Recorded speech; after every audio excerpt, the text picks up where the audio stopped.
feeling, a premonition, the touch of Tao. I saw you, I saw the sleeper. For a moment I saw both of you there on the burning ground, and then there was only you. Not the sleeper, just an off-worlder.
You will go to Arrakis as our agent, prisoner. You have one task. Find the Fremen. Wake the sleeper. Do you understand?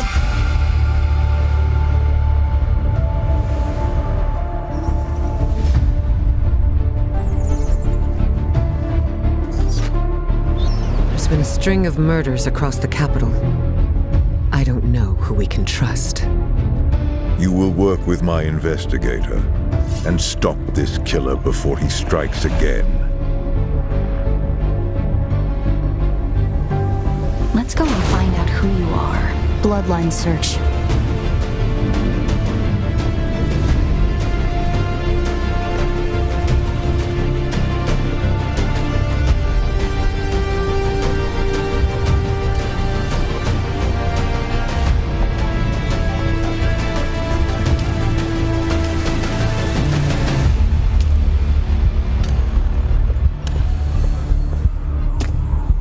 We need all the hands that we can get.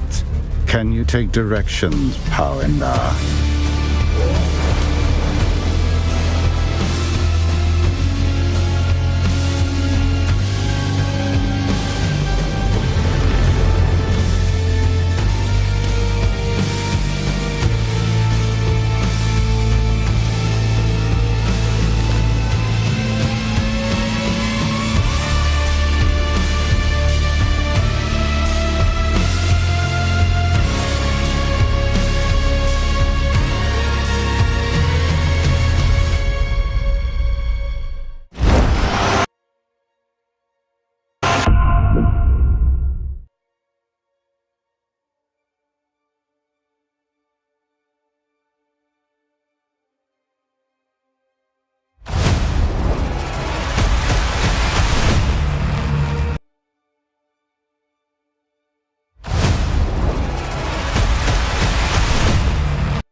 rec for any other survivors.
I dream of it, amongst the wild threads of history and the myriad of paths. My path saw the Imperium rise from the ashes left in the wake of the Great Revolt. Thou shalt not make a machine in the likeness of the human mind. With that commandment, new avenues of human potential were explored. Mentats, Suk Doctors, Sword Masters, and the mystical Bene Gesserit Sisterhood. But it was the Navigators and their monopoly on space travel that set the conditions for the Imperium. But I am telling you of the universe you already know. let me describe the one you do not. In this other universe, my mother, Lady Jessica, consort to Duke Leto Atreides, gave birth to a daughter, a girl they named Ariste.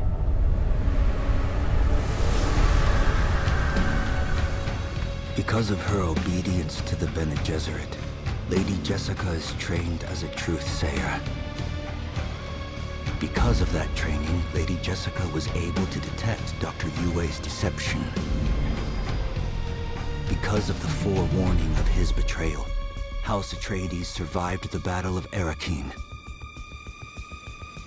Because of their survival, the Emperor declared a full-scale war of assassins.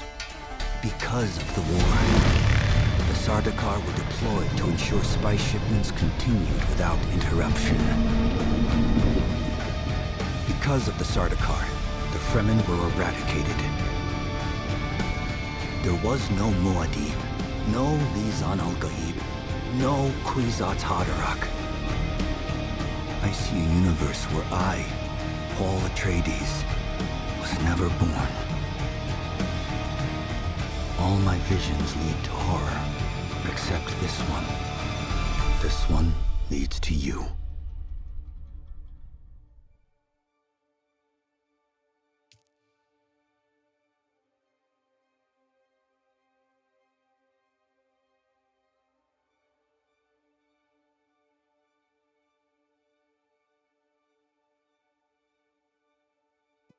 Welcome, ladies and gentlemen, boys and girls. I hope wherever you are on this big blue planet of ours, you are having a fantastic time. As always, I'm Neo, and we are going back to Dune Awakening as Coriolis Storm is in full effect. A bit late this week, if I do say so myself. Oh boy, that compiling shader took super long. I don't know. Do you also get that thing sometimes? Sometimes it's like 20 seconds, sometimes it's 10 minutes. Oh boy, we are late. How long do we have before we get wiped?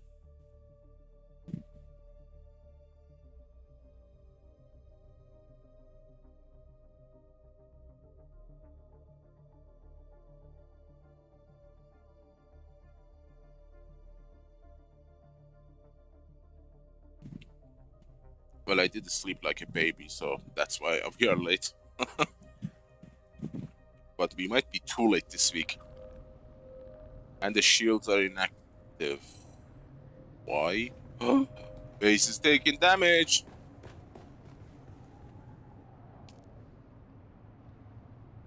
No, it's just curiosity. Scared the living Christ out of me. We have 1.4 water.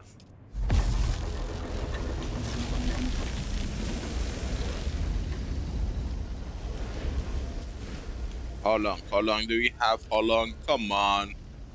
6 hours we are Ascaro. And I have a ton of titanium. Why didn't I use the rest? Is it because I don't have Stravidium? 10,000 titanium. What am I gonna do with that? Oh my god, that's a lot of titanium.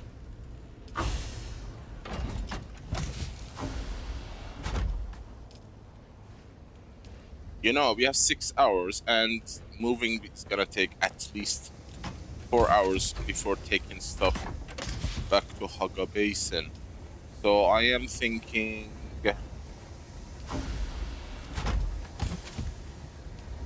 Oh my god, is that the spice working? Oh, that thing is still working.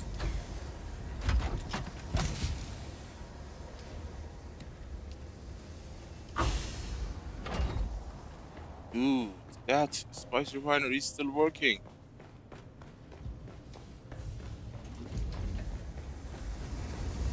Holy moly. Still has 8 hours on it. What the hell? Isn't this supposed to be happening? Why do you have that long?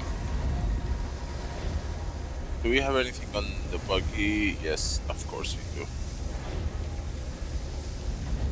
Load the crawler. Okay, let's go quickly bring in a batch of gravidium. Let me check this. We don't wanna be screwed. 2 hours.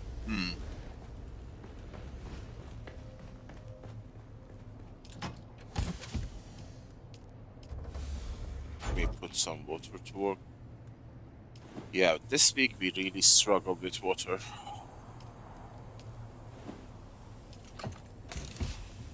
Despite the fact that I had 20 fully functional large wind traps,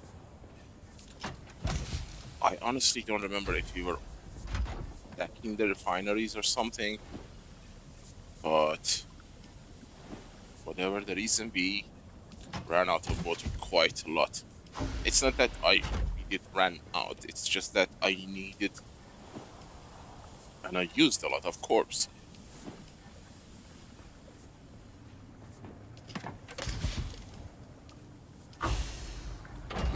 Oh, damn it.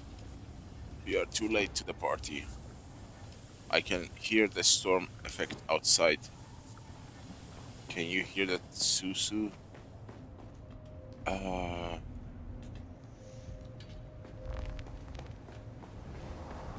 Yep. Yep. Everything is working. Why are you out there? Where is my...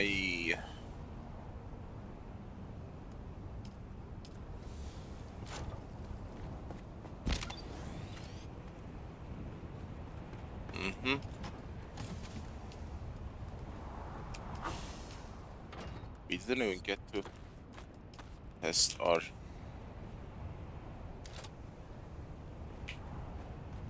dart for every man.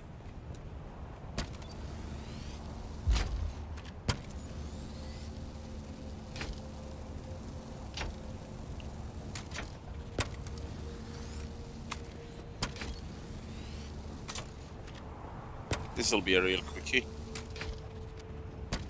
G3.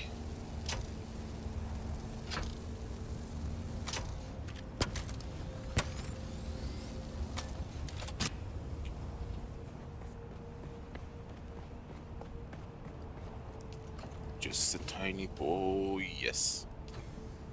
Good, let's go.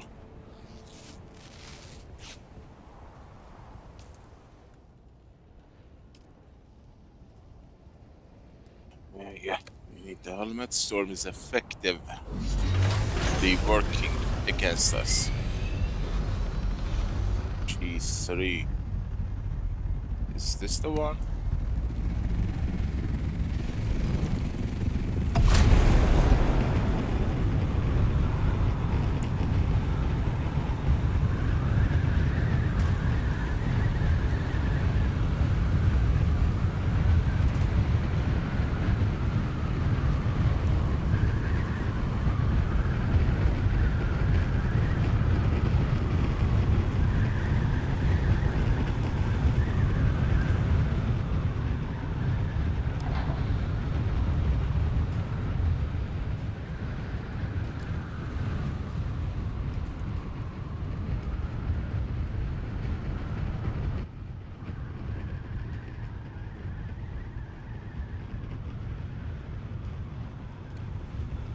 Oh, there's no. This is Dune man Keith Millard. All guild brothers know about the danger of entanglement in harvesters. But what about the cost and equipment downtime? Each moving part must be carefully sanitized of blood, bone, and other viscera, costing your guild greatly in lost time and efficiency. Be profitable. Be safe. The Combined Hornet Communinet Theater presents an Araking Playhouse production of 5 Days at Carthage. Brought to you by the generous patronage of the Padishah Emperor and the tireless support of the Spice Miners Fellowship and Delicia Committee. And now, it's time to dim the lights and return with us to those fateful days before catastrophe came calling. Hey, Luo. Hello. Sorry. 5 Days at Carthage. How are you, Lua? I think I'm catching cold. Boy. The Imperial Scenarist Guild has been provided And I'm late for the access deep desert. to the sealed I records am and gonna get testimonies of backed. those who survived the Carthag incident. The following dramatization represents the official truth, as judged and signed by the Imperial. This is what happens when you overdo things. Have you packed and left the deep desert, Lua, and everyone else? Who's still in the deep desert? The year is 10-1-94. 7. Zone simultaneously deployed in a coordinated attack. The whole operation was brutal. The Hark defenders much more vicious than we were used to. And yet, you and your fellow soldiers managed to execute the mission with surgical precision. Can you share a specific moment from that operation that stands out in your memory? There was this one moment, I guess. The Hark Bastion was still only half built. Is it here? Not a group of engineers, but we were spotted by a fortified lasgun position from the finished part of the Bastion. Oh yeah, I know. They were really tearing us apart. Probably why I overslept. Somehow, we managed I mean, to I know. find them through the half-built works. I remember crawling through the blood-stained Been pushing my luck with sleep, the smell of death and fried ozone. but wasn't thick on the expecting air. cold. When we finally took out that position, at least it felt like a small victory in this. But they do say cold sneaks in when you are Your bravery is weak and truly vulnerable and inspiring. As the miserable. operation continued, what kept you and your fellow soldiers going? Duty, honor, the things they drill into you from day one. The example set by the Careful not to get caught off guard. Trust me, Coriolis has a way of making you forget about how heavy and numerous items are. It wasn't about grand ideals anymore. It was about survival. House Atreides prides itself on its moral high ground and honorable conduct. How did the principles of Canway and the Great Convention hold up under the extreme conditions of battle? Canley? That's for fancy folks with sash. I think my keyboard is officially dying. Multiple keys are malfunctioning. The reality of war I, W, changes people. E, These missions. You do C. things you never thought you would. I remember one night. Funcom owes me a Took out keyboard. Hark listening station, seeing my comrades picking through the carnage. Off of Harkonnen survivors. It seemed different somehow. As if the brutality of the war had drained all humanity out of them. I even remember... Sergeant Creel, it's clear that the emotional toll is heavy. Perhaps we can focus Sergeant more on the Creel, it's moments of clear we cannot camaraderie air and any hope of that you this. experienced We during are these dark times. lying to people. The what? Well, yeah, I mean, there are moments, sure, but... Like, between missions, people share stories. It's gonna be interesting to see if John has packed or not. He Anything to keep the darkness kinda at bay. oversaturated his spice refinery. The reality of what we have to do is always there, lurking in the background. And during the shield wall operation, I honestly what will. was the state of your unit at that point? It was pretty chaotic. At that point, we were exhausted, barely holding on. I need to come up with a draft. Replacements by then. Young, inexperienced kids. Dear really Funcom hanging on by the support, skin of their teeth. And the Harkonnens had good your intel. game made me to Somehow repeatedly knew about press most of our multiple operations keys, beforehand. and now my keyboard is not functioning. Lost more friends in those days than I can count. We were just trying to steal You killed lives, my keyboard. mission by mission. Really? What's the Send point me a of new one, and I will claim reward here. I'm sure A new at least keyboard. you find some solace It would in be so knowing fun that if they your actually courage send and me a keyboard sacrifice will via never be rewards. forgotten. A digital Can you share keyboard with that you us can the use in the impact game, your not in involvement the real these life. operations has had on you personally? Well, I'm kinda giving them an opening to make a joke out of a joke. The faces. The screams. The loss. I mean, I try to recall the good we did, the successes, and the victories, but... It's hard. No, I'm gonna get it. Your service and dedication Seriously. to House Atreides are deeply appreciated. We thank you for sharing your story with us. Yeah, thank you. I just hope it was worth it. And that concludes our interview with Sergeant Creel. His story is a stark reminder of the sacrifices made by our brave special forces. Let us honor their sacrifices and strive for a future where this can finally end and the Harkonnens are eradicated from all of Arrakis. Or they can send me a voucher for a brand new keyboard, which I can redeem on, I don't know, eBay or something, Amazon. First-hand accounts from the front lines, presented by your host, Redondo Monroe.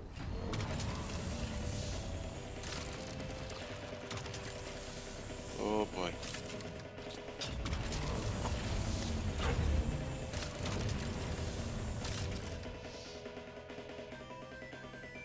This might be a silly idea.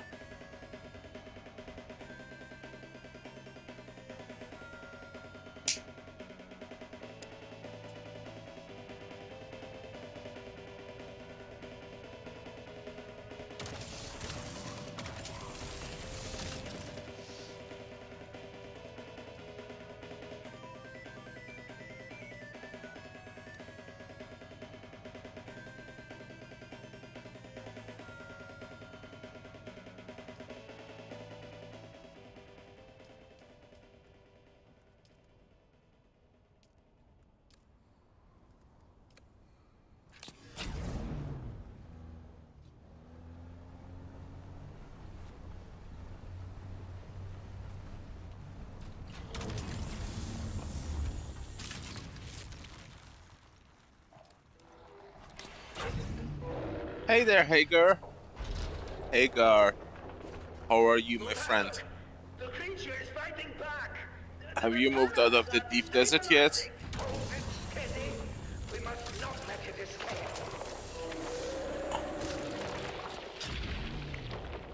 The tunnels are collapsing. We have to get out of here. No.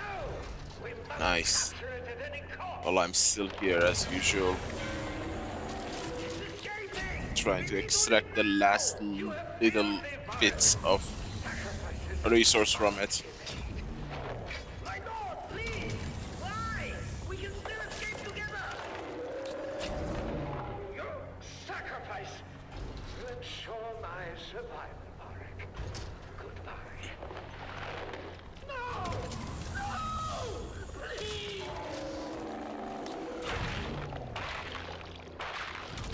The strong survive, Marek. This is the way of House Harkonnen.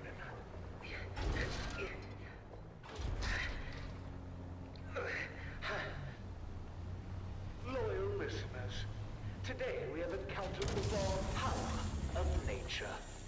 Though the draconian virulence eluded our grasp, the knowledge we gained and the demonstration of Harkonnen resolve will echo through these tunnels for generations to come. This experience reaffirms our dominance and commitment to overcoming any challenge. Even when faced with adversity, a true Harkonnen perseveres. Until next time, my loyal supporters, this is your host, Lord Havoc of the Obsidian Plain, signing off from somewhere. 60 minutes is the deadline. We have to have everything demolished.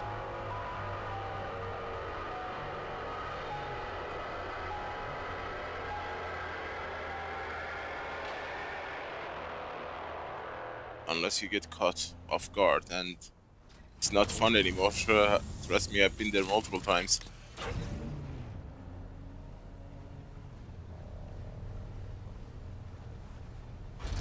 Last man or woman standing. Sometimes they ain't that fun.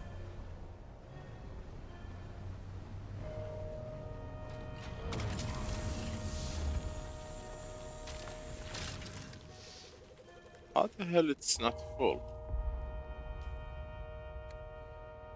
I did not press that.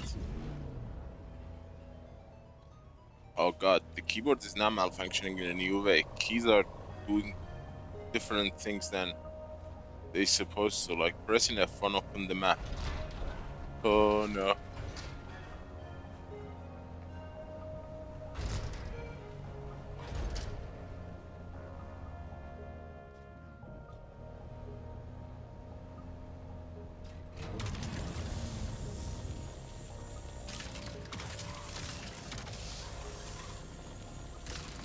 It's interesting. This week we have more titanium than rubidium. That's usually the other way around. I still have like 10,000 titanium.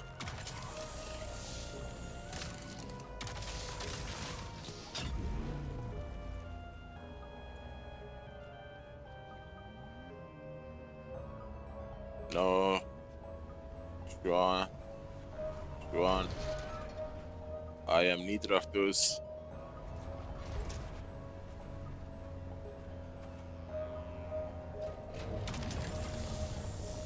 My refinery is still going.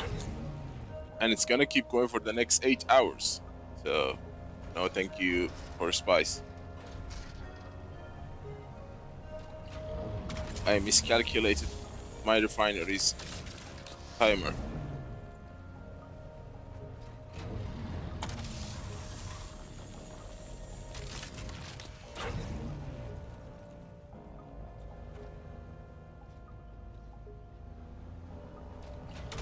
Yeah, but that's it. The base I have is the minimum size if you wanna have a high scale or fast speed spice and well melange and plastinium production.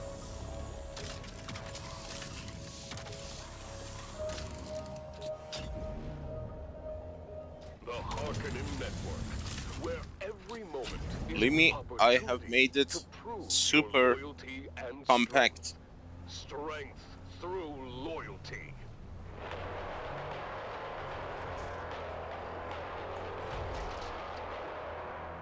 Welcome back, people of Arrakis, to the annual Harkonnen Family Games. The Mantrap competition continues with intense battles and unexpected turns.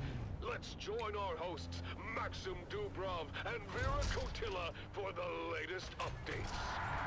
Thank you and welcome back. I'm Maxim Dubrov, slave master of the Labyrinth, and with me is the... Like, it's perfected to work with We've just witnessed an incredible display of skill. minimum power, minimum, well, with nothing extra.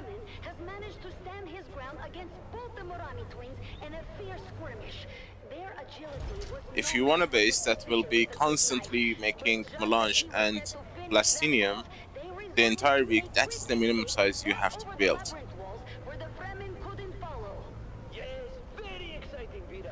And if you want to reduce the amount of the trips you want to make for water, although I have another method that I want to try for water, if that works, we might actually defeat the water problem, which would allow us to build less wind traps, maybe not even any.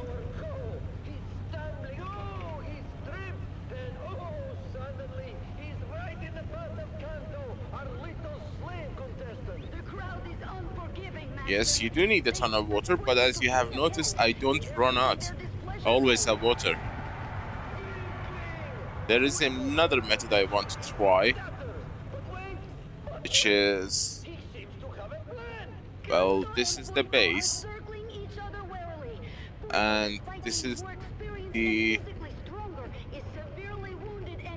crash ship. It has like at least 20 NPCs. You can fill assault ornithopter and bring back corpses constantly in a short trip. But that is subject to change. You don't know what's gonna be the next week's, map layout looks like.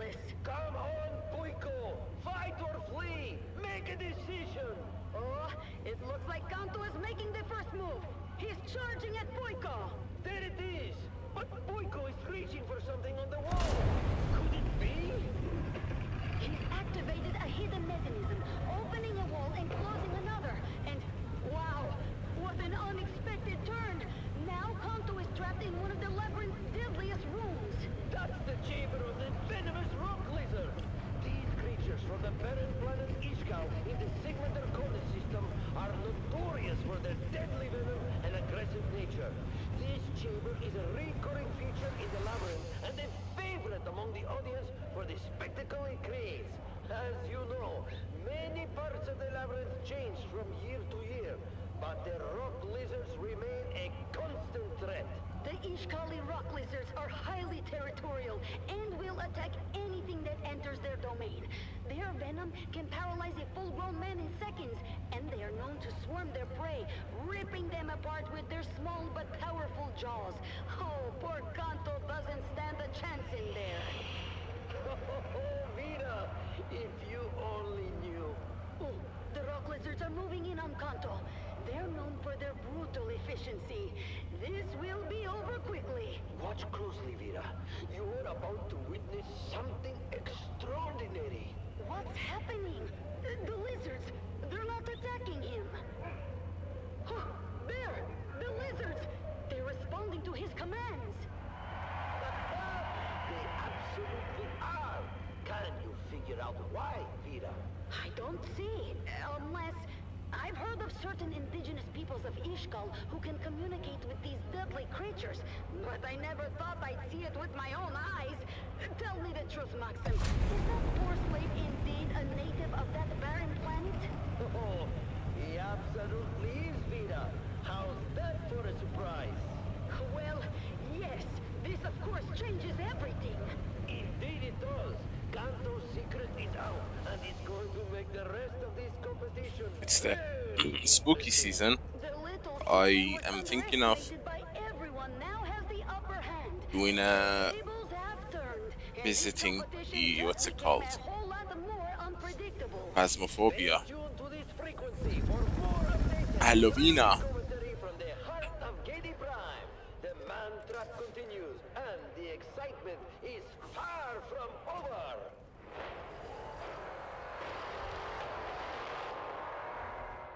Keep your ears glued to the Harkonnen channel for live updates and the most intense moments from the games. The competition is heating up, and you don't want to miss a second of the Man Trap. Wow! Wasn't that amazing? The spectacle of the Harkonnen family games unequaled throughout the galaxy. The excitement is growing as the Come on, go make it. engage with the terrors of the labyrinth. It's gonna be 2 hours, right? I don't know about you, but I, for one, just cannot wait until the next installment of the Man Trap. Let's keep the momentum going with another stirring anthem. Okay, moving. What you got for us? Fill it. These are all titanium. Good God. How much titanium I have.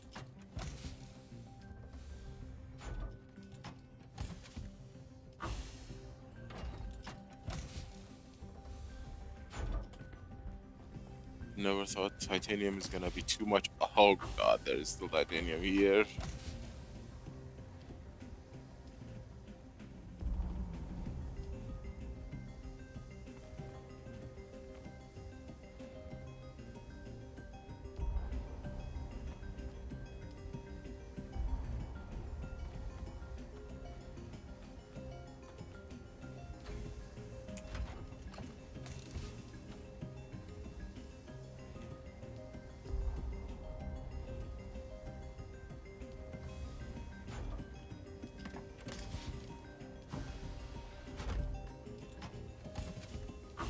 More titanium. How did I get this much titanium?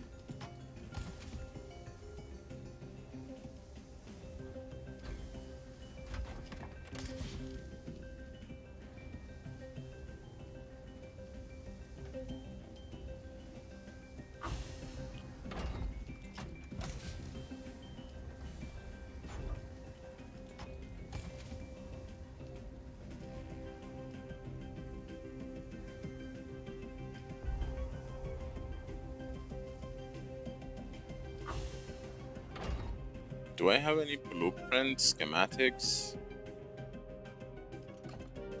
Oh, baby.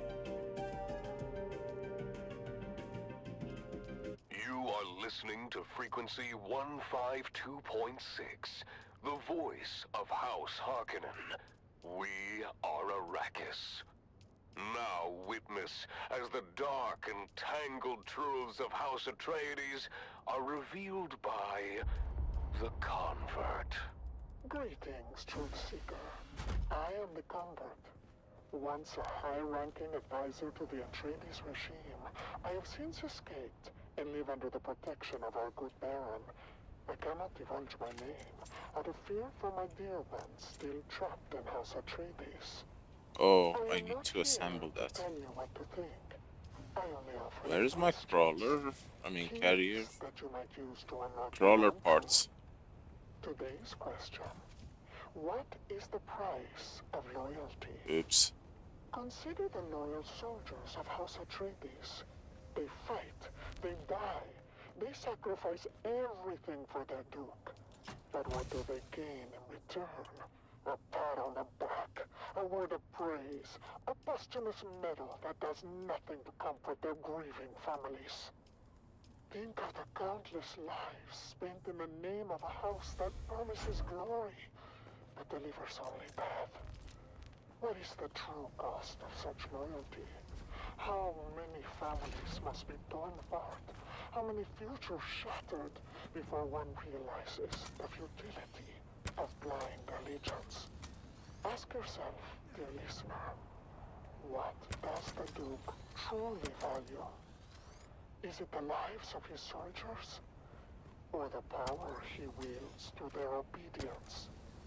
Why does he send them to die on distant suns, fighting battles that serve only to consolidate his own power?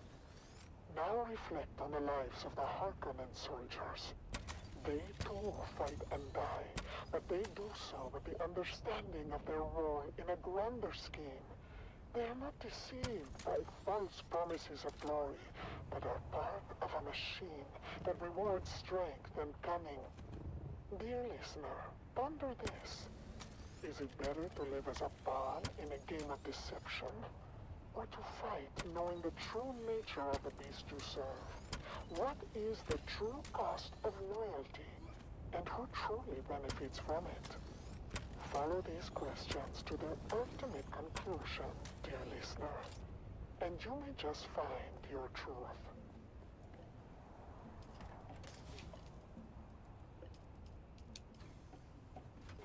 Power it up, power it up. Well. Sector weather alert. A large sandstorm. 6 hours is marked, and we are still here.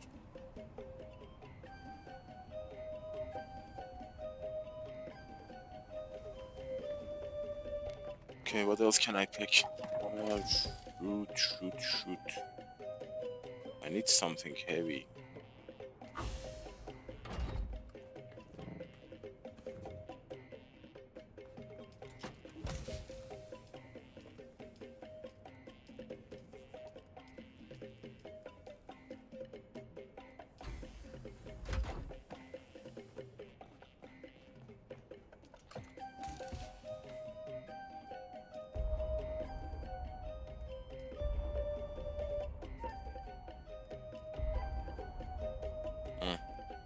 Fine.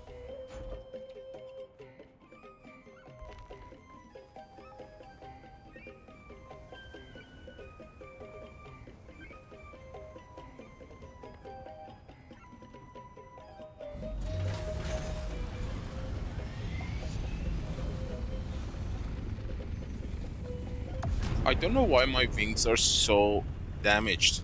I mean, compared to the engine, booster, PCU, it doesn't make any sense. Wings are more damaged than other stuff. They usually go down at the same rate.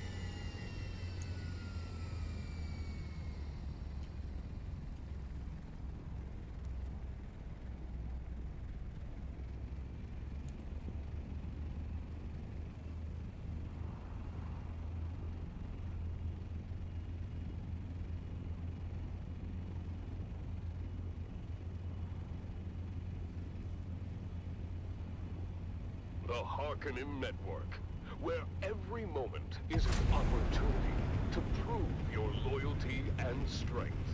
Strength through loyalty.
This is your Master Inspirator with the Daily Motivational. Today, we must remember, no matter how hard we work, someone else is working harder.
The Combine Harnett Communinet Theater presents an Arakin Playhouse production of 5 Days at Carthage. Brought to you by the generous patronage of Swordsman. But first, let's kick things off with some The game for good now. But look, Maxim, a new passage is opening unexpectedly. And who's this? Funcom is coming face to face with the Grey Lady. Hey, John. Yep, it's the moving day. Have you moved your stuff? Or are you still refining the spice? You did gather a lot of it. The next episode to find out. Stay tuned, people of Arrakis, for more thrilling updates and commentary from the heart of Gady Prime.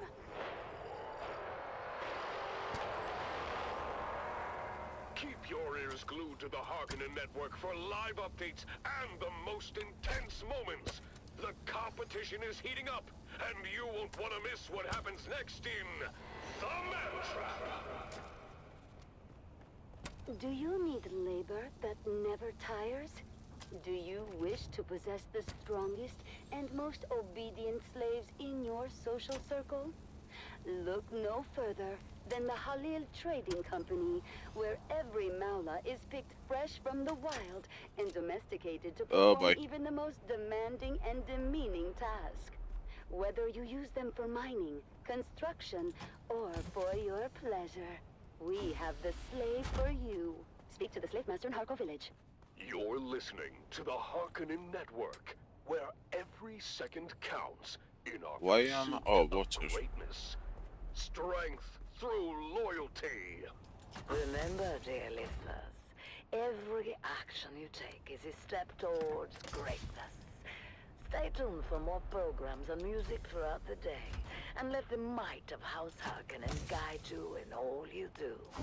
Let's keep the energy high with some rousing music.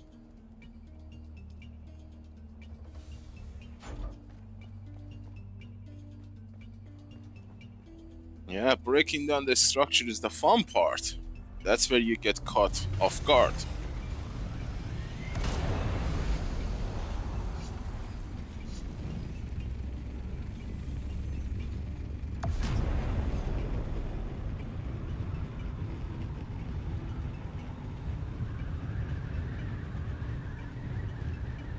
New base in the Haga Basin?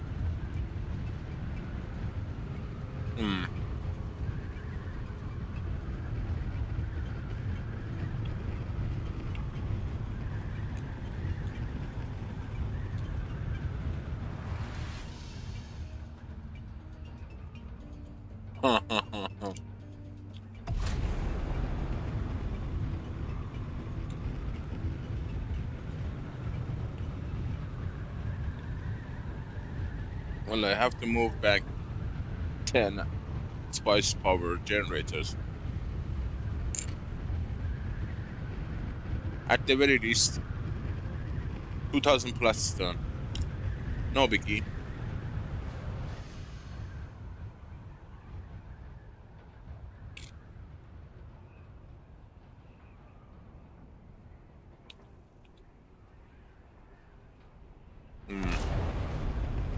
Well, I'm out of storage limit.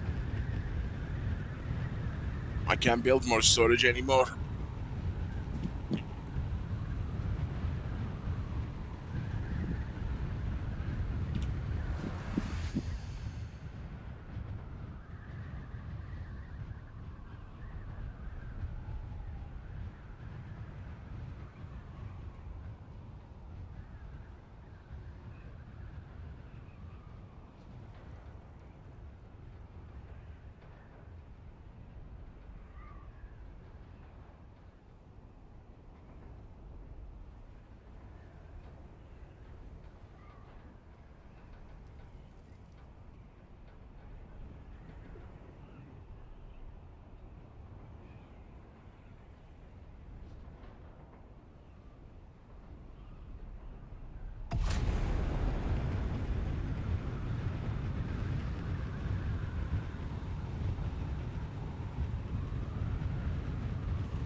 What you gonna do if you do them both?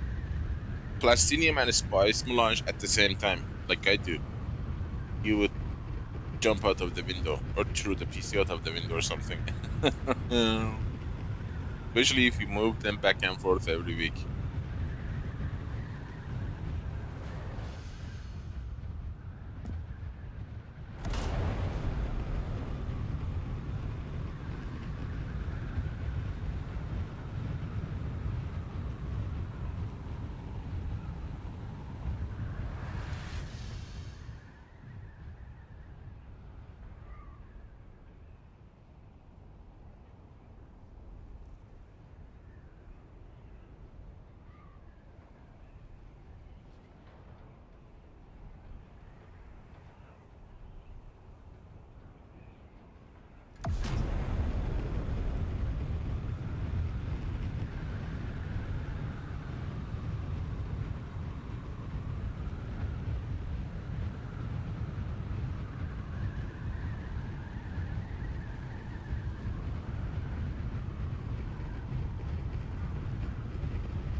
Doing them both is not difficult. Building a base that is capable of doing both is the hard part. Witness as the dark and tangled truths of House Atreides are revealed by the Convert. Greetings, Truth Seeker. I am the Convert. Once a high-ranking advisor to the Atreides regime, I have since escaped, and now live under the protection of our good God. Recently, events have taken a dire turn, and I fear for my dear ones still trapped in House Atreides. As always, I am not here to tell you what to think. I offer only questions to unlock your own truth. Today's question: what becomes of those who defy House Atreides? Recently, dear listener, the Atreides have discovered my true identity. They have seized my dear ones, who now Hello there, languish in the Silver depths of Death. Arakin's Oh, dungeons. good to see you, my friend. I fear for their lives under the yoke of this You are the noble second house. kick What do you think happens to the prisoners of House Atreides? viewer that is actually typing in the chat. That is not advertisement. Welcome. Proclaims, or are they How are you? subjected to unspeakable horrors, hidden away from the eyes of the universe? Consider the public face of House Atreides, a facade of honor and righteousness, but what lies beneath that facade? Do you trust that their prisons are places of fairness? John, farming them is not the hard part. I have heard whispers of torture, of deprivation, of souls broken in those dark, oppressive cells, where suffering is the only constant. Is this the true face of the Duke's justice? Reflect on this. What does such cruelty say about the moral high ground the Atreides claim? How does a leader justify the torment of innocence to maintain power? As you ponder these questions, think of my dear ones facing the bleakest of fates. Does the Duke's righteousness extend to mercy? Or does it stop at the threshold of his ambition? Dear listener, ask yourself, can a house built on the suffering of others be trusted? Follow these questions to their Aluminium. conclusion, dear listener, and you may just find your truth. You're listening And to the Harkonnen Cobalt. Network, where every second counts in our pursuit of greatness. Strength through loyalty.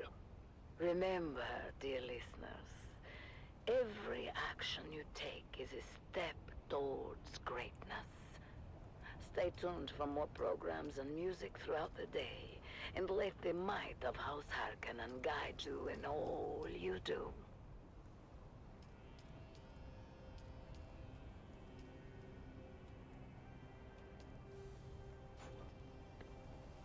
Where is my construction tool? I need to demolish the what's it called?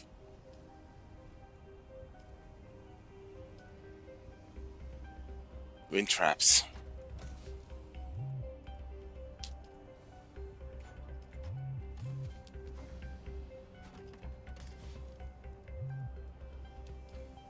I don't know where my construction tool is, but we can build one.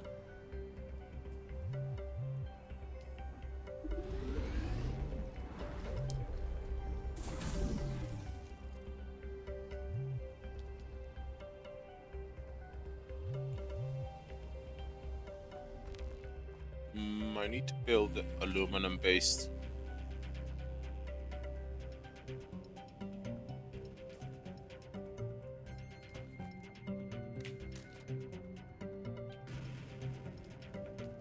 I can't. Serious?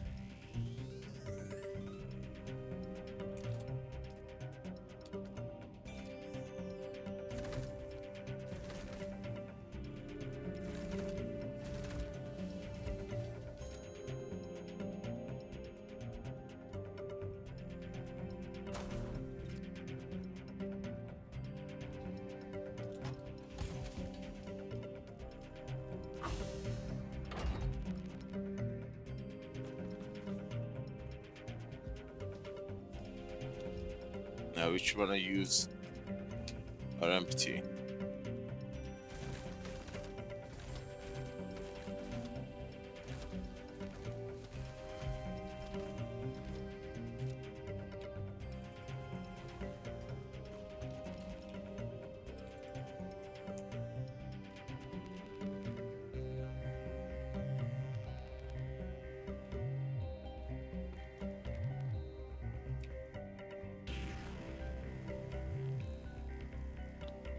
Wind traps. Oh god. Empty.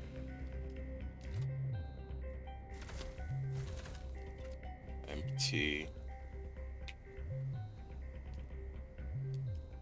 Empty.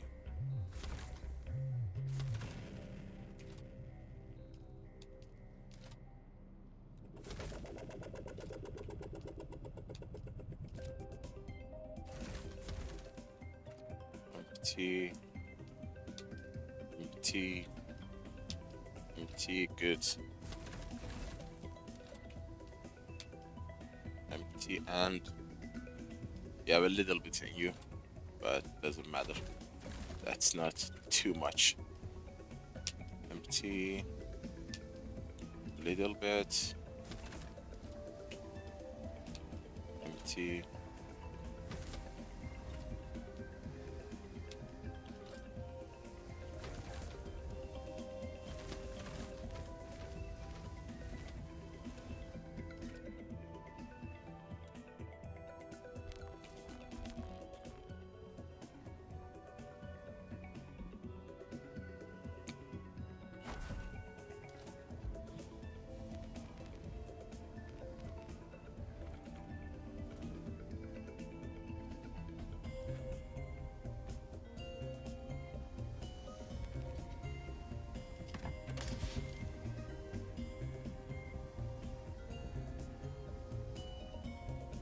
You move to Ukraine?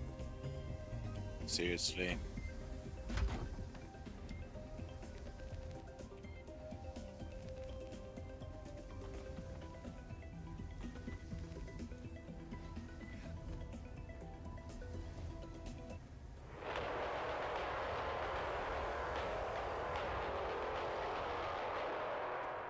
Welcome back, people of Arrakis, to the Harkonnen Family Games! The Mantrap competition continues with fierce battles and unexpected twists.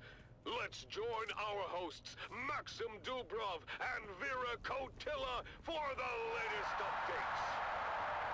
Thank you and welcome back. I'm Maxim Dubrov, slave master of the labyrinth, and with me is the ever-insightful biologist, Vera Kotila. Vera, we're about to witness a confrontation between Funcom and the Grey Lady. Indeed, Maxim. Kuiko is attacking directly. No hesitation this time. No, these wind traps are dead. Good. The last stayed dead. Yes, and injured as he is, one wonders how he expects to win. But look at him. He's fighting with surprising skill despite his wounds. He's desperate. That's all this is. desperation. He knows he has no other choice. The Grey Lady is proving to be a formidable opponent. Her strength and speed are incredible, far beyond what one would expect from her age and appearance. Oh my god, I filled up the storage. Her veil has been torn off. Ooh, look at those old... Look at how much aluminium I use in this space. Jesus, holy Mary, I'm But they seem familiar. insane. Have I seen that type of scarring before? Where? I don't recognize her. She looks hideous, though. Anyway, back to the fight. Puiko seems to have the upper hand, but don't worry, he'll turn tail any moment now. I'm not sure, Maxim. He's fighting fiercely, and despite everything, he seems to be holding his ground. That one was working. Just when you think he might actually do something right. Wait! What's that sound? The rock lizards! They're flooding into the room, and there's Kanto right behind them. Look at them attack! Puiko is putting up a fight, but they're too many. He's being overwhelmed. The Grey Lady is retreating. She's getting away while the rock lizards tear into Puiko. It's a frenzy. And there he goes, disappearing in a swarm. Have I built a Puiko man finally getting what he deserves. Oh, the rock lizards are relentless. replicator? I think I did. He's calling them back now, and there's But hardly anything left of let's be sure about this. and scraps of flesh. What a fitting end for that coward. He deserves every bit I of think I did build a Now we're down to B7. 5 contestants. The Morani twins, the Fremen, Kanto, and the Grey Lady. The competition is fiercer than ever. Stay tuned to this frequency for more updates and thrilling commentary from the heart of Katie Prime. The man trap continues, and the excitement is far from over.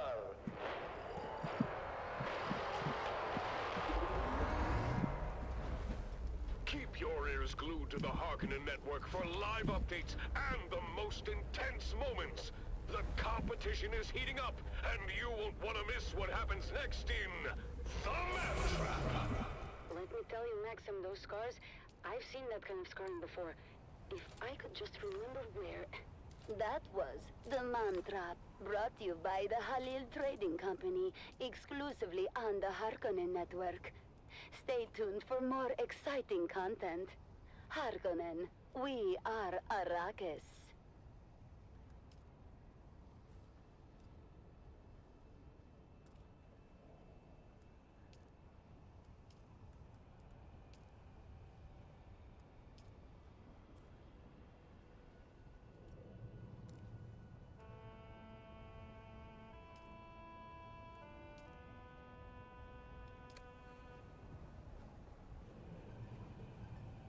Okay, that's that. Some of these are empty. Let's see.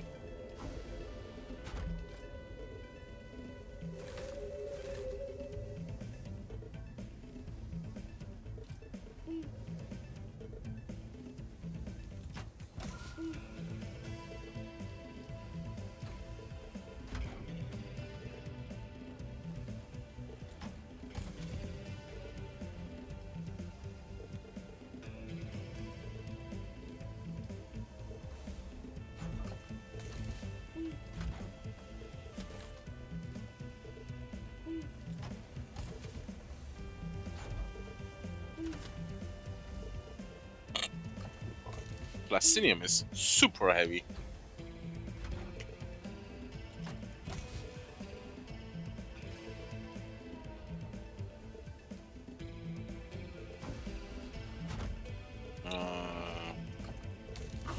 No.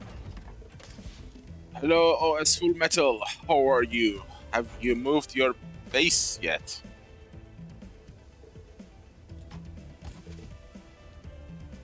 It's the wipe day, and I'm late as usual.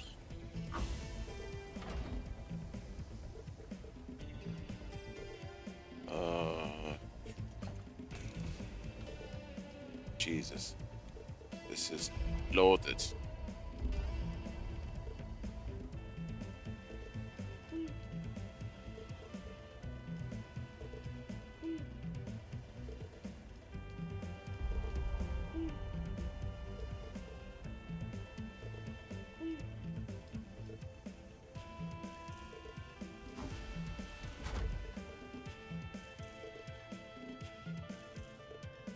Huh.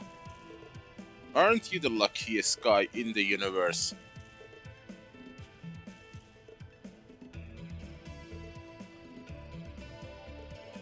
Do you want to switch places? Please. Lucy, please.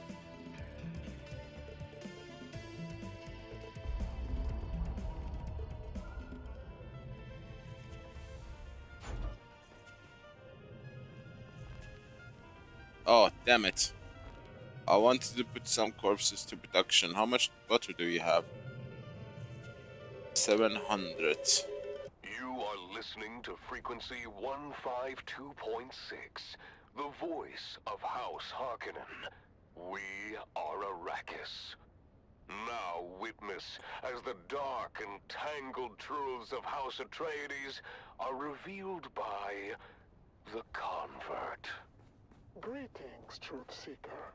I am the Convert. Once a high-ranking advisor to the Atreides regime, I have since escaped and now live under the protection of our good Baron. Recent events have placed my dear ones in grave danger, and I must address an important matter. In my last broadcast, I posed the question, can a house built on the suffering of others be trusted? Some of you may have misinterpreted this as a veiled criticism of House Harkonnen. Let me be clear. I did not intend to cast doubt upon the noble House Harkonnen. My loyalty to our good Baron remains unwavering, and I am grateful for the protection he provides.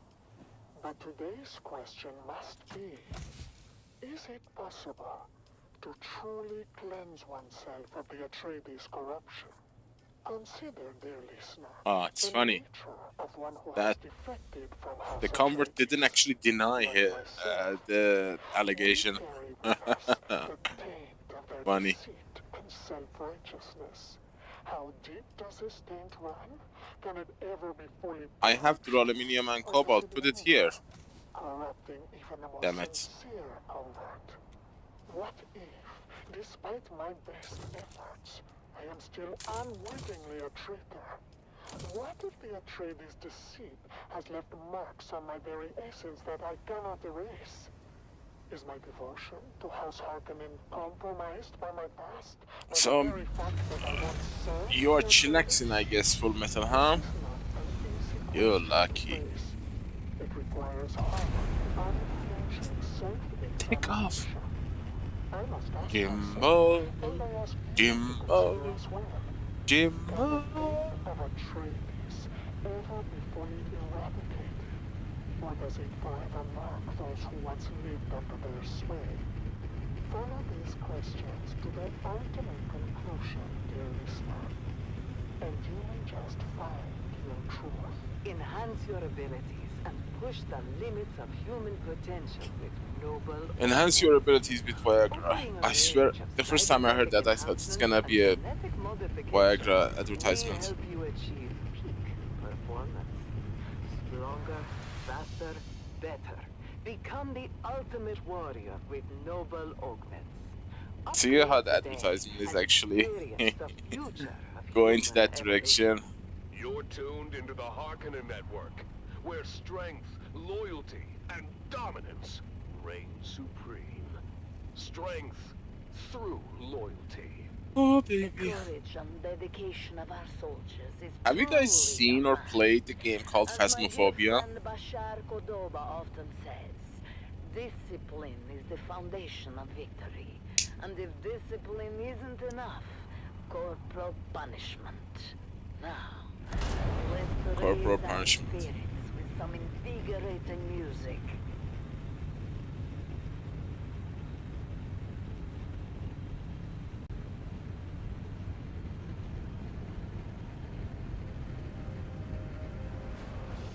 OS.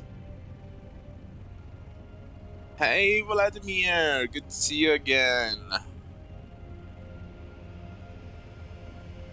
No man, I am moving my junk back to Haga Basin. I'm using the crawler as a vehicle to move because it can hold a lot of stuff. I have 5 hours left.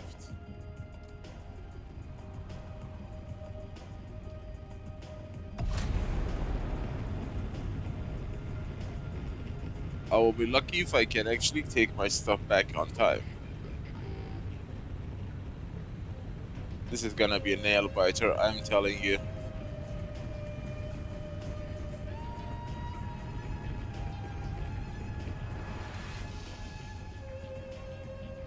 Well, yes, but I build a base at the entry, so I dump everything at the entry, and then use the assault to go back and forth quickly.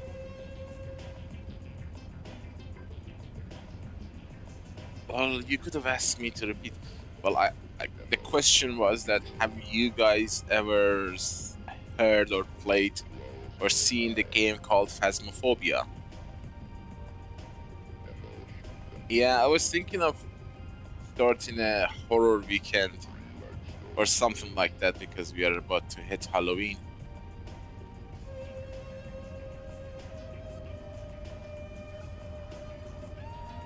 What achievements were they? Tell us.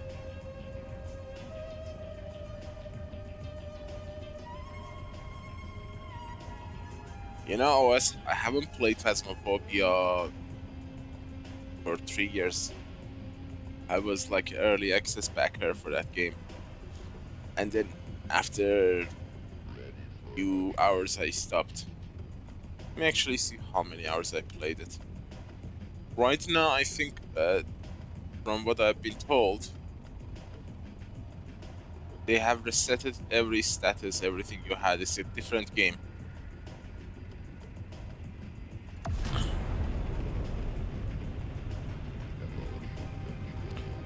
It was a tiny game developed by one person. The first indie game that took the gaming world by storm. And it became a very large studio.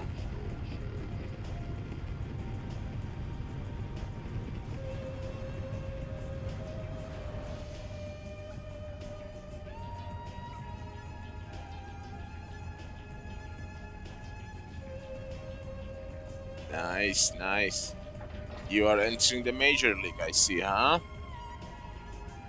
Well, let me be the first to welcome you to the Major League of Spice Baroning.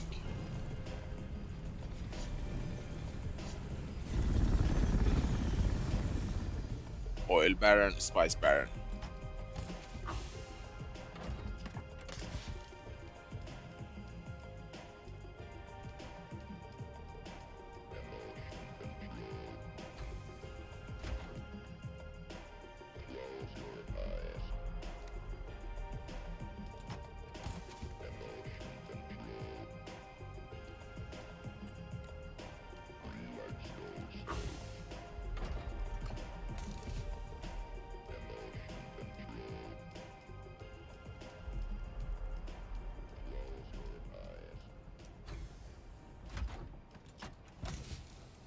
Huh, I still have reserve bodies. Corpses. You are Well, listening cold to the bodies. Dune Network. We see all. And now your host, Darko Draganov. Hello, Arrakis! Welcome to the broadcasting arm of the Dune Watch Network, where you are the Baron's eyes. House Harkonnen has 1,000,000 eyes. Remember, dangers from within are even more treacherous than dangers from without. It is your vigilant eyes and your truth-speaking mouths that keep us all safe. Let's get right into the thick of it with whispers and rumors. Whispers and rumors. Our network has received Enough for dozens of what? reports of vandalism of House Harkonnen property. This is a blemish upon the great house and upon the honor of its people. We want names. The first 20 names submitted will earn those reporting them a fine prize. No. A fine meal with an official from House Harkonnen. Failure to submit a report will That's a... I don't know if it's a bug or intentional, but Worm can't come here. for you, the loyal citizens of House Harkonnen, to speak your truth. It's time. Is that 1, 2, 3, 10 or 10 million? Why that the people? How often should one submit a report to the Dune Watch Network? An excellent question, Camellia. The answer can vary for the person and situation. However, I'd like to seize this opportunity to offer this suggestion. Take the daily challenge. Write a report every day. What have you seen? What haven't you seen? Who do you suspect? And what are they hiding? What about the material, mats, components? You never know what might lead to an arrest and reward. Remember, you have everything to gain. We have everything to lose if the eyes of House Harkonnen are not sharp. And that brings us to the Baron's most wanted. That is most wanted. It is official. That scurvy jackal, Zantara, is now the criminal with the longest You were run taking back the spies into Haga Basin? most wanted. This is not an achievement for the criminal scum. Oh, Vladimir, Vladi. That's a very long word. Are the thousand eyes. Surely this lowlife reaver cannot escape that. Open your eyes. Submit your reports. Remember, as a terrorist cell leader, The way you guys play make me feel like I'm the boss of the Major League with a base like that. and the destruction of great house property. But his notoriety reached galactic proportions when I would buy Slag for a decent price if anybody wants to sell it. I really don't want to farm them. But oh, he saved his master stroke of terror for last. Right here on Arrakis, when he used stolen house atomics to sunder the shield wall and allow those bastard worms of the desert into our bases. For sanctums, to destroy our safety forever. 1 million Solaris from the Empire to end this terrorist reign. True. Another million from House True. Harkonnen for his crysknife. I mean, But I guess it would be a commonplace thing if they give us carrier storage. in more heartwarming news, let's honor the hero of the day. Hero of the day. Micah, a boy only 7 years old, took the extraordinary and heroic effort to submit a report to Dune Watch, all on his own, turning in his parents. Micah's parents allowed their child to listen to the Battle of Corinth. This operatic epic, commissioned by the Atreides, is now banned due to its false historical content. Painting the ancient figure of Bashar. Yeah, I've been wondering about the pentashield shape. I don't know if it's possible. Maybe the technology won't allow it to be like bent. Especially to a child. This could not have been easy for Micah. But doing the right thing never is. The boy's future is uncertain. But he is going to enjoy a fantastic reward. That's right, Micah. You are going to enjoy an evening of revelry at tomorrow night's Gladiator Games in the Baron's own private box. What a lucky boy. Micah, we salute you. Ah, true. That would be awesome.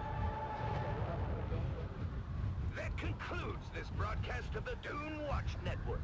Remember, if you see something... So, John, you are the reason for global warming, huh? submitted a report recently. Ask yourself, what are they hiding? If you have not submitted a report recently, I ask you, what are you hiding? The thousand eyes of the Baron are watching. Stay vigilant, Arrakis. Dune Watch.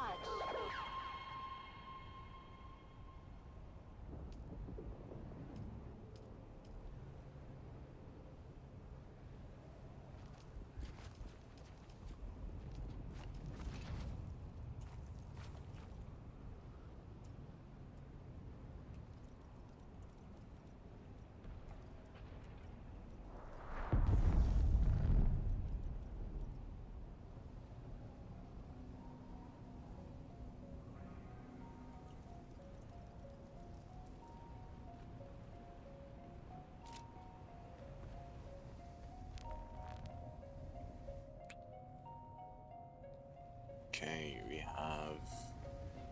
What?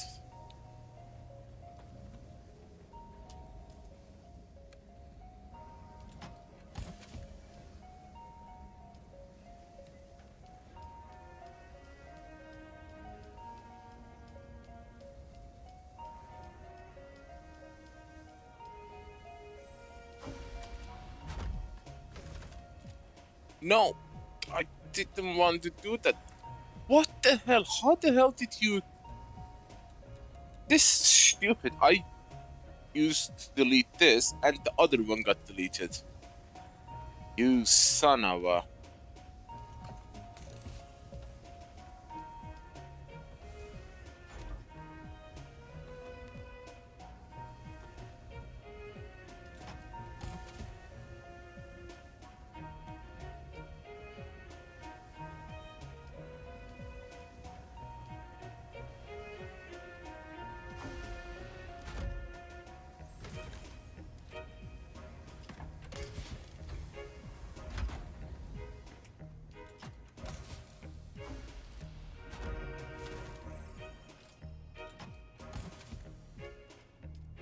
I might end up dumping a lot of my residue to the ground.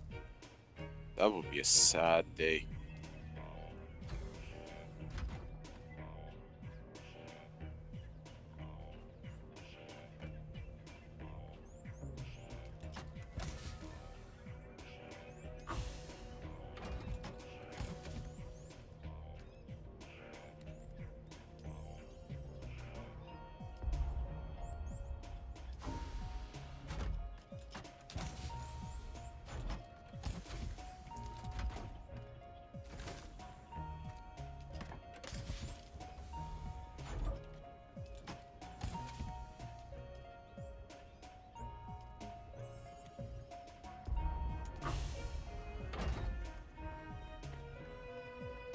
What you got for me?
What is our power usage?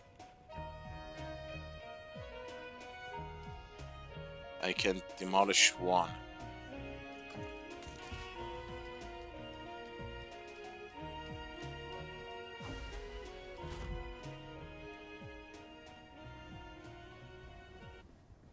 The Harkonnen Network, where every moment is an opportunity to prove your loyalty and strength.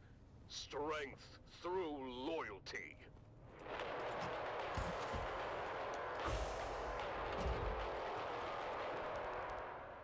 Welcome back, people of Arrakis, to the Harkonnen Family Games. The Man-Trap competition continues to unfold with twists and turns you won't believe. Let's join our hosts, Maxim Dubrov and Vera Kotila, for the latest updates. Thank you and welcome back. I'm Maxim Dubrov, Slave Master of the Labyrinth, and with me is biologist Vera Kotila. Vera, the Grey Lady seems to have some kind of guiding power. She's managed to stay ahead of Kanto and his rock lizards. Indeed, Maxim. She's moving through the labyrinth with an otherworldly grace. She's so quiet and nimble that she's managed to throw Kanto off her trail entirely. Look at Kanto. He's lost her trail and is now wandering.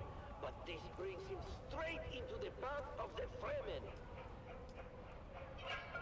The Fremen in Kanto are now faced This will be an intense clash. I don't think the Fremen has a chance against the deadly rock lizards. Kanto seems confident, but the Fremen is holding his ground with that great knife of his. He's moving with precision, striking down the lizards one by one. Look at him go! Despite the Yep, I do. skill and determination are unmatched. He's managing to fend off the lizards. Don't laugh too hard. You're gonna be in my shoes soon. If you want to get plastinium and spice at the same time from the deep desert, I mean, mine the ores and then refine them in the deep desert. This is the minimum base you need.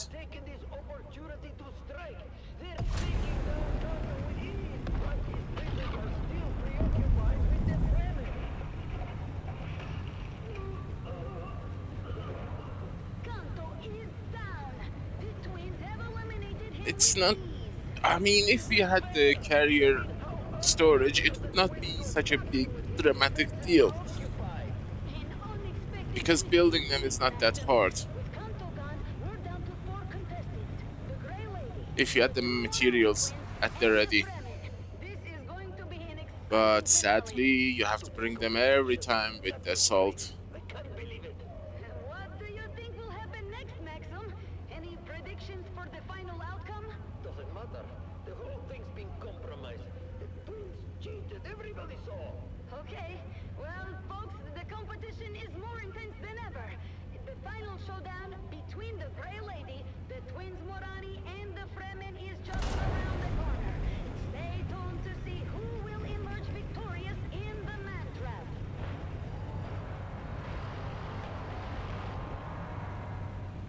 Keep your ears glued to the Harkonnen network for live updates and all the most intense moments. Hey, look who's back. Gubaka, what's going on? Long time no see. Don't miss it.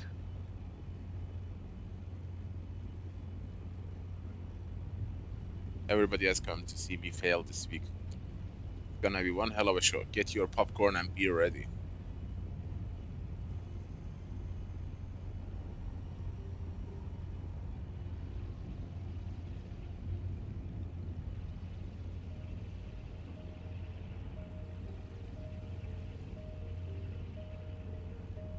Glad to see you back.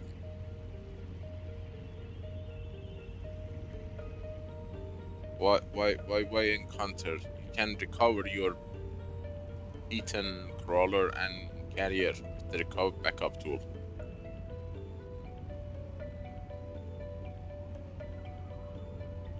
Funcom just made Deep Desert foolproof.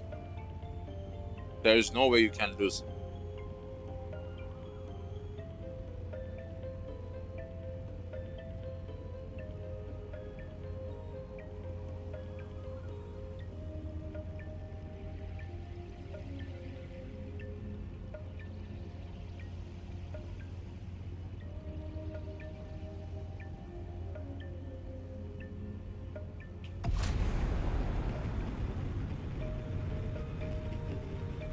I'll be damned, 59k, that's a decent chunk of melange. You can stay high for the rest of your life. A funny thing about melange, it actually extends your life, so it's like infinity.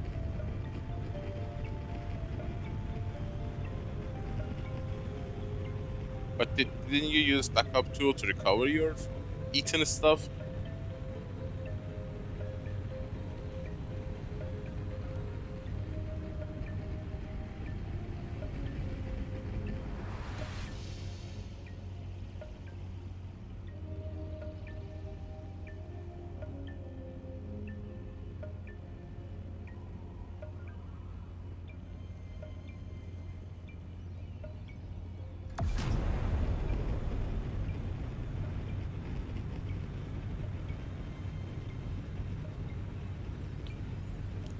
Oh, visibility's going poo-poo.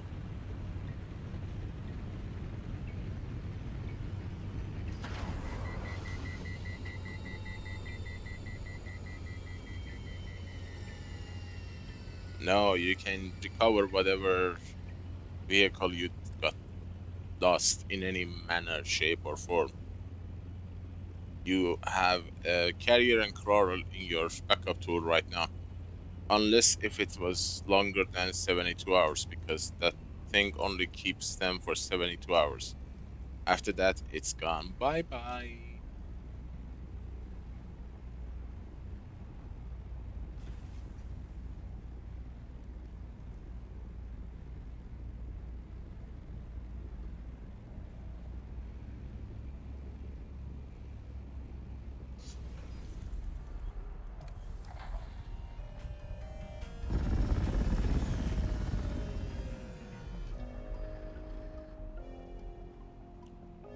Yeah, I hope it is within the 72 hours.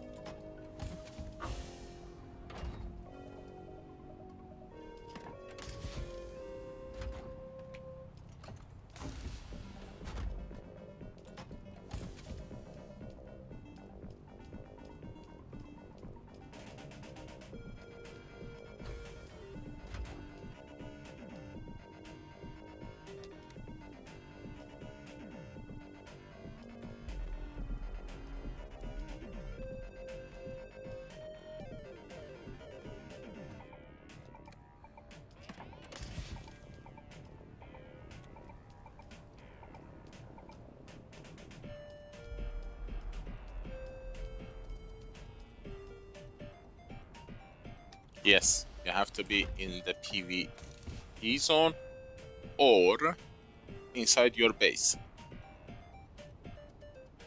So I'm guessing if you place a sub-thief, you can recover it everywhere. I haven't tested it because I don't have a extra sub-thief. Although it might be a good idea to build a useless something and test it.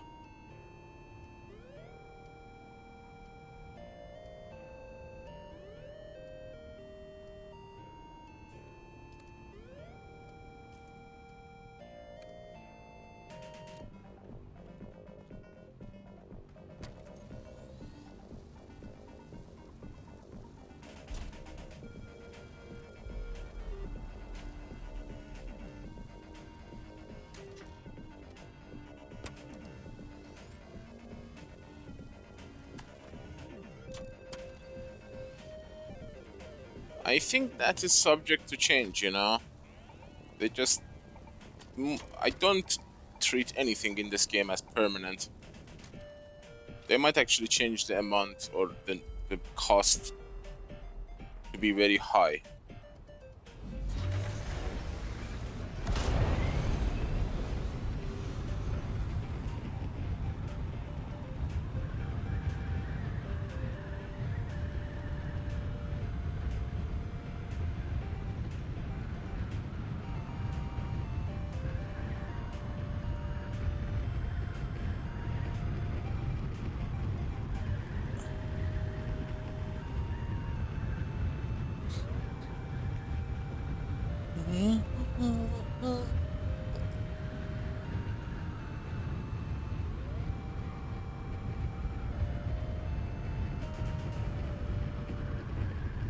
I mean, you can actually go back and get the spice that is dropped from your crawler in that scenario.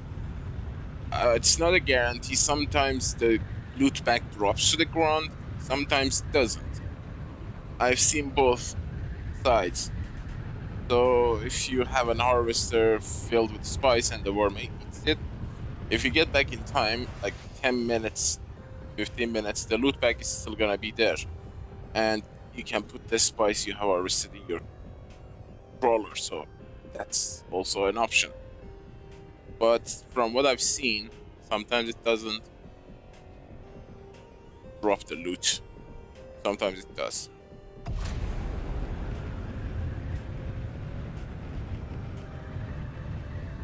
Yeah, isn't that crazy? Look at my wings. It's stupid. Compared to my engine, PSU, and boost thrusters, the wings are messed up.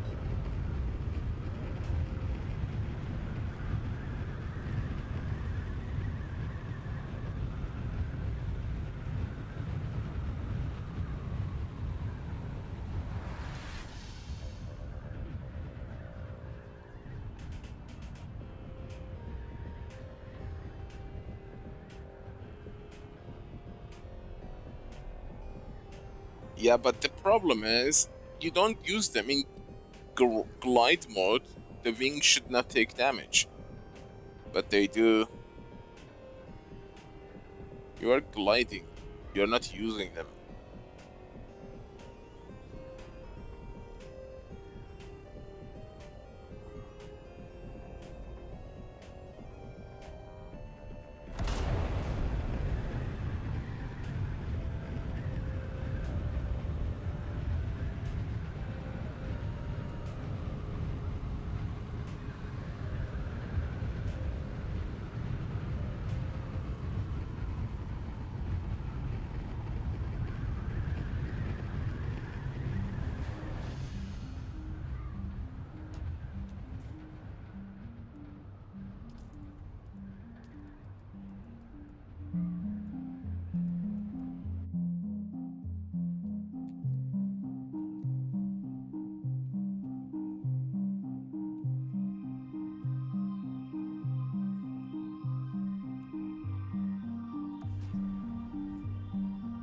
Yeah, but we never had a wings that would work like that, so we don't know if they have enough lift or not.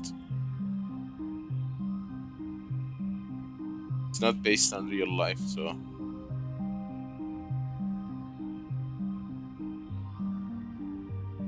Sector weather alert. A large sandstorm is approaching. 5 hours marked.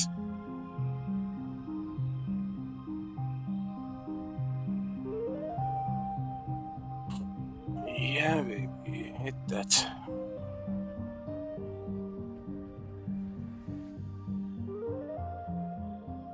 Synthesizer.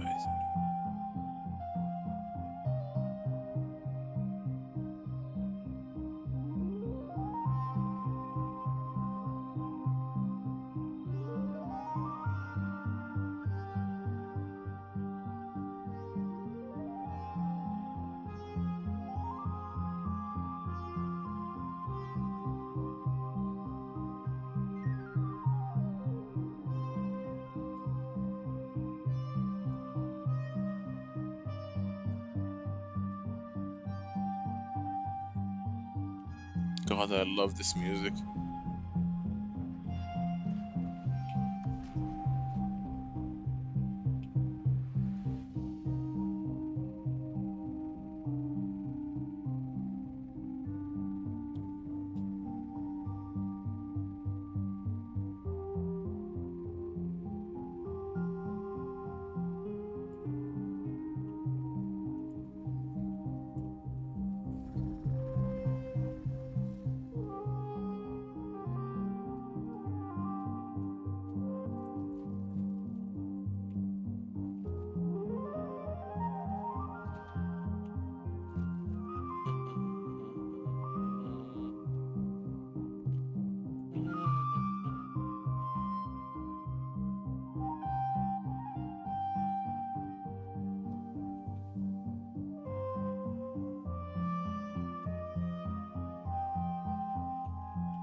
How does that... Is it because of the game issue? Some stuff in my game get automatically full health. I don't know how it happens. Like in a storage of 20 items that are damaged, 3 or 4 of them automatically get fixed.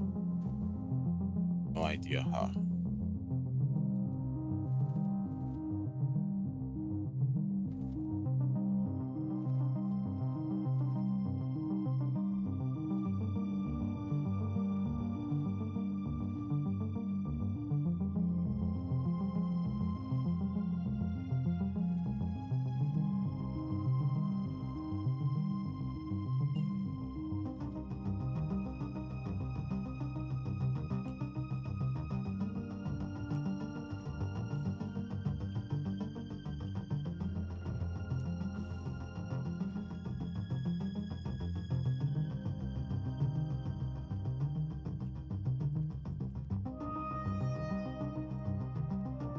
Ah, nice.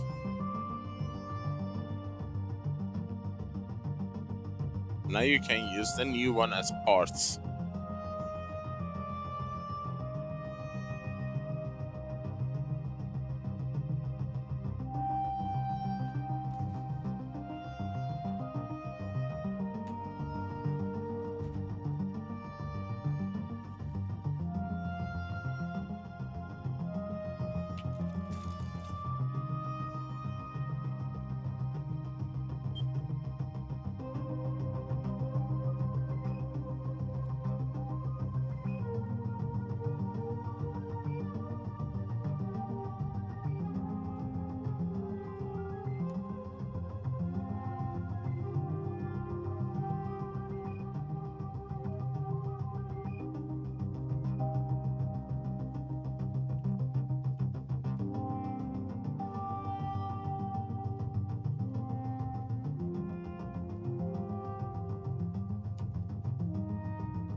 Hello there, Oopsie. Oopsie Daisy. How are you? Welcome. What do you mean new repair option? Like the old bug people used to do?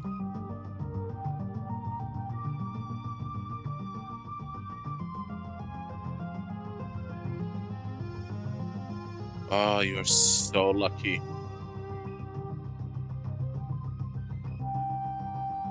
I still need to break. Two of them can go away.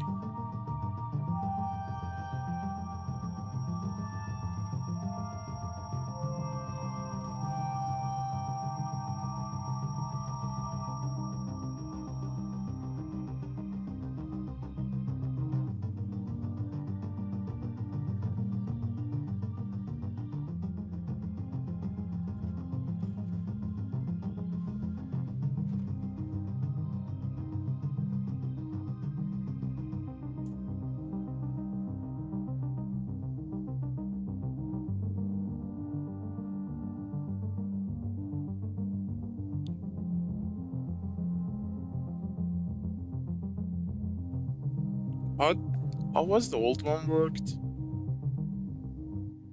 You put them in storage, demolish the storage, get the repaired version, something like that.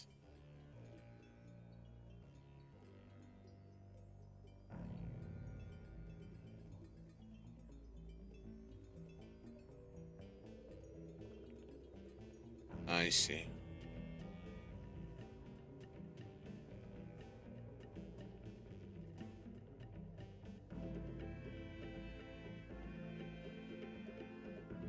Yeah, with a single assault load, you cannot refine both melange and plastinium. Whatever you see in front of you is the minimum required to make those two. Well, to make the water, to make them.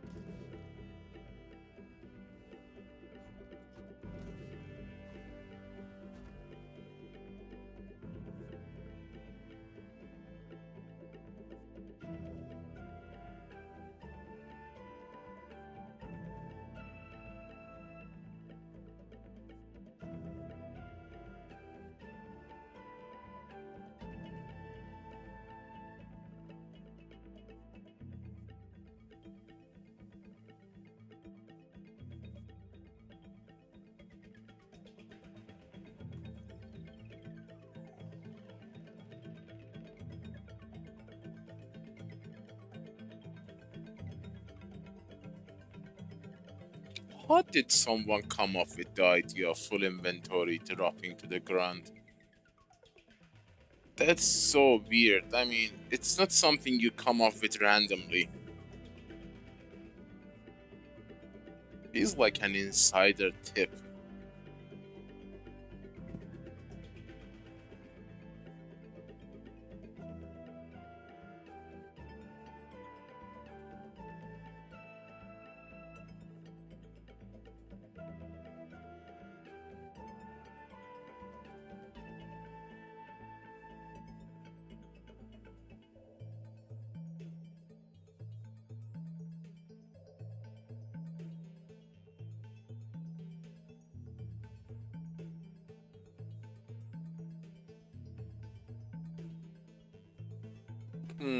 Random luck?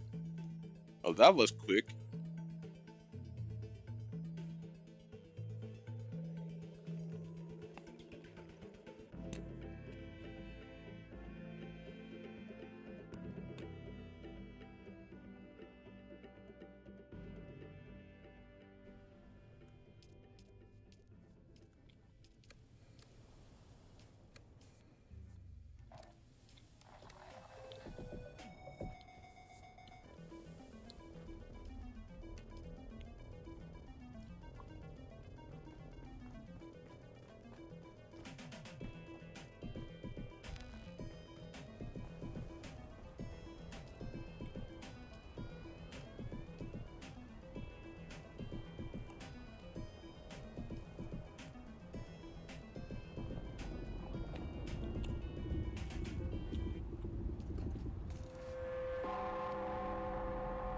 The Combined Hornet Communinet Theater presents an Arakin Playhouse production of 5 Days at Carthage. Brought to you by the generous patronage of the Padishah Emperor and the tireless support of the Spice Miners Fellowship and Leisure Committee. And now, it's time to dim the lights and return with us to those fateful days before catastrophe came calling. It's part That's 2 insane. of 5 Days at Carthage. Come find us on the Agora Concourse of the Grand Souk in Arakin. Because at O'Gary's Imports, if you want it, we have it. And if we don't have it, we'll get it. Thanks, Dad. Until next time, this is your faithful Badland Scout, Sally O'Gary, signing off and reminding you to always check your six. And come back next time for another episode of the Wastelander Chronicles. It's insane that it was discovered that fast.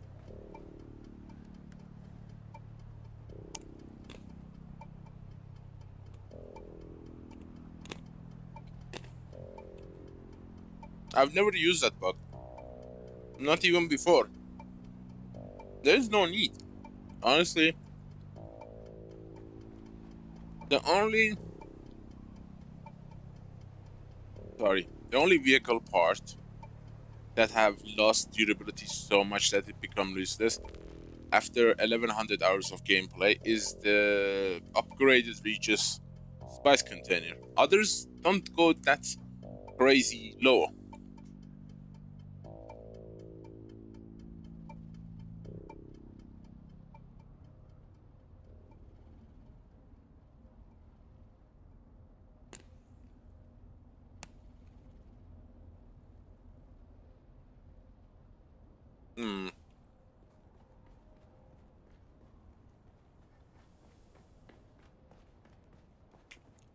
I was totally against the patching.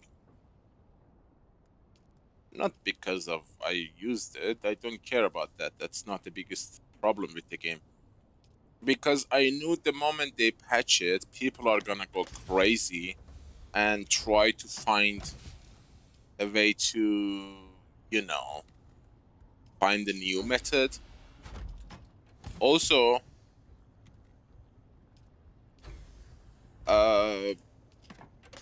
in doing that, people are gonna find new methods of exploiting the game.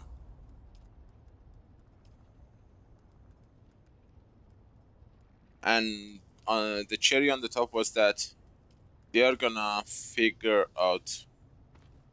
Well, the developers are gonna add 1 million more new bugs to the game, which happened exactly as I predicted. the game got new bugs and people found new exploits.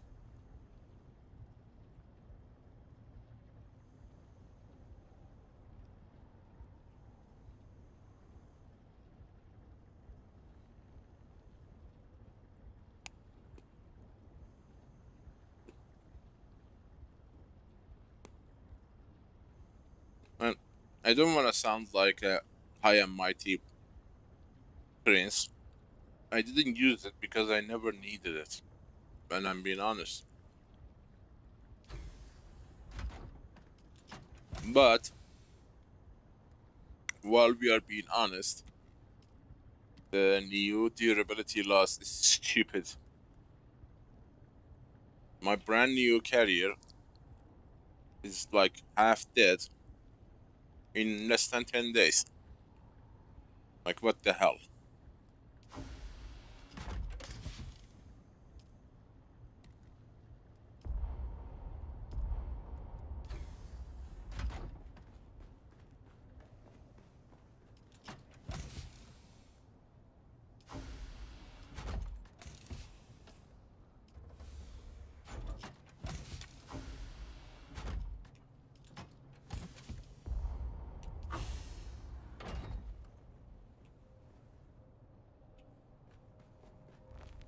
But they really shouldn't have done it. That's my personal opinion.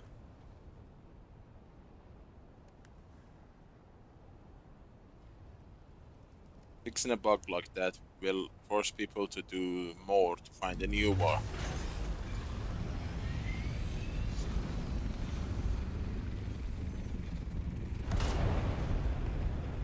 Can't you do other items like equipment, armor?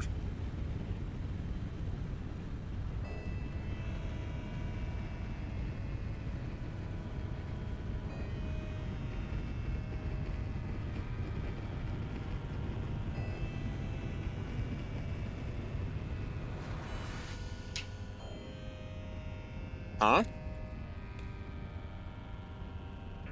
My sandcrawler, well, I lost one container. Build a new one. Yesterday, I think.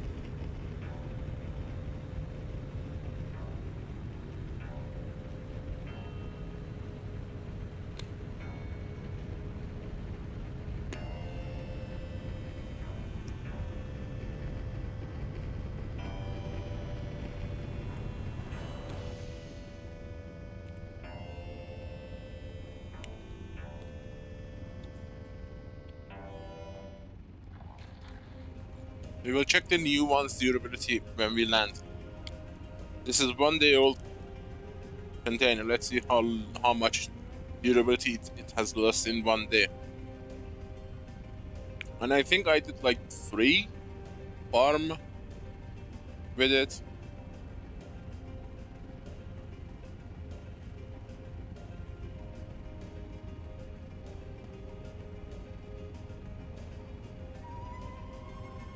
That's kind of crazy though.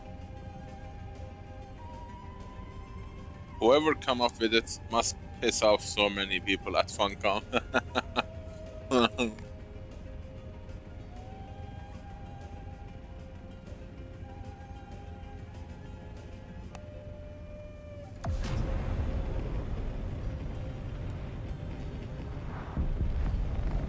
They can fix a new one too, you know?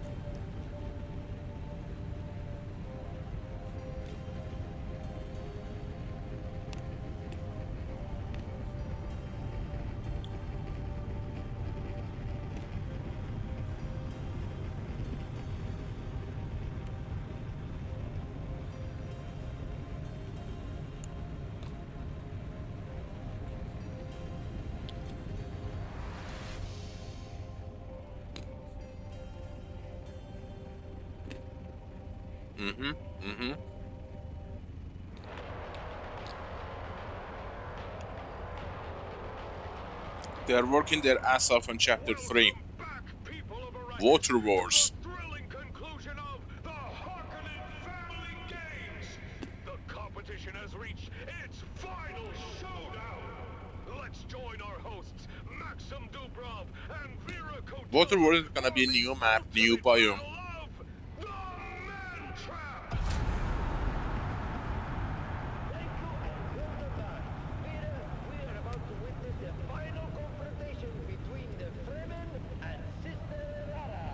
Indeed, Maxim. Both contestants are nearing the innermost chamber of the labyrinth, each approaching from different directions. Sister Alara has reached the chamber first. The massive stone door closes behind her, trapping her inside. I hope they don't botch it. Fearsome creatures in the Imperium. A Lhasa tiger, its muscles rippling beneath its striped fur, chains. It's gonna be a painful period The Lhasa tiger, known for its immense strength when chapter 3 is gonna be intestine branch. of the room, guarding the seal that the victor must press to win. Sister Alara is attempting to use the voice on the tiger. Listen. Stu, did they show the inventory size and the weight it can carry, or just the shape? She's trying to keep her distance, but the beast lunges at her with claws extended. She's down! The tiger has mauled her. It looks like Sister Alara is finished. Where did they show it? Entered the chamber. The door closes behind him with a resounding thud, trapping him inside with the tiger. The tiger leaves Sister Alara's bleeding body and charges at the Fremen. Its roar echoing through the chamber. He's fighting with incredible skill and determination, climbing onto the beast and driving his Chris knife into his neck. Oh. But when and where was this showcase that I missed?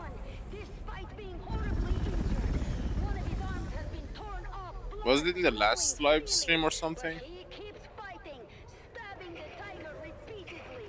Unbelievable! The tiger is collapsing under his relentless assault. The Fremen has done it. He is the last contestant standing. The crowd is silent as the Fremen struggles to his feet, his body battered and broken, stumbling towards the seal that will end the game. He's almost there. Step by step, he's making his way. But wait, what's that? Stop! Kill yourself.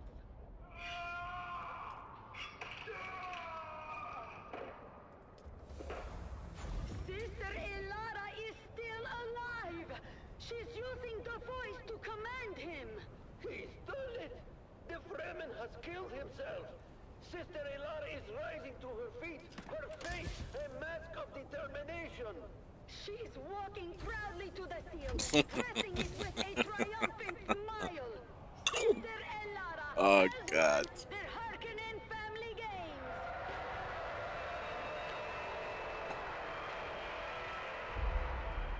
An astonishing victory! But wait! What are you doing here?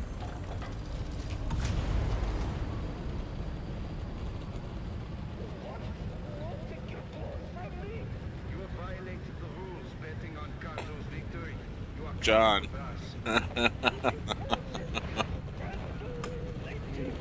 I read that in a different way.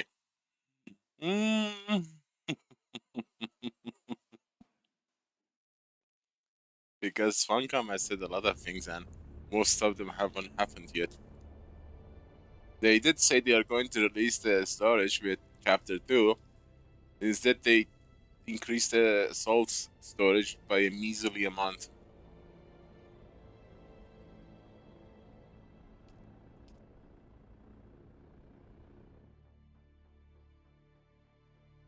I was so bummed. I was actually looking for that storage and then the story.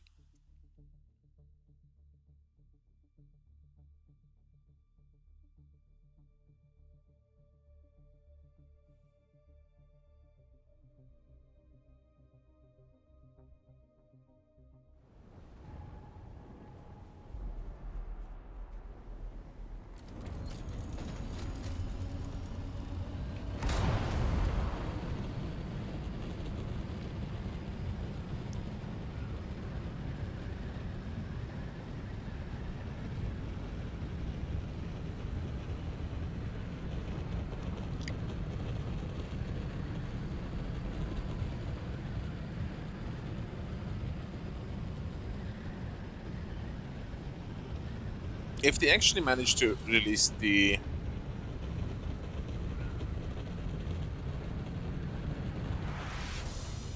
carrier storage, which is satisfactory, I might actually don't even refine in the deep desert. I would actually move everything to Haga Basin. Look how much of this stuff I have, guys.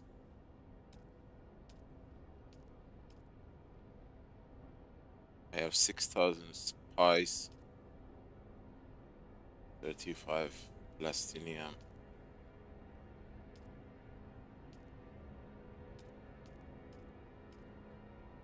I have 764 through aluminium, 4,000 cobalt.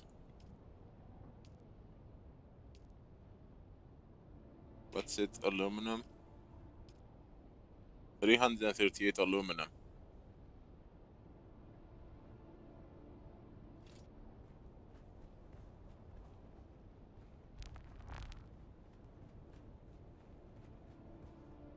Well, chapter 3 is called Water Wars, so we might actually get something new to deal with the water. Because if they are going to add a new biome, in the lore, there is ice. There is ice in the North Pole of Arrakis. They are actually mining ice. Maybe we go to the North Pole, which is snowy, and with the new carrier storage they give us, and bring back ice chunks melted in the deep desert. That would be like 10 body worth of water.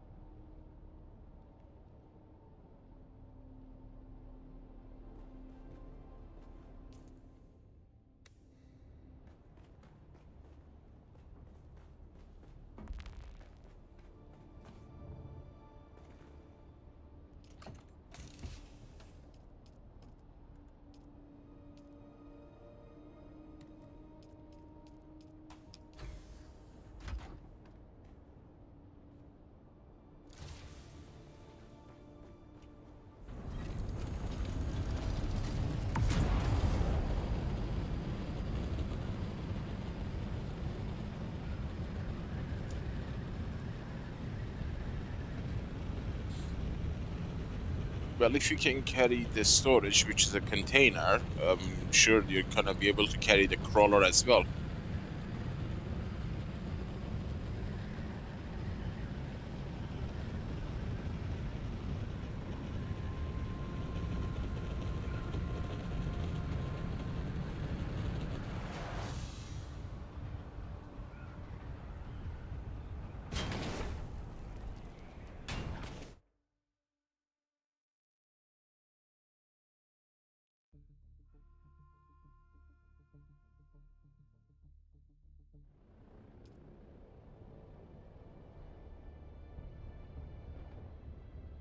Actually, should be bigger, you know?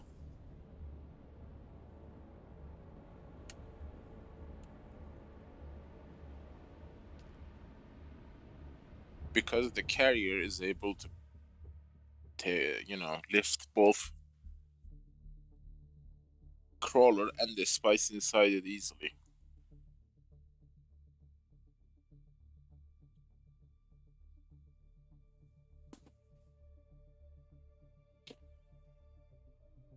I have no clue why they are being stingy with slots and storage. It's not like there is any benefit in it. Just makes life easier.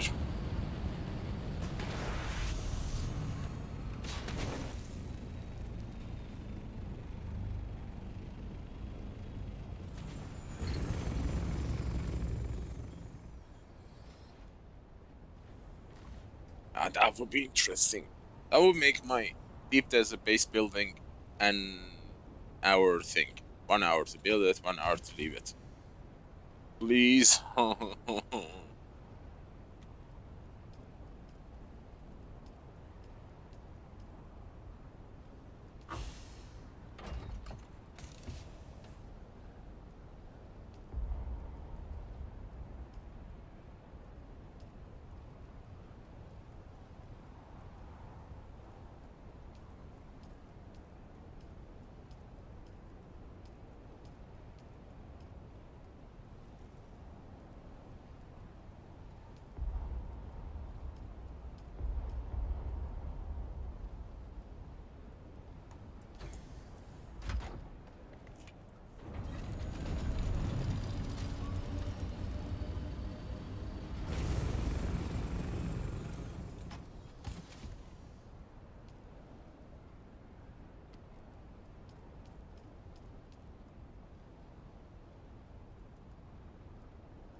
$30K with 500 slots, that would be an incredible thing to have.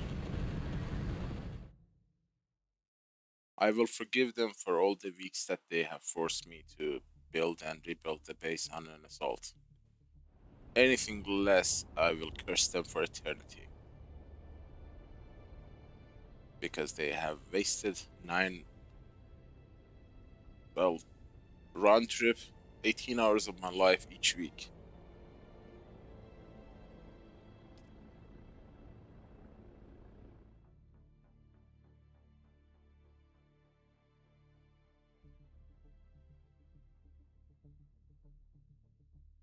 I mean, that should be the reality of the game.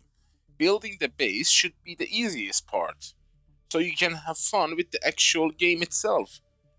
You are not playing the game when you are carrying a metric ton of duraluminum and cobalt paste to the deep desert. You are just wasting time.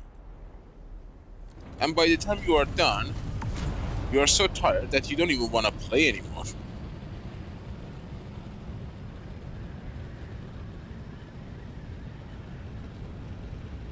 They should make it super easy. I wouldn't even make it like a carry it. I would like actually make it a deposit. Like select a specific chest and put everything that you want to be moved to deep desert, and press a button and boom, they are in the deep desert. And call it a delivery service. Charge like, I don't know, 20,000 Solaris, 30,000 Solaris for that. Just go to the deep desert, build like a special chest, which has like, I don't know, 10,000 slot, 10 million space. Put everything you want to be teleported to deep desert, and then press a button, boom, pay $50,000 Solaris. And go to deep desert and see in the base, yeah, that chest is full of the materials you deposited. Because that is the stupid part of the game. You should not waste time in the building part of the game. They should make it to be super easy to build, so you can play the game, not be the truck simulator.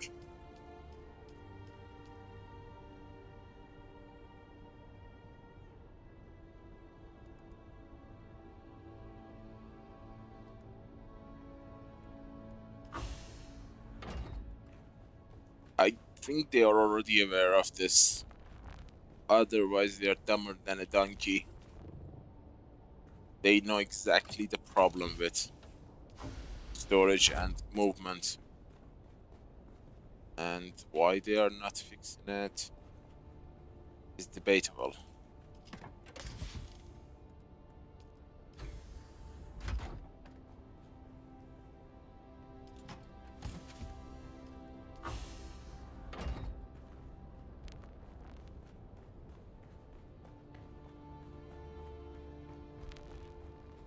And I hope they release a large storage as well, because I am running out of space.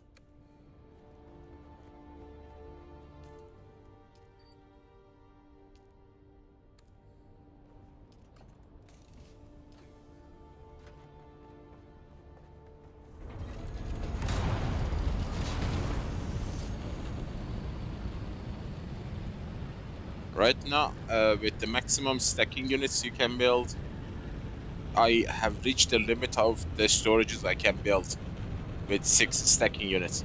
156 storage, which is like both water and material, which is stupid. Why they are making them 1? So, if I continue playing like this, in 2 weeks, I'm gonna run out of room to put my stuff in. I literally will not have chest to put my items in.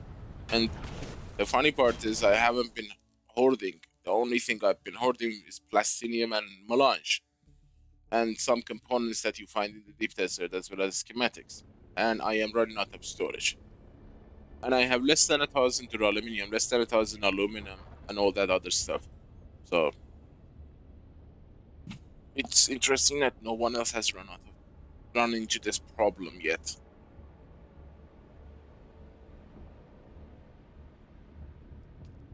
You can build a castle with 6 vertical, 6 horizontal stacking units. It gives you such a large room. You can literally build a Atreides or Harkonnen castle, but it's gonna be primarily an empty base. You can't put enough stuff in it. Doesn't make sense. 156 or 8, 158 I think.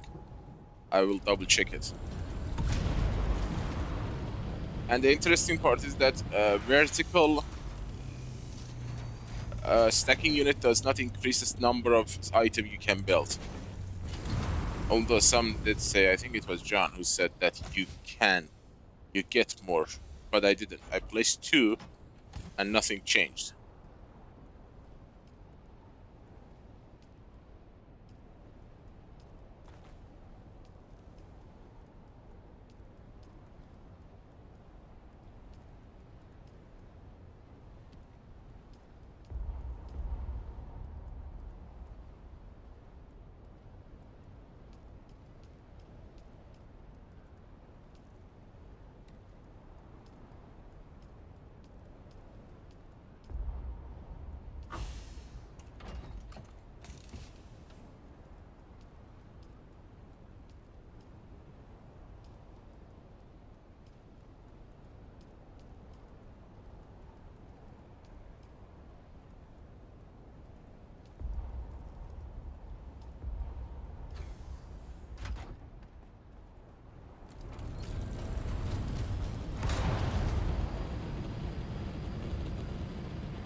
No, that's not an actual solution, you know, because you are just delaying the inevitable. That bank storage isn't that big as you think. It can hold like 50 plastinium stacks, something like that.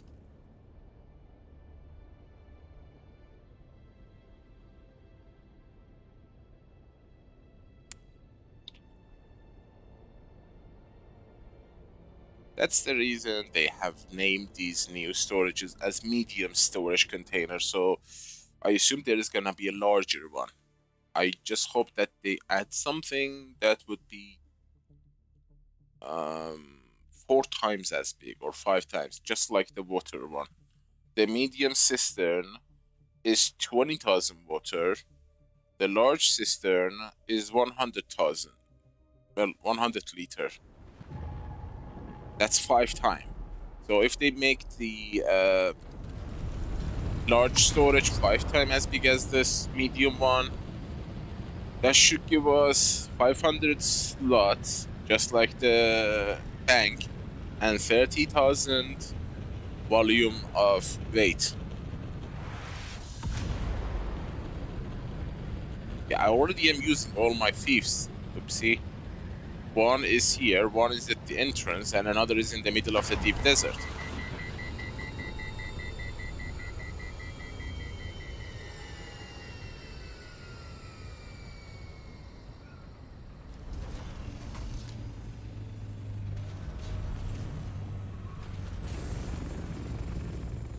How much? 35,000. 3,500. 5 times that would be something like 17,500. 17,500 for the large version. That would be super cool.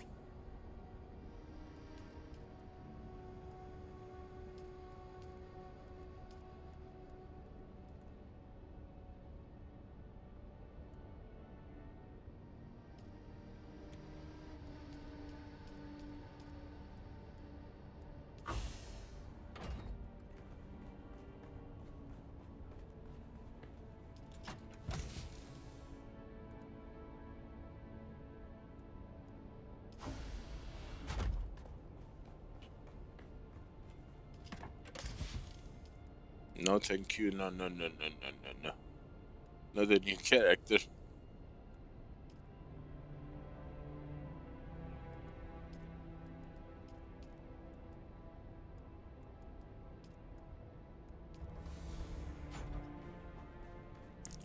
It's hard enough to manage one of these idiots. Imagine two of them. This is an easy fix. If they give us a better storage, that'll fix the problem real fast.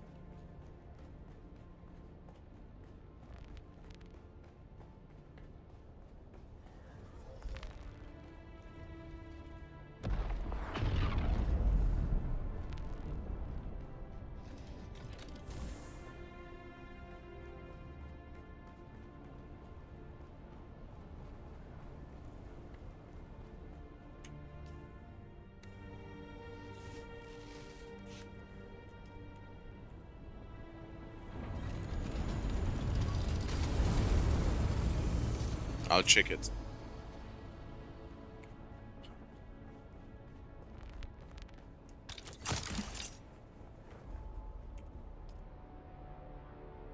$150. Yeah.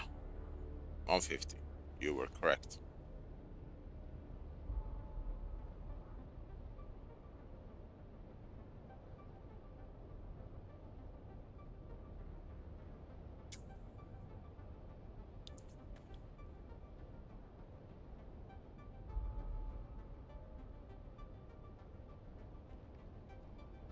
Wait, what?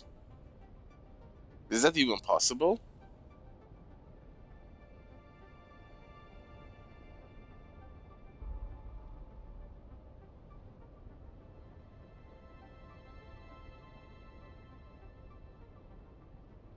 No, not buying another game. I'm saying that can you actually do it by creating a new character and another siege coming to this siege and making... Nah, that's not possible.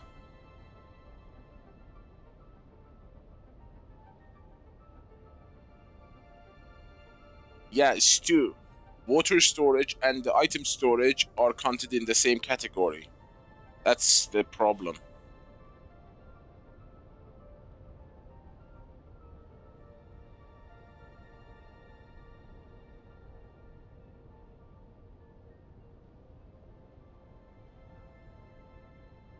But you can't go to another siege with your character. Is that possible, actually?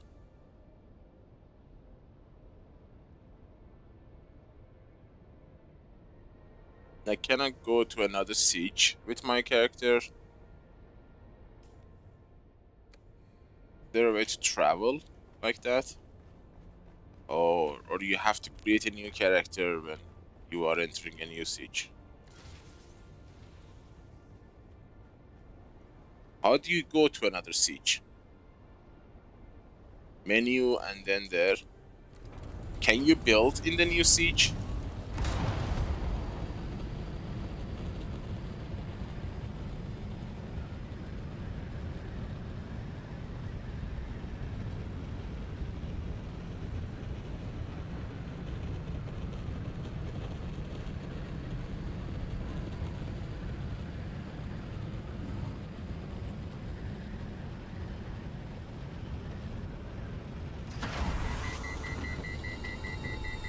So, what is stopping me?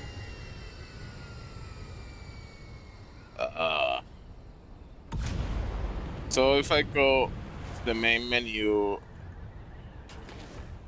and come with another character to this siege, it's still gonna tell me I have reached the limit?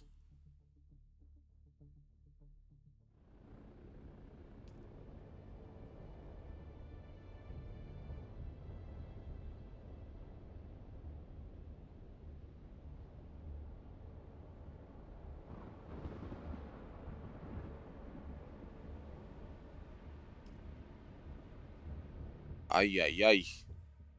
They really have thought about this. So I wonder why they have made us restricted to making...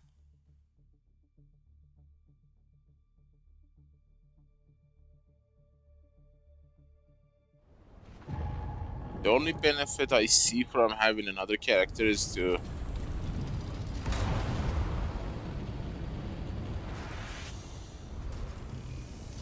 I'm on the timer, otherwise I would have tested it right now. I think I have a character in the same siege. Let's finish this moving things and we can test that.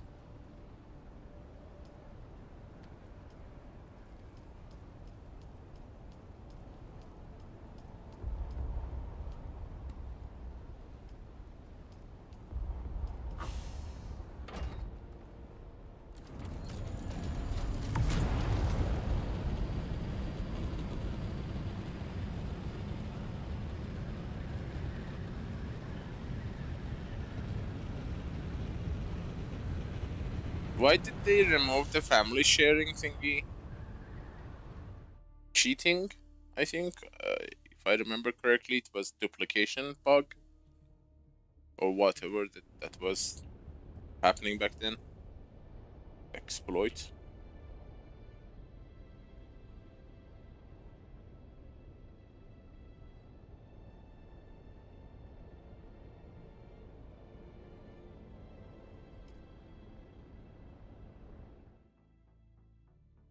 I think you can.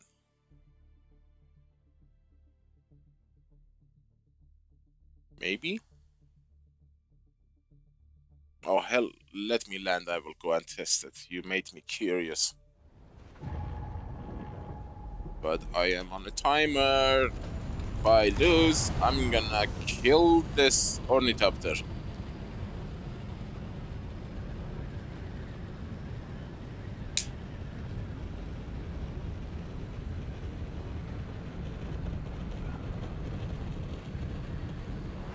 You have to be out of your mind to buy a new copy of the game just to have more storage. What the hell? I mean, that would be like hardcore MMO. Because I know for a fact that is an MMO thing. People having multiple accounts for more farming, more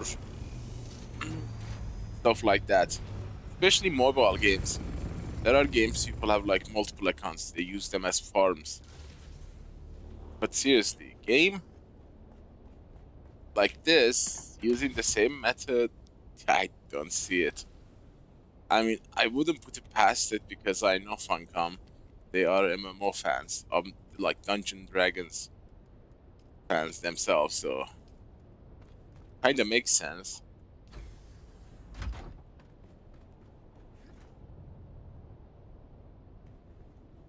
And what's wrong with that? Why are you stopping people from buying multiple items from the Landsrat? That is the benefit of having multiple people playing.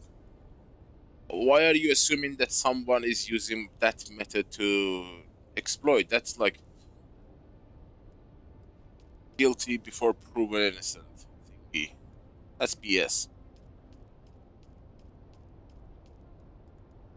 If I was using that and they stopped me from using it, I would be angry too.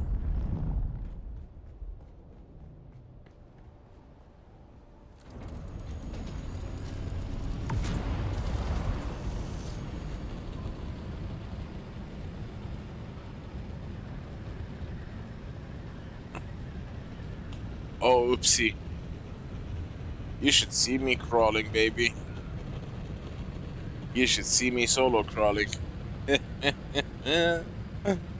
You will lose your noggins.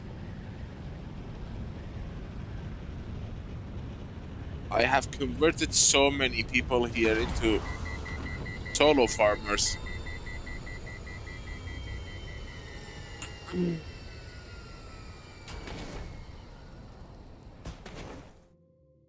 A lot of my dear friends here who watched me have converted to a solo viewer. Sorry, solo farmers. And we created an association. Solo Spicer Association LLC.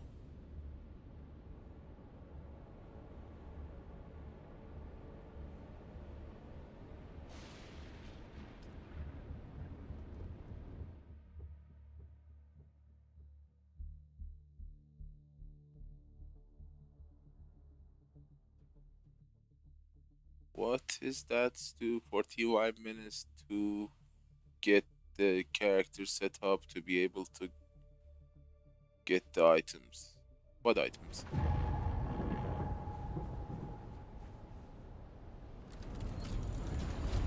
Damn right we are, Noah. Damn right we are. We are the ones keeping this game alive. And that is saying something.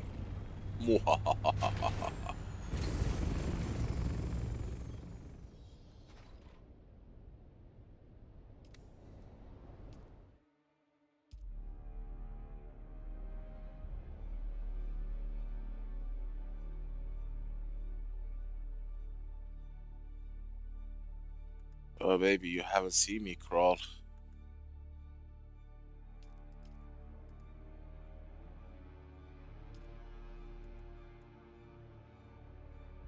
So normally now it should tell me to create character, but I think it's not.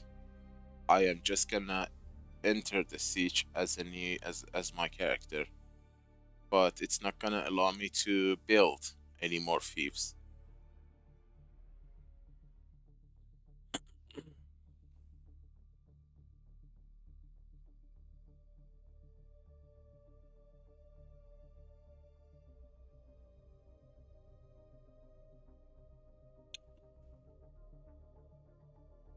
If that is, I don't think that was the reason to disable family sharing. I think the reason they disabled family sharing was because it was used as a, what the hell? But I am in the deep desert. So how does this work? I'm scared to go back to Haga. Exit menu. Let's go to Haga and then try it.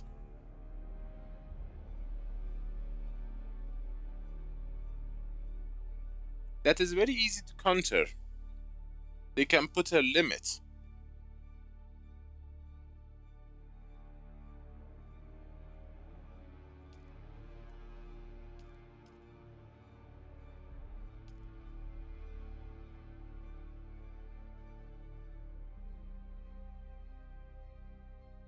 Yeah, I guess you are right, Oopsie.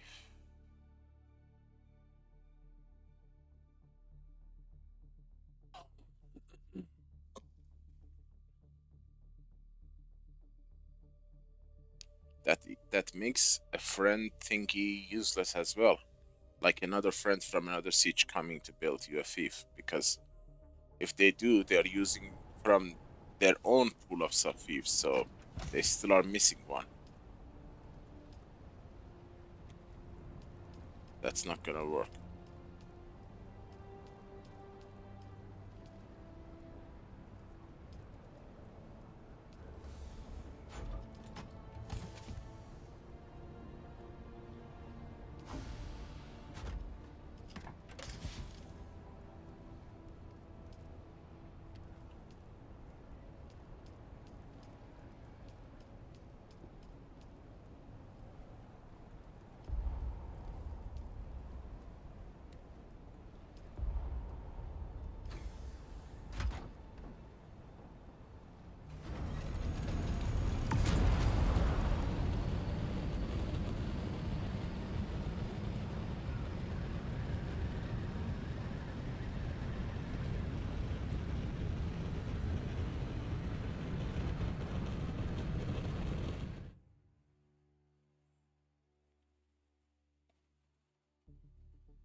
That's not possible. You cannot gift an already purchased game.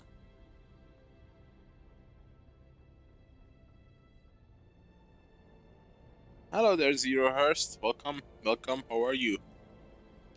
Good to see you back. We are debating how to break the game.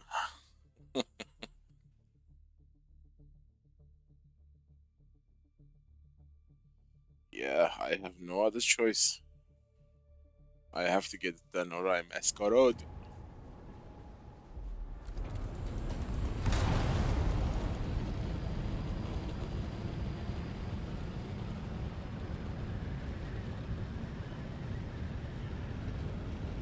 So let's see what happens if we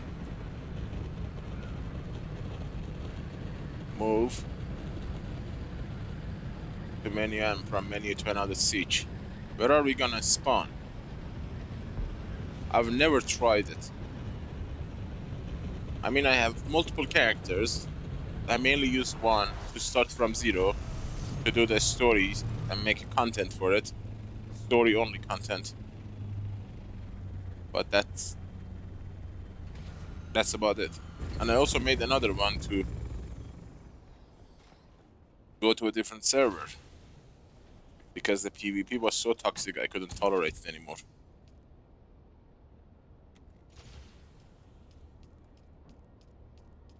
No, no, no, no, no, no, no, no. Damn it.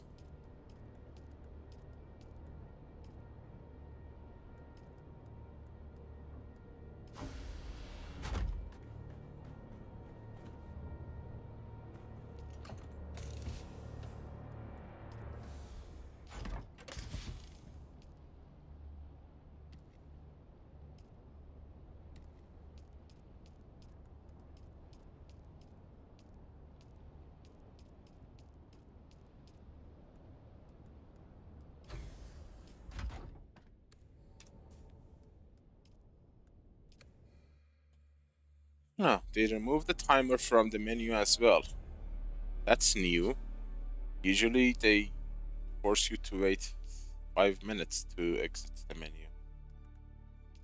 So if I move to another siege,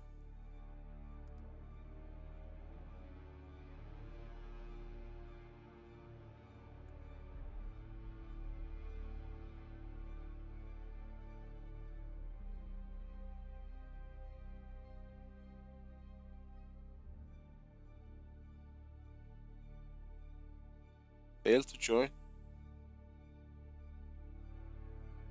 What? Log out, Grace? You can't be serious.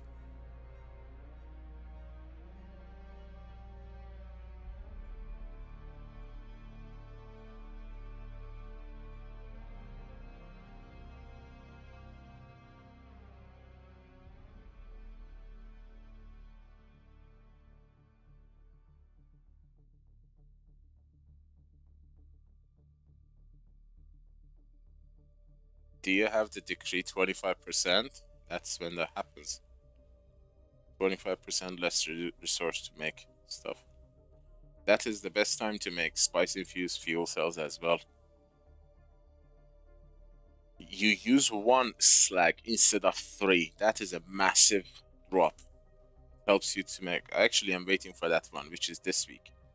I'm gonna convert 3,000 slag into 30,000 spice-infused fuel cells. That's gonna last me a long time. Oh, I started here. So, no build zone.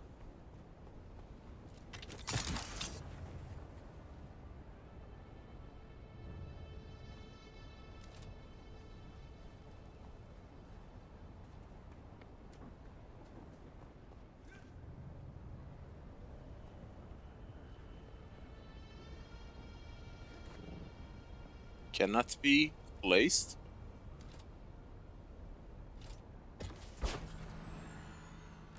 South. Oh, this is the... Sector weather alert. A large sandstorm is approaching. 4 hours mark. I am burning time. And it's gonna tell me you have reached the limit. I already know it. Ugh.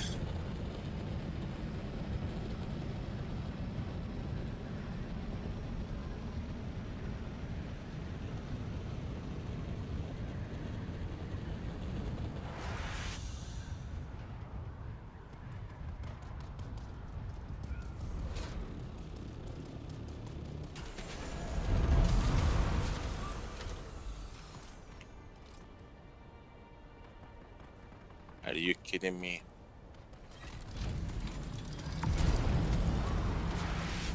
All this anticipation, and we are gonna see you have reached the limit. Yep. Son of a gun.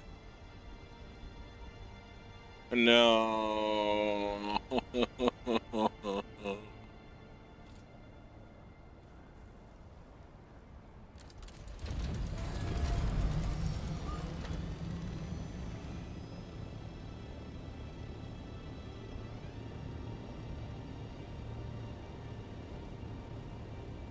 Yeah, this server is laggy.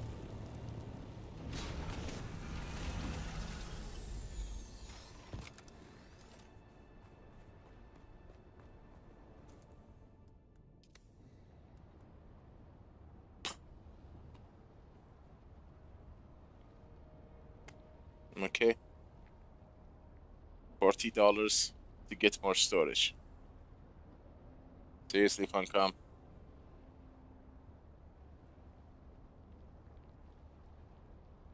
Everybody's gonna reach this limit sooner or later, unless they add new storages and increase them.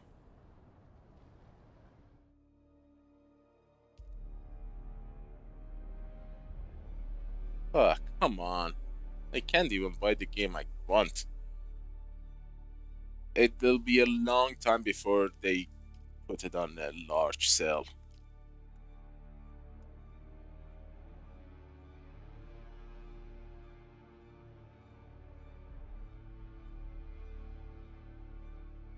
I know, I just... You had to try it with your own hands.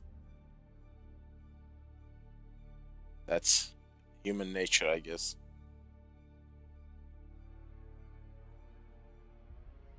Also, I got mixed messages from the chat, so we had to see who's right, who's wrong. We were trying to duplicate base. Kidding. We were trying to see if we can use the same character on this different siege to place the sub-thief and increase our, you know, amount of storage we can build. But the fact that the game is not letting you to create a new character should have been a big indicator. So, there's that. Well, I guess we tried something we already know. Already knew. And now I am in the ass end of the game.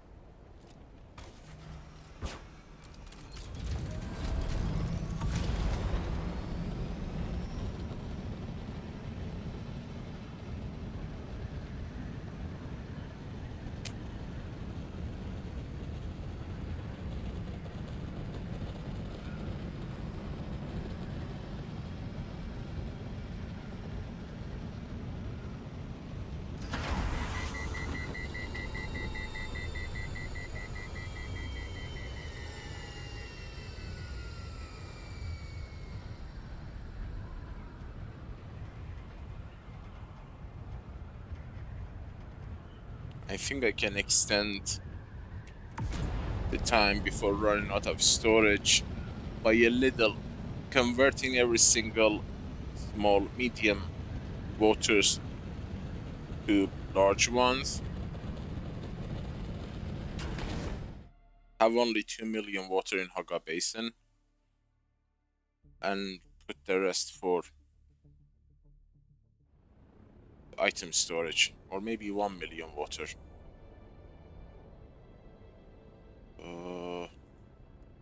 What is the maximum water needed for 999 duraluminum? I guess that's the most water consumed. You put 999 plastinium, that's 1.2 million milliliter for plastinium. So I guess 1.2 million water max.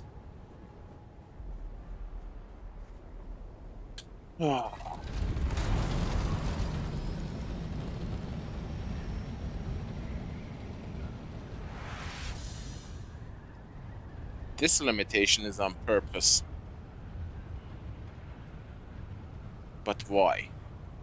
That's the question. Did they say I'm awesome? I'm sure that's what they did, Martin. Bye. Martin the little butt.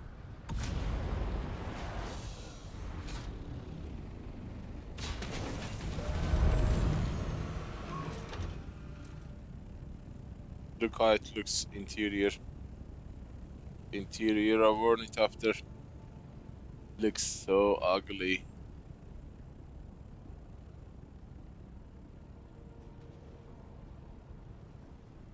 And cool at the same time. First person would look really cool.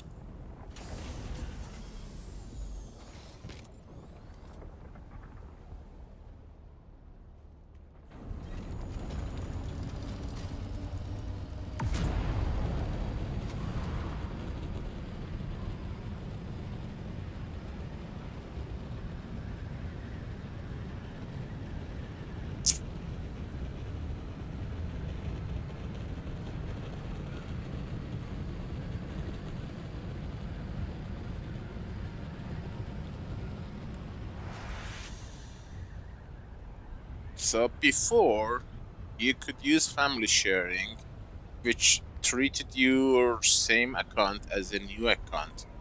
So you could create a new character in the same server using the same account. Only one?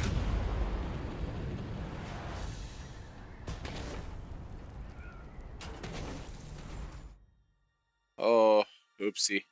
There are far better games that I would love to have than getting a second account of a stupid Dune just to get extra storages. Oh no. I wish I knew about this. Oh.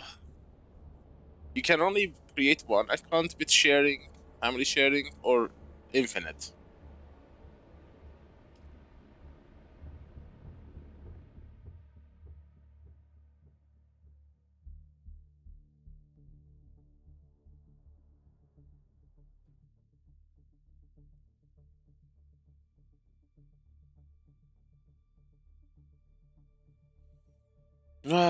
There's only one way for my situation is to through Steam.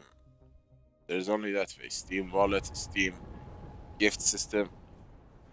Otherwise, I don't have any method yet. But how stupid it is to think about getting a second account for a game of this size just to increase your storage.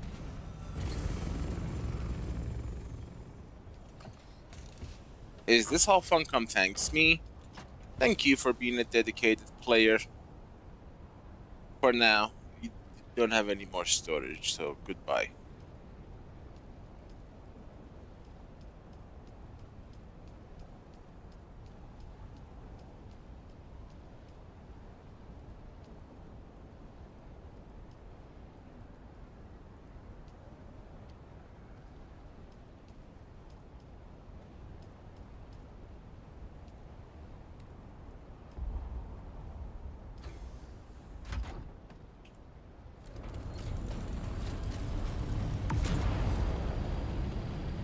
Damn.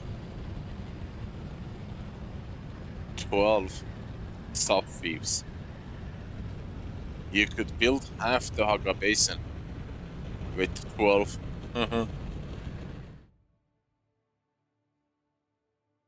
You could single-handedly crash the server.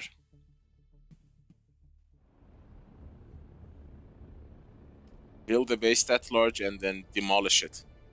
I mean, build it on top of a single pillar, and the moment you remove that pillar, the entire 12 thief large building comes down.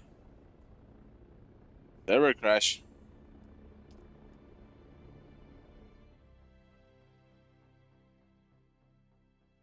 Being exposed.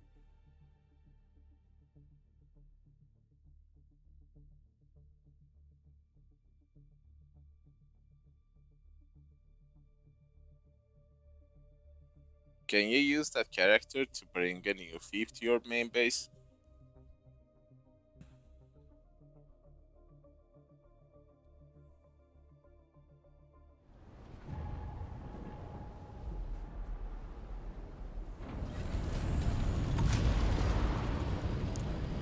I would be royally pissed if I figured that this is done deliberately by Funcom for people to buy more copies.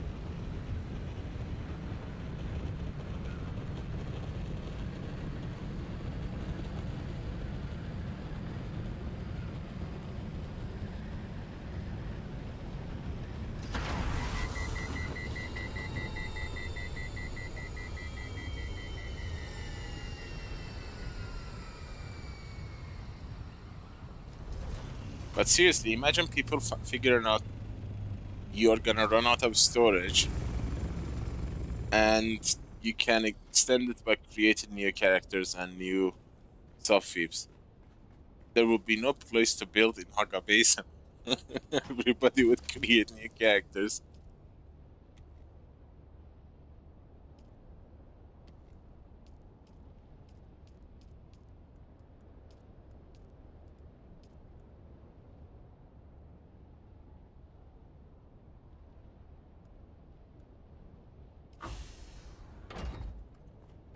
Hopefully, I would start a Dunkin' chat campaign against Funcom.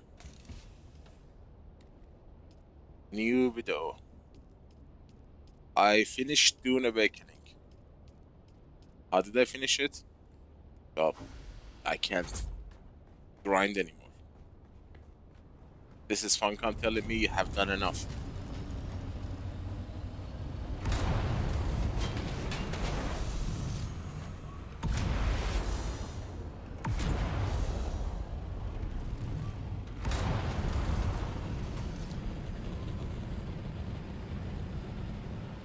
What is funny is that I am the minority player who has reached the limit.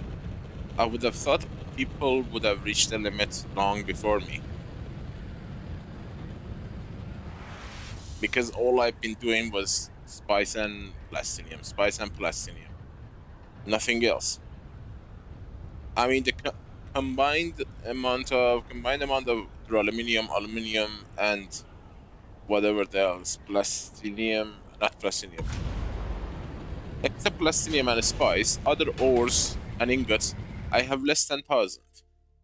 So, even less than, let's say, steel, I have less than 10,000 ingots in total. That's how much I've been grinding.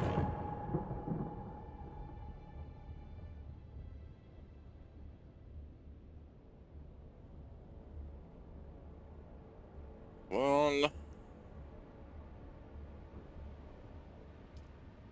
I take that silence as they are like crazy working on chapter 3.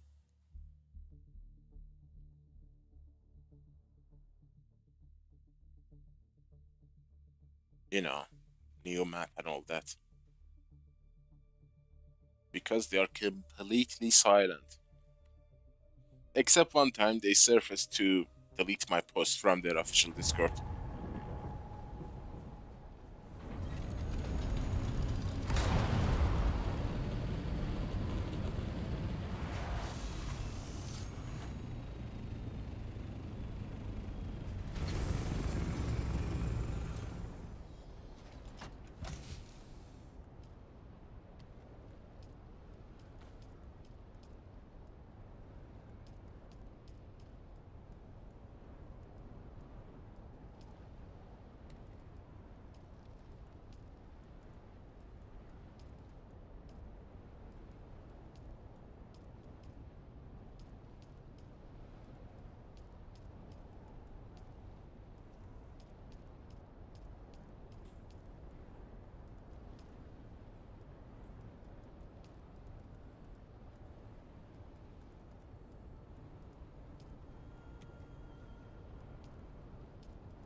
This issue actually can be fixed in another way too.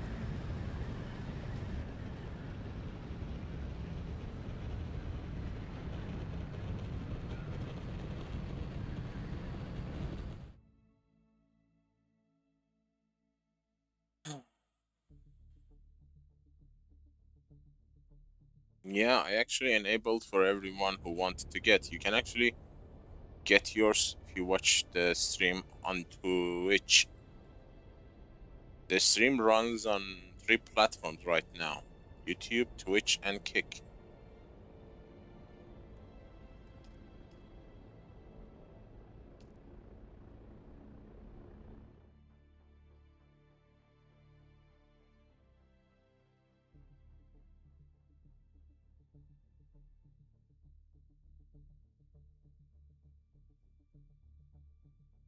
That would be the dream, Zero. That would be the freaking dream. Because that would allow us to glide at the same time too. The carrier without gliding is super slow. The fact that we are accepting whatever they are going to give us is our desperation. But in reality, without glide, carrier is extremely slow.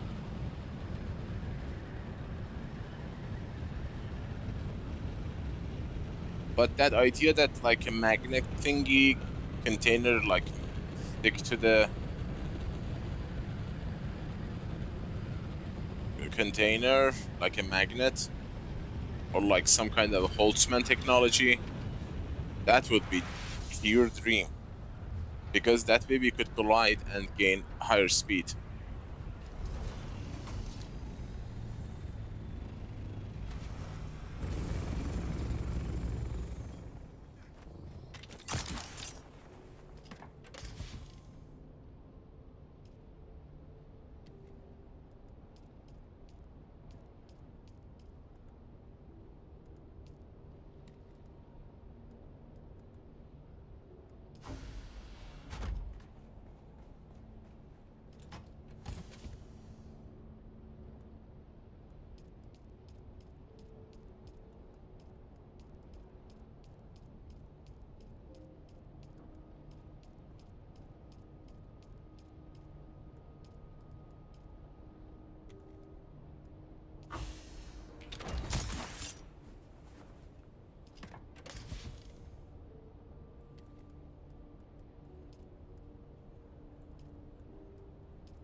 Funcom can't be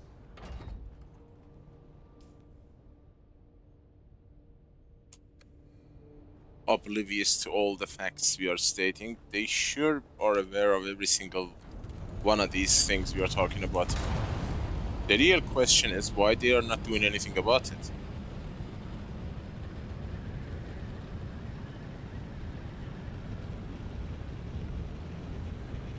Are they saying, okay, the player count has gone down drastically, so it's not gonna bring them back regardless of what we do, so let's keep all of these fixes and changes and additions to the game and dump it with chapter 3 so we would bring everyone back and maximize the hype, you know?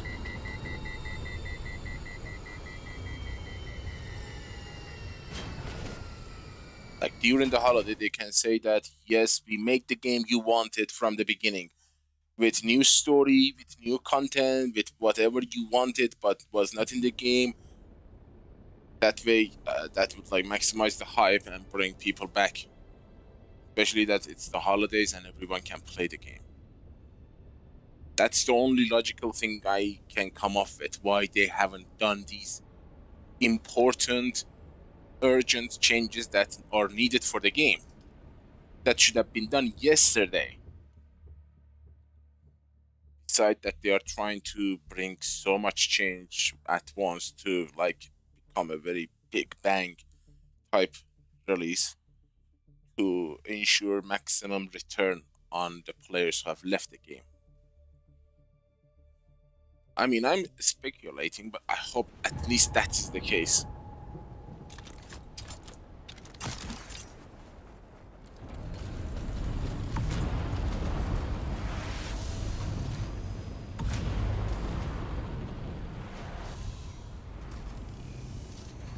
Like, I have a gut feeling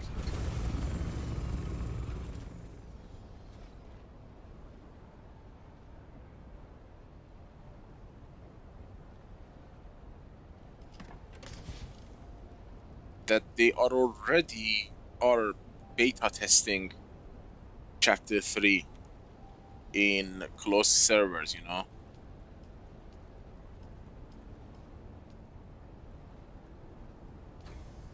Which you can see those servers, the admin only servers. Not admin only, they're called different names. But you know what I mean. Developer only servers, only dev team can join them. You can see them during the restart every day. They are the last ones to go down. I think that's their beta testing servers. Because they also have a funny name.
What? The story of chapter 3? I mean, chapter 2? Go do this, go do that.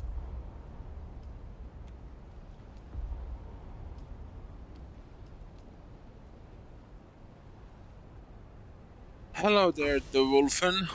How's it going, buddy? Good to see you.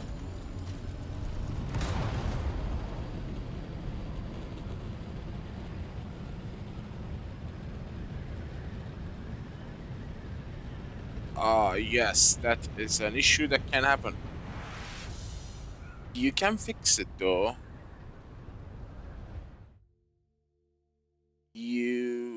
Well, this is the John's idea of fix. While you are moving, exit the carrier while flying at full speed. And then re-enter it. That fixes it. My fix is to press escape, press exit to main menu. It's gonna tell you 5 minutes. And then relog to the game afterwards. That usually fixes that automatic movement. Also, thruster not working.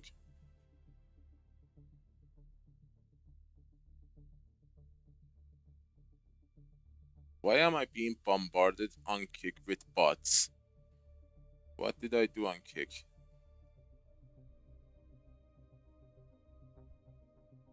Someone needs to ban them one at a time.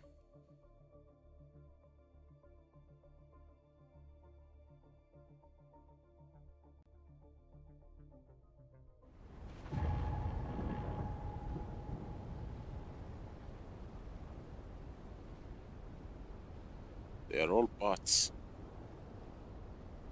Okay, I will ban you one at a time.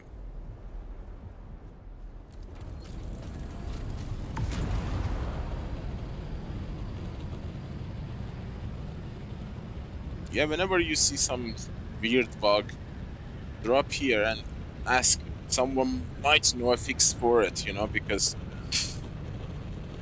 it's Dune. Someone has seen that kind of bug before. At least one person.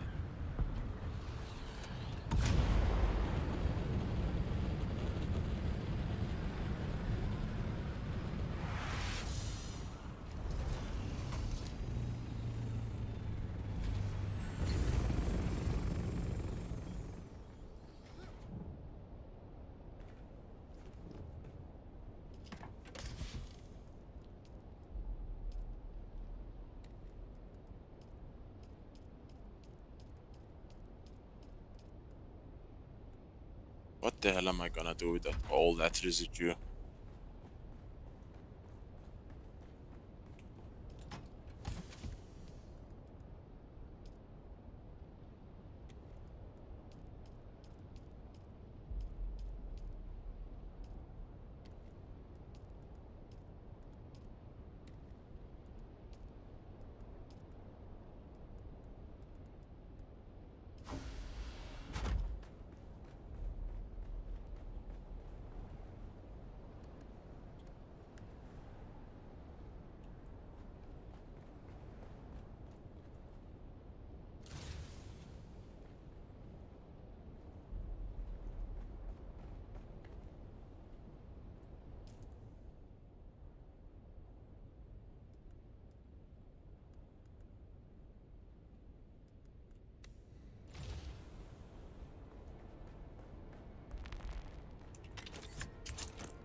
I wanna change these three.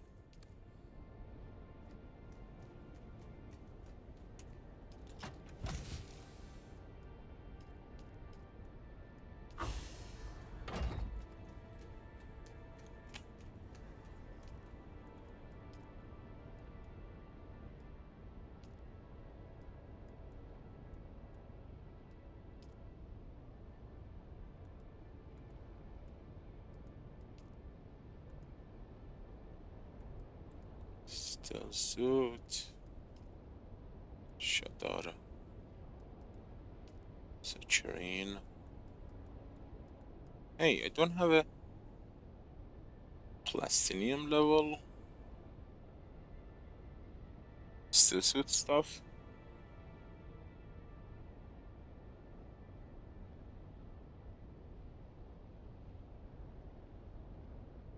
What?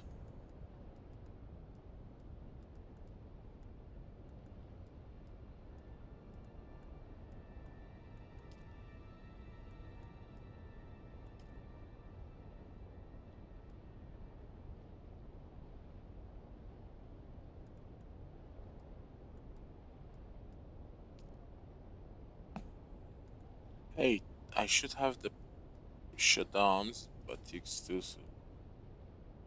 Glove. This is weird. I don't have any still suit schematic for gauntlet. Oh, yeah, thank you. Oh, that was the basic part though. Has what? Sunstroke. Volari has hydration capture. I will go with Volari. What about gauntlet? I don't have any schematic gauntlet. I have the shoe for the Volari, I think. Volari shoes. Volari. Where did I put that? Volari's...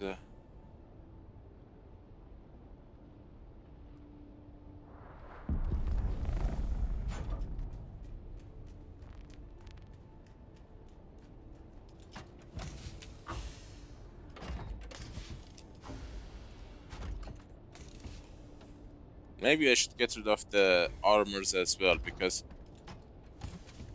Landsrat doesn't require them, but I don't know, maybe they will make it require them.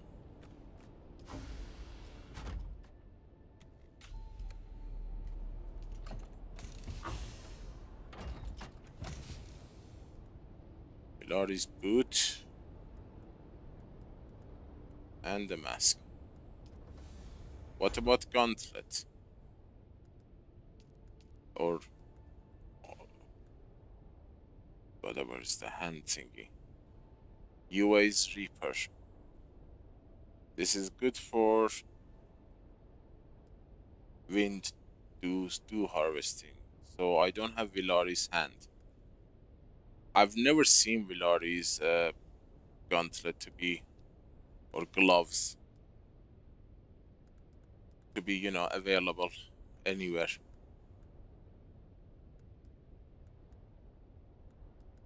Hmm.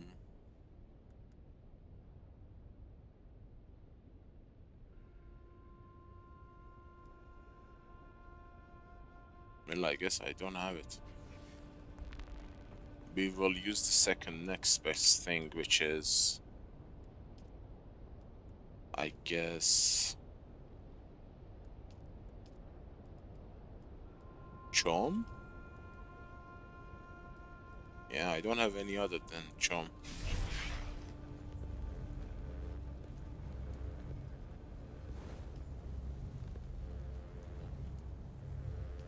It has no...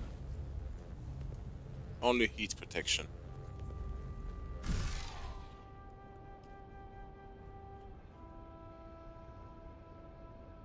I wanna see if that is the reason why my steel suit not getting filled enough, or what.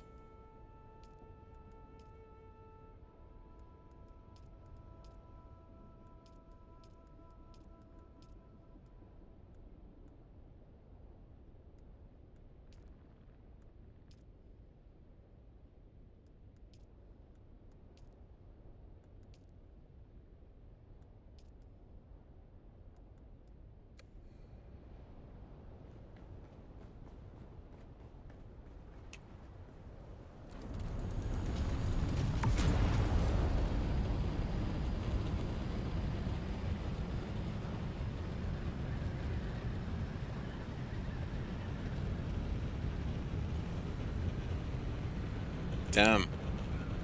Getting eaten by...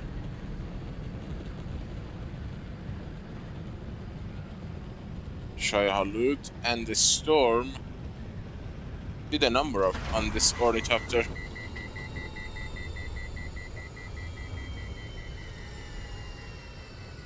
But I've been using this ornithopter for 2 months now. That's kind of funny. And it's still alive.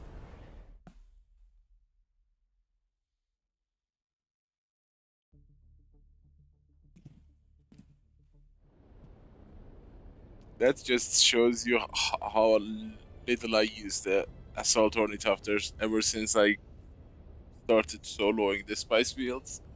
No compactor, no nothing. Hell no. I paid my dues.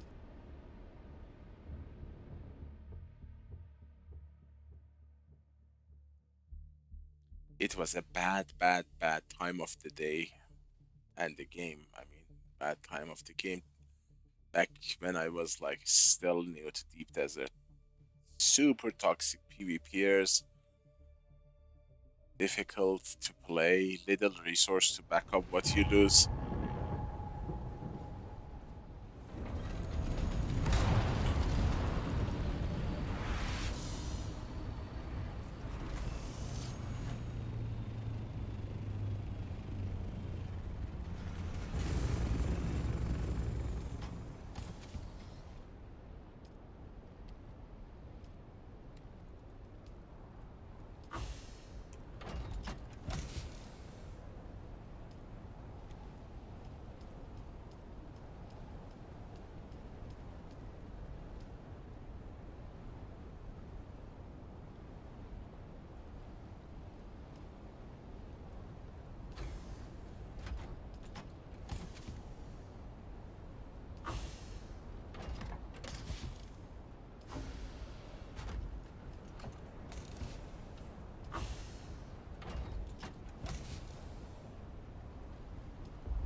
Mm-hmm.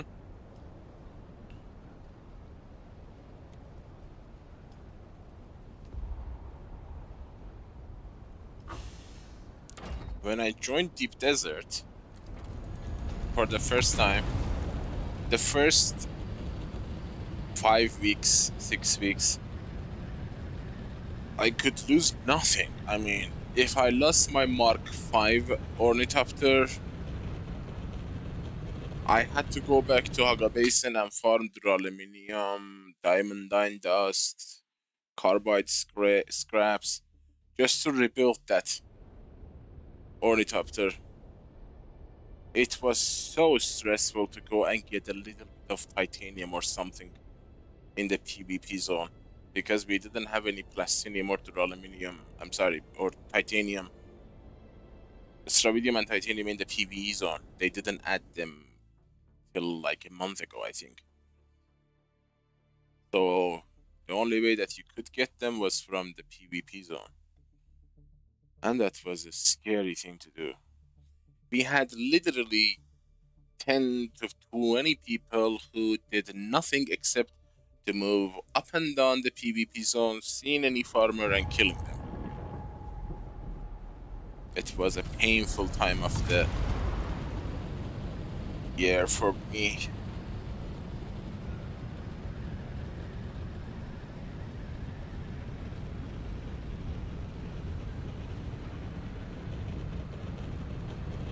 You know, I guess Funcom made one very important mistake. They overestimated the number of people who are gonna team up and create large guilds. They really, I think they were surprised to see how many people want to be a solo player. That, I think, was the very shocking thing for them that they didn't count on.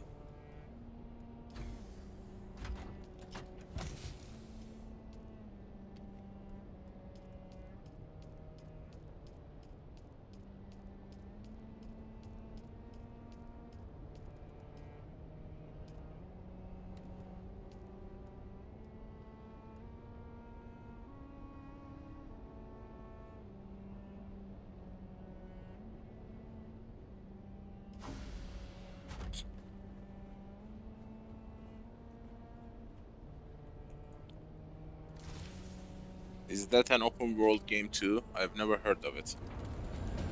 Xenophon. Is it the one from 40k Warhammer series? Oh, you mean the server. Sorry. It felt like a game name. Xenophon. Interesting. Server name. I know, I got it.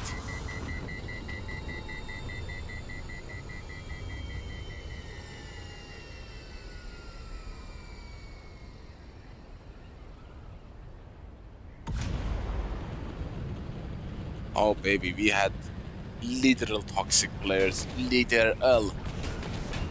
Like, I'm talking about a player who kills you over and over again, destroys your Orni, and by the end calls you a Nazi or something.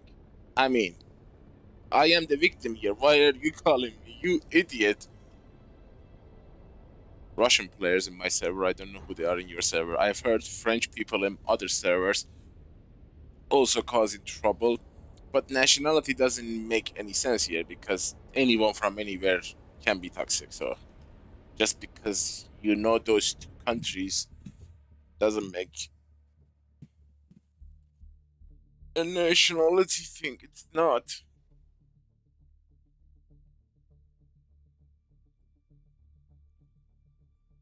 If there are 1,000 players of the same country, some of them are gonna be toxic regardless. Otherwise, our world would not look like a goddamn hell.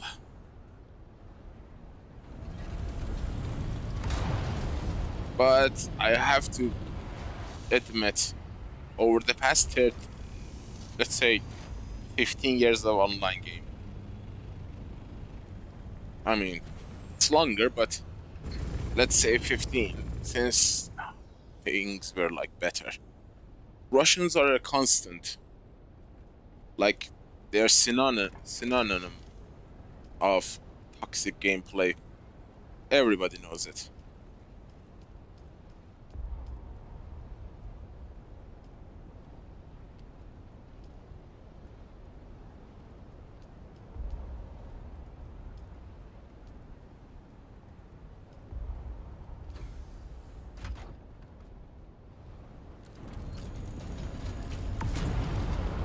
And the funny thing is, they are kind of proud of being toxic.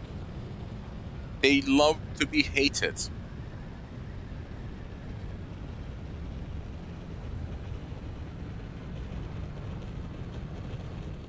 Those times when I was live streaming those moments in the game, some people from the US who saw how the toxicity can go up in the game, they panicked. I mean, they didn't think they can encounter players like that in the game.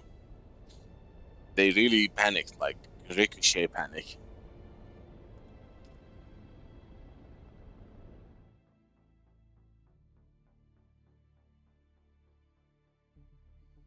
Yeah, they don't type English. That is why I'm telling you.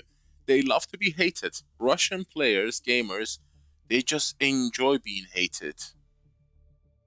They type in Russian font, as in, I guess they're trying to say that we are dominant, we are the biggest, best. The funny thing is, I kept hitting them back with the Ukraine stuff. That really shut them up.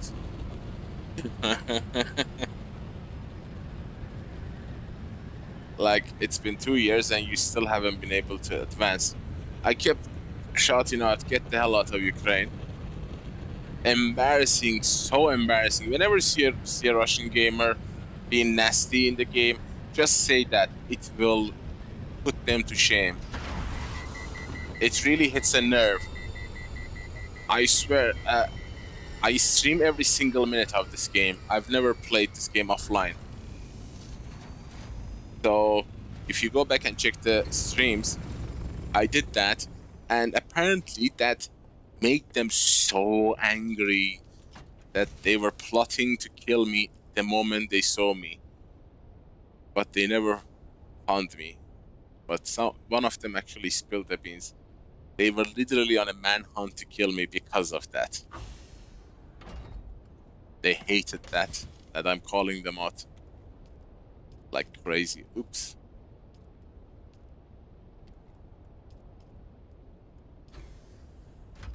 And because of that, they kept calling me a Nazi. What the hell? What does one have to do with another?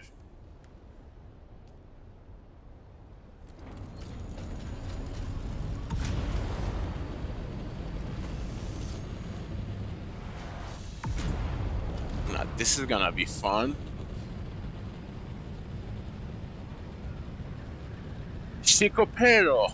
Did I pronounce that correctly? Chicopero. Oh, this is gonna be fun. Did I pronounce it correctly?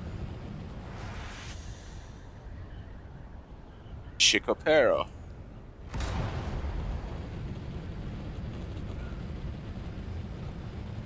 Chicoipero.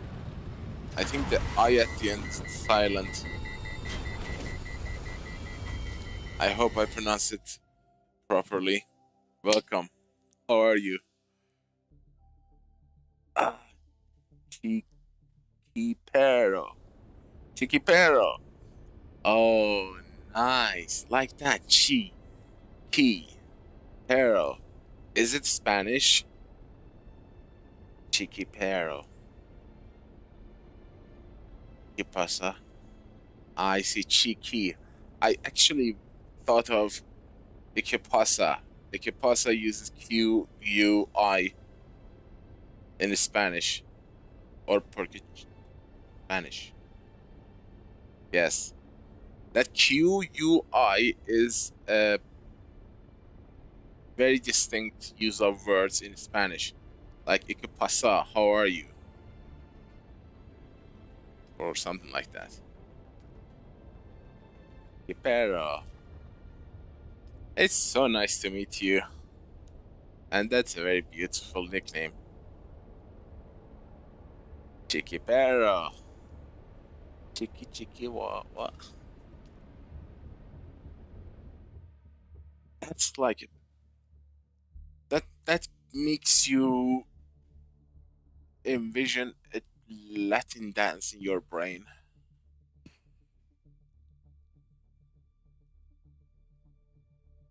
Like a happy memory.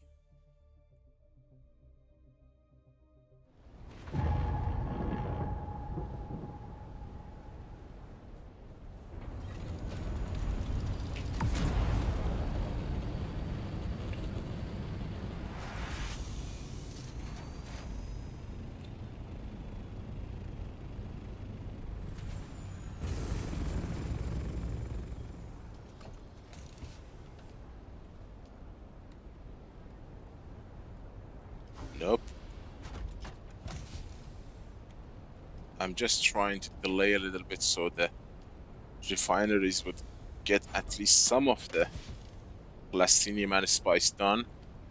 Because every 45 minutes there is a melange. And how much time do I have?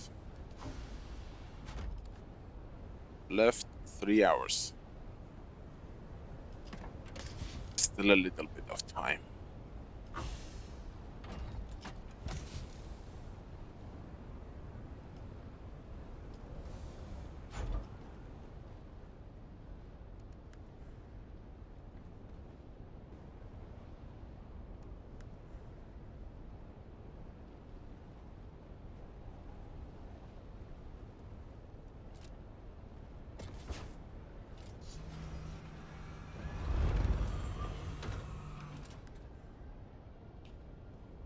I'll be one large field, all of them. I was hoping to see this thing go away.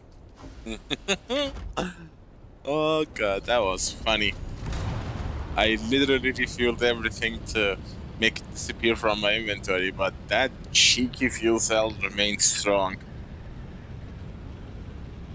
Yes, OS almost. I mean, the main base is still hanging on there, so 3 hours. I'm just gonna do 2 more runs here and then go back and dismantle everything, because those large spice generators are extremely heavy.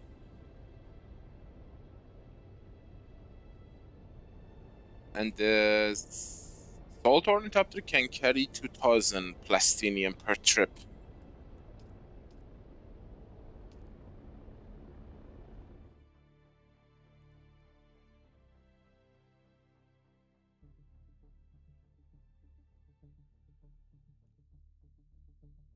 But seriously, with all the discussion about storage and all that, I'm still very angry that when they decided to increase the storage of Salt Ornithopter and not give us the carrier storage, they really should have done more. Increase it by 5 times. Let this Assault Ornithopter have 5,000 volume of units and, I don't know, 50 storage slots. That's so stupid. I really want to sucker punch the idiot who come up with that idea. Let's increase it by double.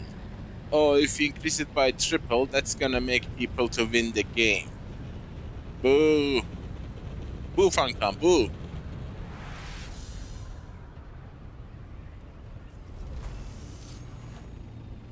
It's the same thing. We were so fed up with the 1000 storage Assault Ornithopter, we literally would have said yes to anything. It's gonna be the same thing with the carrier storage. Whatever they are going to give us, we are gonna say thank you. But reality is, they should give us something really decent. 500 slots, 30,000 storage. Just like the bank.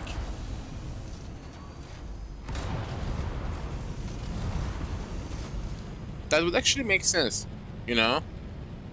Because if the carrier storage is gonna be a larger version of the medium storage, and the bank storage is like 30,000 storage with 500 slots, it's like a vault, you know? You have a vault in the bank. That is the size of a vault, bank vault. And a carrier can lift a vault that holds 30,000 volume of stuff with 500 slots in it.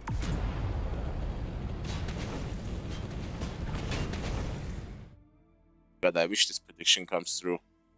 Can you imagine how easy our lives would be if we can carry 30,000 volume of units stuff with 500 slots? Oh baby, that would be the dream come true. It literally would make the deep desert building one trip. It would be start and finish in 30 minutes.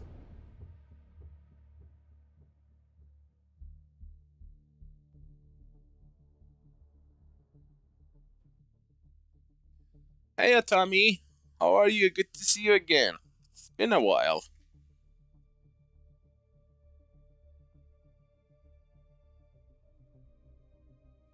Yeah, I know you hate the game.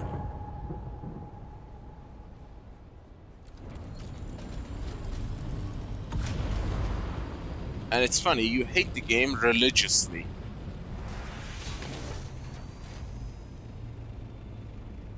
But seriously, if they fix the game the way you like it, you're not gonna come back. Oh, look at Maron top there. It's like a dog that wants to pee. I am being mechanically humped.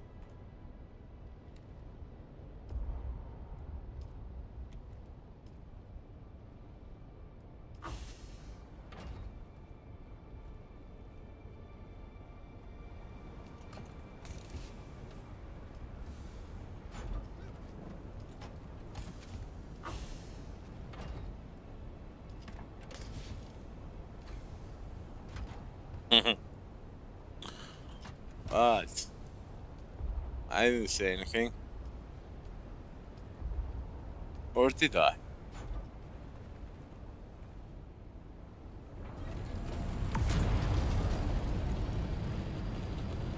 Okay, time to go back to main or we are gonna be in trouble.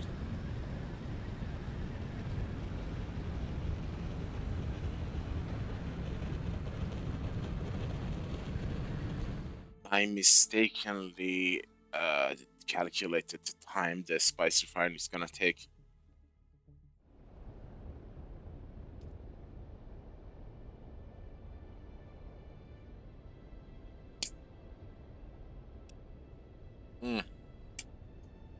Look at the freaking time.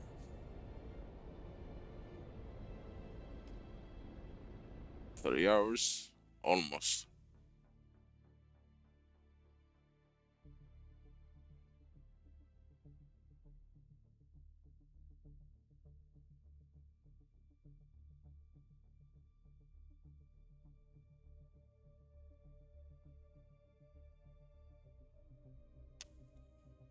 That is the beauty I felt when I was playing the server slam of Arc Raiders. It has the same principles, you know? You go out, you find loot, and bring it back. Sometimes you find normal loot, sometimes you find really rare loot.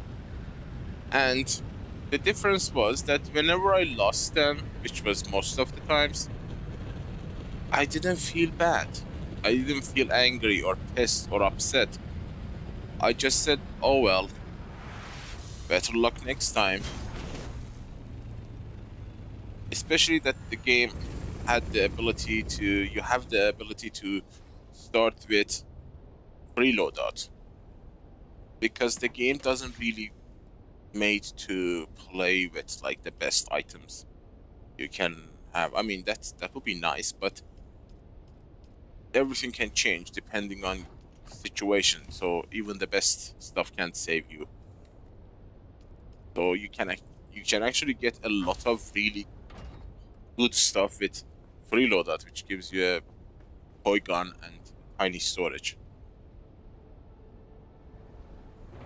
But Dune is different.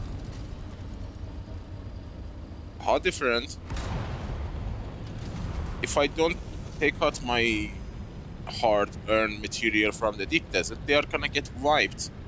I have worked to get those materials. And if I lose them, I probably delete the game. Shift delete it, actually.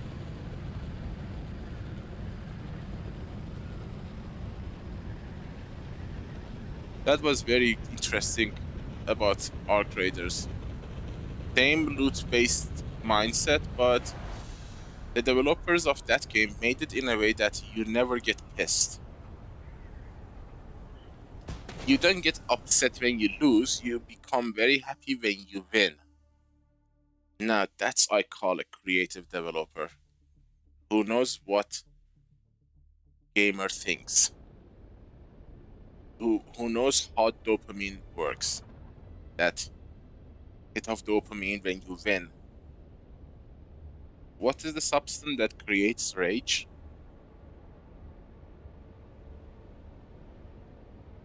Testosterone? That didn't happen in that game. But when you are successful, you came out that there's a loading screen, that you are coming home as heroes. That felt really good.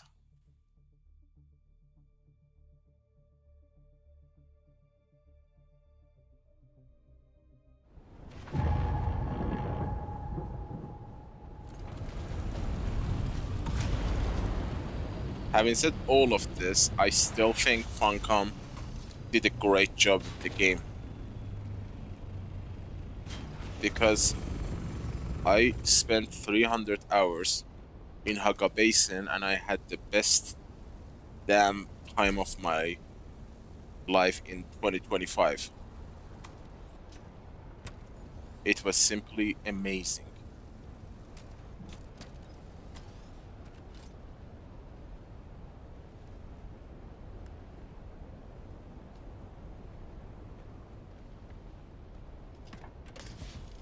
Sector weather alert.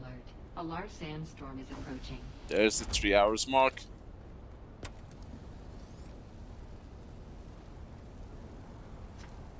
You're a little bit late.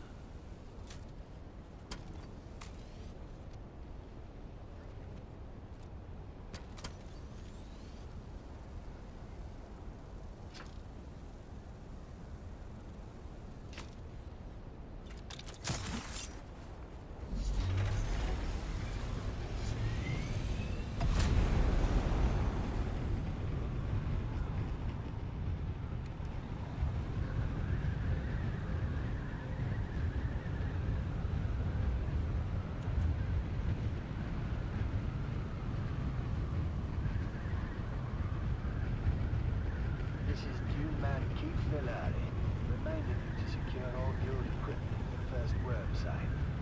My crew waited too long and lost both crawler and carry-all to the Leviathan. We thought we'd landed the big bonus, but now it will take generations for our children and grandchildren to work off our debt to the guild. Be profitable. Be safe.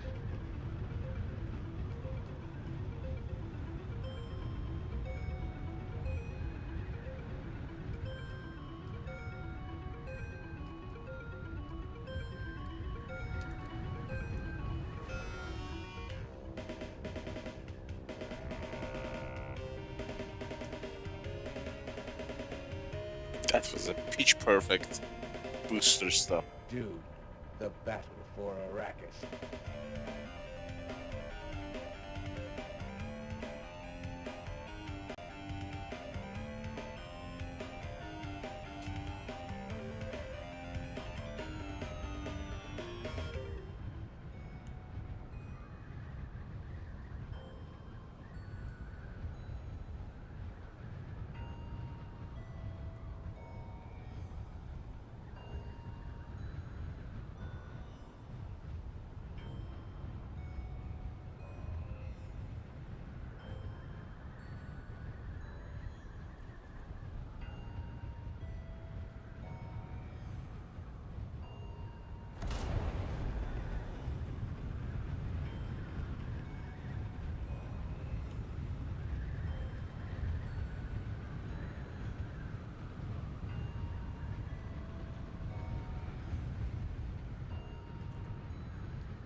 Communet Theater presents an King Playhouse production of 5 Days at Carthage. Brought to you by the generous patronage of the Padishah Emperor and the tireless support of the Spice Miners Fellowship and the Leisure Committee. And now, it's time to dim the lights and return with us to those fateful days.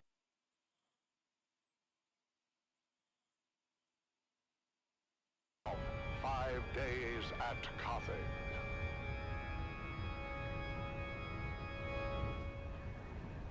The Imperial Scenarist Guild has been provided unfettered access to the sealed records and testimonies of those who survived the Carthage incident. The following dramatization represents the official truth, as judged and signed by the Imperial Chamber Court and Audit Council.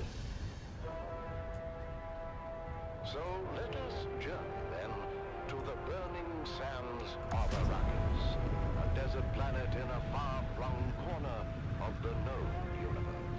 The year is 10194, and the war of assassins between House Atreides and their ancient enemy House Harkonnen is well underway. Once again, we join our story in the tunnels below the great Carthage amphitheater. After months of being overworked and forbidden from all vice, a massive cargo load of illicit alcohol has found its way into the city and flasks of the anxious capacity crowd. What happened, Val? You've been gone forever. More importantly, is it done? It's done. I poisoned my boyhood idol, my father's boyhood idol. An old man at the end of his rope, just hanging on for one last time in the spotlight. One last bow. Something bad happened. Mama, my path back here took me through the main concourse, when I came face to face with a 20-meter hologram of you, Stisk. Then you, Zoe, Jingle, Max, and finally me. No way. How can they be looking for us, Stisk? Not just the Harkonnens, the Imperials as well. There's an alert on both communionets. Don't worry about it. I've got it covered. Bullshit, you've got it covered. They know we're here. It's a miracle none of them followed me back. I said don't worry about it. In about 10 minutes, we're all gonna walk out of here together right through the main concourse. You drinking your own supplies, Stisk? Our faces are probably spinning on every corner in the city by now. There's security everywhere. In 10 minutes, the authorities are gonna be too busy to even care about us. What are you talking about? Too busy with what? Too busy with the poor people of Carthage. So tired, so overworked, and forbidden from even a drop of the good stuff to ease their troubled minds. Until we come in and drop a cargo load of paint stripper into the pent-up town. They overindulge. But can you blame them? All that angst has to erupt somewhere. But what do you think's gonna happen when they learn their beloved hero is dead? There's no way they could know. It just happened, and it takes a while for word to get out. Not if someone's already putting that word out. We told everyone, boss. People were pissed. And you'd be surprised how fast word spread. They really love this Argus Fear guy. Who is he? I already told you. He's the greatest bloody gladiator in the last 300 years. I don't watch blood sports. I'm more of a G-Ops guy. I predict a full-blown riot. 10 minutes tops. That's how we're gonna walk out of here. The crowd's all liquored up and pissed off. When they hear Argus Veer is dead, there's gonna be blood in the streets. It'll be impossible to track in the chaos. Oh, not just the crowd is liquored up. How about the whole damn city? But how do they know it's us, Stisk? The vault we hit with the containers of booze? I reported it all destroyed with the rest of Simpo. But it wasn't destroyed. You lied to your own people. Then we stole from them. What the hell, Stisk? And how did they find us so fast? Our cover was blown the minute we hit Carthage airspace. Impossible. Smuggler armies have standard-issue transponder masking. They do. But our cover wasn't blown by the Harks or the Imperials. It was blown by our own side. Of course they would recognize their own transponder mask. What did you do to us, Stisk? We can never go home now. Sorry, Val. If it was any other way. Any other way to do what? Betray and steal from our own? She doesn't care about the smugglers, Val.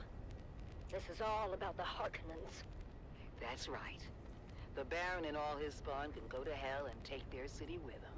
Carthage can burn to the ground for all I care. Just like Simpo. Millions could die. Or they could live. If they get out in time. There's more chance than my sister got. What the blazes is the hold of Davros? This ground car hasn't moved in 10 minutes.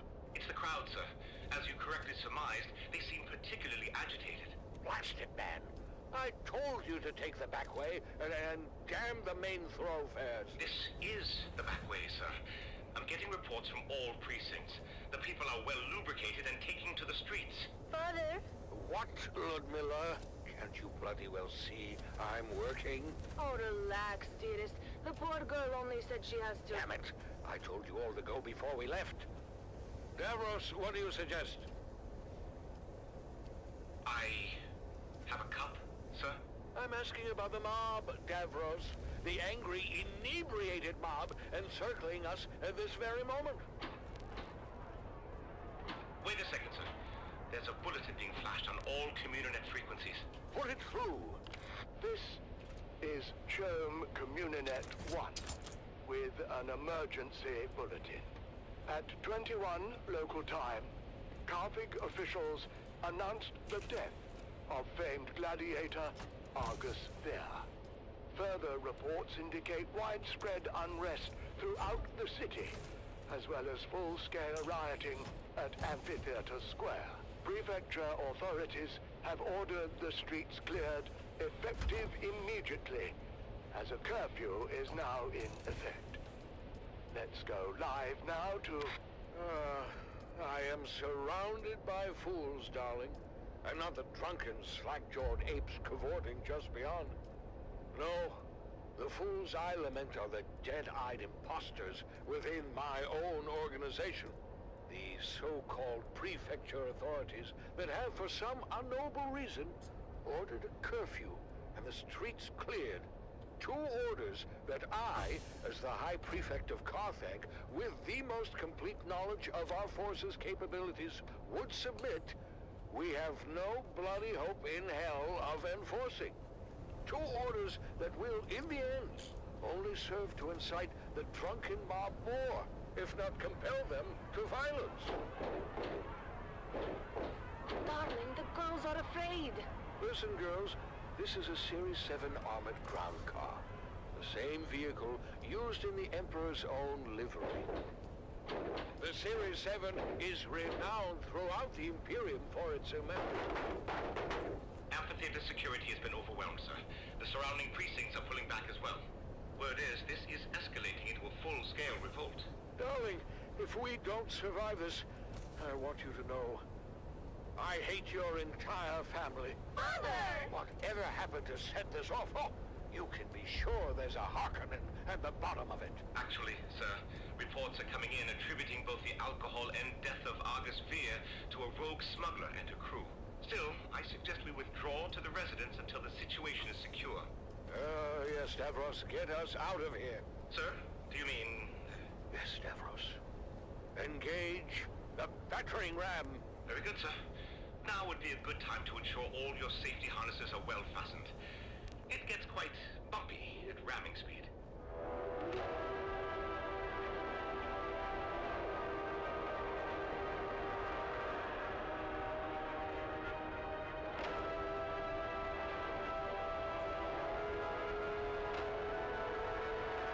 Damn, that was a close to perfect collection of spice infused. I did the math almost right.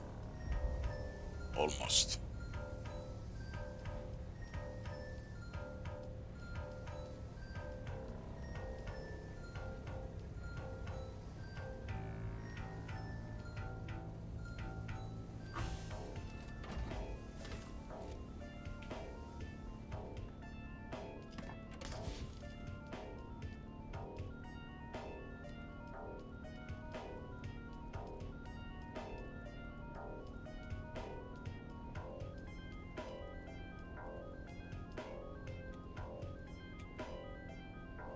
8 more.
This is your master inspirator with the daily motivational.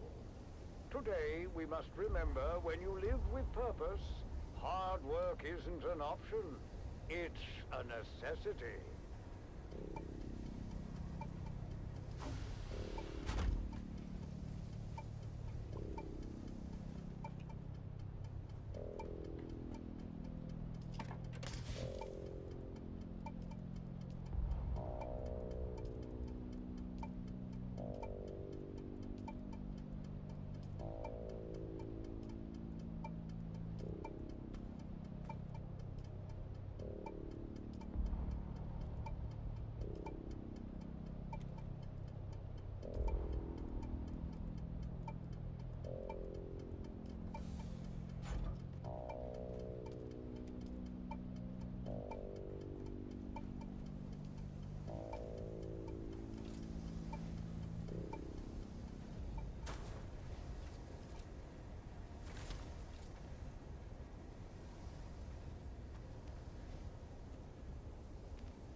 A seasoned crew chief goes missing from an iconic harvester, and nothing is as it seems.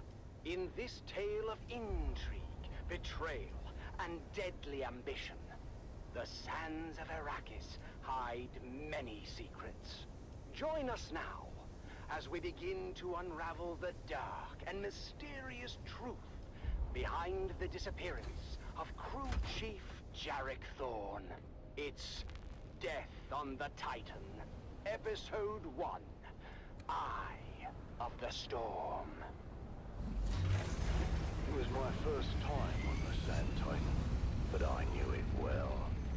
Everyone did. It was the last of the old Venport Demeter force. Make the rest of this competition very interesting. The little slave who was underestimated by everyone now has the upper hand. The tables have turned, and this competition just became a whole lot more unpredictable. Stay tuned to this frequency for more updates and thrilling commentary from the heart of Katie Prime. The man trap continues, and the excitement is far from over. I just need to bring 3 more loaded sandcrawlers. Glued to the Harkonnen channel for live updates and the most intense moments from the games. The competition is heating And we are good. and you don't Oops. want to miss a second of the Man trap. The woman trap. Wow, wasn't that amazing? The spectacle of the Harkonnen family games unequaled throughout the galaxy. The excitement is growing as the contestants engage with the terrors of the labyrinth and each other. I don't know about you, but I, for one, just cannot wait until the next installment of the Man Trap. Let's keep the momentum going with another stirring anthem.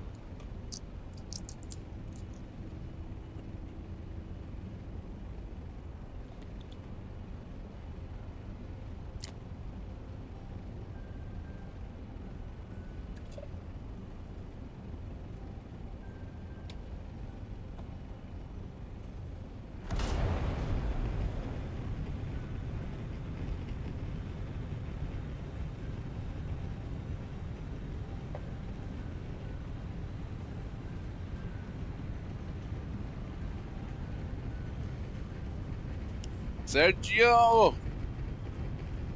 Hey there! Good afternoon to you too. Good sir. Kind sir. How are you? How are things going for you?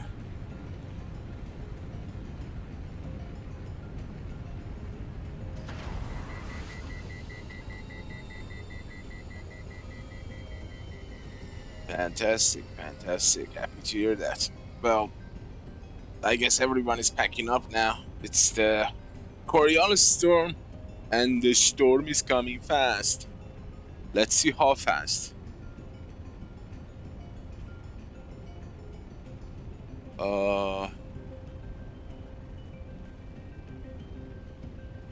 Let's check the weekly schedule.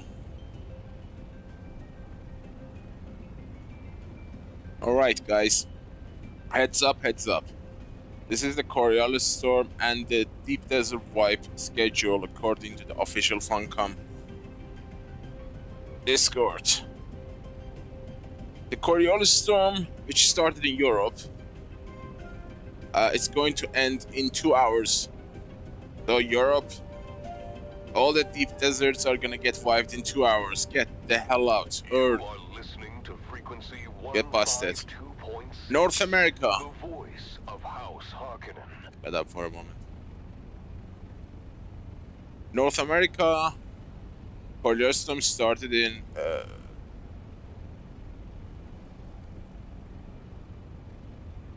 I'm sorry.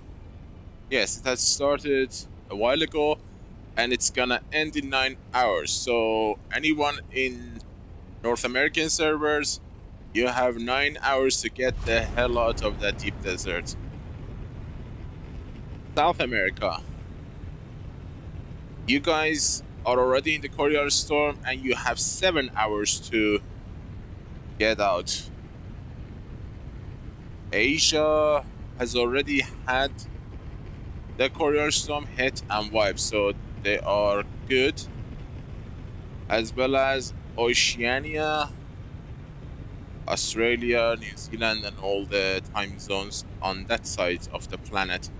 They also have their Coriolis storm happen, and they're good. So Europe is going down in 2 hours, North America in 9 hours, South America in 6 hours. I think the reason North and South America are different is because of the time zone. Not the time zone, sorry. Power saving? Is that why? The 1 hour because of the fall, they are moving the clocks 1 hour forward, backward, something like that.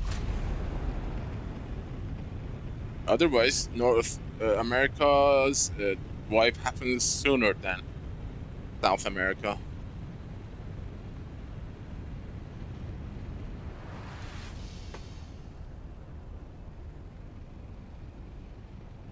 I see. So you are in the clear, Sergio. Very good.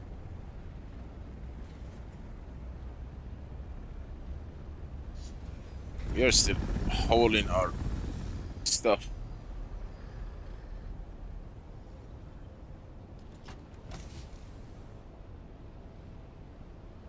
No, we are still trying to figure it out.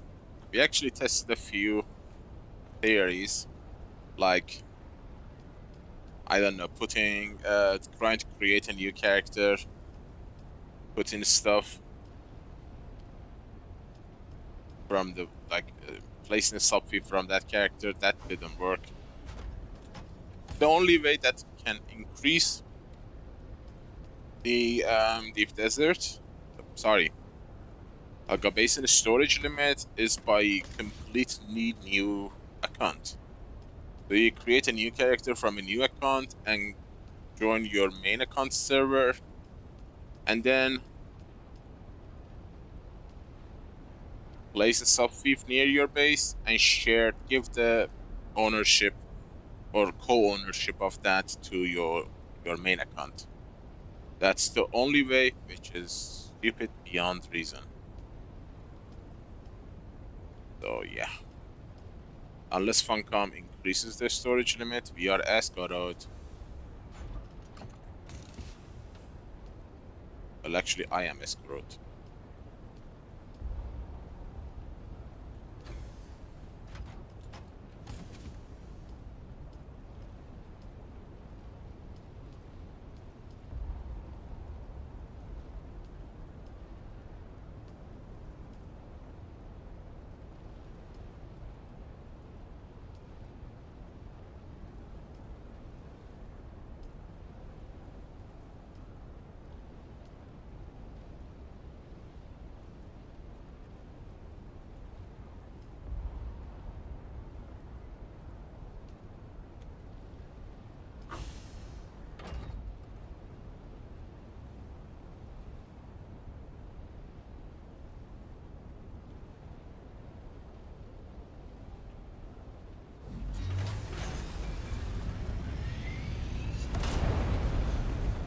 No, you can't give ownership.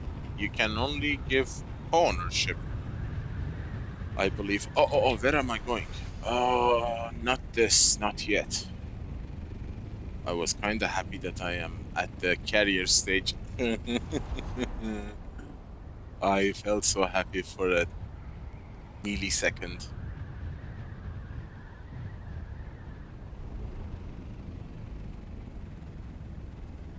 But that's a stupid idea to buy a new account to get new storage. That's what the hell moment.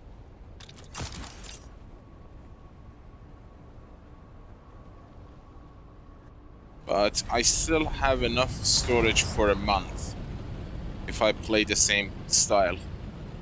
One more month. After that, either I'm gonna run out of storage or Funcom is gonna introduce new storage, which is the large one.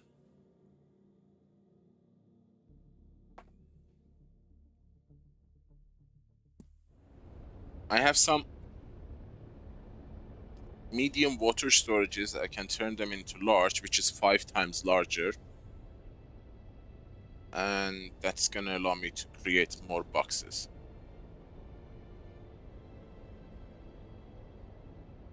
But that's an awfully kind offer from you, Sergio. I really appreciate it. Thank you. And the way things are going, I might need that. I'm not joking.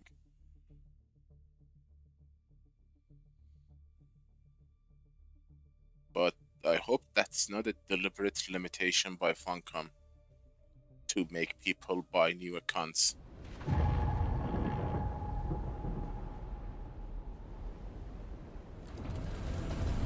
Hey Mark, well done, well done. You guys are fast. You are EU2, right? 2 hours to leave. I'm gonna be the last person exiting from EU servers. Like always. I am still in a stress mode, so not well. Because there is... I don't see the timer here. 2 hours left. And I still have stuff in deep desert.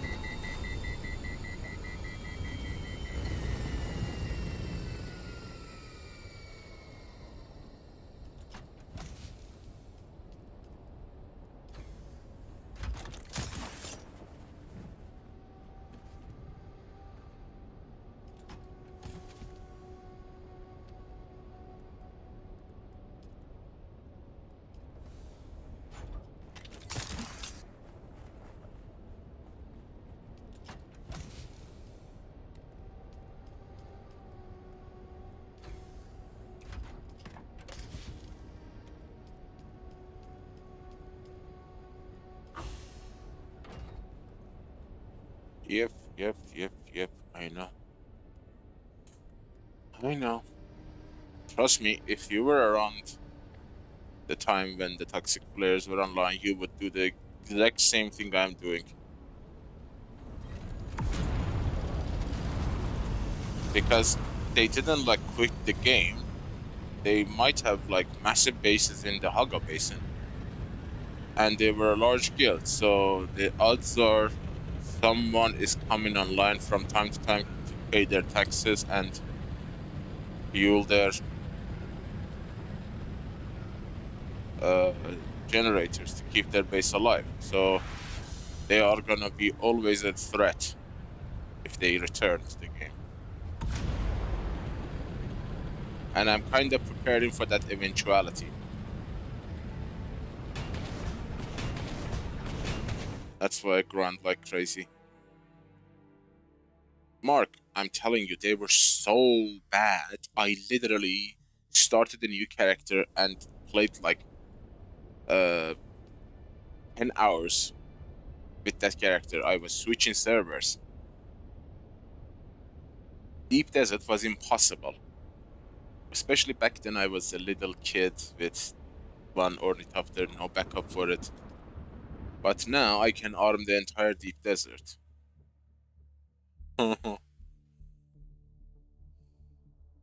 No, Diane. Actually, most of those people I'm talking about are in the packs right now. Max damage. If you see any of these names in packs, max damage, they usually have Russian names, so I don't know how to spell them or pronounce them.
Hours, 29 minutes.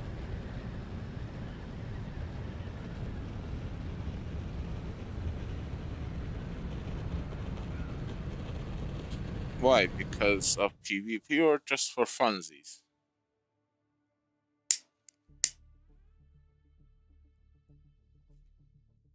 I have two other characters, but no bases. I built one of them to get away from this server, which turned out to be not necessary. I built the third character to make the story content for the YouTube channel. Just story, no other thing. You can find the story-only part of the game in the video section of the YouTube channel. I cut the travel time, there was no grind. I asked some Lulian, who comes sometimes to the chat, helped me a lot. Shout out to him with ornithopter, water, armor, weapon, thanks to him. I managed to rush through the story part of the game and then edit that and make that to a story mode only. So anyone who wants to watch it and to get caught up with the story, I put it there. So, and turns out nobody's really interested in that because only 50-60 people watched it, so that's it.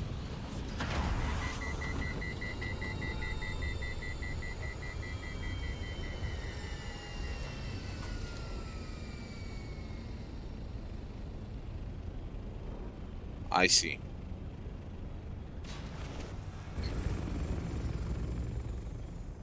It's a player-made PvP mod.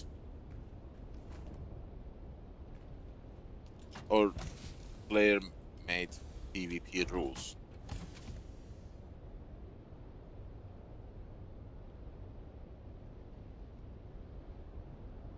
Hold on, I mixed your messages.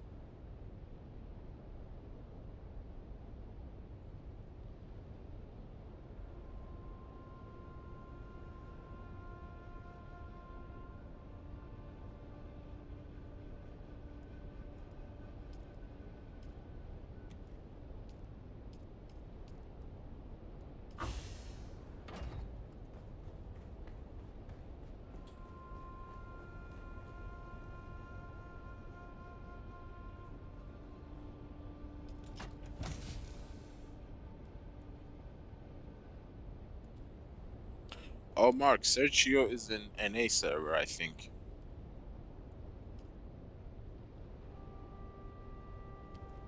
No, my server's problem was not PvP. It was griefing.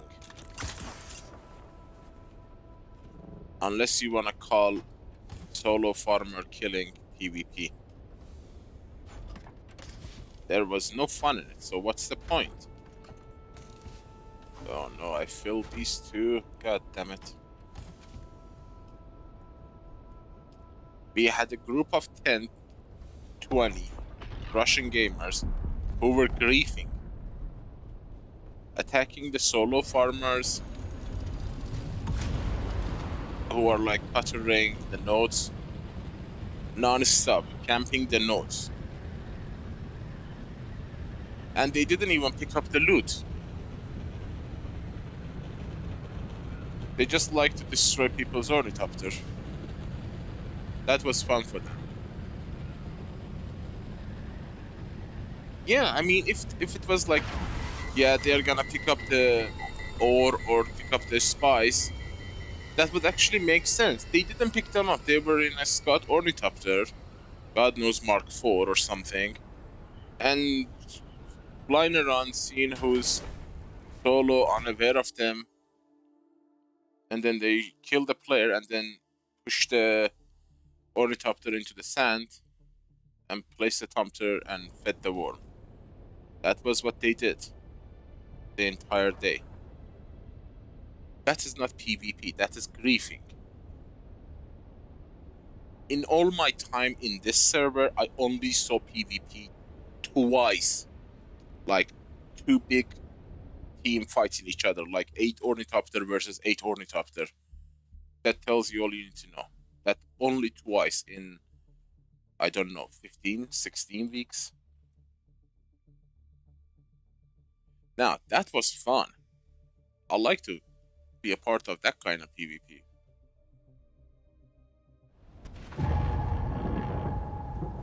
You saw me solo farming the spice fields.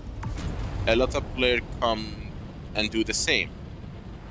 I can be a jerk and put a attack ornithopter in my pocket, in my backup tool. When I see someone coming too far, just pick out my attack ornithopter, fly, and start rocketing the poor guy. But I am not a jerk, sadly. That is grief, that has been annoying. That has been toxic, in my opinion. I should mention.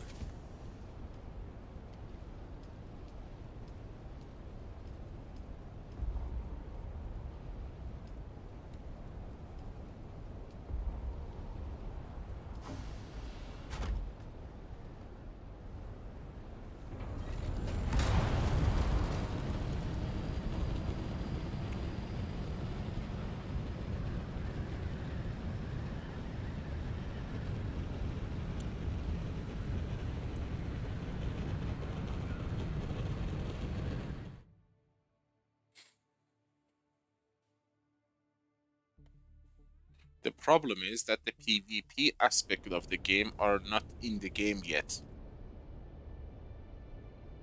And those who like PvP don't get satisfied, they get bored and start shooting anything that moves because they are freaking bored. And I don't kind of blame them, I blame Funcom for over-promising. That is why they are reworking the entire end game of the Dune. And the Landsrat, I should say.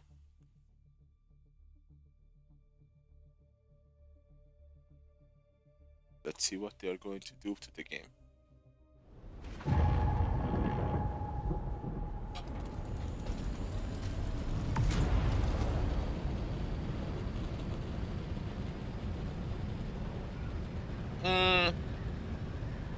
Well, the honest truth is, they made half of Deep Desert PvE, and it's a wasted space. Nobody's using them, nobody's playing there. It's complete waste.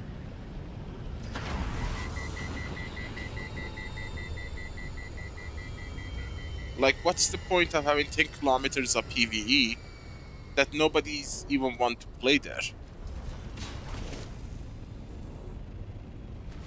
That was a mistake.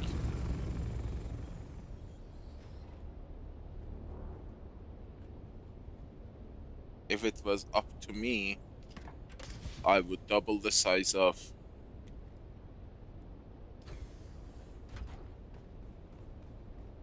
PvP zone. Make the Aero only PvE, the rest is PvP. But copy paste the PvP section of the map into the PvE section. Double the spice fields, double the nodes and everything.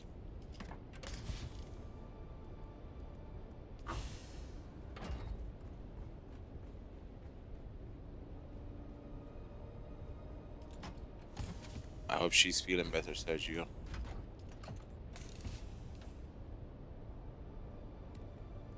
This is for the next week's build.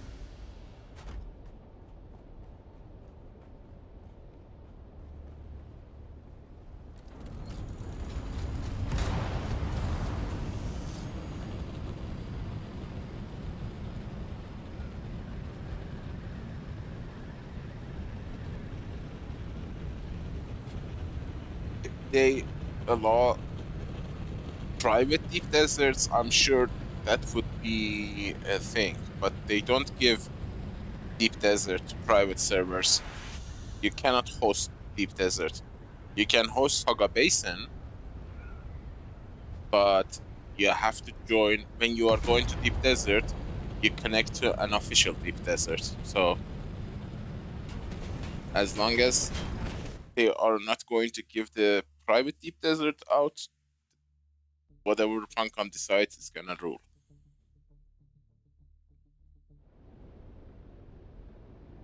Because if they allow private deep deserts, we can create our own deep desert the way we want it. Is it full PvP? Is it full PvE? Which part is PvP? Which part is PvE?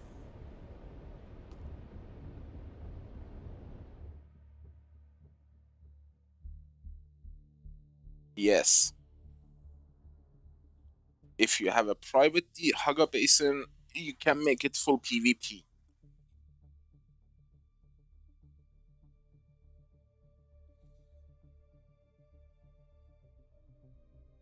But not the Deep Desert. Deep Desert is only official.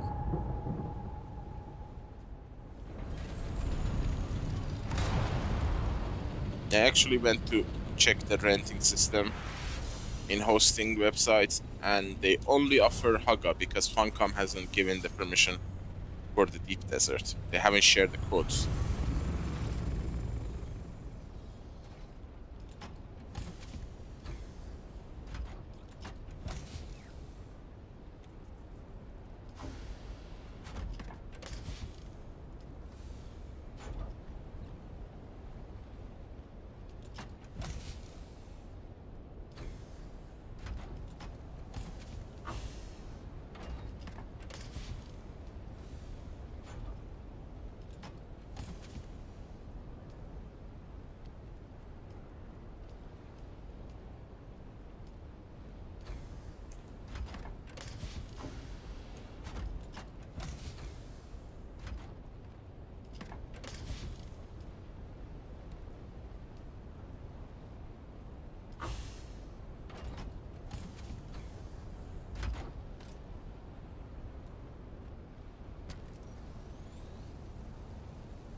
Posting what?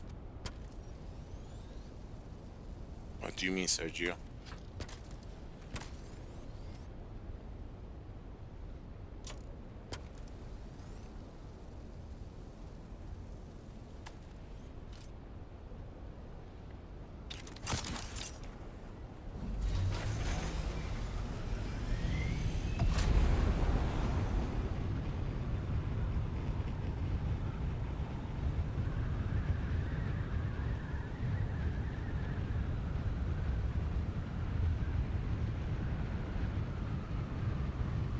Hey, Hayden. Good to see you again. Yeah, tell me about it. How are you? It destroys torch. I think I brought 10 brand new torch to Deep Desert this week, and all of them are like half dead.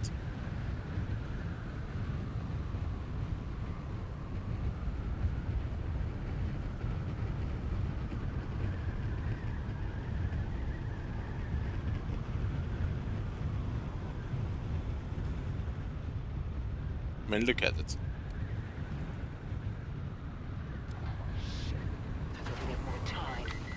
What's the plan here, boss?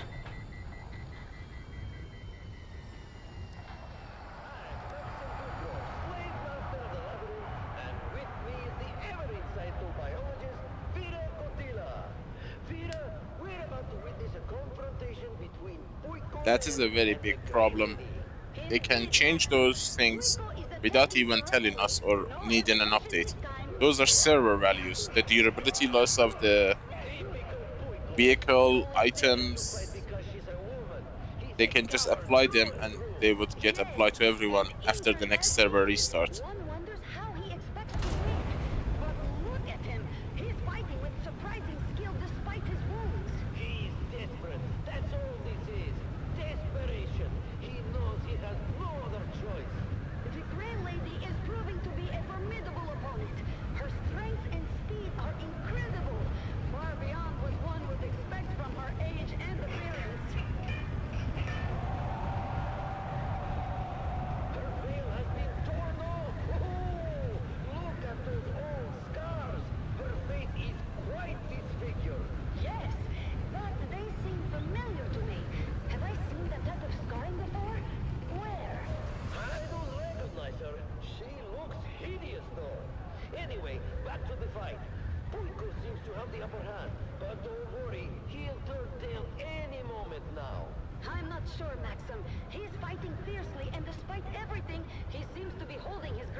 Oh, gift bag. Let's see what's inside. The Grey Lady is retreating. She's getting away while the rock lizards tear into Fuicom. It's a frenzy. And there he goes, disappearing in a swarm of teeth and claws. Fuicom then finally getting what he deserves. Oh, the rock lizards are relentless. Kanto's control over them is absolute. He's calling them back now, and there's hardly anything left of Fuicom. Just bones and scraps of flesh. Oh, God. For that coward. He deserves every bit of it. Now we're down to 5 contestants. The Morani twins, the Fremen, Kanto, and the Grey Lady. The competition is fiercer than ever. Stay tuned to this frequency for more updates and thrilling commentary from the heart of Katie Prime. The man trap continues, and the excitement is far from over.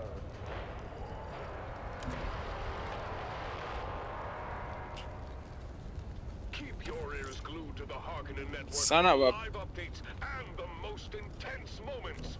The competition is heating up, and you won't want to miss what happens next in The Man Trap. Let me tell you, Maxim, those scars, I've seen that kind of scarring before. If I could just remember where...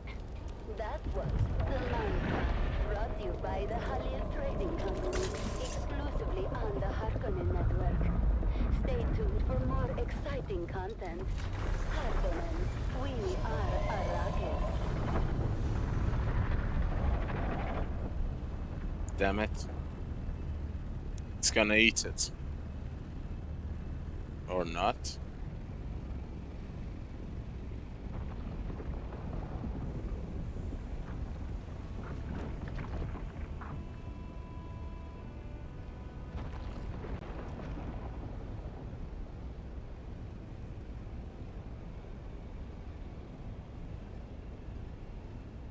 Hey, did he eat it? Huh. What? That thing disappeared.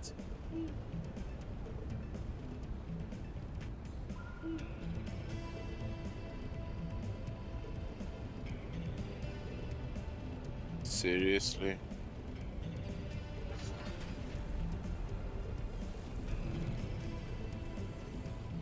What the hell?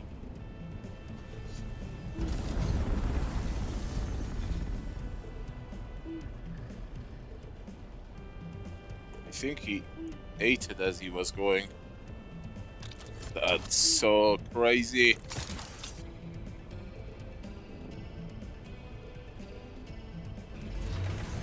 Oh well. At least the game doesn't get boring when it comes to bug. There is something new every day.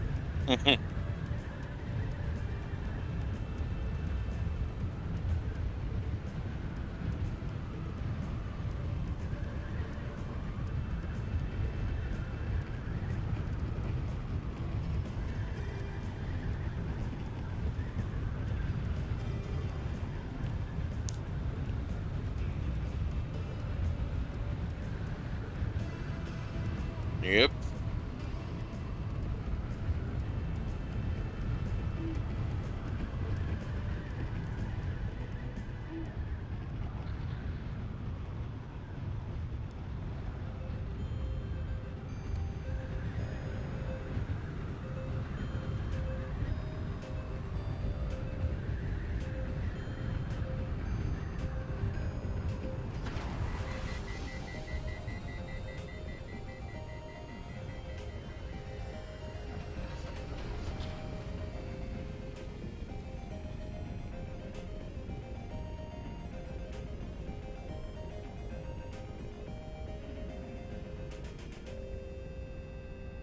Oh, we are gonna have another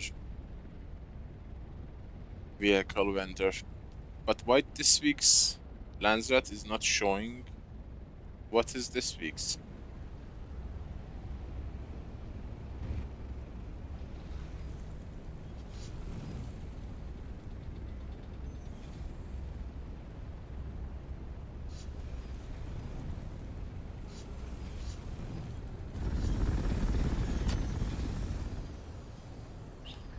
This is Dune man Keith Villari, reminding you to ground yourself and your equipment when a sandstorm is reported. My crew kept working through the first and second warnings until static electricity shorted out our transmitter. As a result, we missed the warning, telling us the storm was bearing down on our position. Aye, many widows were made that day. Be profitable. Be safe.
Oh my god. So much body parts.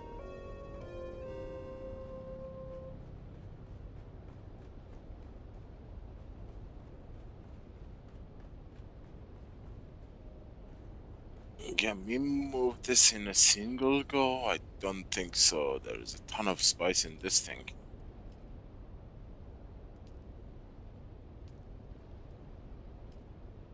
We don't have 4 hours. We have 2 hours. 2 hours, 2 hours, 2 hours.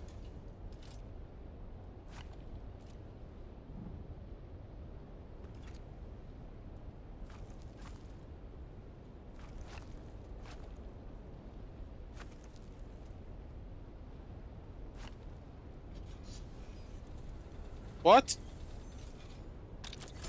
Why did you fell?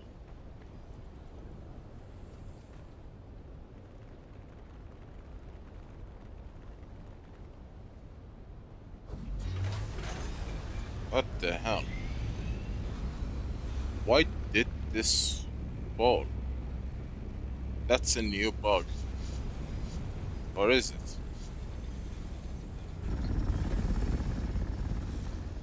That's weird.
Secrets and lies run deep in the crew of a legendary spice harvester.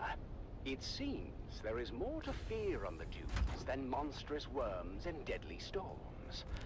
Sometimes, death comes in the guise of those you trust the most.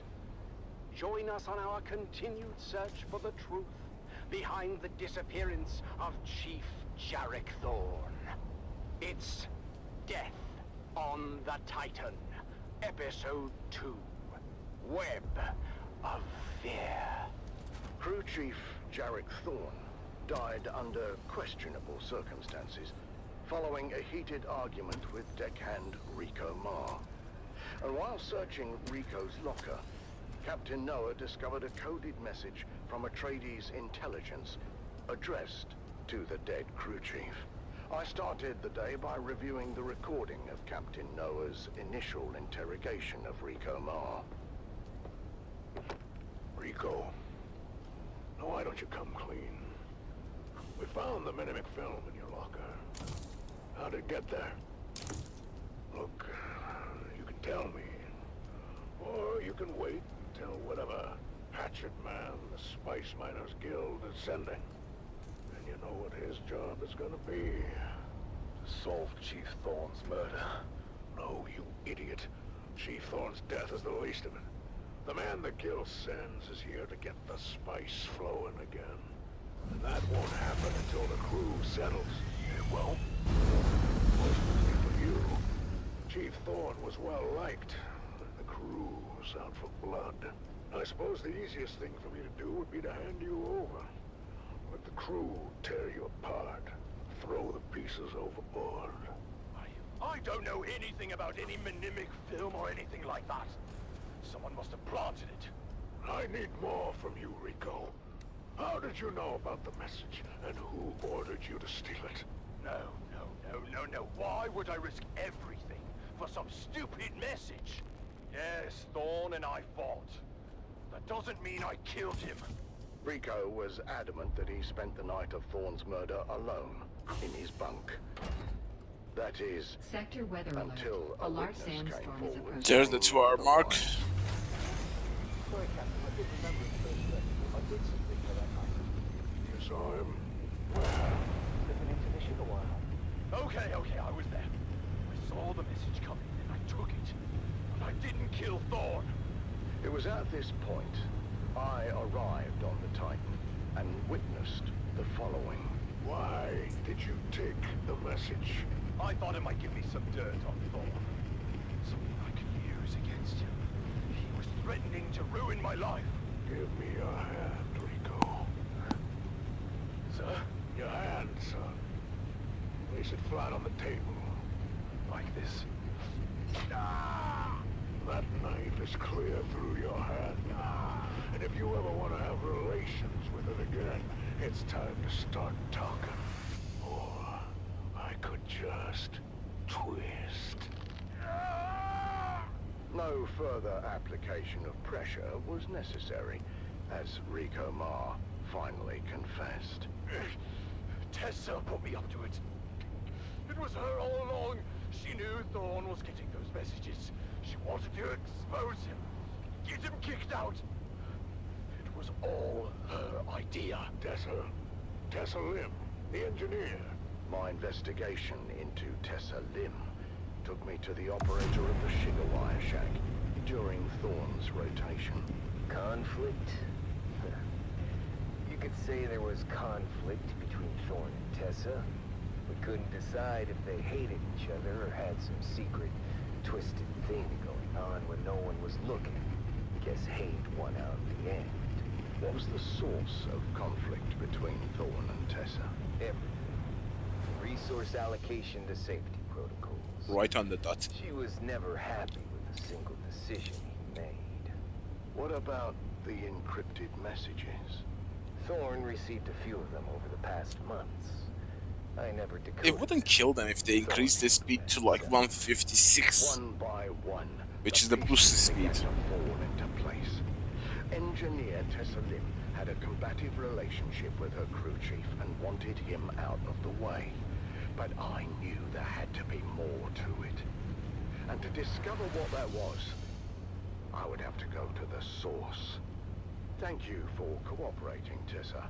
Oh, what choice do I have? None. Tell me about Thorn. Thorn was a special kind of incompetent. The dangerous kind. I need to test the base version of the thruster, see how much they differ. His bad decisions put our lives at risk. He was well regarded by the crew. Big whoop. So he was popular. Doesn't mean he was good at his job. How does Rico fit into it? I never told Rico to steal anything. But I knew Thorn was receiving those messages on the down low. And when Rico came back with his face busted in, maybe I'd put the idea in his head. To steal the message? Yeah, but if anyone needs to be investigated here, it's Lena Orlov. Her and Thorn has something going on. Takes forever to cool down the thruster. Used to be faster. Don't make me throw up. Jarek Thorn makes the Harkonnen look attractive by comparison. Tell me about Orlov. Start with, Rico sleeps in a bunk. Thorn has a cabin with a door. So, unless Orlov can see through wood, how could she know that Rico was in Thorn's quarters that night? She must have been there, right? Inside Thorn's cabin.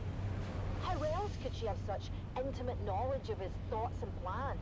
The accusations were flying fast and loose, and tensions were running high.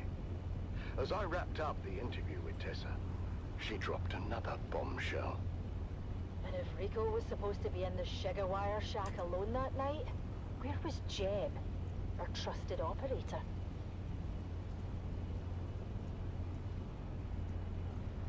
The mystery deepens on the Sand Titan as the web of deception grows. What is the truth about the relationship between Thorn and his shift supervisor? And what was Sugar Wire operator Jeb really up to at the time of the murder? The truth is out there, dear listener, buried in the sands of fate. Join us again next time as we uncover more secrets and lies on Death on the Titan.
I really love to play something that is like snow and cold, like The Long Walk.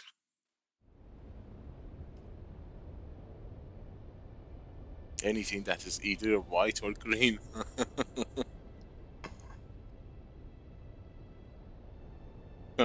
Honestly, I didn't know I miss rain that much. I remember the last day of the public testing of the Arc Raiders, it was rainy, and it felt so good. I didn't realize I miss rain, jungle, green, water. God, there's none of them in this game. I mean, you see them sometimes in the testing station, but otherwise, we are playing a game that is devoid of life. We might as well play a space game like Space Engineers.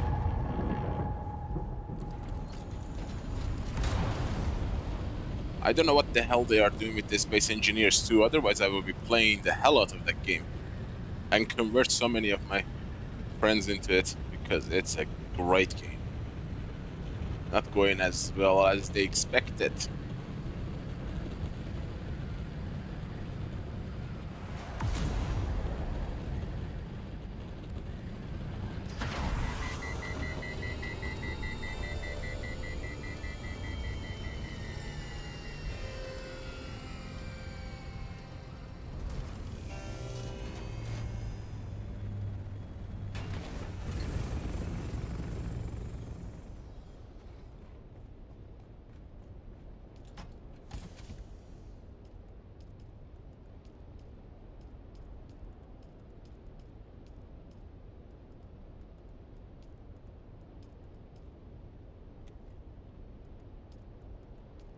This is Harvester Radio, the voice of the Spice Miners Guild, broadcasting from Hephaeston Depository at frequency 732.4 on your local Communinet dial.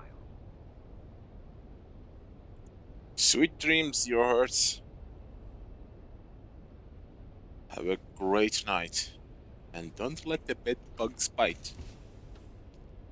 Thanks for dropping by. I will see you soon. If I survive this deep desert wipe, which is cutting too close.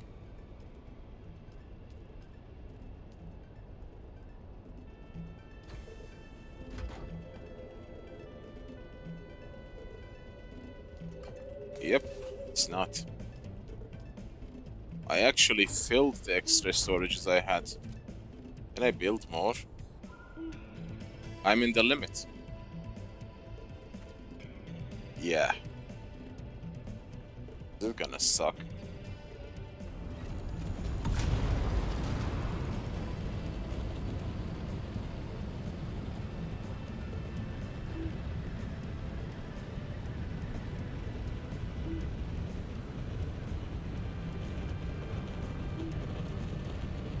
I don't understand.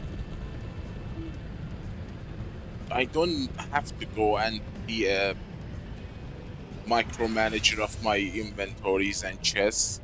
The whole point of an open world survival game is hoarding. You don't gather stuff just because you need them now. You gather them in the hope of one day you might need them. Especially when there is a mechanic called Landsrat that literally accepts junk. So, I don't know why they are like making it so weird.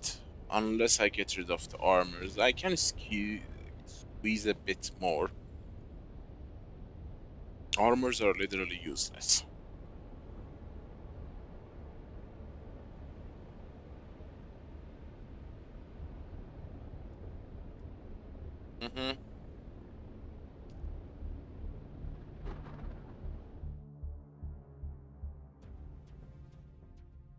Like a silo.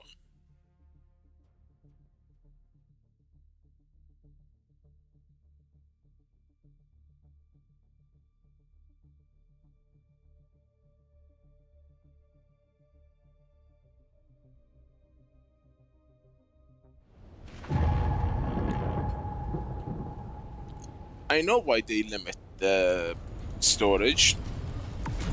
I think they are imposed recently. I don't know if you remember, at the beginning there were a lot of bases missing, getting lost, like disappearing, storages getting disappearing. A lot of those stuff happened for a while. So many people lost their items. Maybe because of that, Funcom like limited the storage until they can work out the fix or something.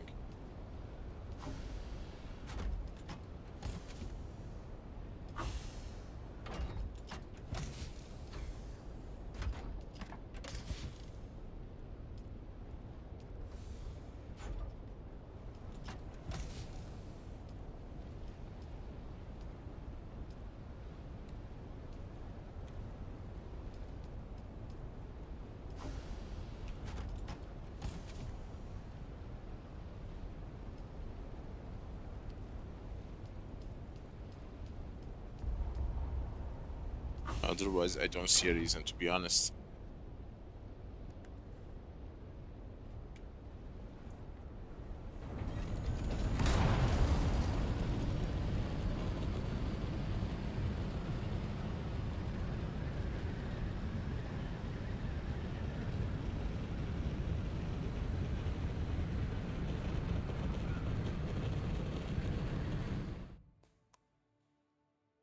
I should have taken my Plastinium to the exchange.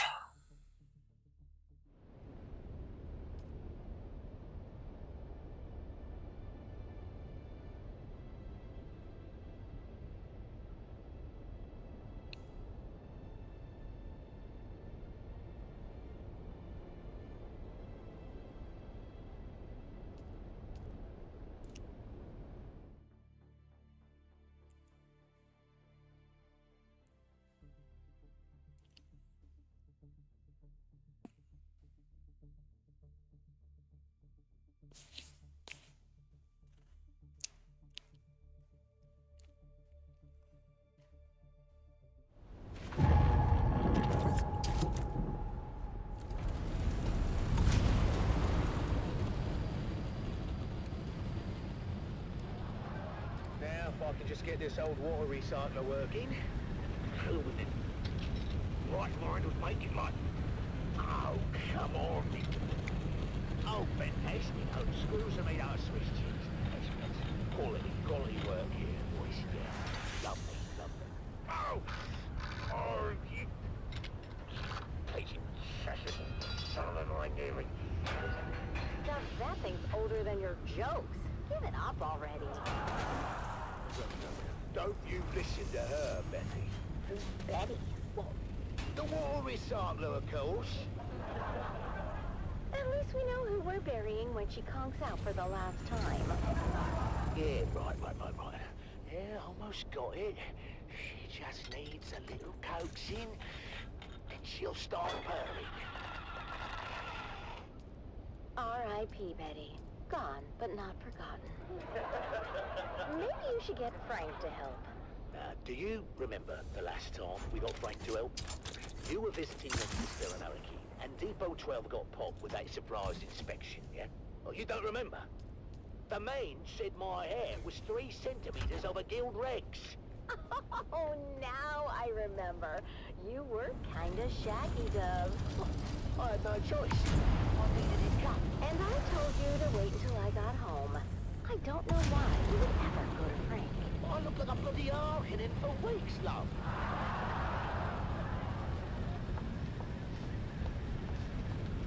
Mom, Dad, can you guys keep it down? I'm trying to hear my Communinet shows. Hey, Junie, hon. Maybe you can do that outside and keep an ear open for worm sign. You know, sandworm activity's up 9,000% since that bastard Zantara took out the shield wall. How did Zantara take out the shield wall in one day, and it took you 6 months to build a shed? Don't you compare me to that outlaw? No, trust me. I've seen his hollow. You don't compare at all. Oi, now, Now that seditious talk, that is. He's an enemy of the Imperium. Oh, that sounds like a good game for frisky time. Enemy of the Imperium. Oh. Ew, you two are gross. What? You're gross. Dove. What? Have you seen her bedroom? Or, and I dare you, have you smelled it?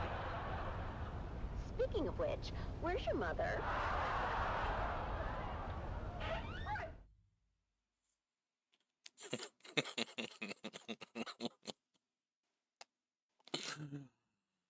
Oh god.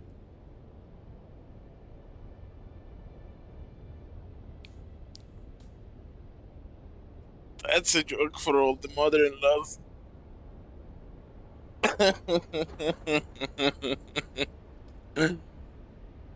That would be super funny for married couples who play the game. Have you smelt it? Speaking of which, have you seen your mother? Smelly mother-in-law. That would like make a really cool, funny moment. And trust me, I've seen like multiple couples playing.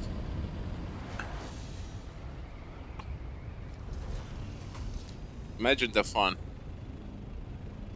Going spice farming and losing the farming crawler and carrier. No sex tonight. You lost us a crawler. That would be so fun.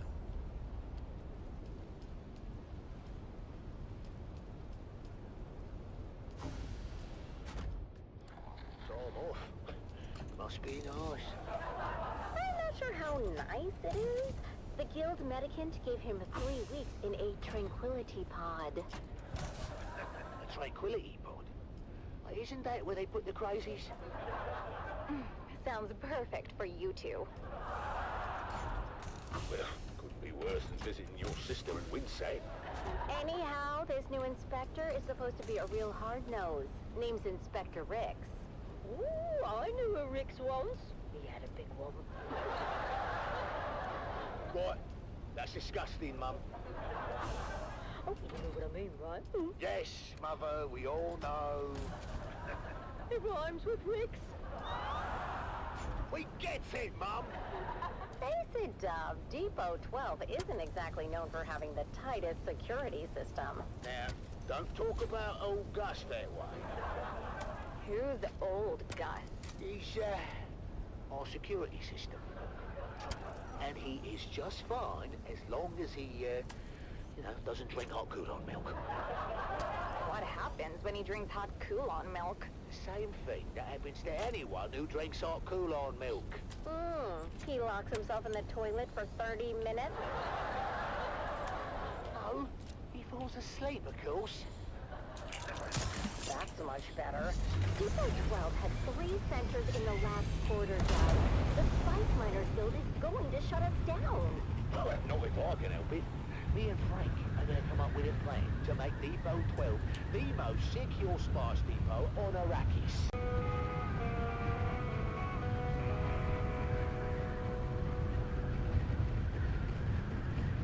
Relax, no? I've got us covered. Yeah, that's what I'm afraid of. Hey, don't knock until you hear the plan, buddy boy. I rigged together a special security apparatus. Frank, my dear, you are still picking bits of your last apparatus from your arse. Don't remind me. Yeah, trust me, buddy. This one is foolproof. My best invention yet. And that is what I'm afraid of. Good morning, Depot 12. I'm here to conduct a thorough inspection of your current security initiatives. This sector is one of the worst in the Imperium Basin. You can blame the killer for that, Inspector. I'll decide where the blame goes, Dune man. Now, what just happened? Very good, Inspector. Frank. Oh, that's my cue. That's crazy. Automaton awaken! What am I looking at? my new sentry automaton. Hate him, Gary.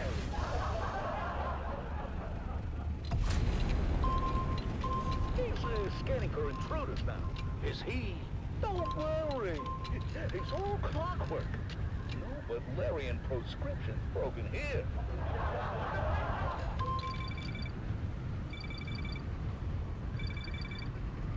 Frank, you must think we are the intruders, eh? Oh, that's not good. How did I rotate like that? I mean, maybe it's time to... I can't replicate it. Uh-oh. Looks like we're gonna need another inspector. I got this one in my hair. Oh, another day, another Solari.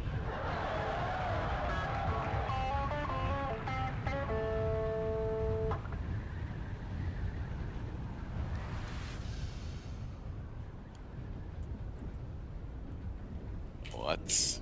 Oh. Oh.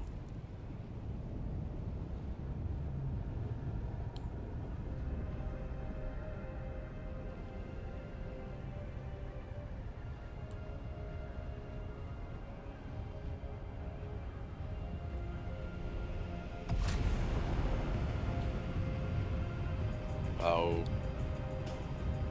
Ferocious. Wow, ferocious. That is a... That's a familiar word. I don't know where I've heard it. Oh, ferocious. Ferocious.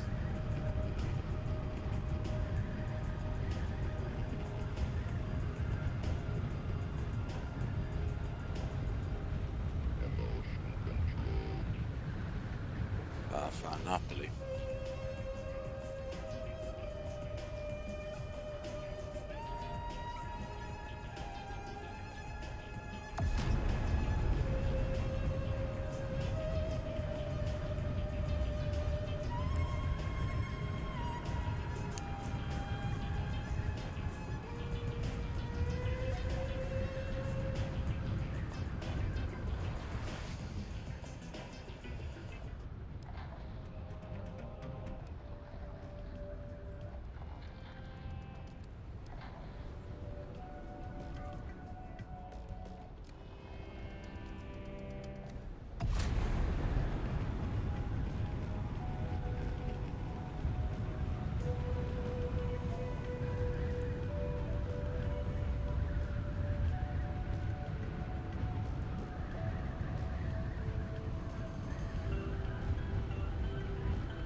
Ah, interesting. The nobility.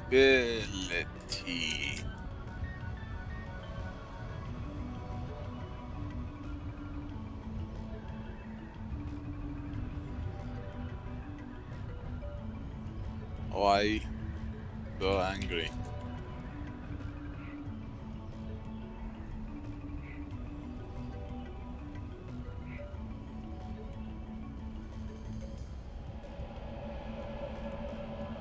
That's why I say it's a familiar word.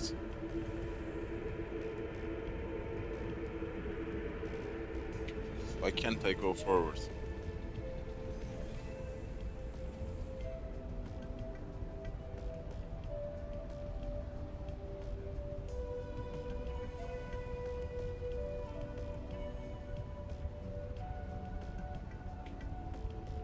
I come to the club.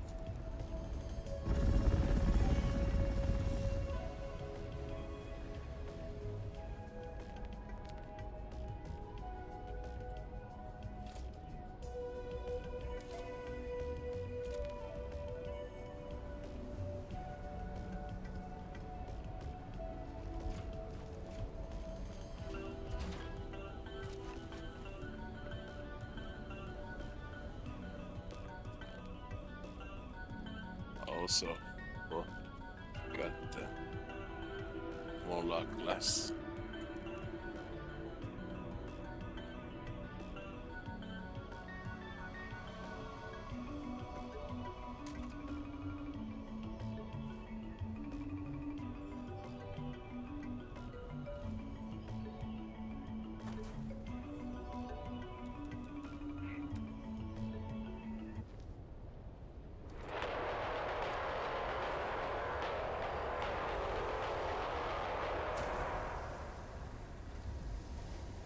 Welcome back, people of Arrakis, to the Harkonnen Family Games. The Mantrap competition reaches its climax with just 4 contestants remaining. Let's join our hosts Maxim Dubrov and Vera Kotila for the latest updates.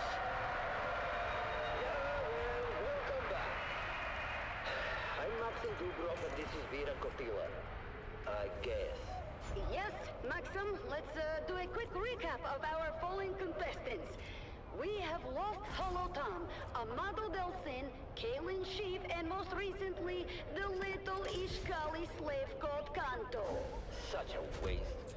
Kanto had potential. But now, let's focus on the final confrontation between the Grey Lady and the twins Morani. The twins are approaching her from 2 sides, and it looks like she's trapped. She's completely surrounded. I don't see how she can get out of this one. Wait, Maxim! She's doing something. Her stance. She's using the voice.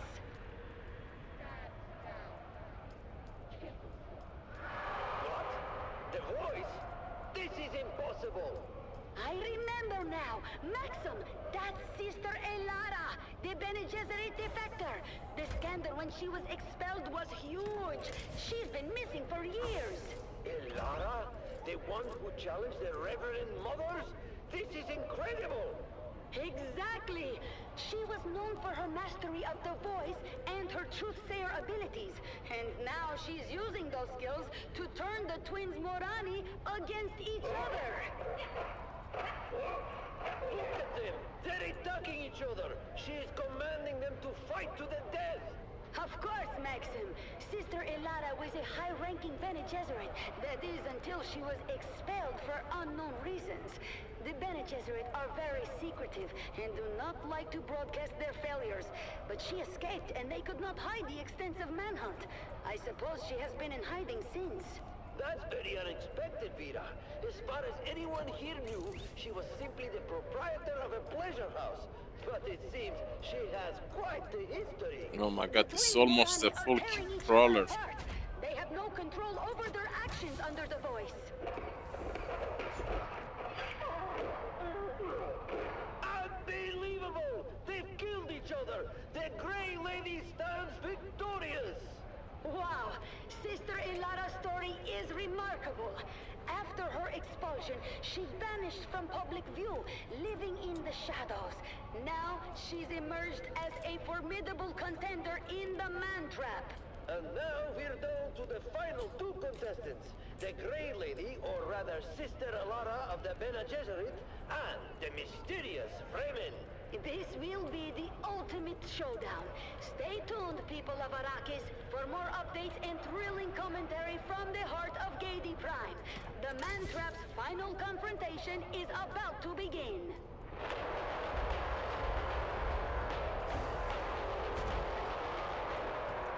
Keep your ears glued to the Harkonnen Network for live updates and all the brutal highlights from the Mantrap. The final battle is here, and you won't want to miss it! The Harkonnen Network, where every moment is an opportunity to prove your loyalty and strength. Strength through loyalty.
listening to frequency 152.6, the voice of House Harkonnen. We are Arrakis. Now witness as the dark and tangled truths of House Atreides are revealed by the Convert. Greetings, Truthseeker. I am the Convert, once an advisor to the Atreides regime, who now lives under the protection of the Baron. Recent events have shown me the true nature of those who claim to rule with ruthless fairness. I am not here to tell you what to think. I only offer questions. I offer you questions to unlock your own truth. I ask, do ideals and official declarations matter? Or are we driven by darker forces? Consider, dear listener, the ideals of the great houses. Each has their own creeds and dogmas, their songs and legends by which they seek to shape their loyal subjects. But do these words and ideals truly matter? Do they in fact guide the actions of those in power? Or are they merely a facade? No. To hide the true nature of their rule? Do not those raised in an environment of hypocrisy, cruelty, and deceit become inherently corrupt, no matter what lofty ideals they profess? Does not the soil in which we are planted determine the nature of our growth, regardless of the light we are shown? Look at the actions of House Atreides. They preach empathy, and they, we are told, incarcerate and execute without mercy. They proclaim justice. Incarcerate. Some say, even they manipulate and deceive. Is there a contradiction there? And if so, does it reveal a deeper truth about human nature? So close. I ask you, dear listener, to reflect on the true driving forces behind our actions. Are we, as individuals, truly guided by the ideals we profess? Or are we rather shaped by the actual environment in which we live? I have seen the truth behind the facades. All promises of fairness, of just rewards for loyalty and fidelity are hollow, and the real power lies in fear and control. I found that to be true for House Atreides, but I have found that the corruption of power is universal, and those who claim to hate hypocrisy and false virtue are no afraid of it, though it may be clad in different words. They lied to me. The Harkonnen lied. I should have known. My family was not killed by the Atreides. Word has reached me that they yet live, protected by the children of Caladan from the people who betrayed them, agents of the very house I pledged my loyalty to. House Harkonnen, with all its cruelty and deceit, has shown its true face. I see now that the Atreides, for all their faults, still foster their subjects with a fundamental empathy that the Harkonnen will never understand. I long to return to a place where compassion and justice are not just words, but values. Perhaps diminished by time and harsh circumstances, but still known by the heart. I swear my loyalty and to House Atreides. Children of Caladan. Despite everything, hold on to a spark of humanity that the Harkonnens have long extinguished. I renounce House Harkonnen and all of its lies. Long live Dog Leto! Long live the Atreides! Long live...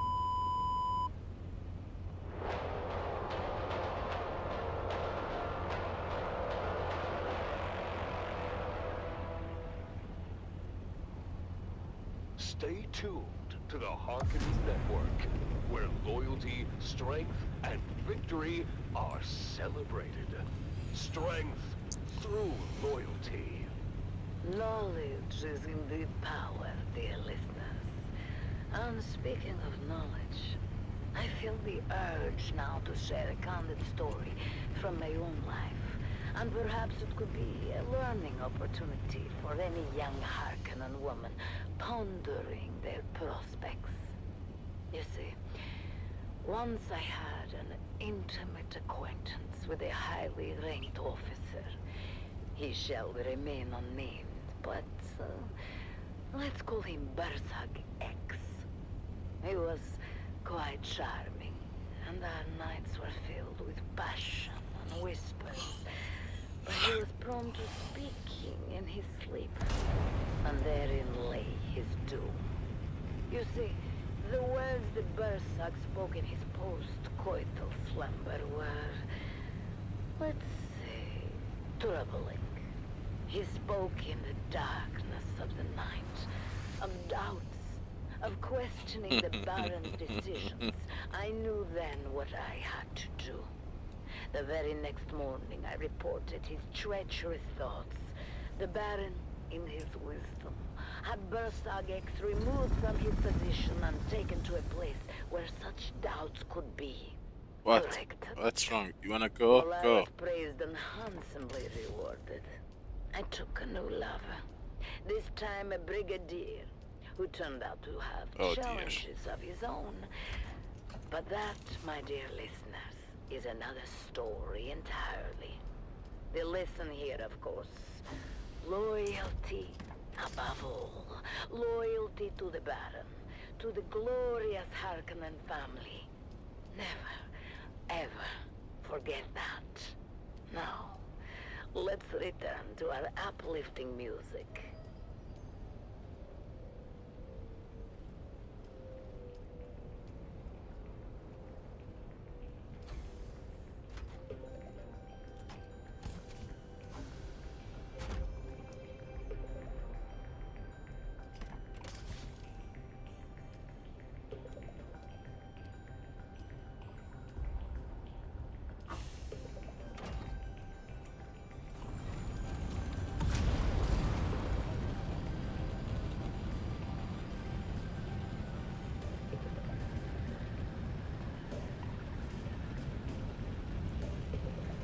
Oh.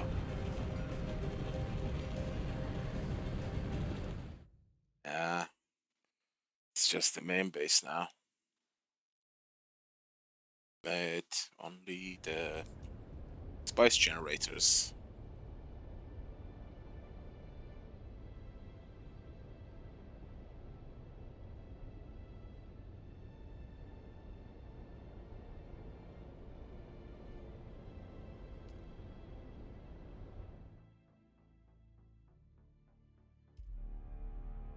What? Server kicked the main menu. What the hell happened? Internal authentication.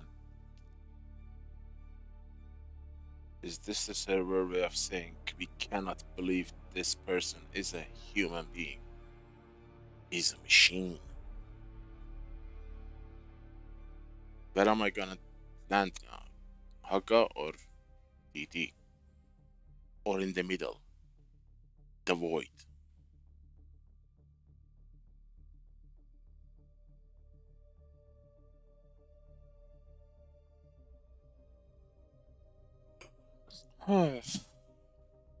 Even the game can't authenticate me.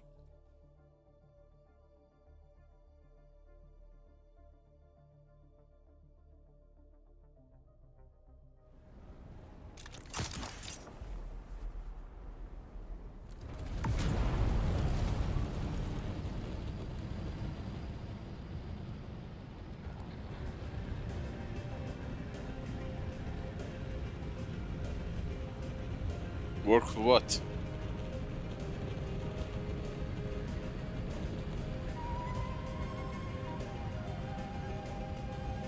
How would buggy would work? Nah. If I want to go that route, I would instead build crawlers with upgraded reaches. It can hold a ton of, not much, but more than buggy at least. The problem right now is the weight, not the storage volume itself.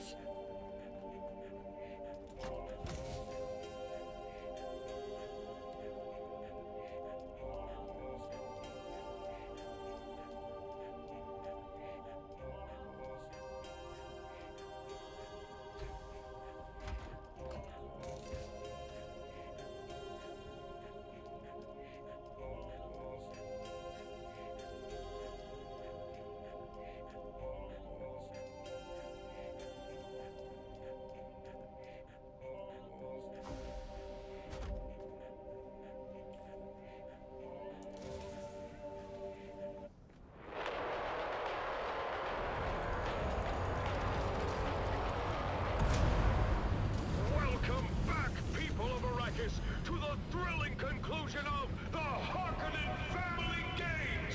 The competition has reached its final showdown!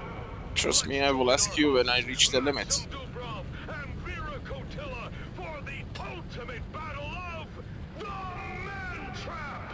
And thank you for the offer. Let's see what I can do. The organization. Indeed, Maxim. Both contestants are nearing the innermost chamber of the labyrinth, each approaching from different directions. I need to... I should have taken the plastinium to the exchange, but that would have taken a longer time than I want. But... from now on, all the plastinium is gonna be diverted to exchange.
Oh god, that big boom is coming.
glorious games. Sister Elara has emerged victorious, proving her resilience and skill. And as for next year's games, I believe we might already have one contestant lined up, Maxim Dubrov himself. Oh, Maxim.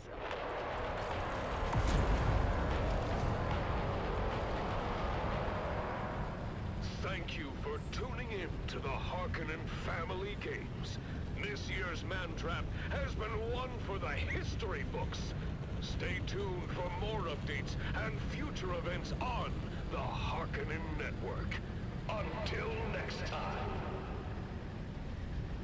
The Harkonnen Network, where every moment is an opportunity to prove your loyalty and strength. Strength through loyalty.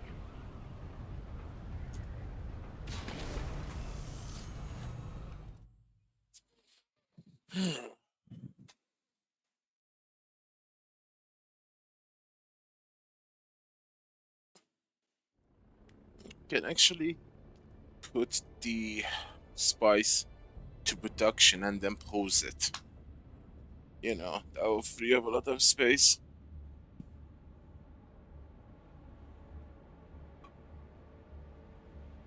But I don't know if that's a good idea. The game has so many bugs, you might actually lose stuff that way.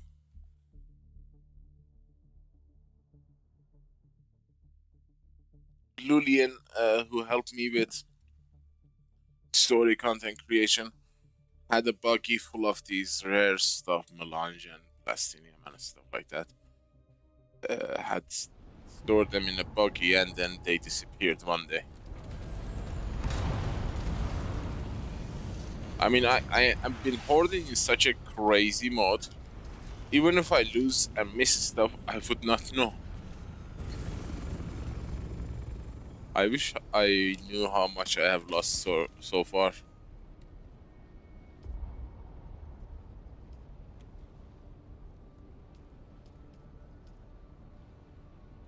Like missed items because of bugs.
Damn it.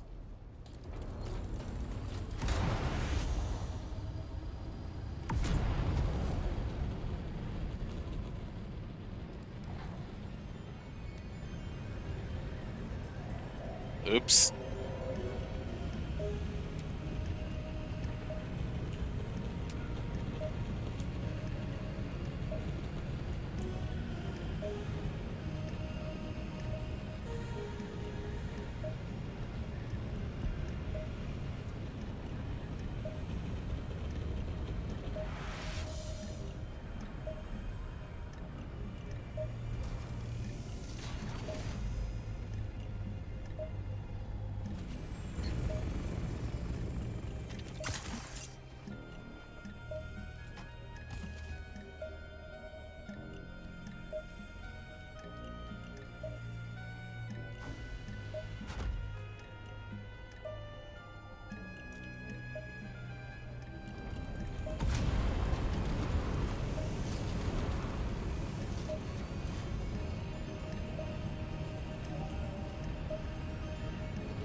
listening to the Harkonnen Network, where strength, loyalty, and dominance reign supreme. We are Arrakis. I am Sila Krum, your guide and confidant, here to lead you through another glorious day under the might of our beloved Baron. Let's start with some invigorating...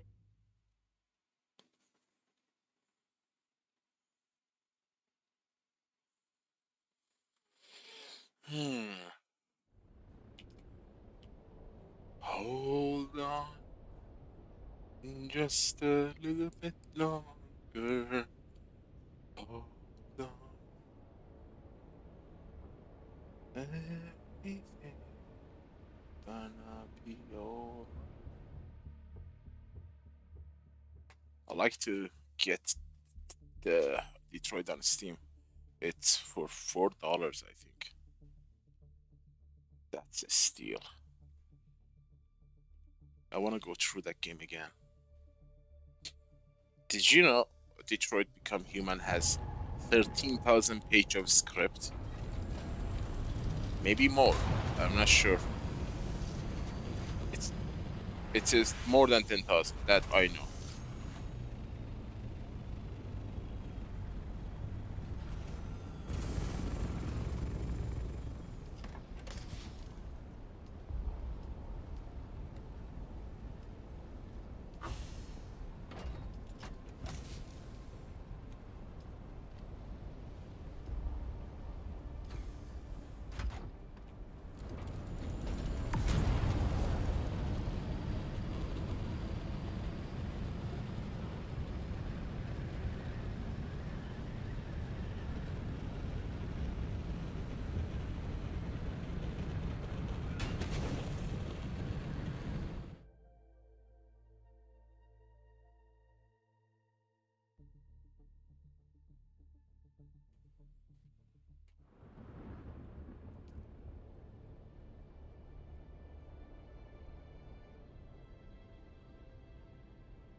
This is your master inspirator with the daily motivational. Today we must remember, no matter how hard we work, someone else is working harder.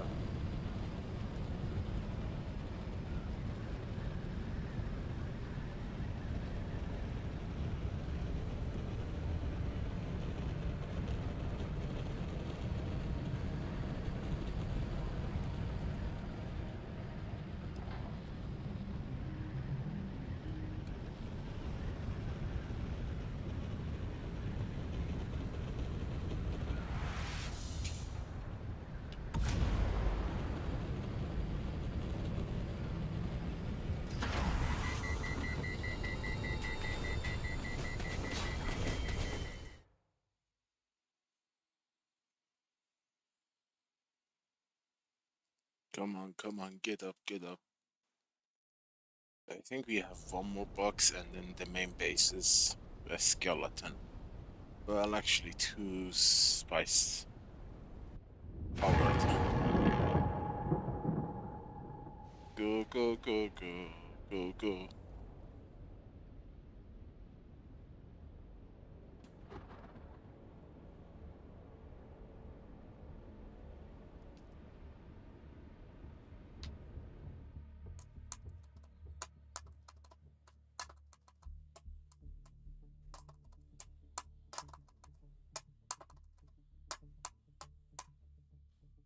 I've actually never gone through the old testing station in the game. I would like to go through them and finish the game main map.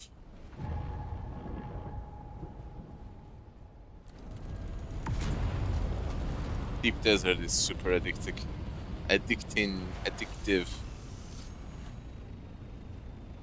Super additive.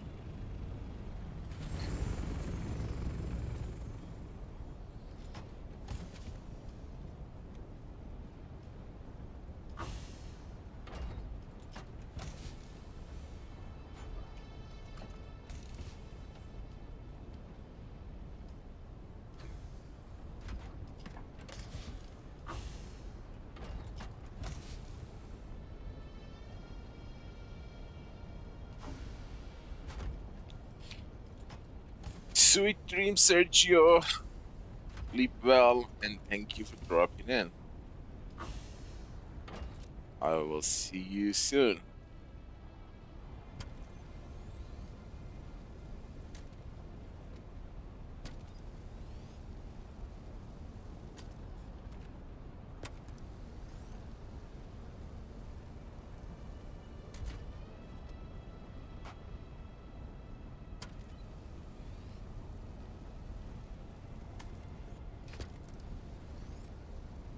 What?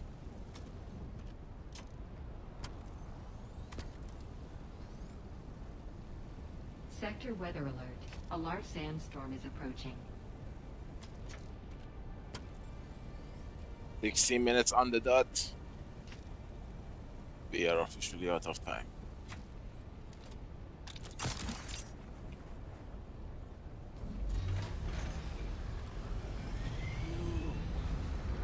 Do not overfill my ears with honey, old dog. I hear the crowd well enough. I also hear the sound and fury of Laskan fire. The Battle of Windsack, I believe. You know how the Harkonnen love their reenactments. Bah! Never heard of any bloody Windsack. A local engagement of some import. The exact details elude me, but I gather it didn't end well for the Harkonnens. Why celebrate it then? I'm told there is some disagreement on the specifics of how the battle concluded, and who, in fact, was responsible for the rather costly destruction of a Spice Guild facility situated there. The Harkonnens, no doubt. I believe the Baron would claim otherwise. Alright, Ethan. He would, wouldn't he? Where is my damn spice? I cleaned Rusty's handbag and stripped to mine. Swelling and tightening at the same time. The pressure's building. Well, where's my damn spice? That Harkonnen bootlick should be here by now. There he is. Control yourself, Argus. And do keep in mind we are here at their sufferance. Now, enough of your prattling, Page. You're beginning to sound like my sixth wife. Damn her eyes. Oh, hello. You're not Vestari? No, Vestari had to attend a pressing matter. I am here in his stead. What could be more pressing than my bloody spice? My legs feel as if they're about to burst and shower the room with gore. I have your spice. As requested, a 7% solution of melange, elaka oil, and Karana brandy. Did you mix it yourself? Who the devil cares? Thank you for ruining my English, guys. That's the perk of playing in EU server. Hey, Mega! Good to see you! Been a minute. How are you? Yes, solo moving. And there is no visibility. Boom, boom. What the hell? I didn't know you get no. Oh, I was low altitude. The battle is still hours away. I know it looks bad. We're mostly retired these days, but when the Baron calls, Argus can never refuse. I'm afraid his vanity wouldn't allow it. I grew up listening to Argus Fear on the Communinet. My father said he was the greatest gladiator in the known universe. Unfortunately, maintaining a reputation as the greatest gladiator in the known universe comes at heavy cost. By now, Argus has had... Have you moved your base back to Hogger Basin? Every bone broken multiple times. He's had so many parts rebuilt, replaced, or regrown completely over the years that Beni Tzlilax will no longer guarantee their work. They say he shouldn't even be alive. I had no idea. No one does. As I said before, his vanity would never allow it. Still, the chronic pain he endures on a daily basis would drive most men to 60 seconds to bust out. But Argus Fear will never willingly die. His vanity would never allow it. And with that, the Battle of Winsack is litigated once again. The crowd making plain their love for the Baron's men, in spite of the long shadow cast by the outcome of that very battle. Everyone knows the Atreides were responsible for Winsack. That much has never been in doubt. House Harkonnen was punished because your thick-headed cousin Glossu destroyed the moonfish industry on Caladan. I've heard that before, and it's ridiculous. What could fish halfway across the universe possibly have to do with Winsack? Let me ask you this, dear. Who spearheaded the Imperial investigation into the destruction at Winsack? Your boss, Hasamir Fenring. Everyone knows this.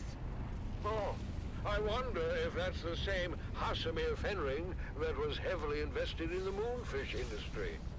I hear that Fenring lost over a third of his fortune when the industry collapsed. Can you imagine? The bastard. Who? Fenring? Or your lunkhead? This is not my base. The Count bleeds our house dry with massive debt for a facility we didn't even destroy. You know I love you and your whole eccentric family, dearest. But if someone deliberately reduced our holdings by a third... I would skin them alive, of course. Spoken like a true Harkonnen. Would you deny Count Fenring the same accommodation? As much as the Baron bemoans it? I doubt House Harkonnen I think a little bit. extensively injured in anything other than pride. But enough of this. Are the girls ready? The streets are filled with revelers, and I'm not going to be late again. It erodes my authority, and I resent it. Girls! What?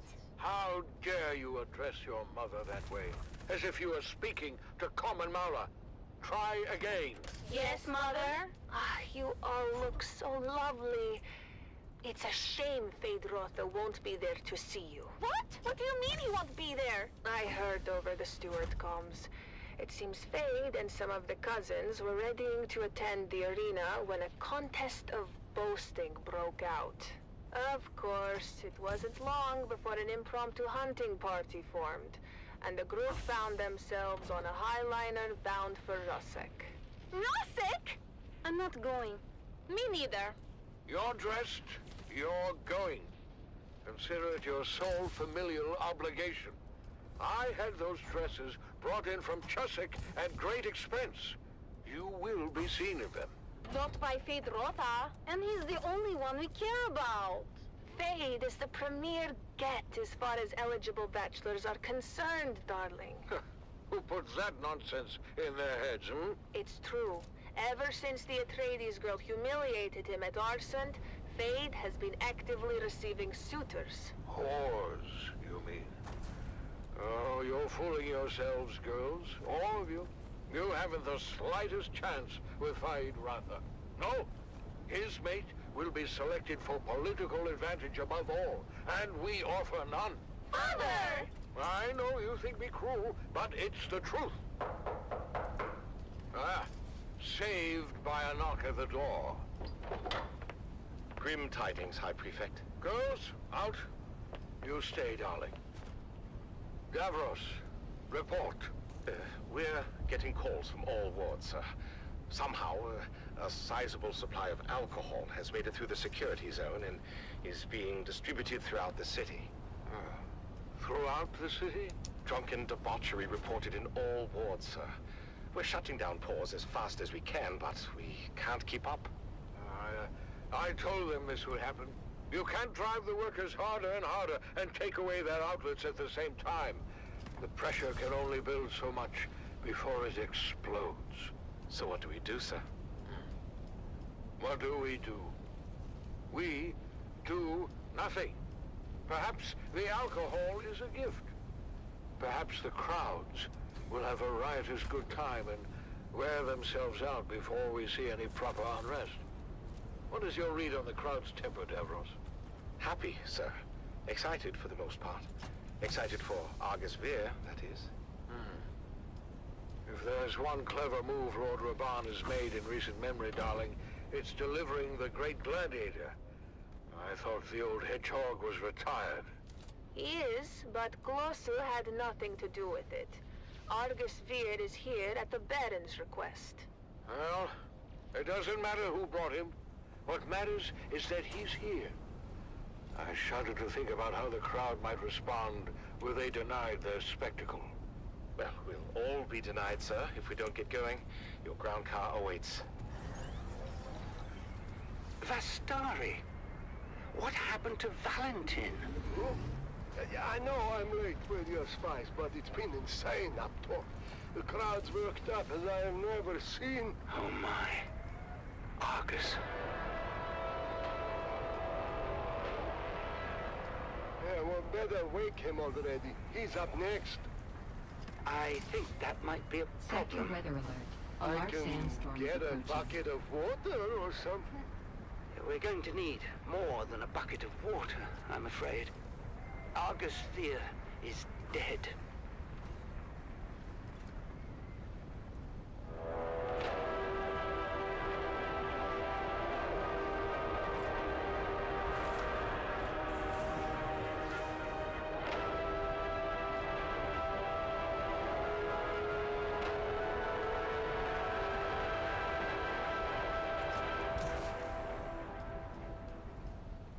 You're tuned to Harvester Radio, the Dune Man source for bulletins, weather, and matters of import to the Spice Miners Guild.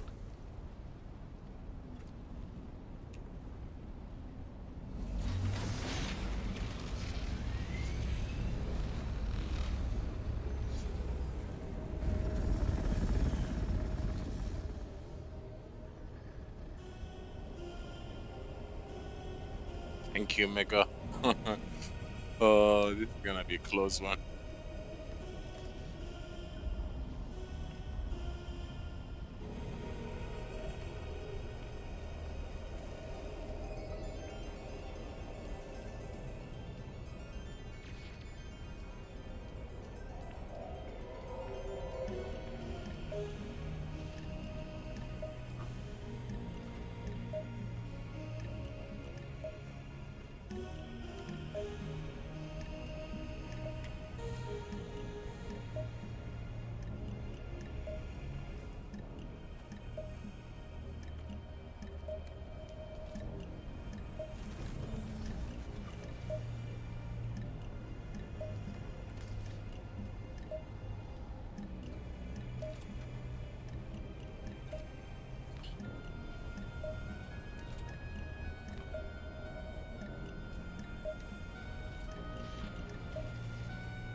It's the Grabbin' Gang, presented by the Imperial Scenarist Guild and Linder and Gold Coffee.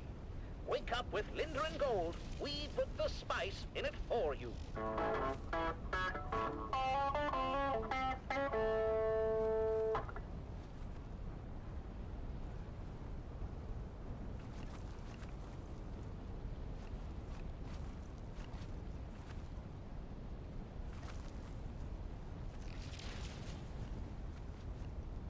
The Grabbin' Gang was recorded before a live studio audience.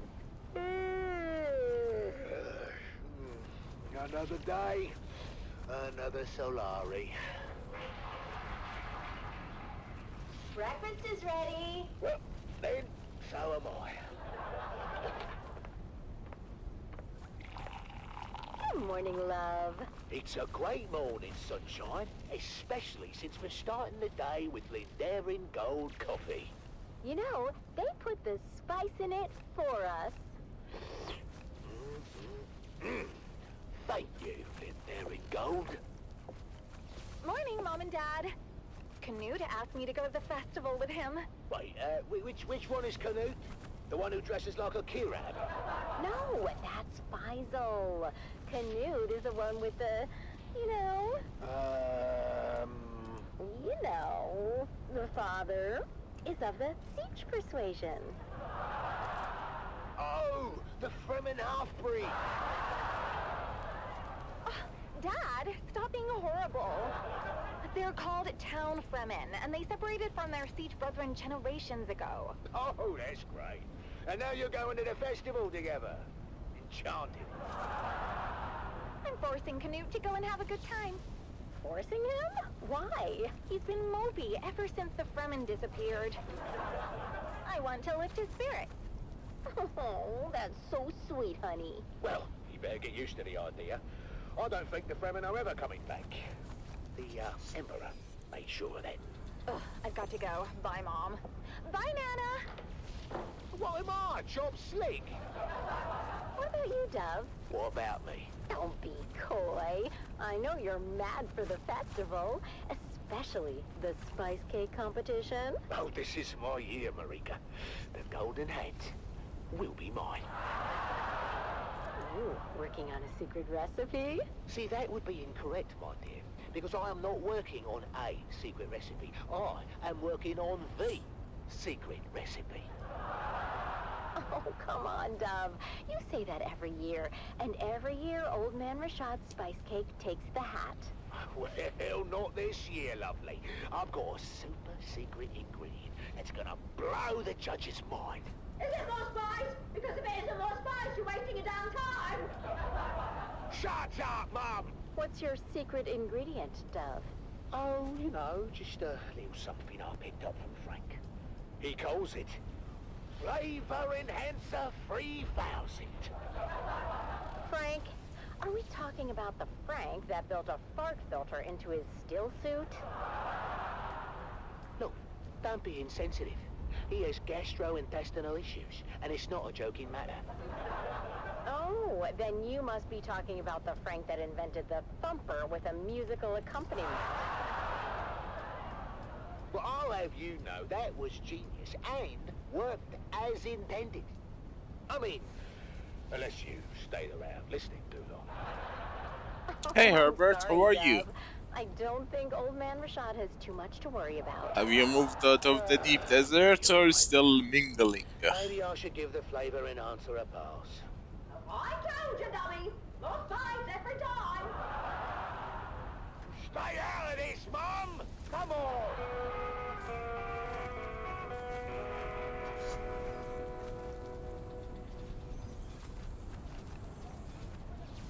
Cicero sees all, but what does it say for you? Have your fortune told and learn what fate has in store. Only 25 Solaris. Did the judge come Oh, nice. Aren't you the lucky one? Where's Judy? Oh, looks like they're in line for the fortune teller. Oh, no! That's Old Man Rashad's booth. Look at that line. He must be giving out free samples again. Well, that's not fair. Oh, want me to go over there as a spy and size up the competition? You just want to try his cake, don't you? Is that so wrong? What about me? Oh, I'll get you a piece too. Oops. Well, that is not what I meant. I know, but I will get you a piece. Yeah, all right, fine.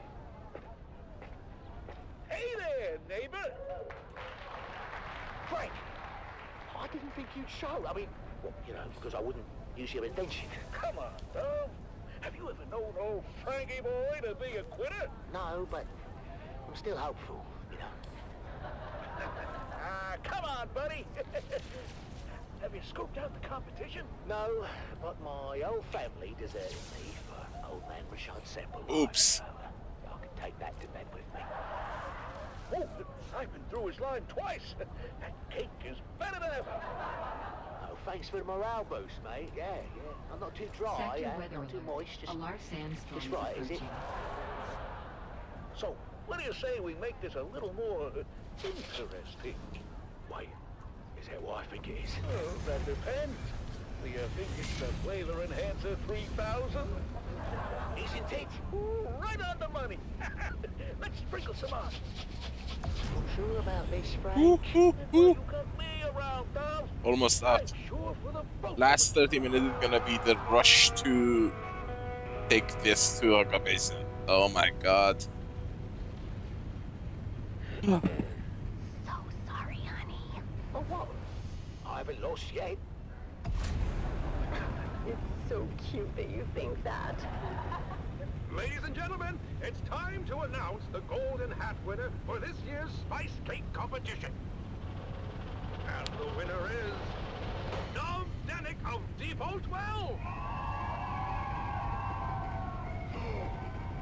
Did he just say Dove Denick of Depot 12? He said Dove Denick of Depot 12.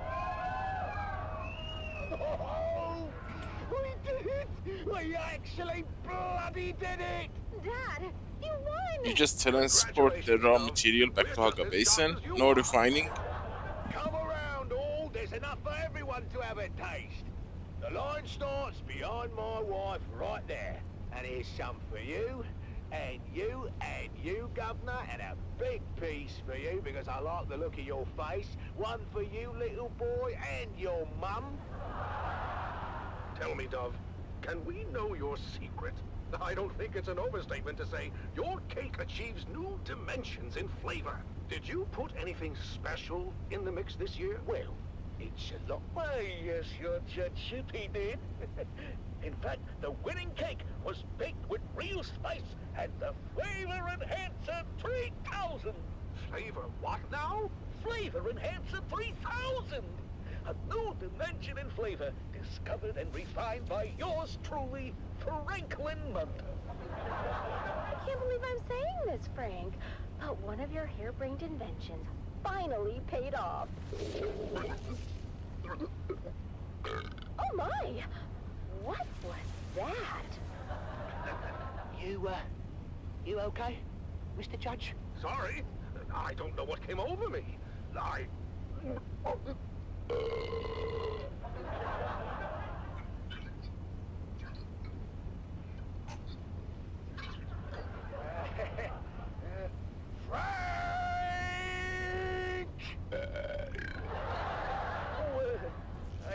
forgot to tell you about that part.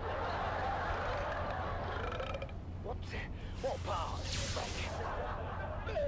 In certain rare cases, it seems that the Flavor Enhancer 3000 may cause some gastrointestinal distress. Certain rare cases, eh? Almost all the time. In light of this new information, Dove, I'm afraid we cannot award you the Golden Hat.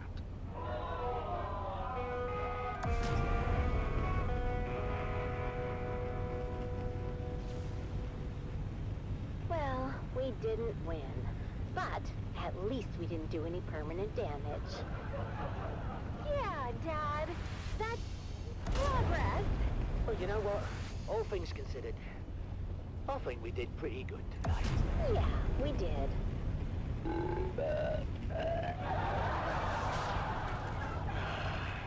Another day, another Solari. V, you are more than one. Why are you not making refining in the deep desert? That's faster.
This is Dune man Keith Villari, reminding you to secure all guild equipment to first work site. My crew waited too long and lost both crawler and carryall to the Leviathan. We thought we'd landed the big bonus, but now it will take generations for our I see. children and grandchildren to work off our debt to the guild. Doing the smart thing is better.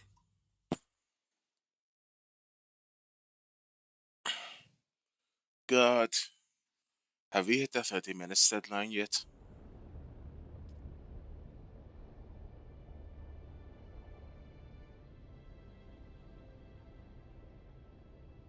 This is gonna be close.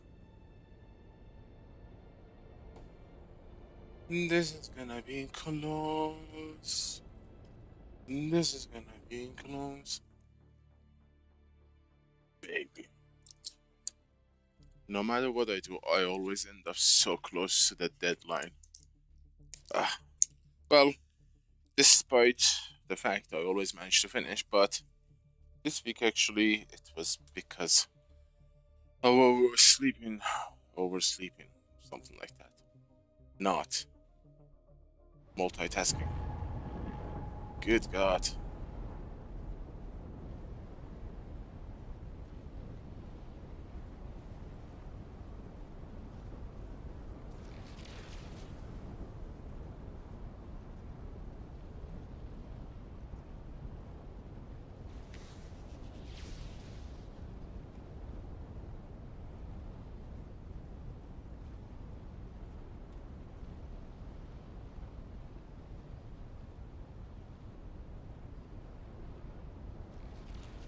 Damn it!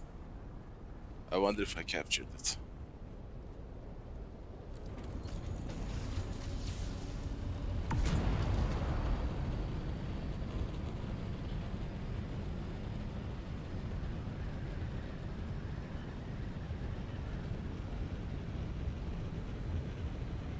How much are we talking about, Lua?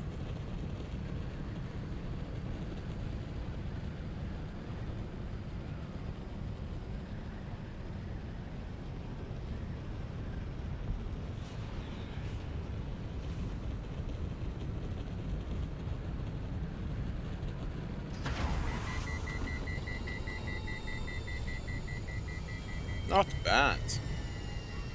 That's a decent chunk.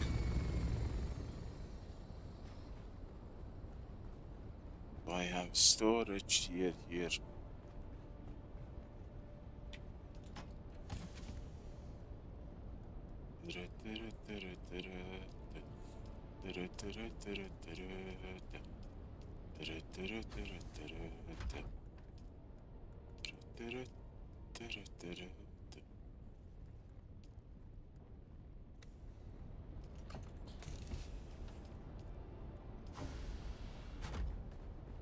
Well,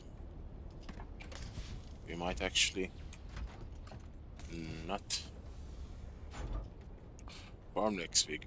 I might actually start a scary week for Halloween.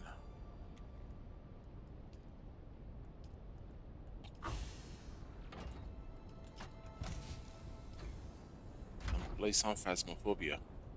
Sector weather alert. A large sandstorm is approaching. How long? 30.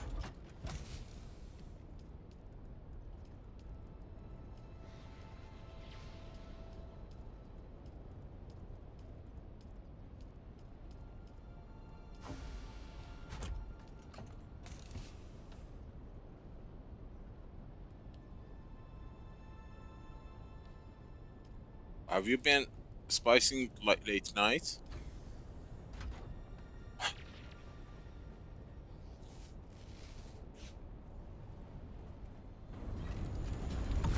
It did the same thing to me.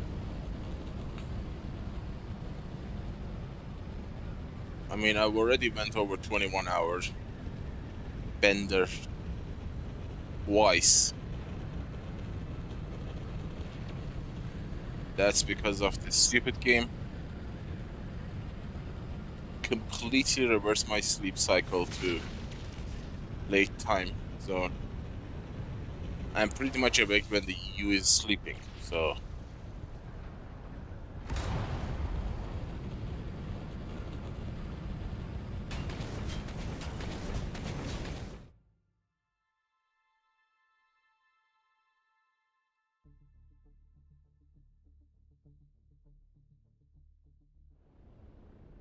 Damn. What's Funcom gonna do when they lose us? The hardest of the hardcore. What you gonna do? What you gonna do when we don't come for you? Spice boys. What you gonna do? What you gonna do when we don't come for you? We are putting Funcom on a notice. This is it. Your hardest of the hardcore players are done.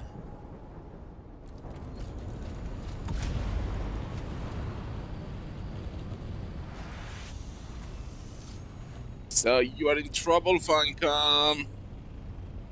Hello, Funcom.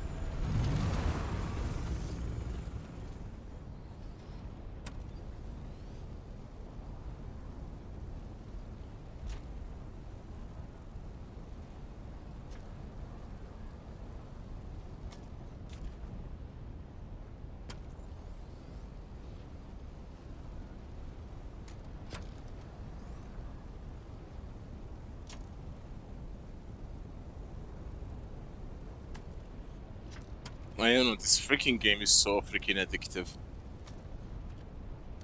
It has become a routine, you know? A routine that we don't like to break. In an ugly way, we kinda like that routine.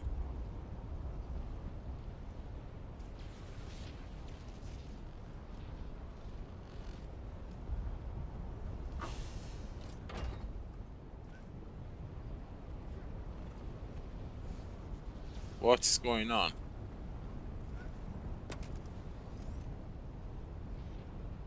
What the hell?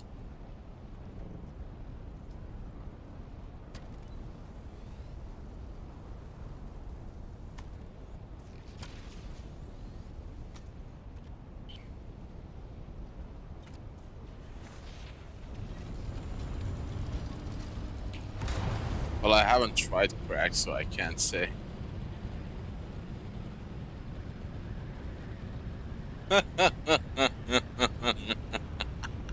Oh my god. Pretty damn hard to see a full large field and just say no thank you. Almost impossible.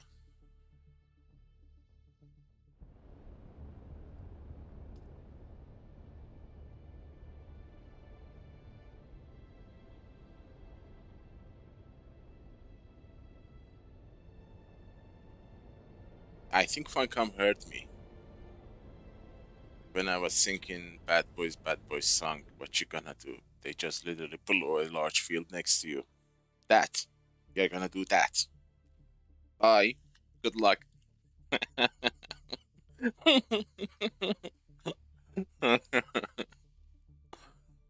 We got you hooked, bitches.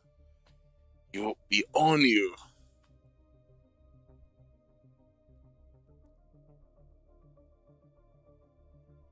Imagine they make the large field pay to win. Like, pay us $1 to get a large field. Oh my god, that would be one hell of a dystopian future.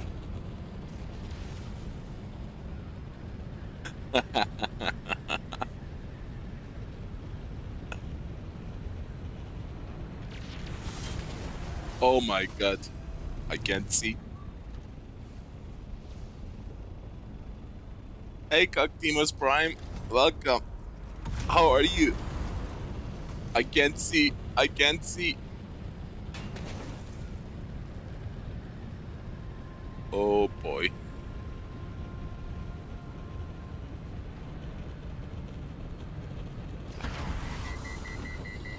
All good, except that we are running late time, late night, late Coriolis to exit the DD. I still have a few trips left. This is gonna be nasty. They are making the storm worse and worse every week. I feel like they're making it even more horrible.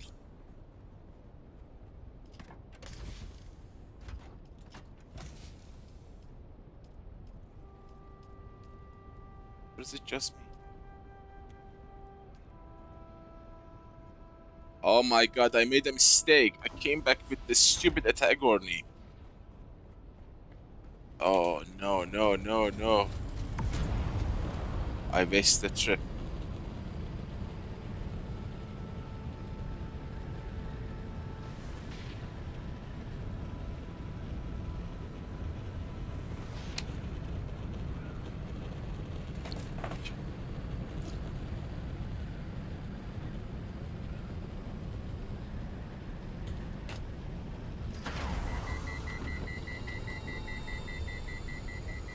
I almost got it.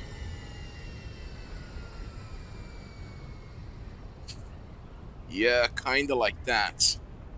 I hope. I was hoping to say how many trips now, but I forgot the carrier.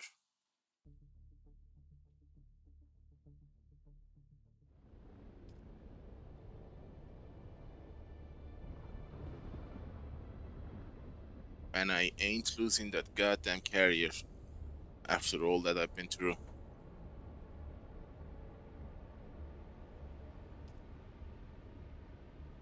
I'm a little bit in a rush this time because Funcom has changed their restart method. I mean, if you remember, a few weeks back, I exited Deep Desert at -3 seconds. Yeah, that's not gonna happen this time. The moment it reaches 0, boom. It's gone. Server restart. It's like instant. Kinda scary how fast it is. Like, you would expect to have like a second of delay between your client and the server. There isn't any delay. It's like instantaneous server kill.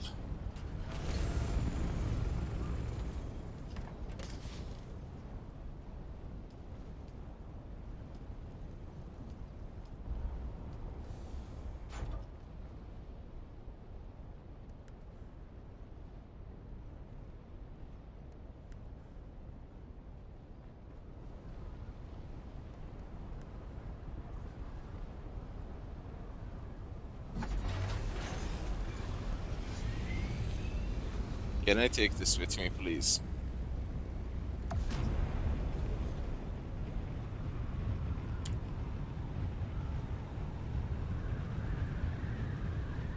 The big bird is out of the DD. I repeat, the big bird is out of the DD.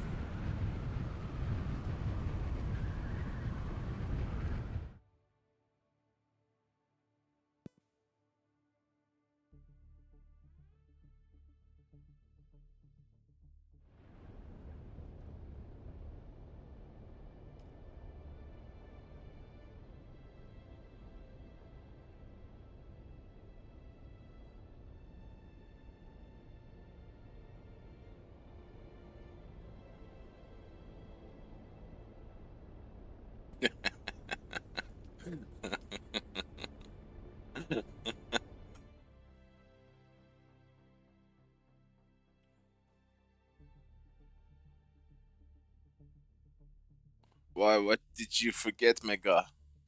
Did you forget something?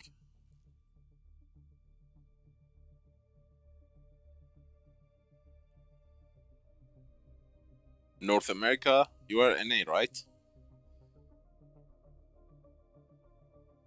NA is gonna be in 6 hours, yes.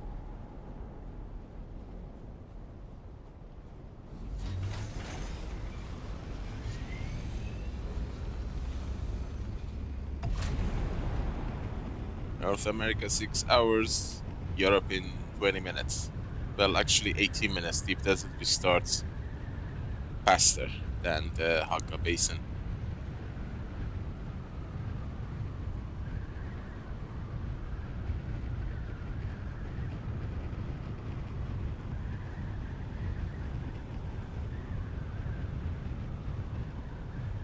Oh, I can see Jack. Jesus. Holy.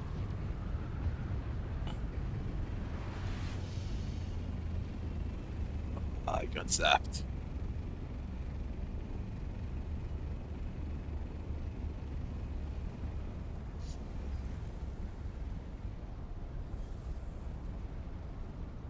The big bird has landed in the base. The big bird landed in the base.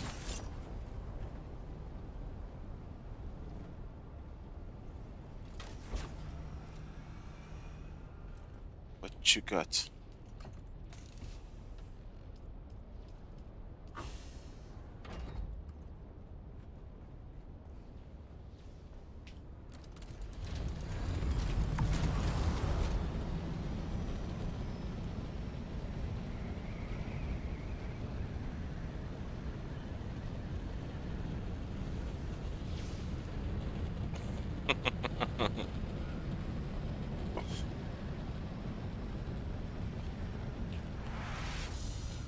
It's like a whirlwind,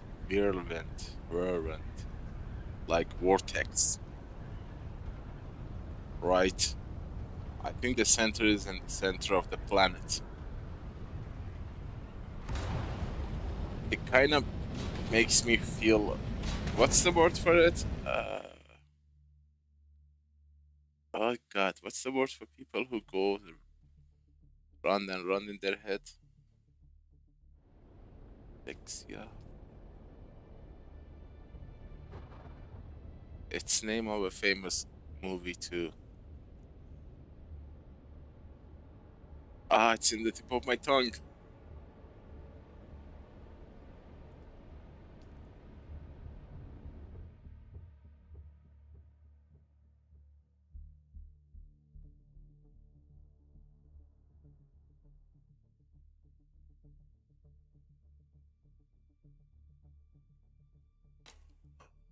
Mega, why are you going back? What did you lose? What did you lap behind?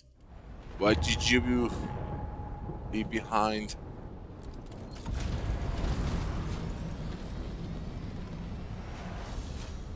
Vertigo. God, thank you. That kickstarted my brain. Vertigo.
Oh, god damn. There's nothing in it? Okay. I won't panic, I guess.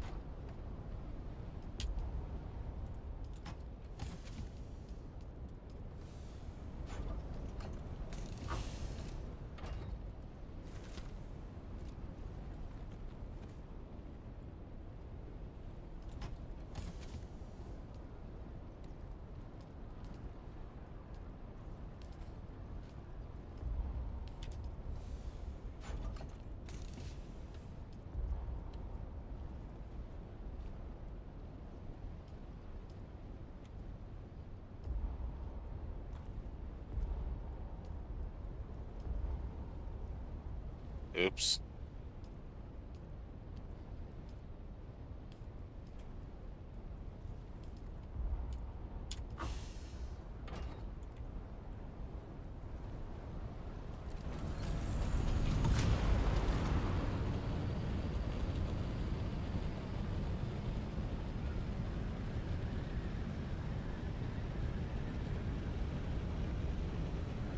I hope so. 20 minutes. Oh no no no no no no no no no no no no no.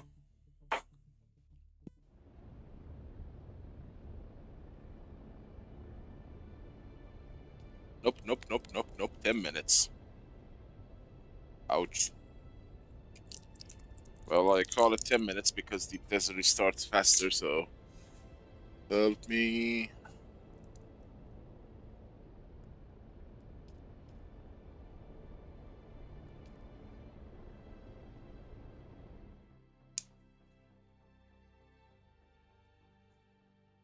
You know what?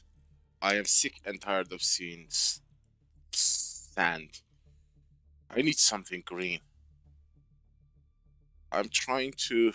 I have to figure out how to restore access to my Rockstar account, or what's that thing called?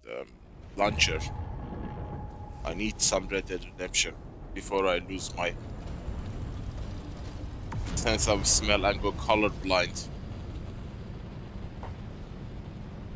For some weird reason, that stupid launcher gives error message. I need Arthur's help.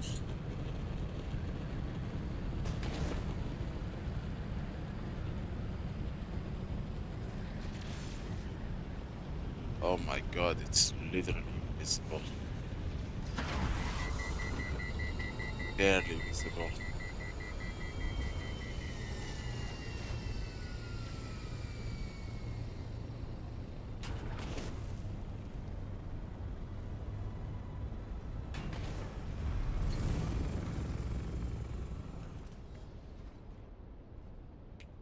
Yeah, right.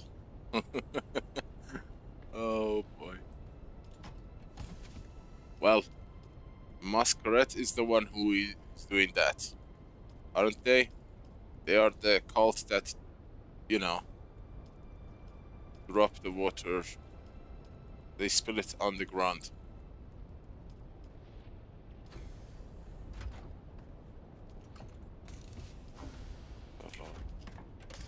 Uh-oh. Uh-oh.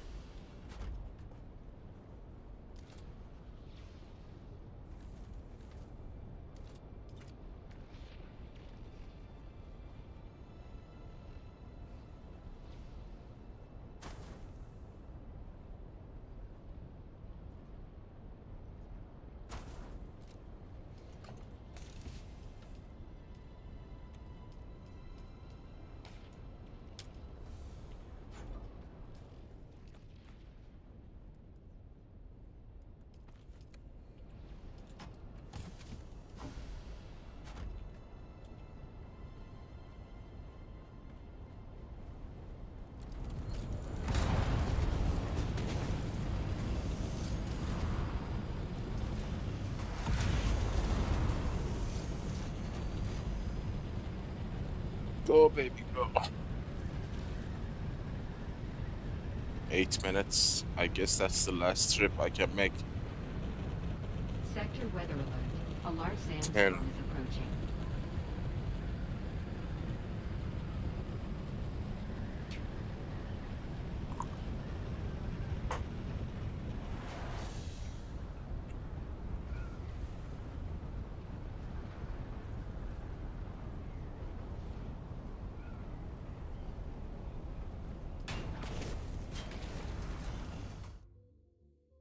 Why not Chandler Bing from Friends? Remember when Joey couldn't pee?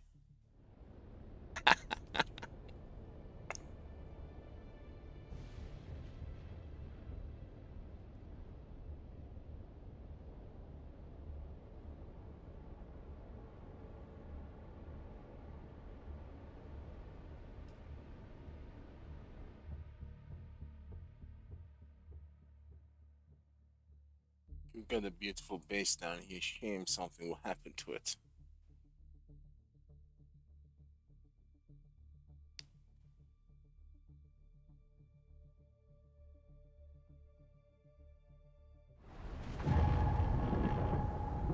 Run, goddammit, run.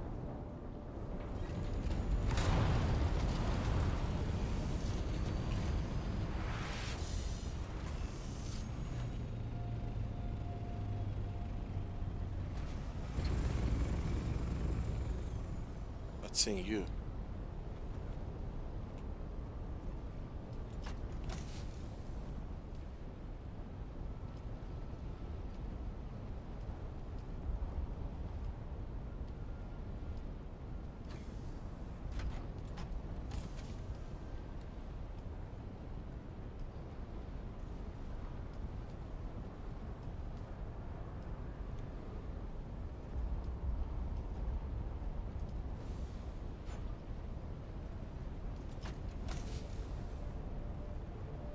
I see.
Where the hell did they come from? You son of a gun.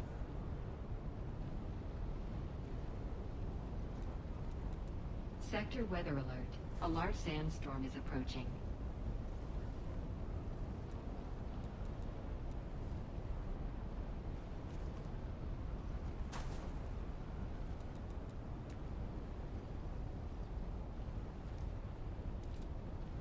No, no, no, no, this cannot be happening. Where the hell did they come from?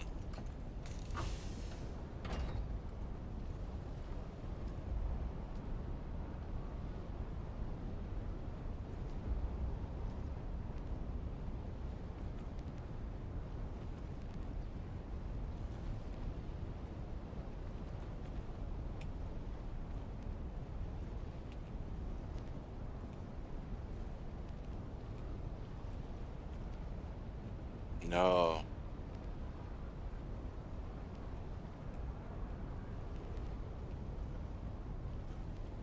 Sector weather I am alert. screwed. A large sandstorm is approaching.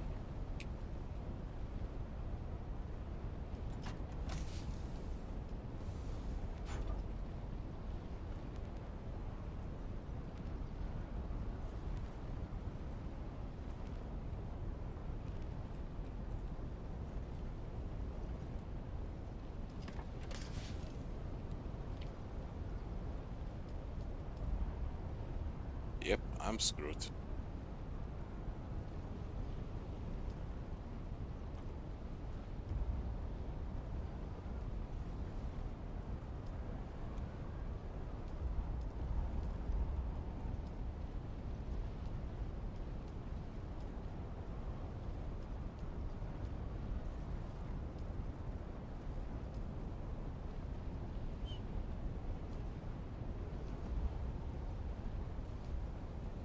Sector weather alert. A large sandstorm is approaching. Yeah, shut the hell up, I know. Well, did the best I can with what I had.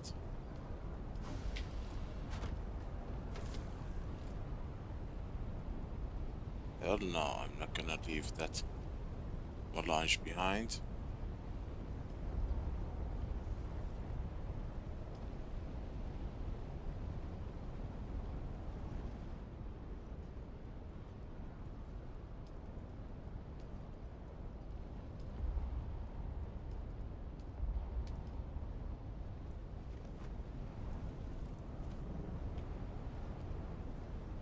That goddamn thing caught me off.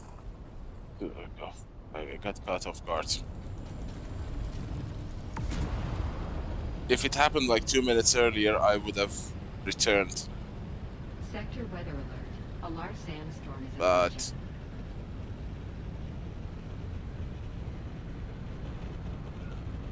yeah, it is what it is. Yep, that one actually screwed us too.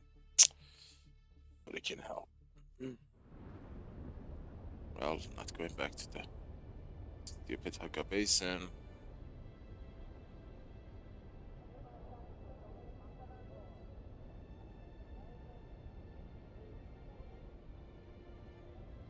At least I had the room in the attack only to get the Plastinium back. That would be so infuriating. Son of a gun. Infuriating to leave Plastinium behind out of all the junk I took back.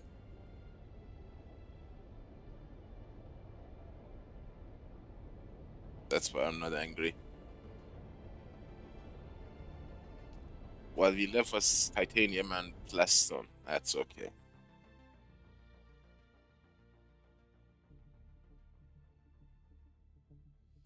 Yeah, those droppings are gonna be wiped by the Coriolis.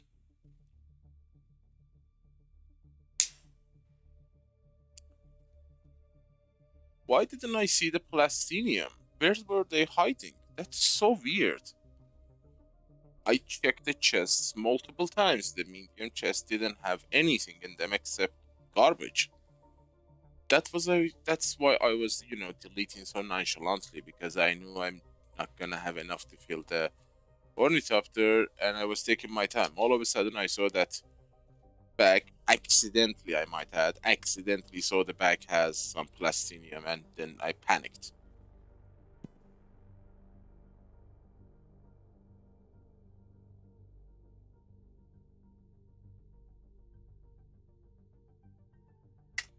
What do you mean? They don't have enough.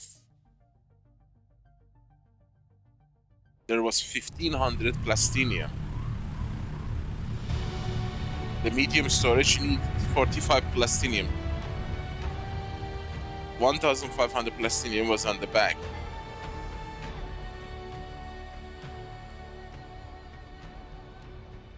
Something wasn't right. Maybe they were hiding at the bottom of the chest, which I hate about the game. Sorting system in the storage doesn't work.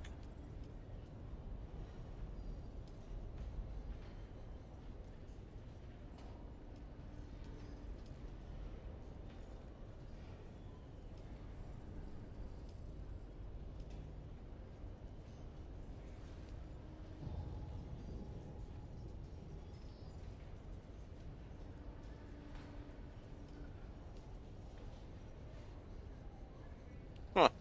They're selling last gun for 40 million.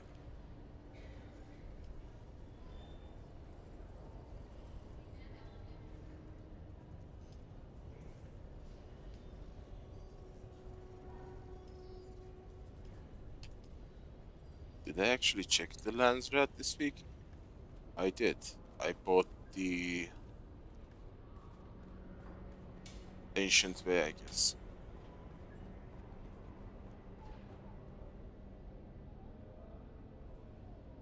Server disconnected the moment I was talking to her.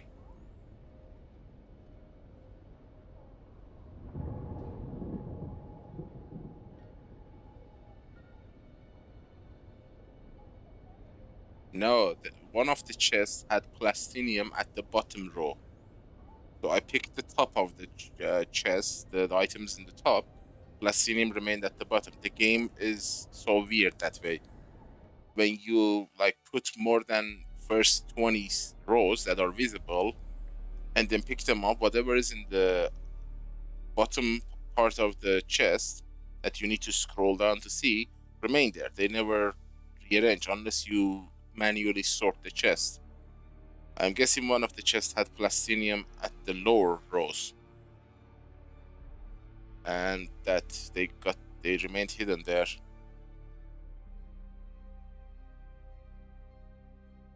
Yeah, that's the adaptive what you call it. It has a weird name to adaptive something generation, but they haven't configured it to work properly. I mean, they did it for the player inventory, but not for the storage inventory. Player inventory didn't get sorted, didn't remain sorted as well. It took every time you went out of the Haga Basin, you had to resort your inventory. That is something they changed like a month ago, but not for the storage. There's only 149 servers online. 3,000 players.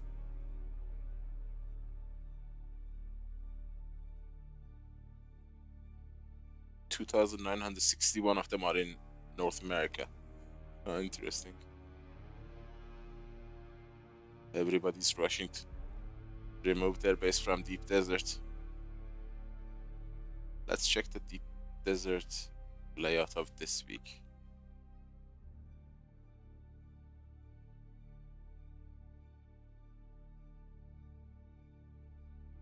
What the hell?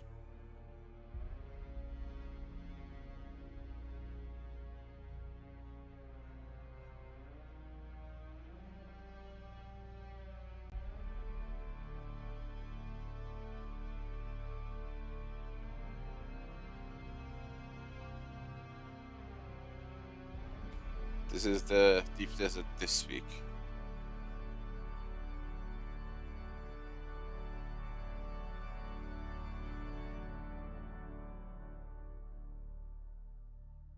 Oh.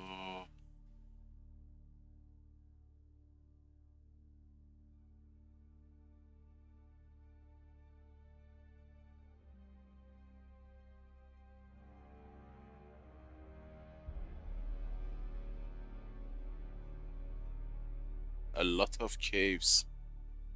Interesting. These caves are useless caves, actually.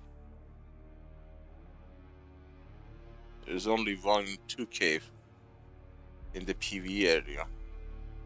3 testing stations in PvE area, 2 testing station in PvP area, 4 sandfield, and 3 shipwreck. Oh my god, sandfields are right in front of us, so everybody's gonna see them.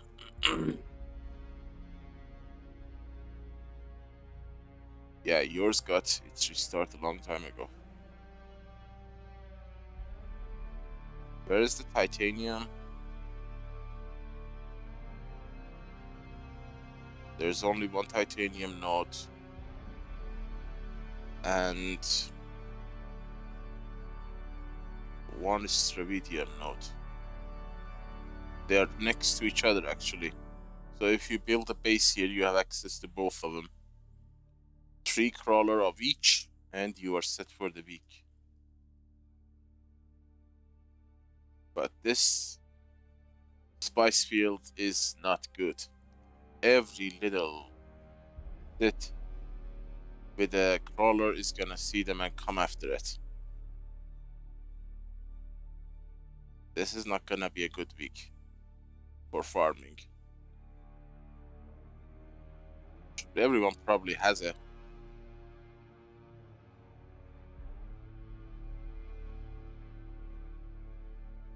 crawler by now, so they're gonna jump on it. No, there are 2 sieges. Why?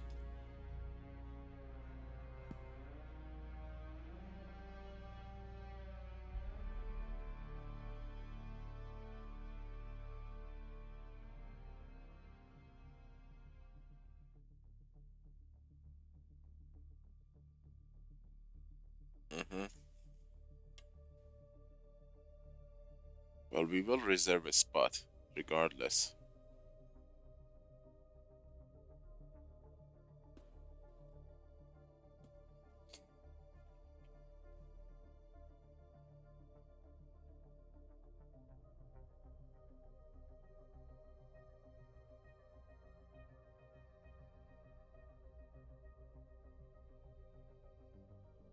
I don't even know what they chose as this week's decree in the Landsrat.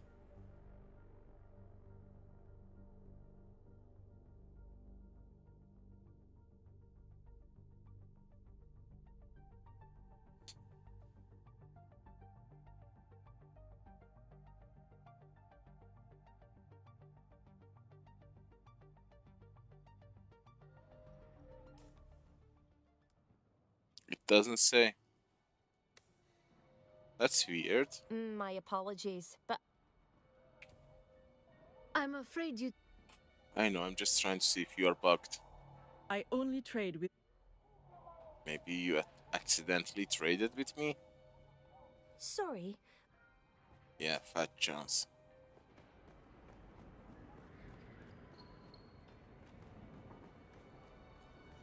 Hey, donkey. Who's a good donkey?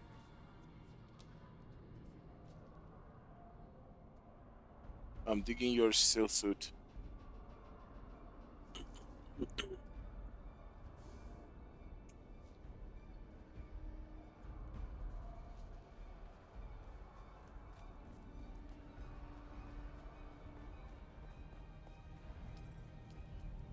There was nothing. There was nothing, and I have sold nothing.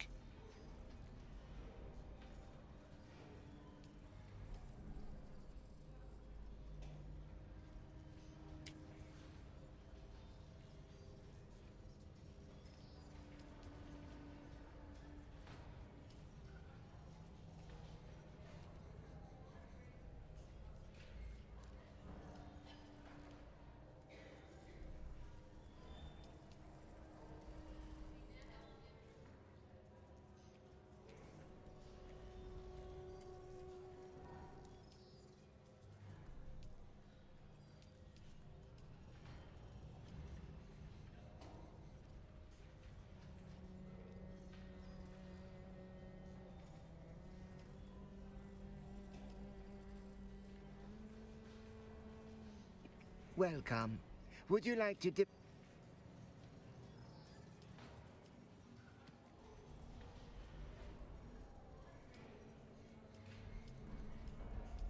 You keep those.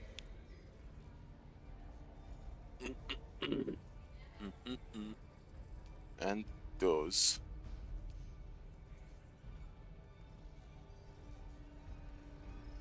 And I guess I'll see you again soon.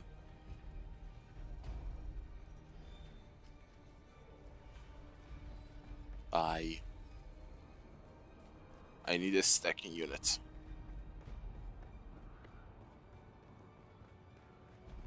Is it stacking or staking?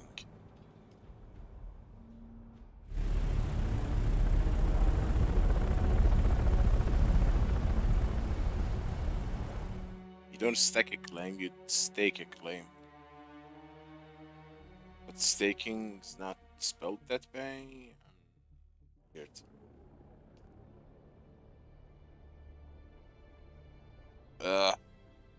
He's gonna beat me to it.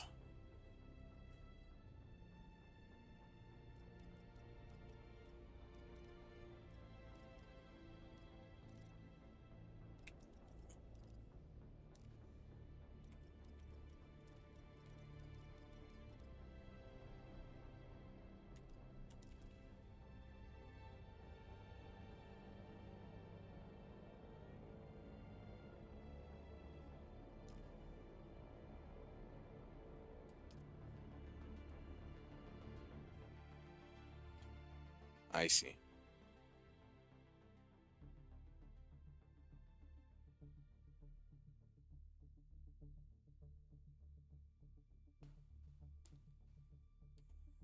Live show of a long life. Live show of long lives.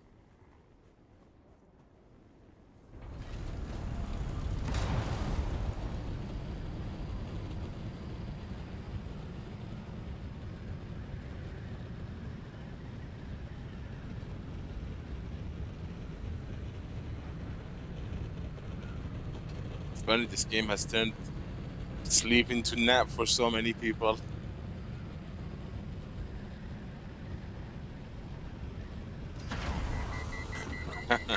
See? These are not large. Ah, damn it. Did you set an alarm or something?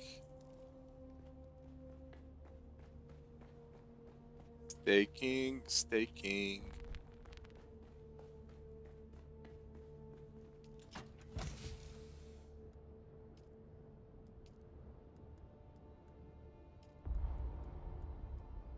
All right.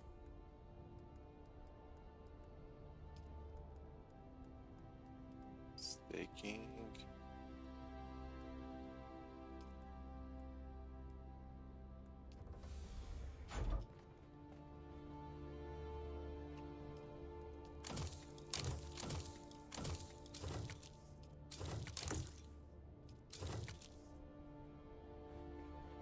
I'll be damned. He actually set an alarm. I need batteries, but I don't remember where I put them. Where I put the batteries. Yeah.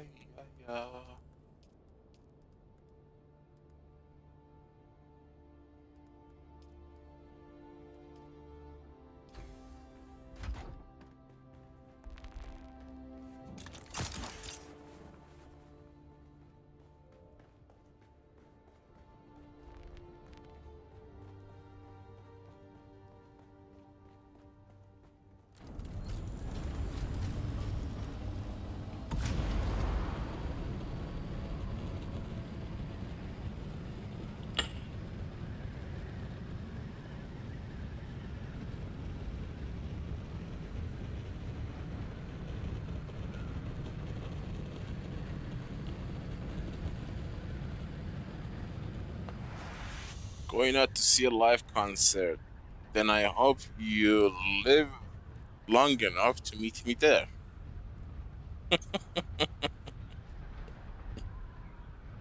Nah, those are secondary. If you take Serwak and whatever, you are committing, you know? It's like putting a ring on it. And I'm not ready to put a ring on it yet.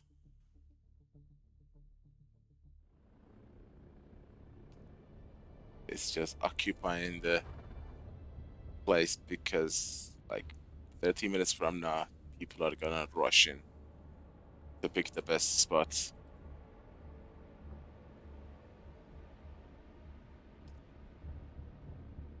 They are not picking them already.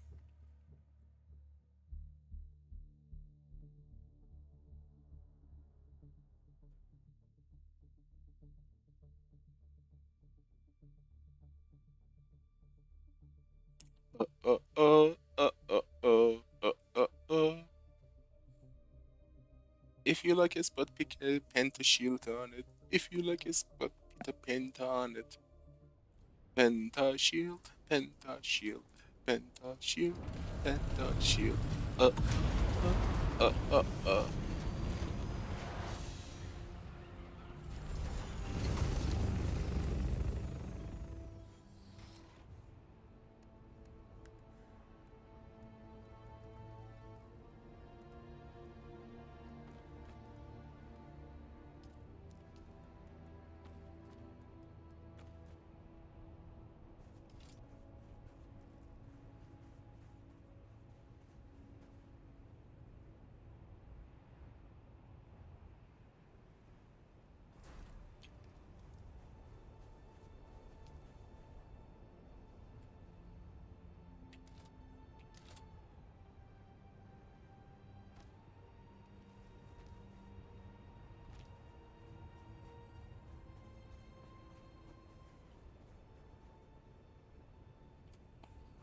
Doesn't make a difference.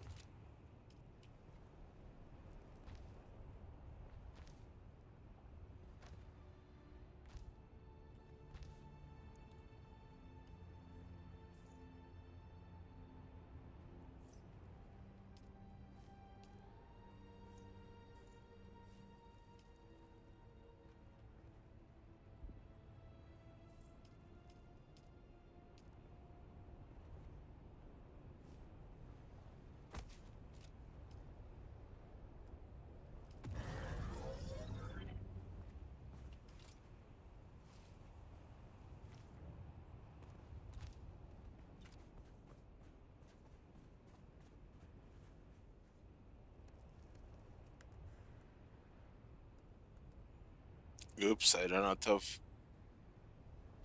Damn it, I thought I have enough.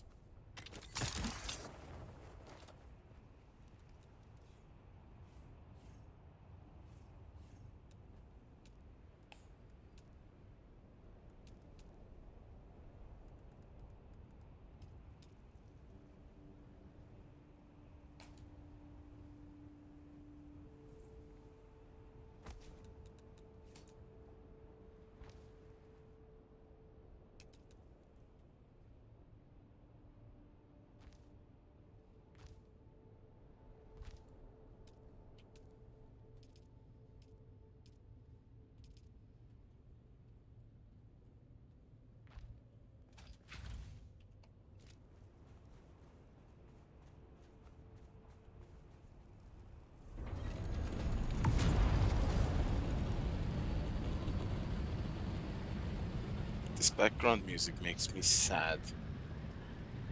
I don't know why.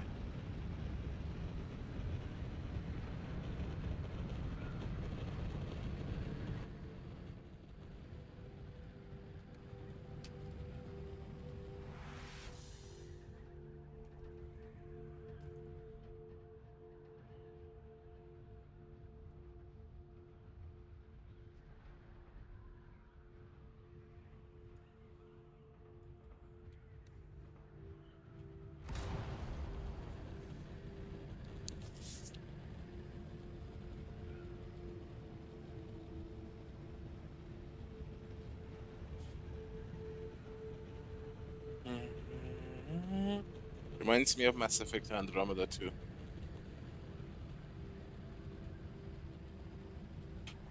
And we haven't finished Mass Effect Andromeda's run.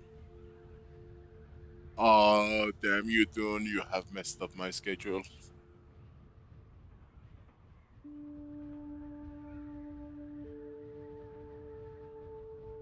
God, I love synthesizer. It has almost infinite range.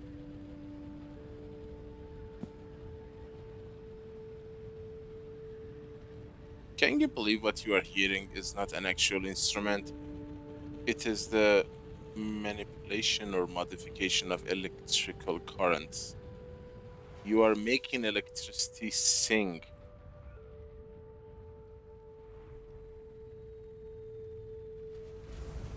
This idea alone is fascinating.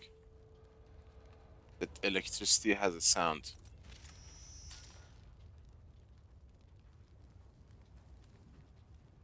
Oh, that's a nice welcome to the deep desert.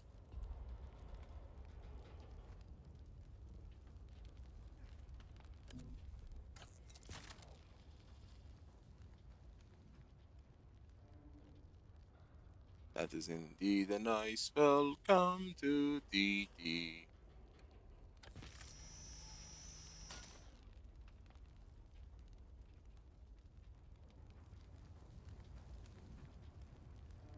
Well, we have already done it.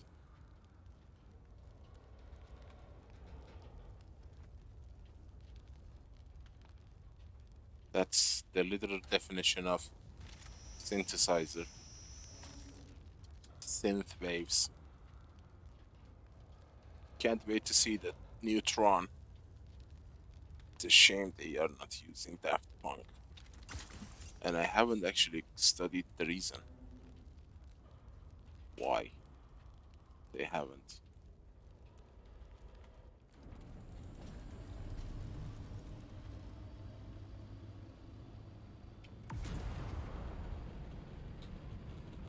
Hey, Phoenix. How you doing, buddy? Are you packing your base?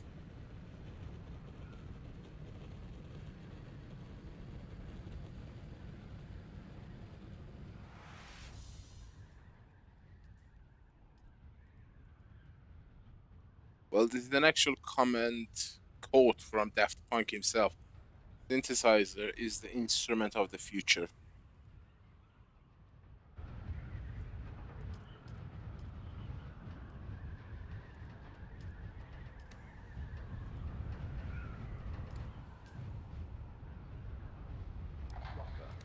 Captain Noah discovered a coded message from a...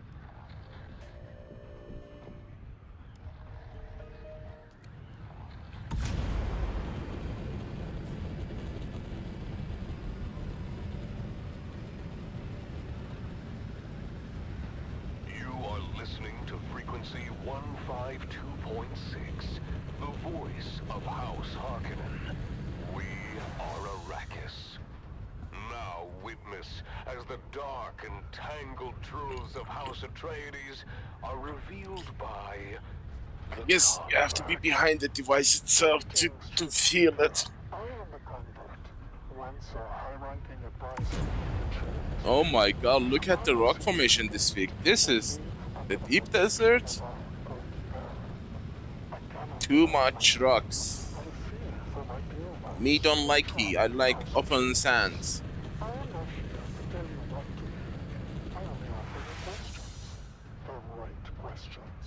Questions that are keys you might use to unlock your own truth. Today's question: what is the cost of freedom? In House Atreides, everything seems lush and plentiful and opportunity abounds. It is an illusion. I know, because I helped maintain it. There is no true opportunity in the intricate web of Duplito's schemes. In House Harkonnen, I have what you Oh no. true freedom, true opportunity. These things are dangerous. They provide a ladder for the strong and the smart and the fast to ascend, and they provide ruin for the rest. But isn't brewing worth a chance? Even a chance at success? The freedom to achieve greatness is a harsh landscape. The odds are not in our favor. But I tell you, dear listener, If this is not having experienced both, PvE, I would rather dance barefoot on the razor edge of Harkonnen he's freedom than to be sucked into the glowing honey delusions of House Atreides. like he's in. What dangers are you willing to face for the opportunity? Oh my god, this is horrible. What freedoms are you Is willing this gonna to be give my up view? to the smiling elitist who promises comfort while plotting to keep you in your little hive cell? I need a survey device. Follow these questions to their ultimate conclusion, dear listener, and you may just find your truth. That's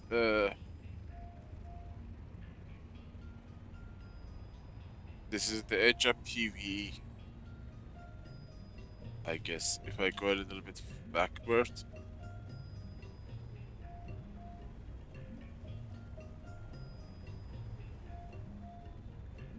Huh. This is still PvP. Hey, look, there's a developer box there. Why am I still in PvE?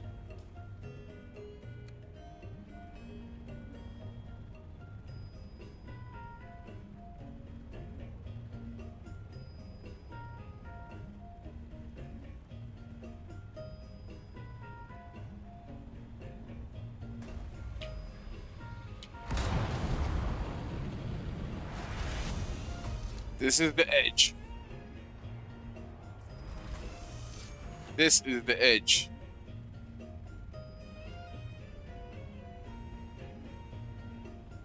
So I guess we can build here.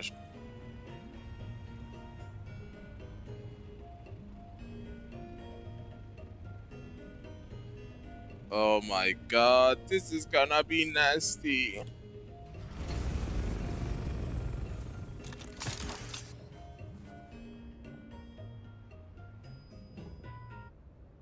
The Harkonnen Network, where every moment is an opportunity to prove your loyalty and strength. Strength through loyalty. Greetings, my loyal listeners. I am, as ever, your host, Lord Havoc of the Obsidian Plain, and I bid you welcome to another episode of Our Magnificent Galaxy, the premier nature program of the Harkonnen Network. Today, we find ourselves deep within the labyrinthian tunnels of Baron Draconis IV. Our mission is to track down the enigmatic Draconian Burrower, a magnificent creature that has adapted to thrive in these underground mazes. With me is our elite tracker Varric, who has spent weeks mapping miles of treacherous tunnels. Yes, Lord Havoc. It's been an honor.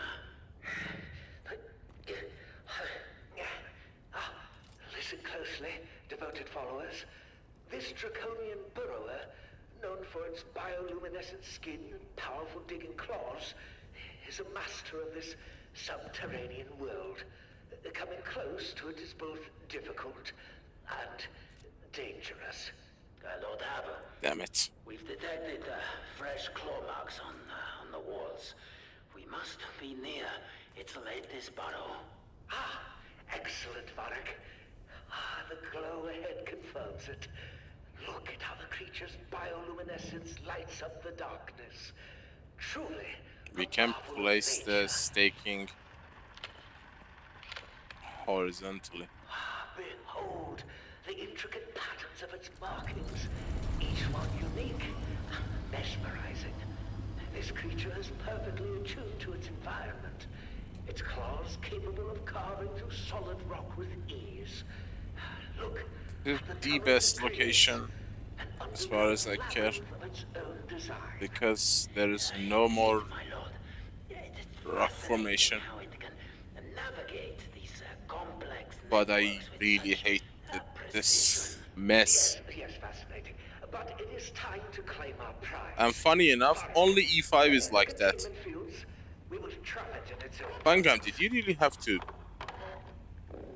mess my spot? Seriously, dude?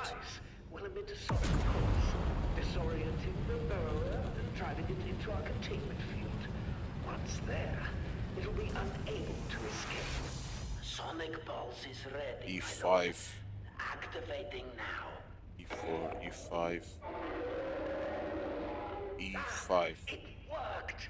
This is the center. Disoriented and move quickly to secure it before it recovers.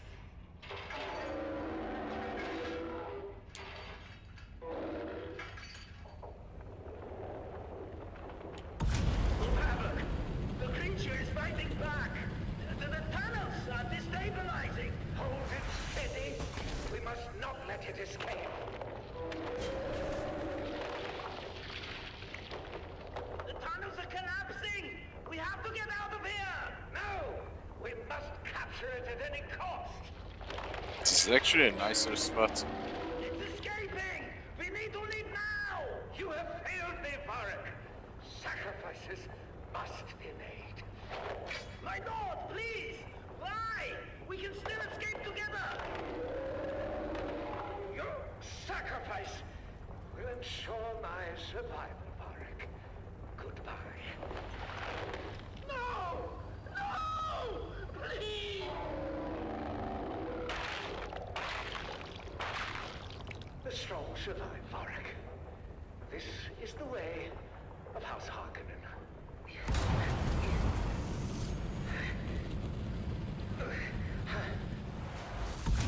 Loyal listeners, today we have encountered the raw power of nature. Though the draconian burrower eluded our grasp, the knowledge we gained and the demonstration of Harkonnen resolve will echo through these tunnels. Before it was crazy like this. The moment server restarted, everybody would rush like insane to the deep desert to pick up the best spots. Even when faced with adversity, a true Harkonnen perseveres. Until next time, my loyal supporters, this is your host, Lord Havoc of the Obsidian Plain, signing off from somewhere in our magnificent galaxy.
Yeah, the wings are in a bad shape.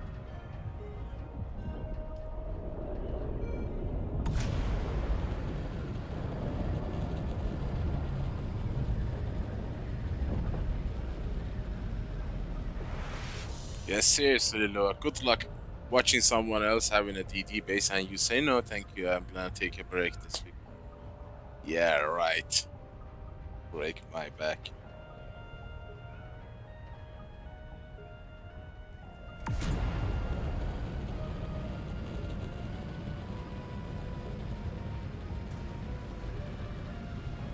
We need to pick up the first crop of the week.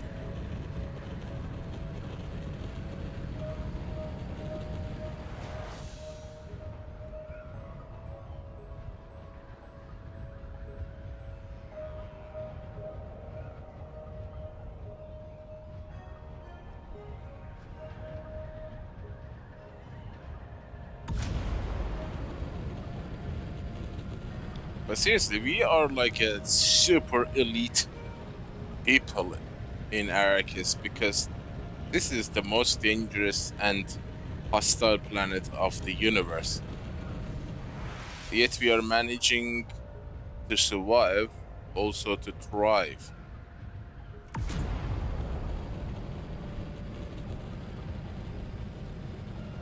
We are badasses.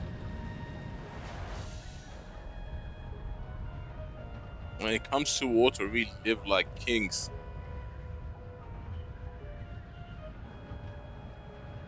Why couldn't Fremen figure this out?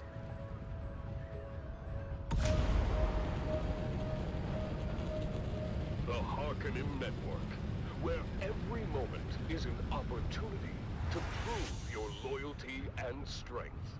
Strength through loyalty. Exactly. They have a lot of contractors. Although their main source is the Spicing Guild, they also have their contractors from people like me who are doing refining on a large scale.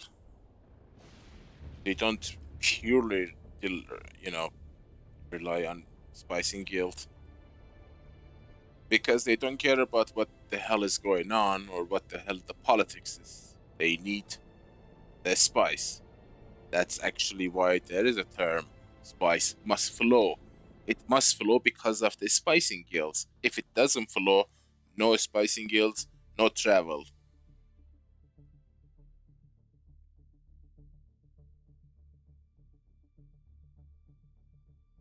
The spicing guilds is so dependent on the spice. If they are threatened with its shortage, they would burn planets to the ground. Not directly, of course, indirectly. Did I break the game? I'm frozen while the worm is near me.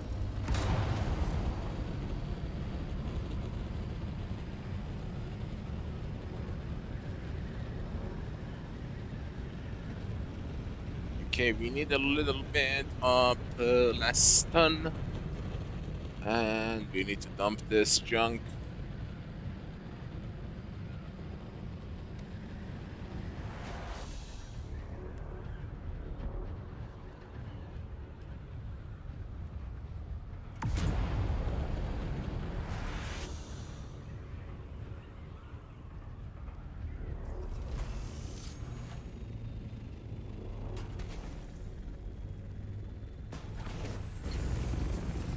Well, that depends. Which Seleucia Secundus, before or after the atomic bombardment? Because before it was the most beautiful planet in the universe.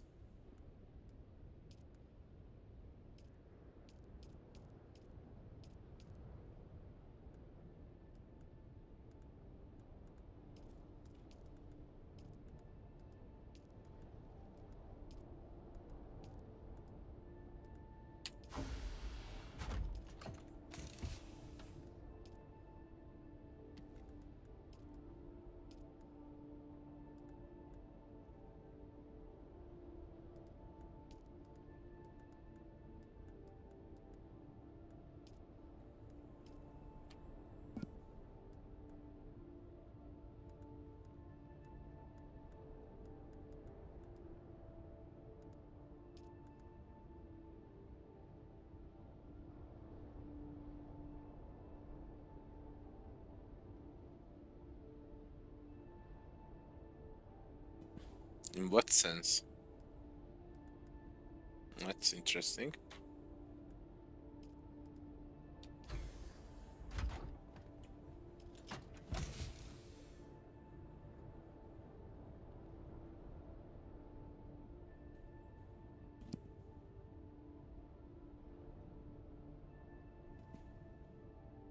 Mm-hmm. Yep.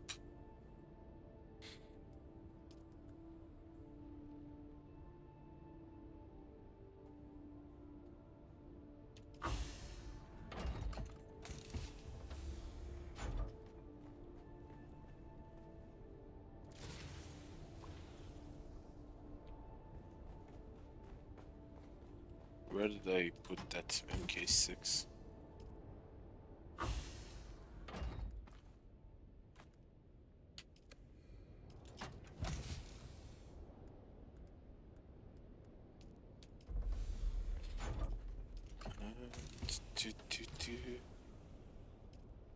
F7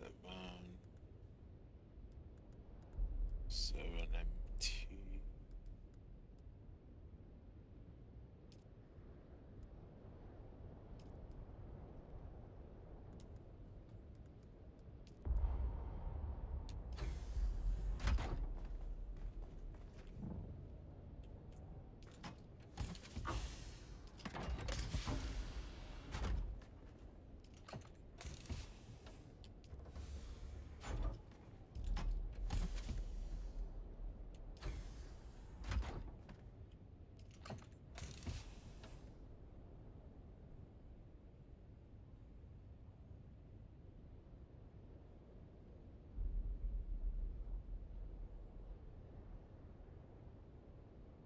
Are you in the US?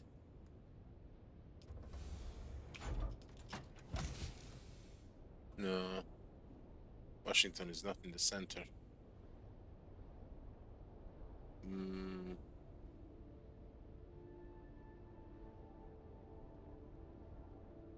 Brazil.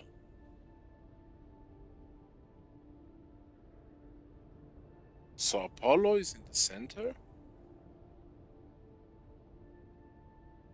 And away from everyone? It is a very populated capital, though.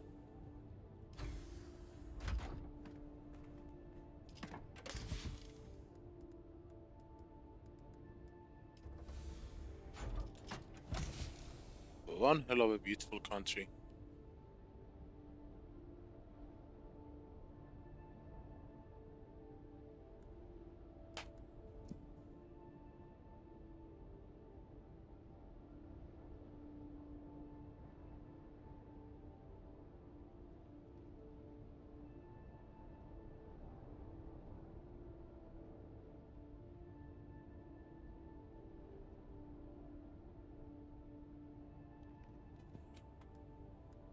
Ah, I see.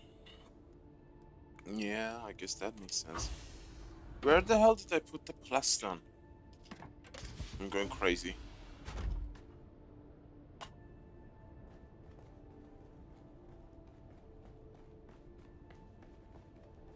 I swear I put it. What's that blue thingy?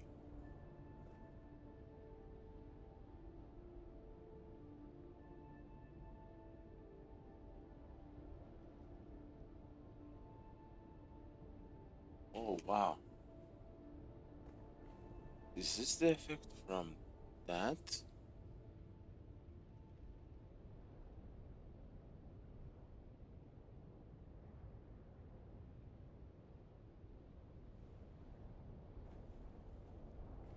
Where does this blue effect?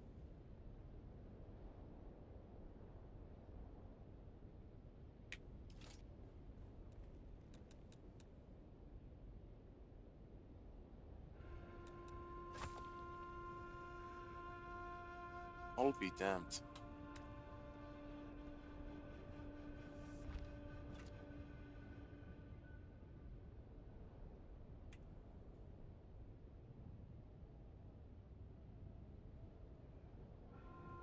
No, it's from the blue of the wall.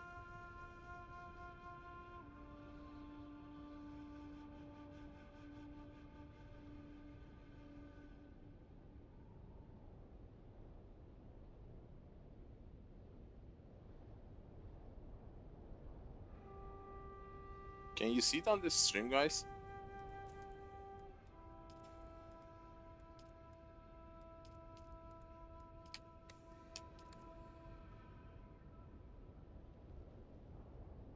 It is very subtle.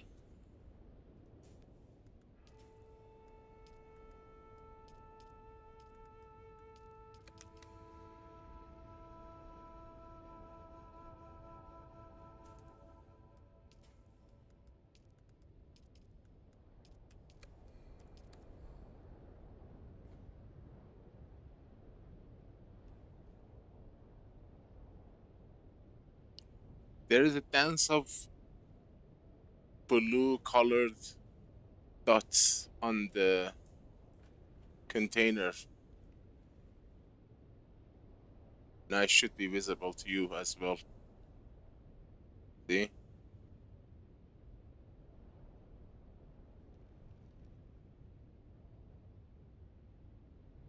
I thought it's a bug, but it is not a bug. It's actually is because of this wall.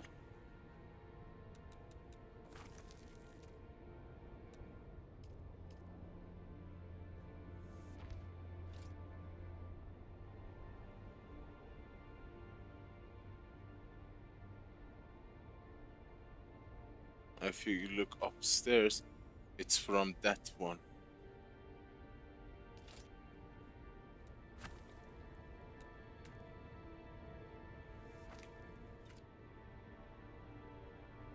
It's gone. Fascinating.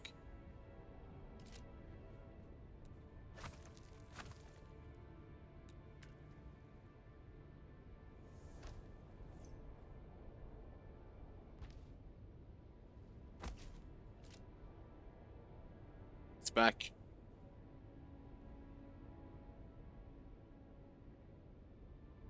And idiots say these the lights on the walls that have lights in them does not get rendered in game. They are just effects.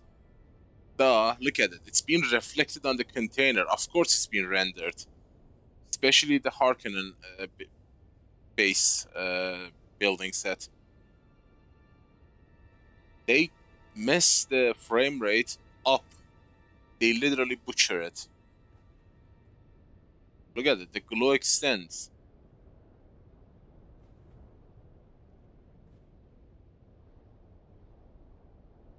They don't even on the ground.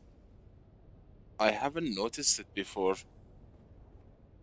Look at that. That glow is actually being rendered on the water as well. Water storage. It looks tiny, but imagine a massive base that has, like, even in the ceiling. Is this new, or I'm just noticing it now? Weird. So weird. Beautiful, of course, but weird.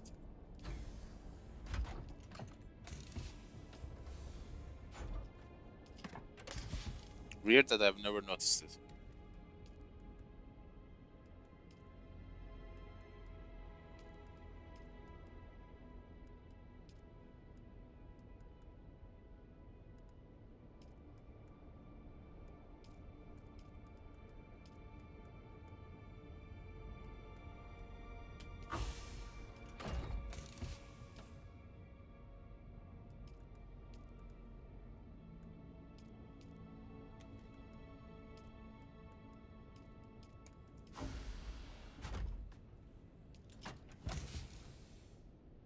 Not really. I haven't built anything in a long while. I just use Solido.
Damn, you take damage from the Coriolis effect.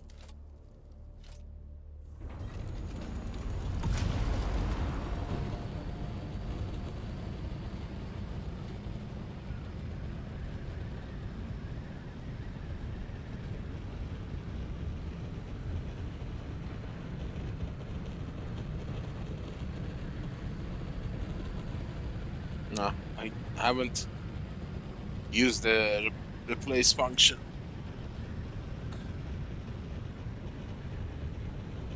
Like, it's not... what's the word? It hasn't settled yet.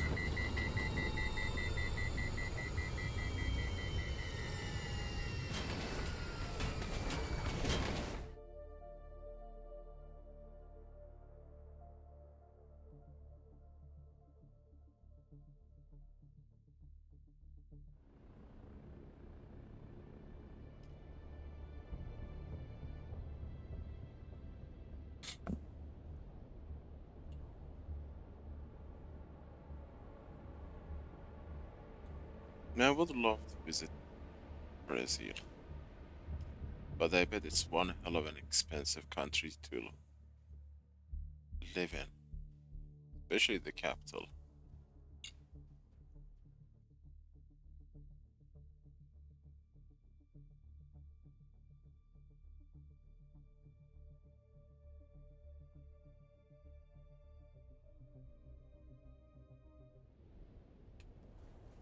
So many things to see, so little time.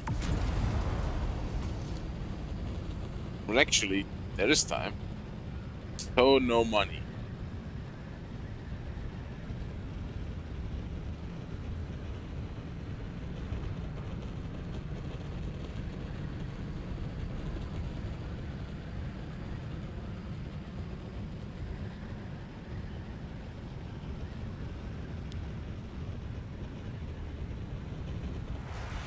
I think if you want to go on a week-long trip, and like a moderate place to stay just to visit, because you're not gonna be staying, you're gonna be watching, viewing, going places. Easy 10k, 10 grand easily is your minimum needed money. Or even Australia, or New Zealand, or Japan, or Beijing, or anywhere. Minimum 10 grand just to go and say that I have been there. You're not going there to have fun. Just to go there and have the stamp on your passport, just say I have set foot on that country, that's gonna cost you 10 grand. Easy.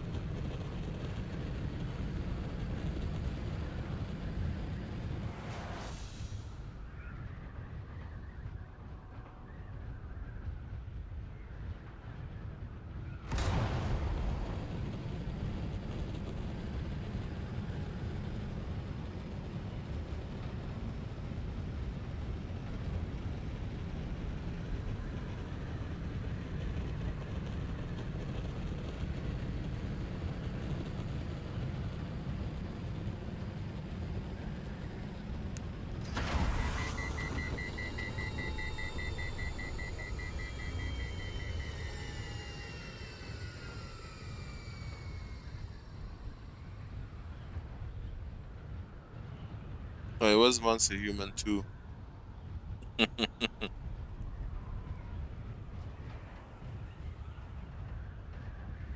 I feel like if I build behind the races build base, that's better. Because it's cleaner to look in front. Although we are not going for that, we are going for practicality. The funny part is, this island is the center of the grid.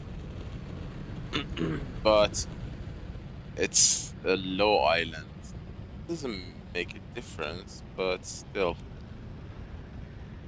Like, this is the center of the grid. This is E6, this is E5. And this is E5, this is E4. So center is like somewhere around here. This is the closest center. That looks eastward. Eastward, eastward, eastward, word.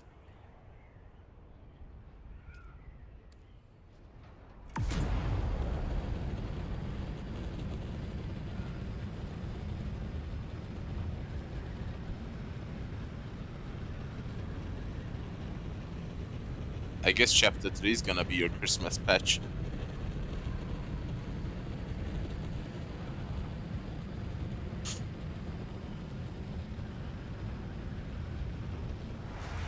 They were so busy with bugs and cheats and glitches this since the release, they didn't even get to make a Halloween pack. I kind of feel bad for the dev team.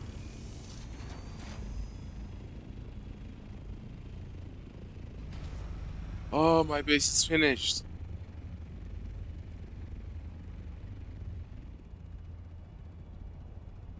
Isn't that beautiful?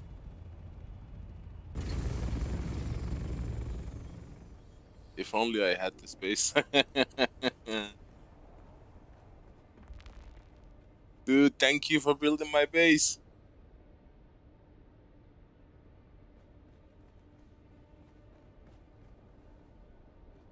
That's so cool.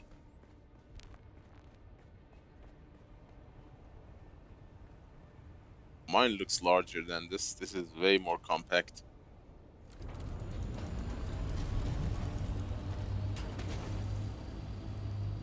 Let me see. We build behind this. We actually have the place to build it here.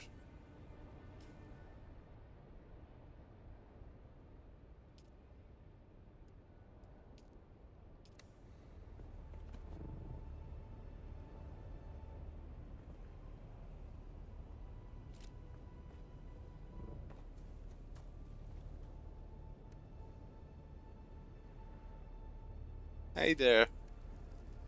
Loading the screen. Glad you're still alive and not killed by the loading screen.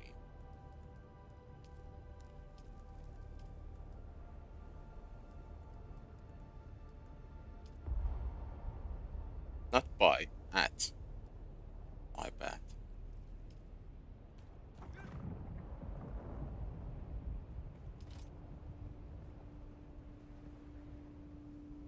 Eastward. Northeast, northeast, north is that way. So this is weird. North. If we are looking this way, we are looking north. Ouch. This is gonna be weird.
North, north, center.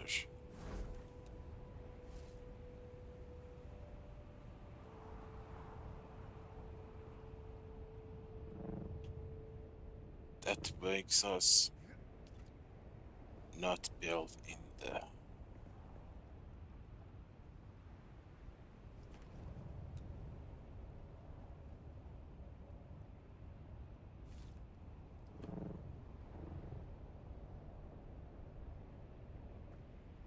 great.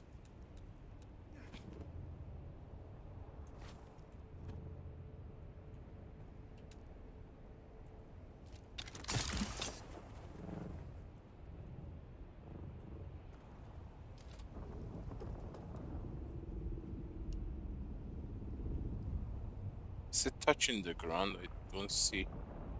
North, north.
Great.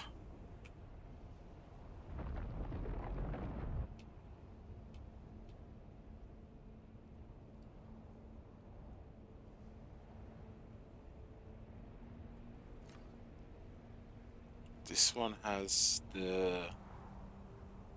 I forgot to remove these.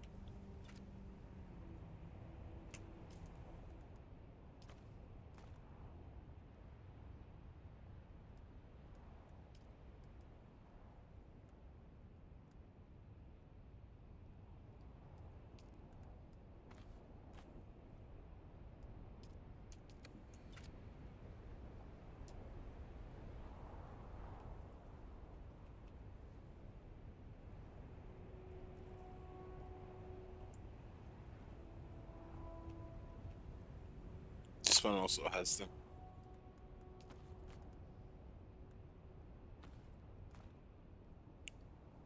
This one also has them. Please tell me no.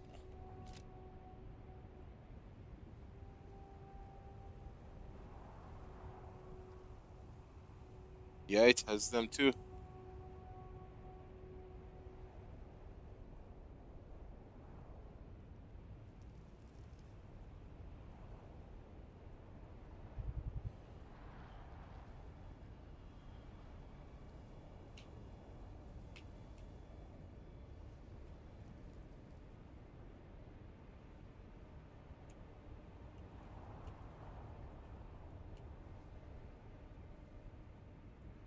Son of a gun. It's not letting me to place it because of that stupid useless column.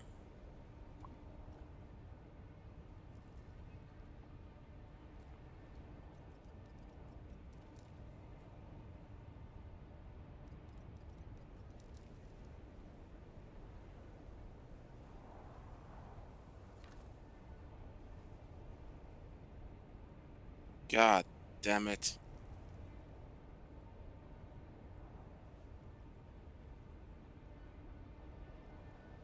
Yeah, I don't think I can place it.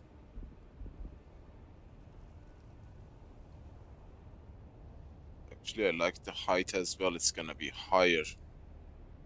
But that is not letting the building to finish because these two, well, it was not connected to this ground when I was like when this was built. So why do you care? This is an oversight they haven't addressed.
It's funny that it actually allows me to build super high.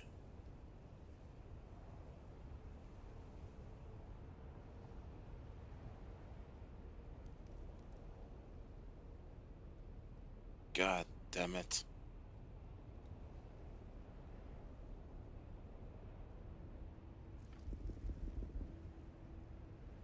Yeah, these two are not letting me. You are on the other side of the planet, man. ETFOB. ETMT.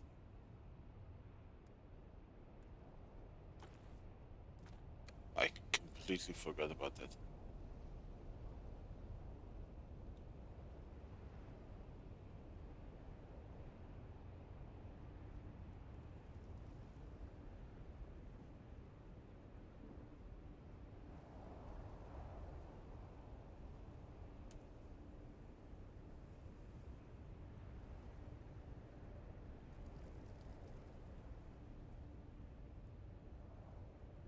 This one is even worse. This one has a weird problem.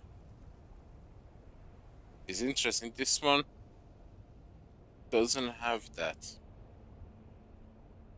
issue, but the top shows yellow. Why? I have no freaking clue. Oh, okay, I see.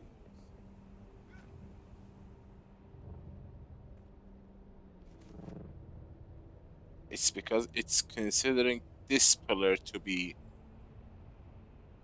the supporting pillar, and the pentashield is higher than the base.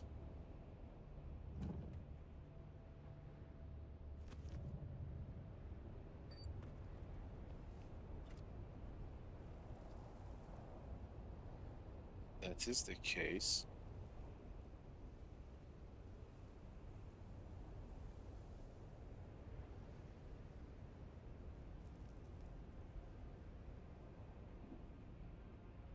That's so bizarre.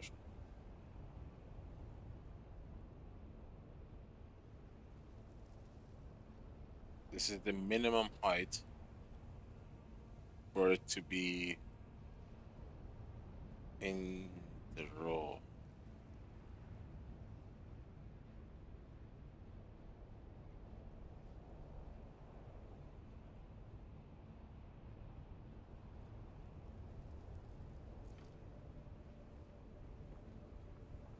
Yep. This what's it called?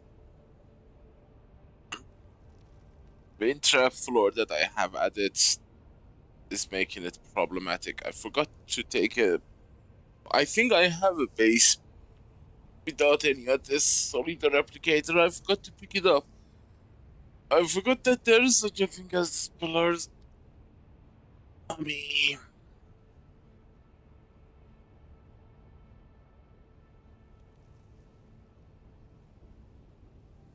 really.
That's a large field.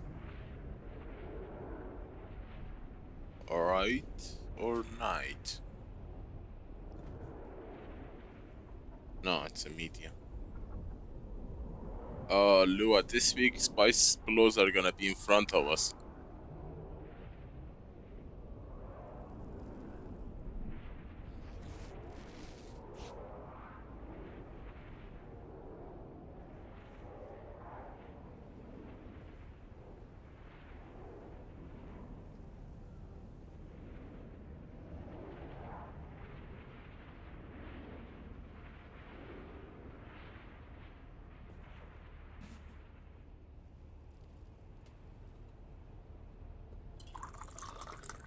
This is not good at all.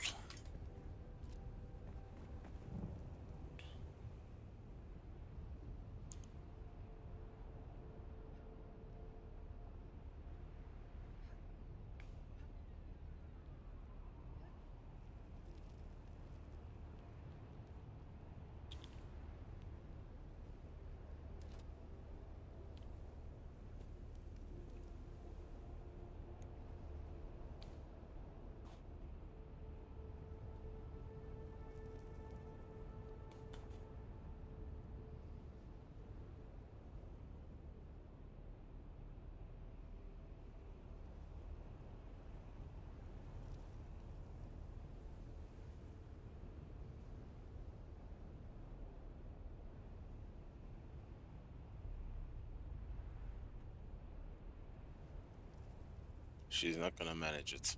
I know.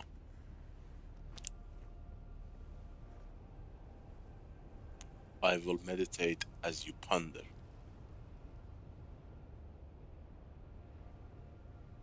Let's get that spice crawler back in here. And go over that velvet beauty.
Jesus Christ, these language models are getting way too smarter, way too smart for my liking.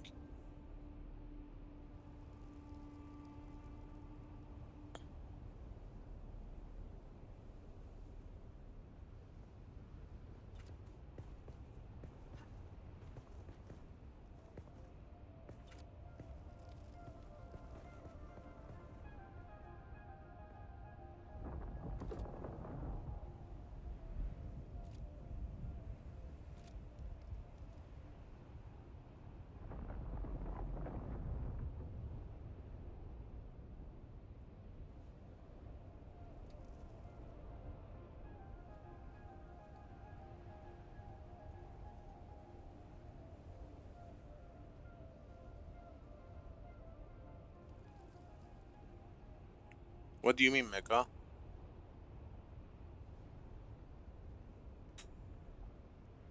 You can have both of them. I mean, an assault ornithopter, not Scott. Scott, yeah, definitely is for fast movement.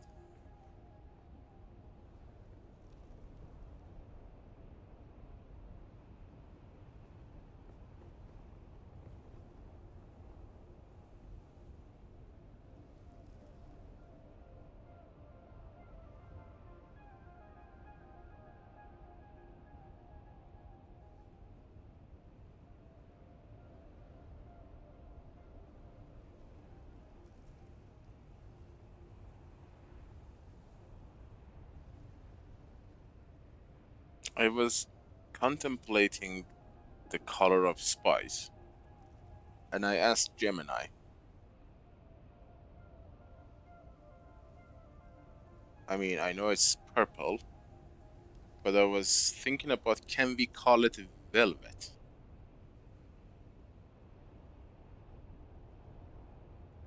And it gave me a very smart answer. On its own, the source doesn't indicate that.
Oh, maybe that's the problem.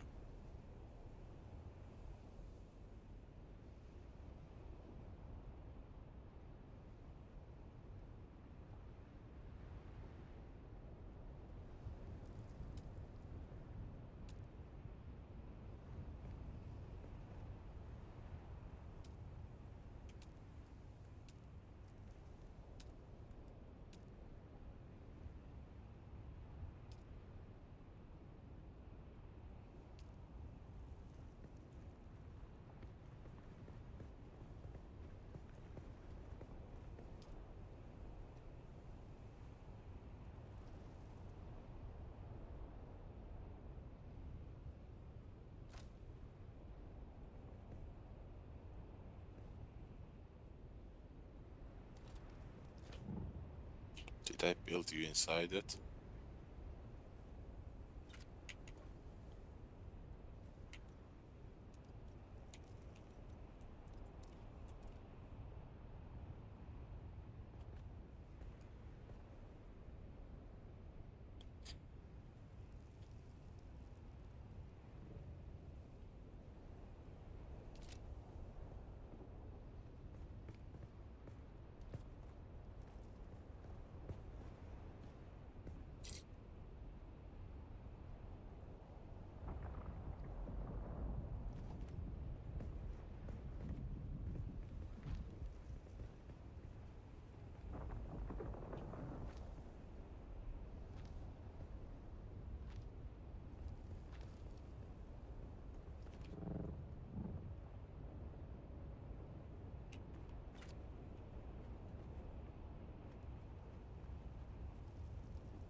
I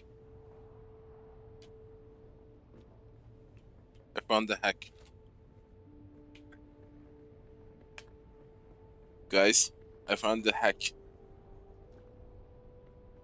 If you want to learn a schematic in the deep desert with no base, just build a triangle foundation like this and place your subwhip on top of it. You get water sealed, which allows you to learn schematics.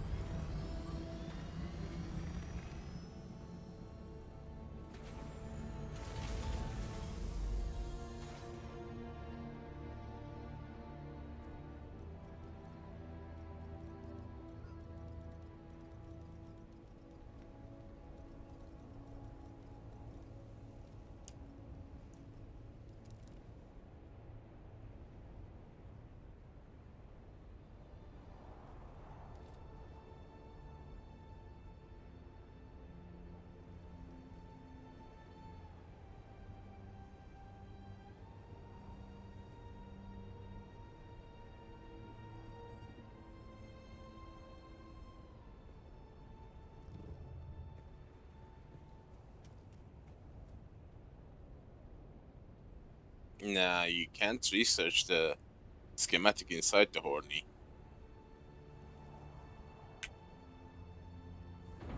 And you are only enclosed, not sealed.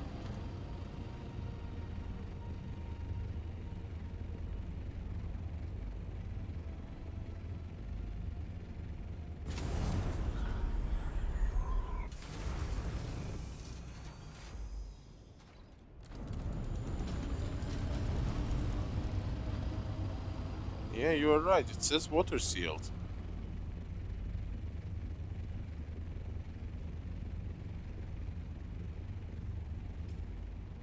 That's weird. Look, I have the water sealed. Wow. That's a bug.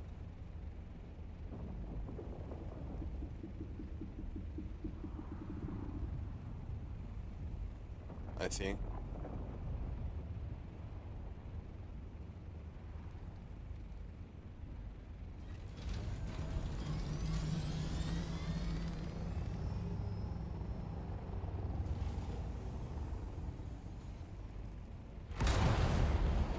Yeah, the best you get out of it is enclosed.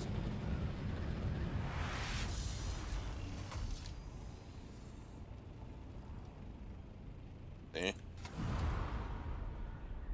That's a bug.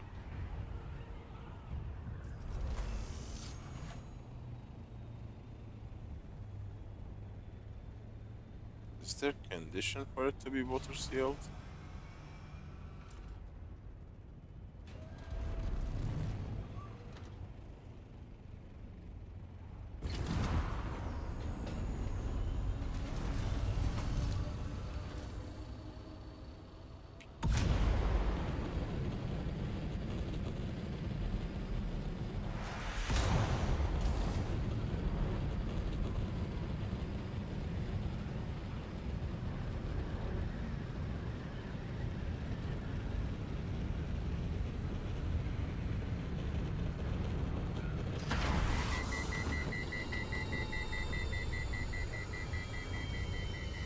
Well, just place a triangle floor covered by triangle foundations. Triangle foundation covered by triangle foundations, and triangle roof.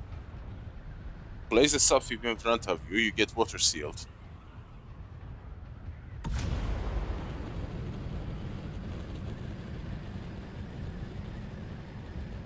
I guess that's a bug too, so...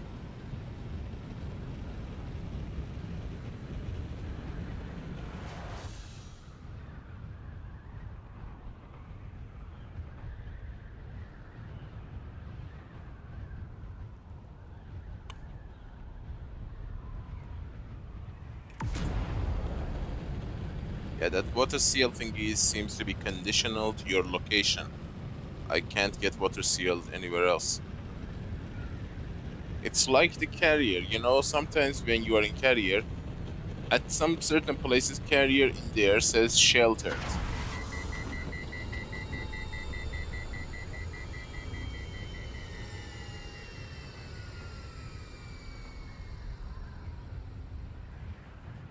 What fuel? You mean for my suggestion? No, you don't even place anything. Just 3 triangles. One triangle foundation surrounded by 2 triangle foundations.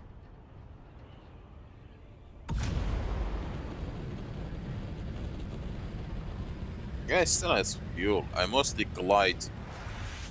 I rarely run out of fuel for Assault Ornithopter because it's boost flight.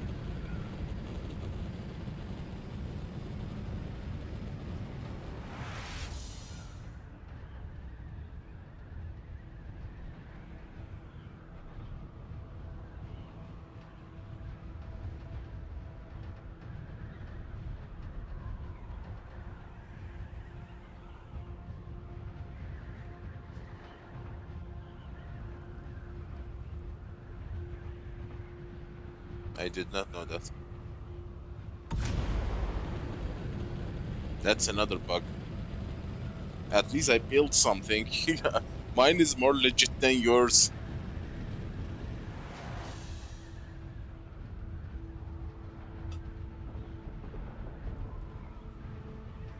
You're just doing it the moment you get that water sealed icon appearing in your window.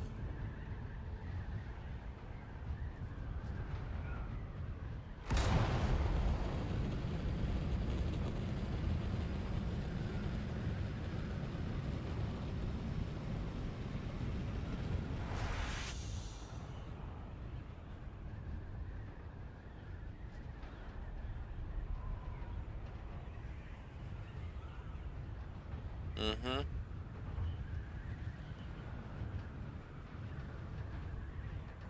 I'm thinking they don't know about it, you know? They are so busy with some major stuff, they don't even care. Which kind of surprised me when they fixed the... what's it called? The repair bug. I thought they had bigger fish to cook.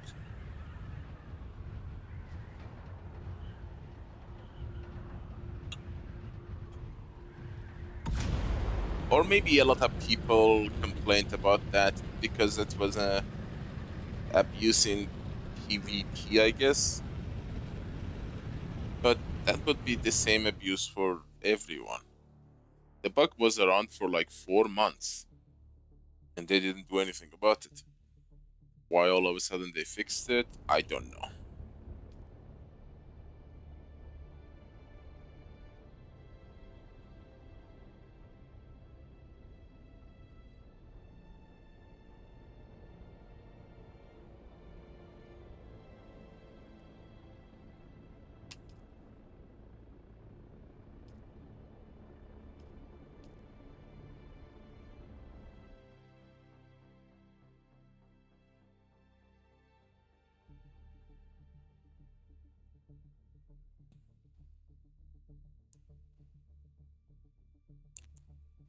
But from the looks of it, the first year of the game is gonna be a lot of bugs and fixes. Because you know, no matter how much you spend on the beta testing team and closed betas, you can never like cover all the situations and scenarios. What the hell happened there?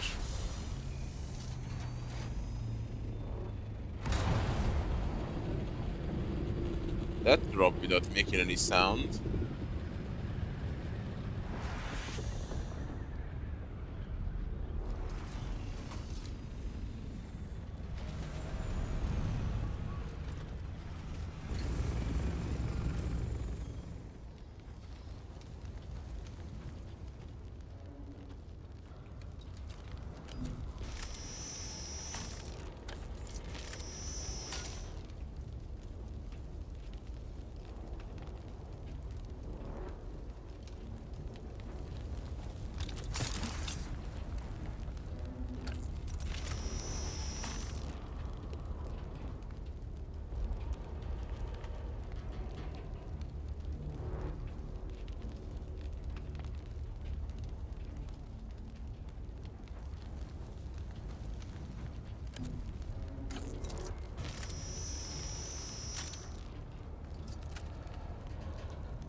Hello, Shabazi.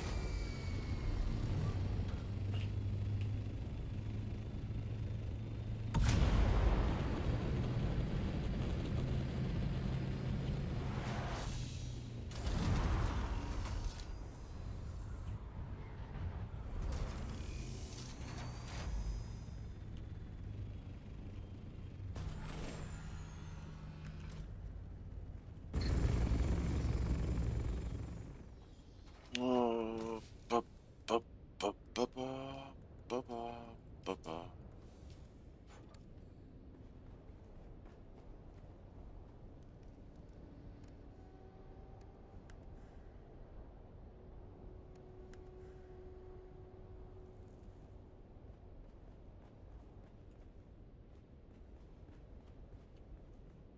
No. Give me my Solitos. Oh, you son of a gun. Which one is mine?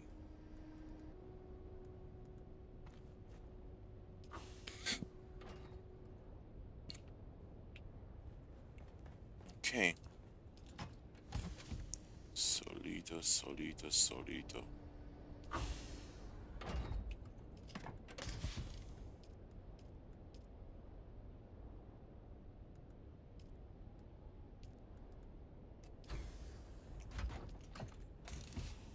This is empty. V7, useless. V7, V7. We need V6.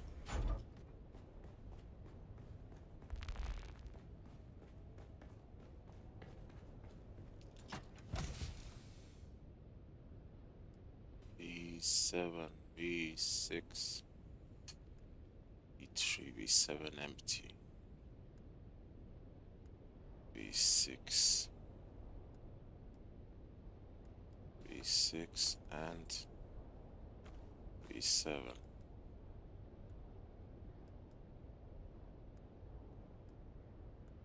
V6.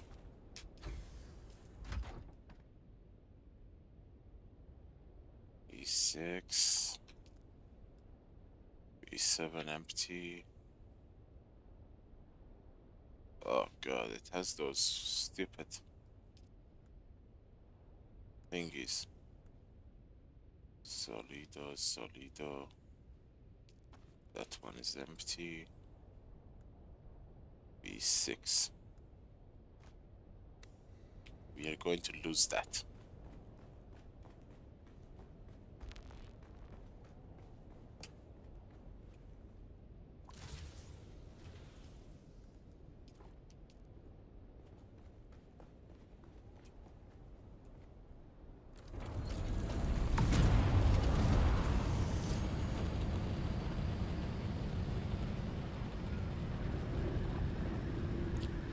Do you think we can create a oval shape like that in the game with the base pieces? You see the mouth of that highliner is oval. I don't know if it is actually oval or not, but like that. Not circle, but circular.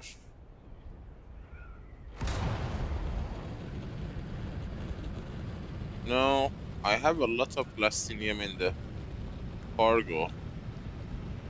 Or I should say I have everything I need for the skeleton to be finished. And probably the penta.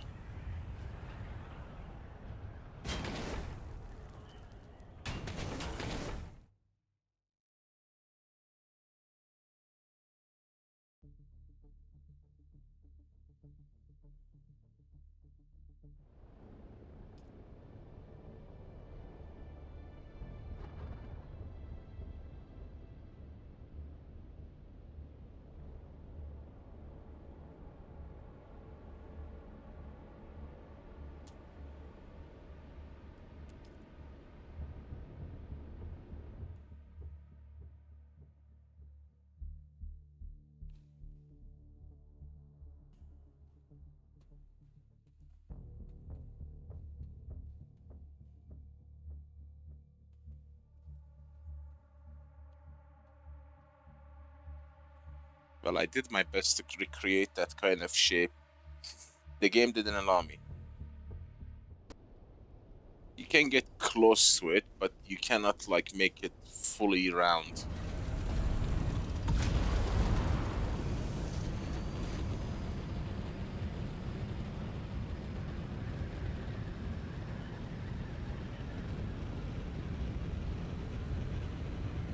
Or maybe I missed something. Most likely I missed something. You can go exactly like that though. I really wanted to create a nest for my flyers. Like that.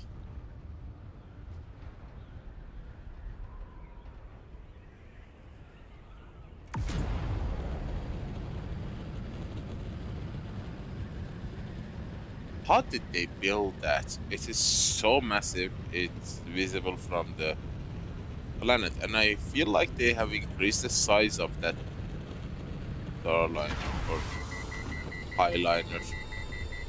It feels bigger than before, doesn't it?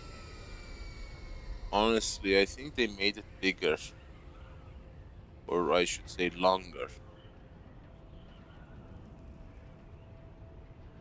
I'm thinking, I'm not sure, I don't remember, but I'm thinking the spice gilding navigators went super far in the future or something, and learned the technology from future version of humanity, and then they build it in the present.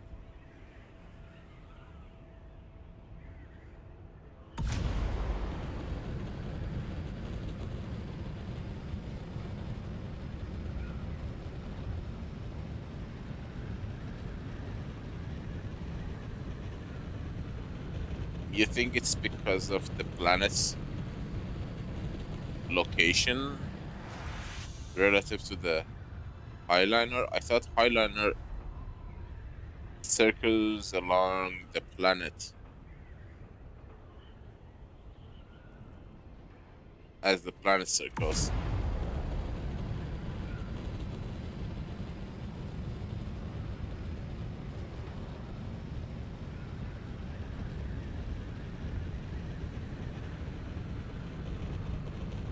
For me, that is the most mysterious thing in the game.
water sealed.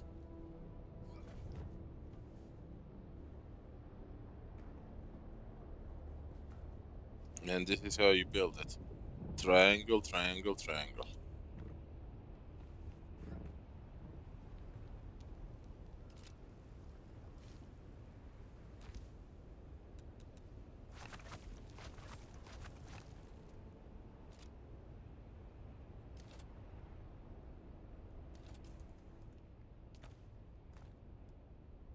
V6.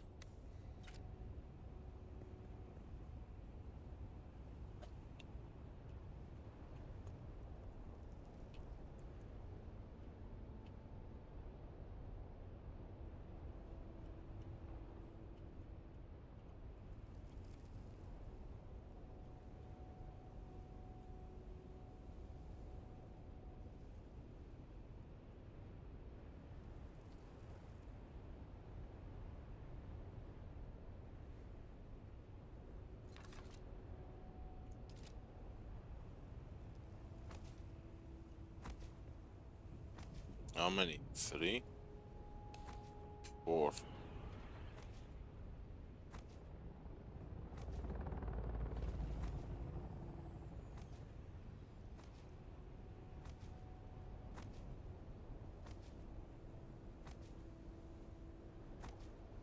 Yeah, it should have been placed the first time. It's just that I forgot to remove the, what you call them, the pillars I was messing with to create, you know, what you call them, stability.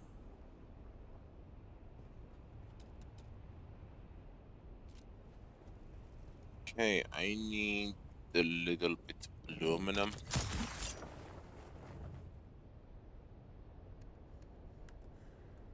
A little bit that can split. A little bit of aluminum and that should be enough.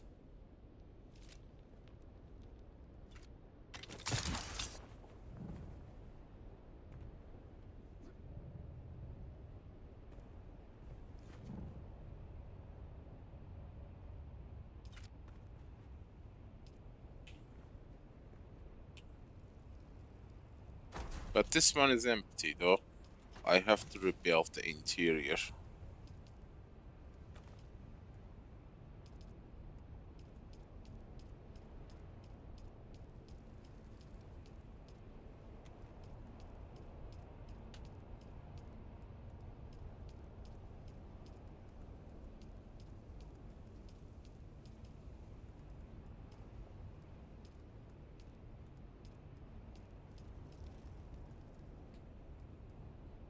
Vertical stacking. I don't know if we can stack. Can we?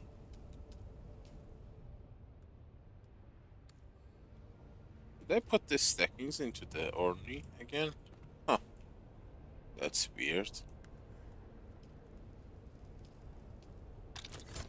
Staking. God damn it. How long that's gonna be in our mind before we forget it? This is vertical. I don't want the vertical yet. This is staking. Horizontal. Oh, almost. So close. It's not fair because this is the, god damn it. Why? I'm still inside my base? Uh-oh. I'm still inside the base. Yeah, this is not gonna work. Horizontal is gonna be a no bueno. Because I am high. Alright, we will go vertical. I was hoping to go one back. That would have been nice. But one bag? I don't think so.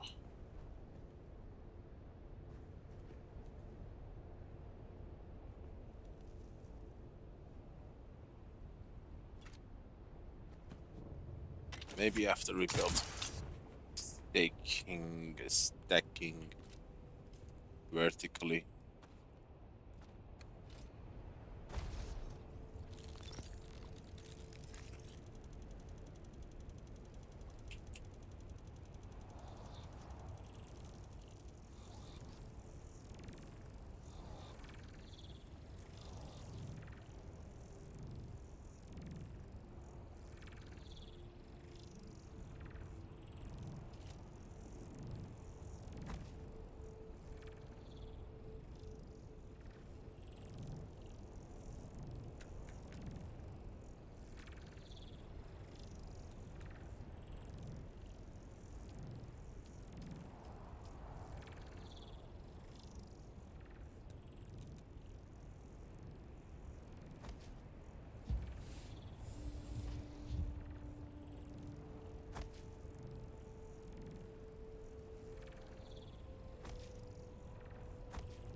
Damn it, I forgot to prepare my...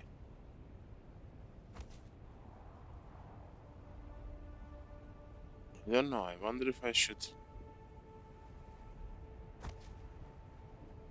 place the...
Rogue smuggler enter crew.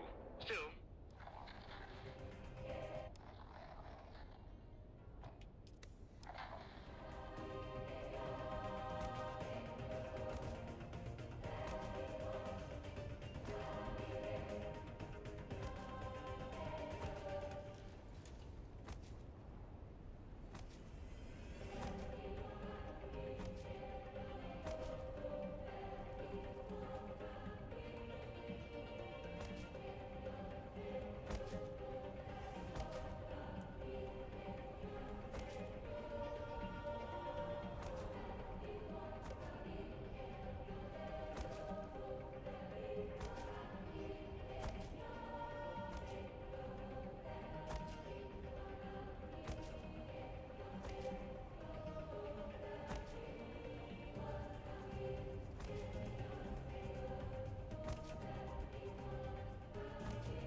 I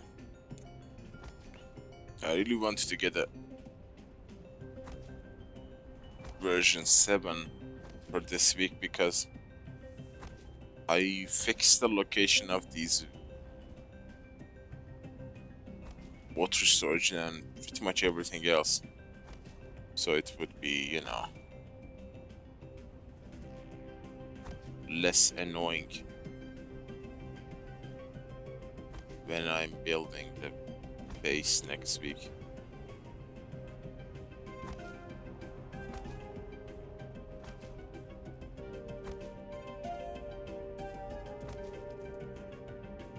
But I wasn't there for the tour. I'd followed a long and circuitous route from Transport Thopter to Transport Thopter as I worked my way into the deep desert where the Sand Titan roamed. As a senior ombudsman for the Spice Miners Guild, it was my job to solve problems and make sure that the spice kept flowing. The spice wasn't flowing, though. The Sand Titan had been pinned down between two My storm suspensor is fronts broken. and had gone dark for almost a week. That, in itself, wasn't unusual. The deep desert was known to be a chaotic and violent wasteland with rapidly shifting weather patterns, amongst other palpable dangers. Now, the unusual part was the content of a secure transmission from the Titan's command deck. It turns out there'd been a suspicious death on the Great Harvester, and the crew was paralyzed with anger and fear. Unfortunately, anger and fear are bad for production. So I was ordered out of my comfortable existence in Arakeen to find the Sand Titan and make things right. As the last leg of my fragmented journey neared its completion, I examined Chief Thorne's guild record once more. Chief Thorne was a man of discipline and was well regarded by his crew. By all accounts, Thorne wasn't one to shirk his responsibilities or fail in his duties. Now, in fact, Thorne had never even been late for a single shift until that fateful night. My first interviews were with the tool pushers assigned to Thorne's shift. Oh my god. He just didn't show up. I felt like the ground beneath me opened up. Check his cabin, but he wasn't there. We were between two Coriolis fronts at the time, so we were running dark. That means we were operating mechanical only. All electronic systems have to be shut down. You know, to protect against the heavy electromagnetic interference generated by the storms. Anyhow, like I said, we were running dark, which means all holocams were offline. We had no quick way of finding them.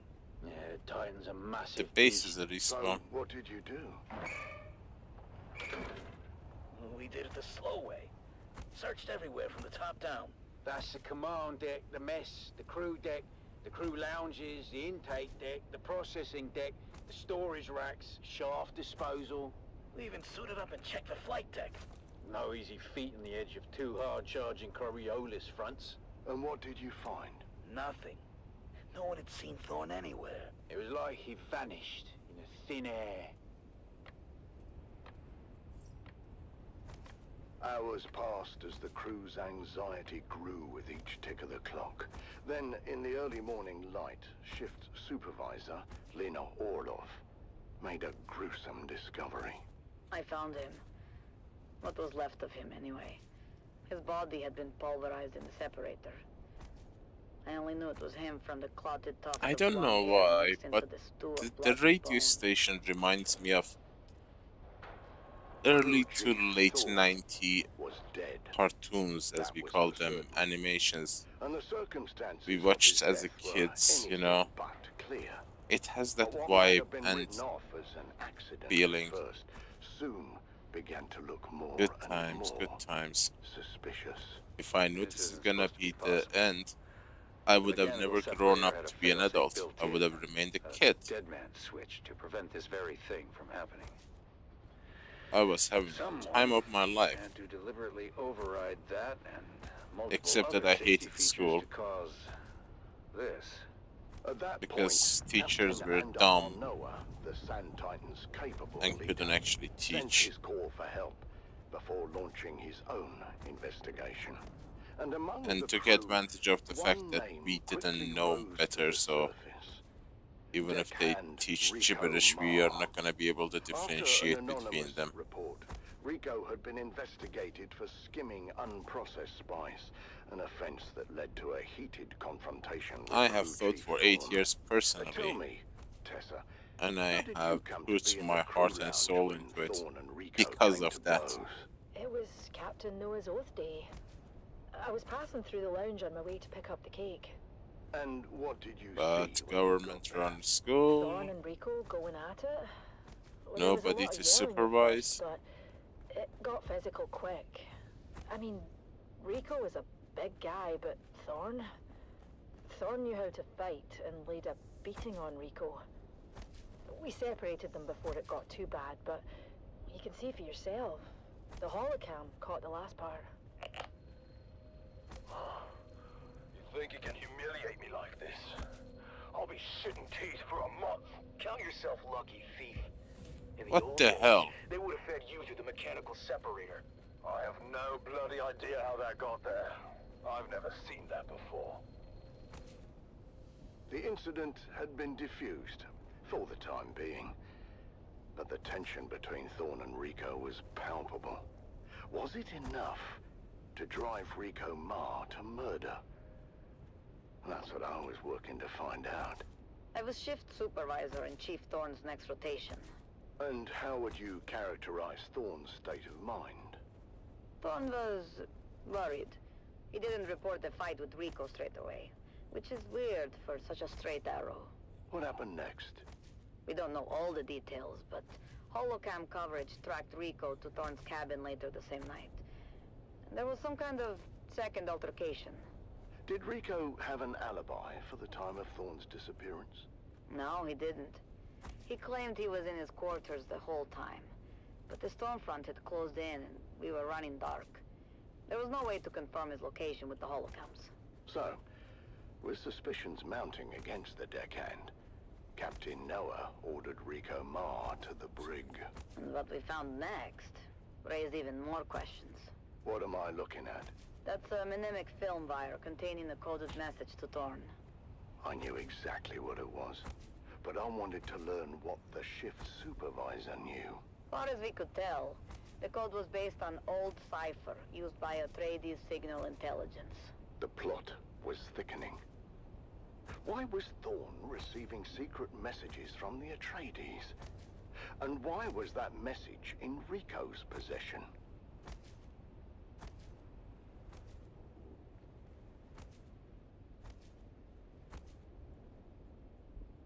I hadn't decided yet whether Rico was lying or not, but it seemed the crew had made up their minds. That's in there. Just give us 5 minutes with our good friend Rico. We promise to be nice. You there? Just front out. We promise to be nice. Specialist Jeb Dolan was tasked with deciphering the secret message, and I tried to impress upon him the importance of doing a quick but thorough job. What started as a murder was rapidly becoming something else, and I had to get to the bottom of it quickly. The Spice Miners Guild had a mandate to remain neutral in the ongoing war of assassins, and had successfully done so. Thus far, or had we?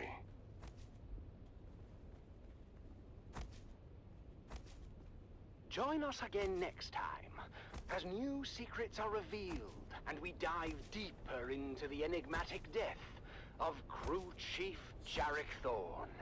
But until then, stay vigilant and watch the sands, until death on the Titan returns.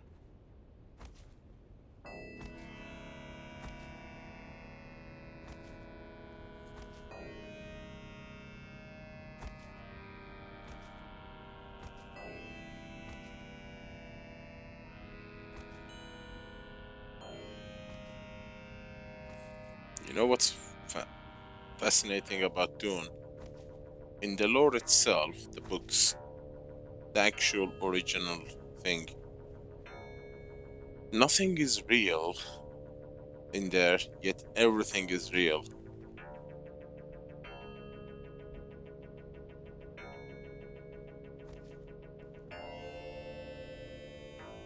It is made based on human experience.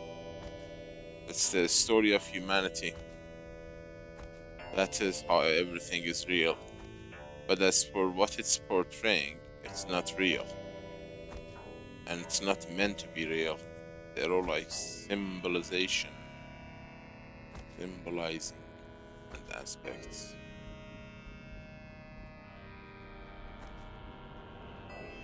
Because of that, it does not give off a strong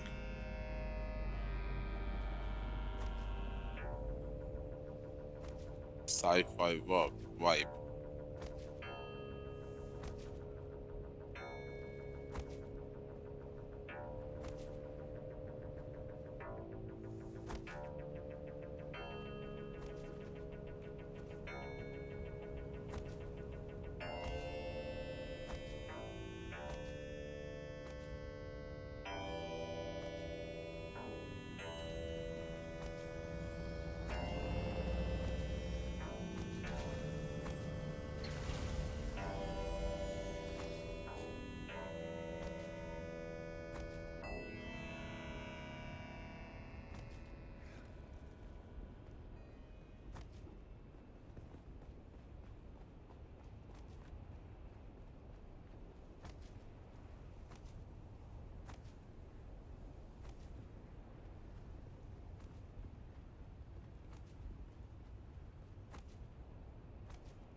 This is your master inspirator with the daily motivational.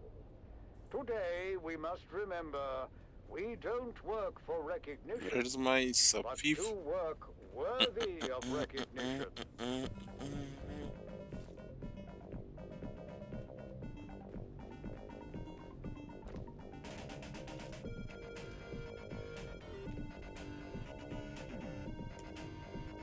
Oh, son of a gun. Guts, cramps.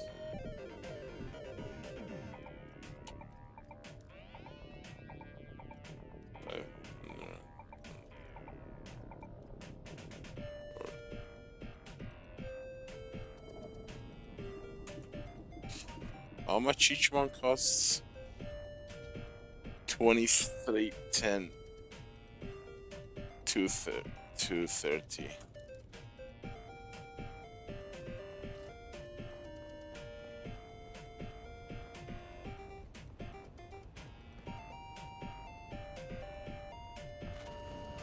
Oh. Forgot to.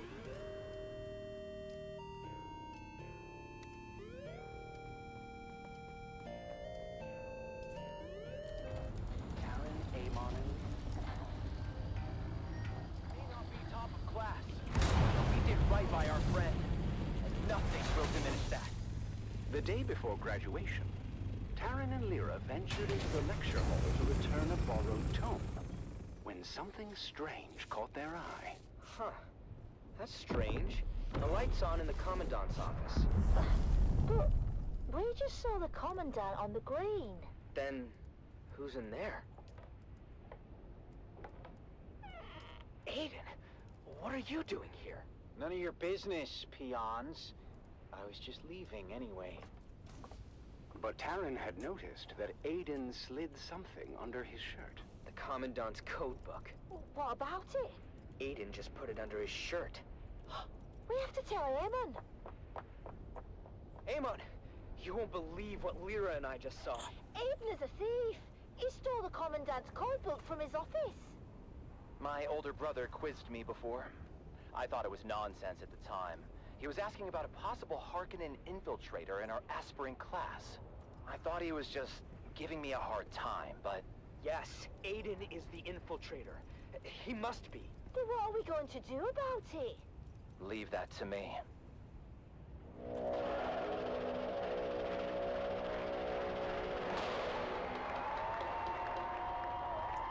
The graduation ceremony is a grand affair, as the Commandant presents deployment orders to the well-deserving class. Called to the stage, Aiden and his group walk triumphantly up the aisle, expecting to receive top-of-class honors. I told you, fools, who'd end up on top.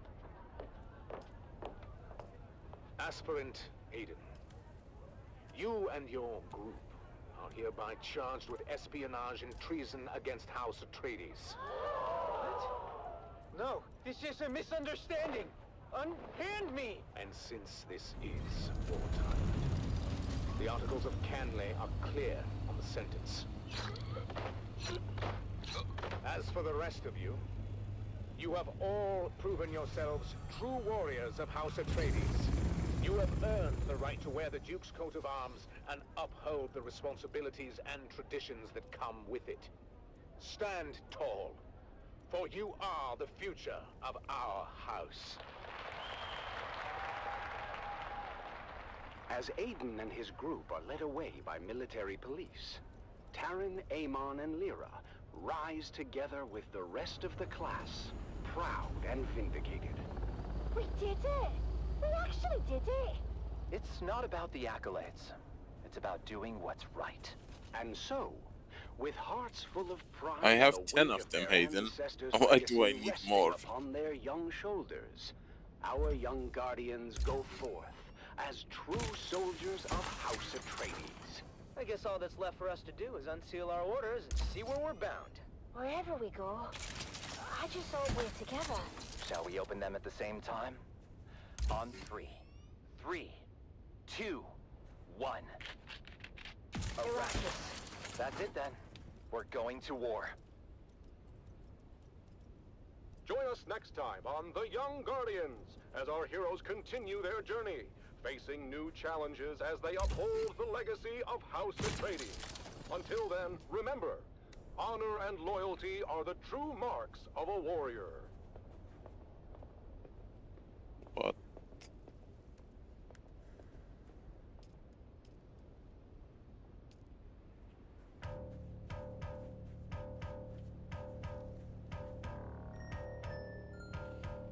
I think I have that achievement.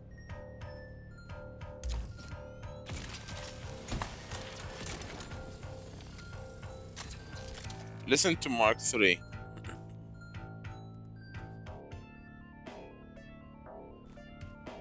This is Mark 6 Plus. Look at this.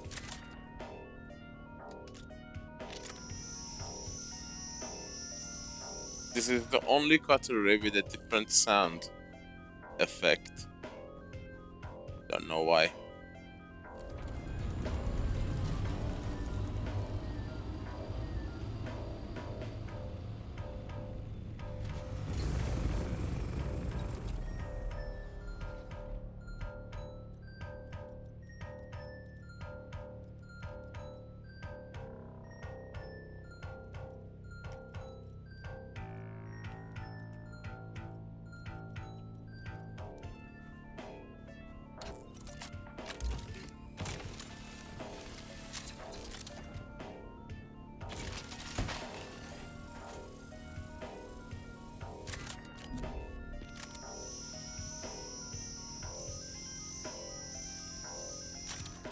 None of the other ones have the same sound effect.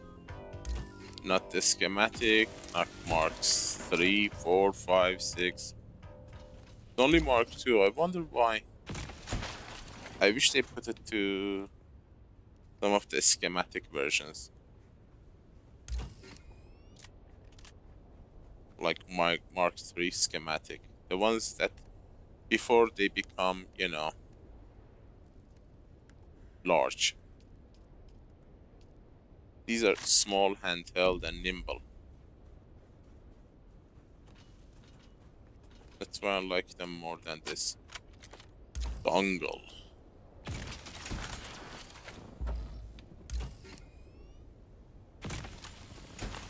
They are so big, they slow you down when you are, you know, moving around. Look at this. Now look at this. Run, Papa.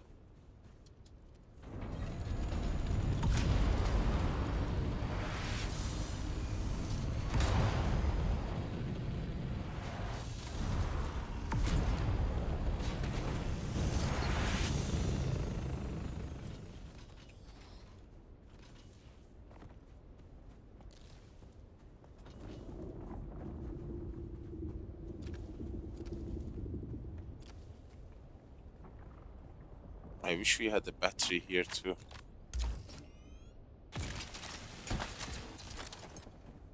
Maybe we do. Maybe we do. You don't know. Maybe we do. Maybe we do. Doodly doo.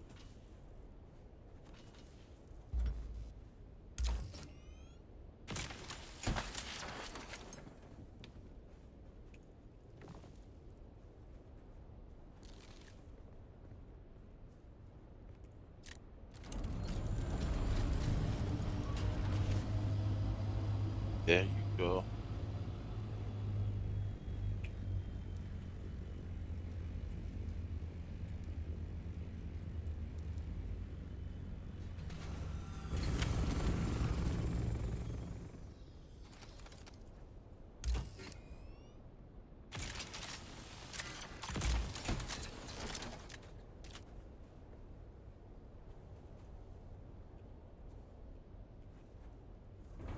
Ever wonder what it's like out there beyond the safety of the city, where the sand shifts and ancient secrets hide beneath the dunes?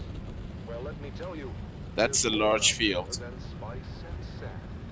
The Wastelander Chronicles takes us into the life of a scrappy young scavenger girl and her family as they brave war-torn battlefields, hunting salvage and other buried secrets. Stay tuned, because this is one tale you don't want to miss. It's the Wastelander Chronicles, brought to you by O'Gary's. No, it's not the large. Large is behind. If you want it, we have it. And if we don't have it, we'll get it. Join us now as we journey to the blistering sands of Arrakis, where we follow the adventures of the O'Gary clan, a pioneering family of salvage experts, as they scour war-torn battlefields and crash sites to discover their next great haul.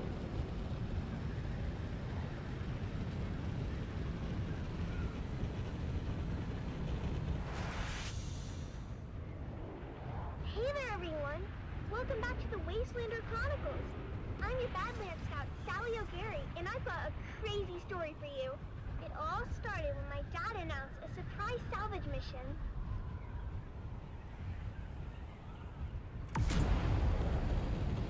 It was just after sunset. Dad has spent all day, as always, minding our storefront and listening to the space traffic controllers going about their business on the community.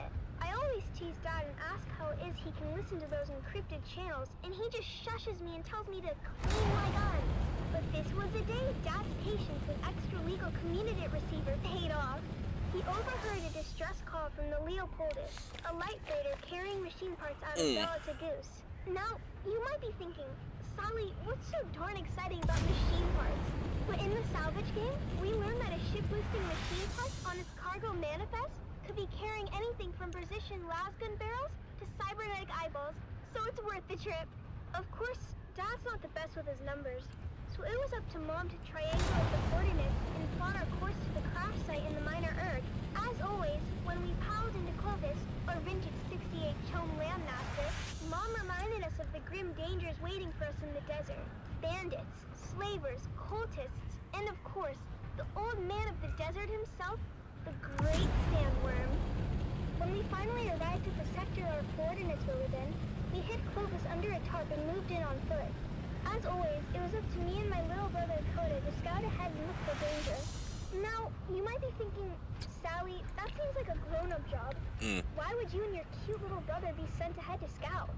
The truth is, we rely on that cuteness to I really have messed up my sleep, and I'm not happy about it. We kill him real good. Coda can separate a man from his jewels in less than 2 seconds. I've seen him do it. But after a whole lot of dust and nothing, we finally came up on the coordinates marked on our map. And what do you know? The crash ship was nowhere to be seen. Of course, Mom and Dad immediately set to arguing about it while the rest of us fanned out. You're an idiot, Finn O'Gary. Don't you dare blame my calculations on this fiasco. I should have listened to my mother and given it to me. At least then, I'd be married off to a man of consequence. You wouldn't be married to anything but a mop and bucket. Instead of kids, you'd have hallways to clean. And you know those witches got a lot of hallways. What do you know about the Bene Gesserit? You don't even None know of the how to closed ones are open. I know one thing I'd like to subtract. Hey, Mom and Dad? Look what Phaedra and Bree just found. While my parents were bickering, my big sisters, Phaedra and Bree, had uncovered a hatch in the ground, beneath layers of sand and scree. It took some cutting, some prying, and a whole lot of cussing, but my dad finally got the hatch to open to reveal a ladder going down. Dad led the way, his glow cutting through the darkness as we descended for what seemed like an eternity. The smooth ladder shaft was marked with ancient warning signs in a language that Phaedra said was Proto-Galactic, whatever that means. Dad said it meant that the place at the bottom of the ladder was a part of the old empire. Finn Jr. said they were around a really, really long time ago and sent their scientists all over the universe to very cool stuff. Dad said finding their old stuff is our family pastime. The fate of the O'Gary clan has always been tied to remnants of the old empire, whether we're back on Hagel or right here on Arrakis. Look at how we're drawn to one of their facilities without even knowing it was here. When we finally got to the bottom of the ladder, we found ourselves in a small antechamber. That's when Mom noticed a series of small, almost invisible switches along the wall. With a little bit of trial and error, we activated the mechanism. A screen flickered to life, displaying a map of the facility. Dad examined the map and explained that we were in an auxiliary substation built to support nearby old Empire ecolabs with technical matters. This was very exciting for Dad because it meant that there were even more testing stations out there just waiting for us to find them. But for now, we had this substation before us. Mom figured out where we were on the map. It seemed we had entered through an emergency escape tunnel, but when we tried the door leading back to the main area, it wouldn't open no matter what we tried. Dad began to despair, but Mom kept her head and found us another route back into the complex through a twisty utility duct. But there was a catch. The utility duct was incredibly narrow, too small for any grown-ups to fit through. This was my moment to shine. With a quick pep talk from my mom and a promise to be careful, I wriggled into the tight space, inching my way forward. The walls closed in around me, but in true O'Gary spirit, I kept my cool, determined to reach the other side. About 30 meters in, I felt a tug on the safety rope tied around my waist. It had reached its limit. I couldn't go any further unless I disconnected it. Sally, you're at the end of the rope. You want to come back, hun? I can't turn around here. It's too tight. I'll have to disconnect and keep going. Are you sure, Sally? That's an awful risk. We won't be able to help if anything goes wrong. You didn't raise me to be a coward. What does Dad always say that Owen O'Gary is for?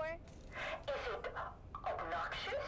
I thought it was obstinate. No, you sillies. It's audacious. I'll be fine. Just keep a lookout for trouble. I unhooked the safety rope and kept pushing forward, fingers crossed that the passage would lead somewhere. The angle of the duct meant there's no turning back. If it was a dead end, I was surely a goner. But hey, what's an adventure without a little risk? I think I can see something up ahead. It's an access hatch.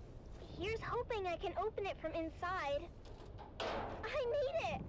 The access hatch opened onto a huge chamber, lit by a soft, eerie glow. It was a real treasure trove of ancient technology, preserved perfectly through the ages. I had found the mother lode. After marveling at my discovery for a spell, I managed to backtrack to the escape tunnel where my family was waiting. Now I understood why we were never able to open that door. It was blocked by an ancient power loader. Fortunately, the control fob was still in place, so I was able to move that great beast away from the door. Honey, are you okay? I'm fine, Mom. Where are you going, Finn?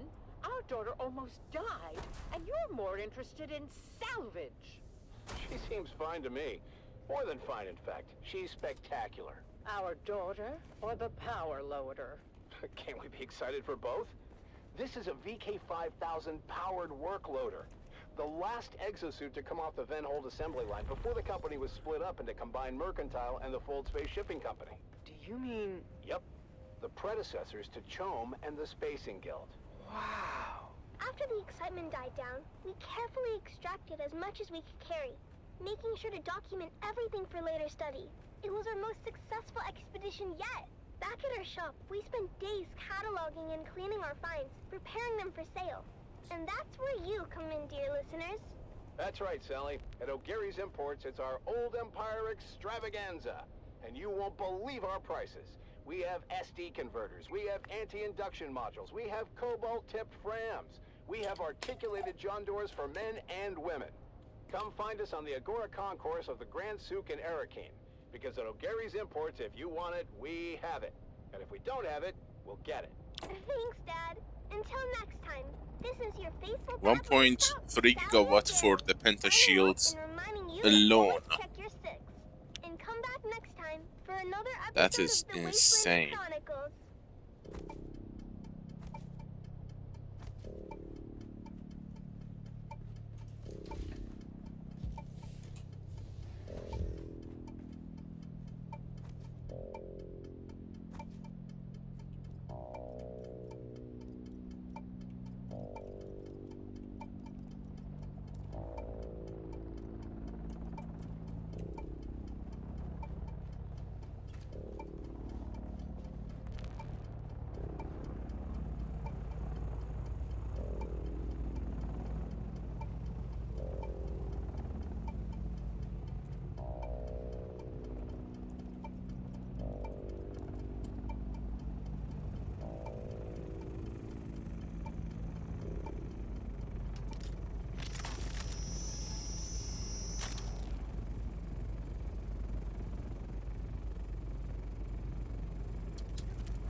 You can't grapple to an Orny?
But they don't even bother to add a auto scroll function to the game.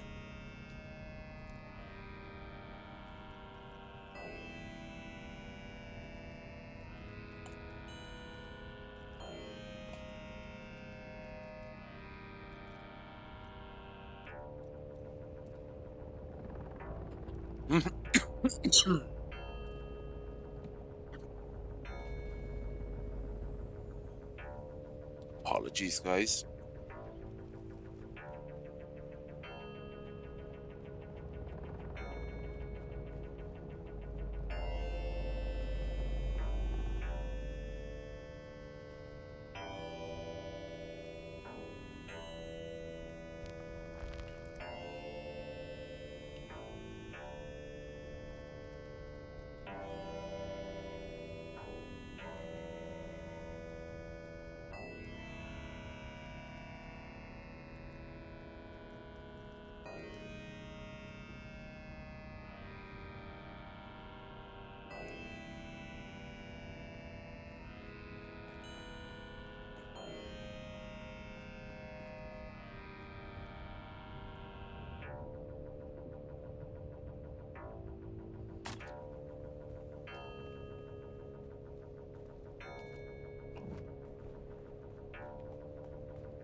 Filter, filter, filter.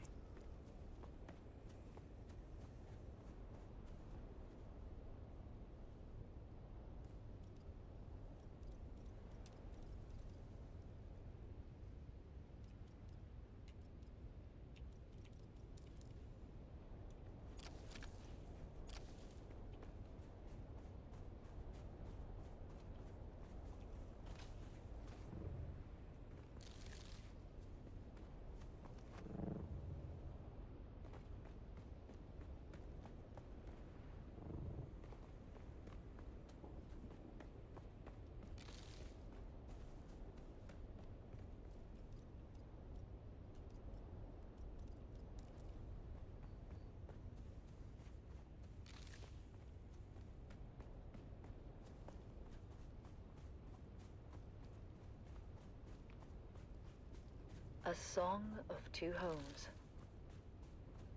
I remember the spice-scented air and shadows cast by twin moons. Fleeting light, dust devils dancing on the dunes. Gold on gold, a wind that whispers throughout empty nights. To rustle and caress the sand, the landscape shifts and sighs. Rises up and forms anew, sings a song to me. And I see our footprints, swallowed by the sandy sea. I recall the mist of morning tides and the scent of salt upon the breeze. Gentle and soothing, waves caressing the deep and restless seas. Blue upon grey, the ceaseless call of seabirds out among the cliffs. The salt waves fall and rise, born now and dying, salt tears sting my eyes. How long ago it seems, and I know that our gardens blossom only in my dreams.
It's going to be another hot one today, folks. It's already 70 degrees Celsius in the shade, and the day's just started. All we can do is put one foot in front of the other, and face what comes with honor and determination. This is Tolliver Camp from the heart of Arakeen, guiding you through your day.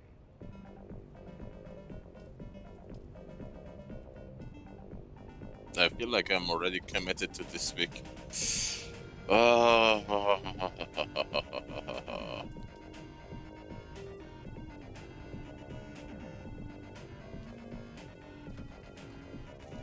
it ain't funny.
And now we bring you Through Their Eyes, first-hand accounts from the front lines, presented by your host, Redondo Monroe.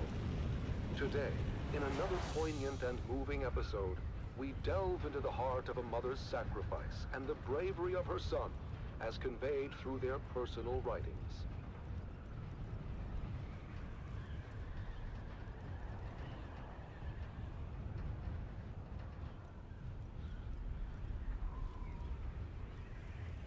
Fiona Thorne, a devoted mother, has remained steadfast and resilient throughout the long years of conflict. Her diary reflects the unwavering morale of the Atreides families, supporting their loved ones and our fighting forces. One fateful day last year, our Special Missions cohort executed a daring raid against a Harkonnen position in the minor erg known as 3 Rock Station. Sergeant Eric Thorne, a highly trained member of the elite strike force known as Gurney's Own, was part of that operation.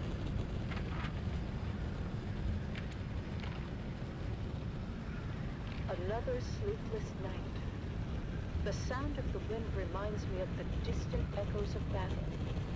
I can't help but think of my son, out there in the desert, fighting for our beloved Duke. I've heard rumors that Alec was involved in the incursion at 3 Rock Station, and that the confrontation became very bloody. But still, he writes that his spirits remain high. I pray for his safety and the swift end of this bloodshed. In his letters sent from his unit, as Gurney's Own are deployed wherever the need is greatest, Eric expresses both resolve and an unwavering commitment to our cause. Mother, the Harkonnens fight viciously, but our intelligence is sound. We're able to hit them at their weakest. It's hard to remember the peace and serene beauty of our beloved Caladan when all you see is sand. Okay, mid-zone base belt. The starting point is the one that is remaining. I miss you and home dearly, but I know our struggle is just. After the fierce fighting at 3 Rock Station, Eric's unit was redeployed to the Western Reach, striking against Harkonnen spice crews in the deep desert. Through sheer determination, a critical position was taken, but at great cost. The news I hear about Eric's unit is grim. Many lives lost, including some of Eric's closest friends. My heart aches for him and for all the families grieving tonight. Mother, I feel that our small unit is a valuable resource in this war of assassins. We've lost many good men. My dear friends, it's hard to keep faith when you see so much death. The Harkonnens are brutal and show no mercy, Mother. They burned our wounded alive and have seen them torture our captives in ways I can hardly describe. But I remember what you always said about our duty to the Duke, about honor, courage. I try to live by those words, even when everything seems lost. As the confrontations along the demarcation lines grew fiercer, Gurney's own succeeded in breaking the Harkonnen supply lines, but in many of the missions, they suffered heavy casualties. News has reached us of another successful operation.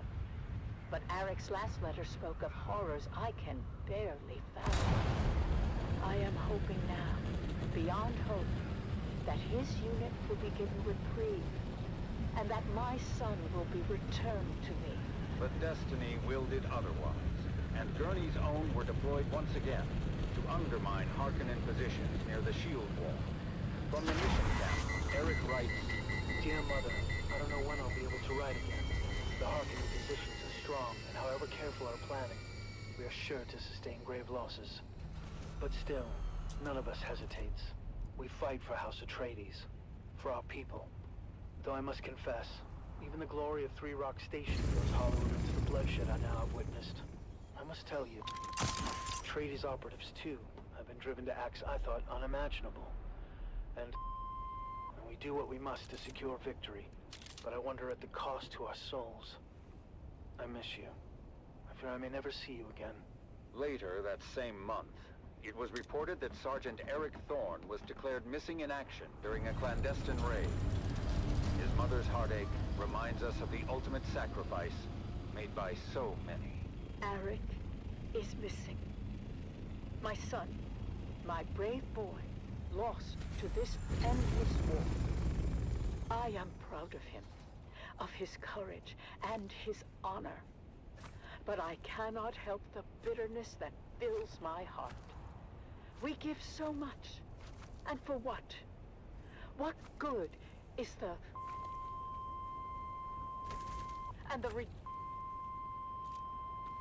when the endless sands of Arrakis swallow our children whole?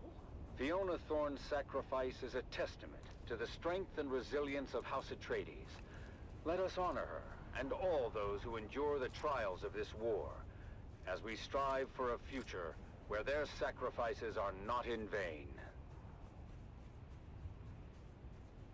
You have listened to another episode of Through Their Eyes, first-hand accounts from the front lines, presented by your host, Redondo Monroe.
And now, we journey to the front lines with another episode of The Young Guardians, as we follow 3 young cadets on their journeys to glory. And now, The Young Guardians continues, a captivating saga of bravery, loyalty, and sacrifice. When we last left our 3 young House Atreides aspirants, they had received their orders to join the War of Assassins on Arrakis. After crossing the known universe on a guild highliner, our heroes are briefed on what awaits them in the desert sands below. Now, you must think of the planet's surface as you would any environment hostile to human life.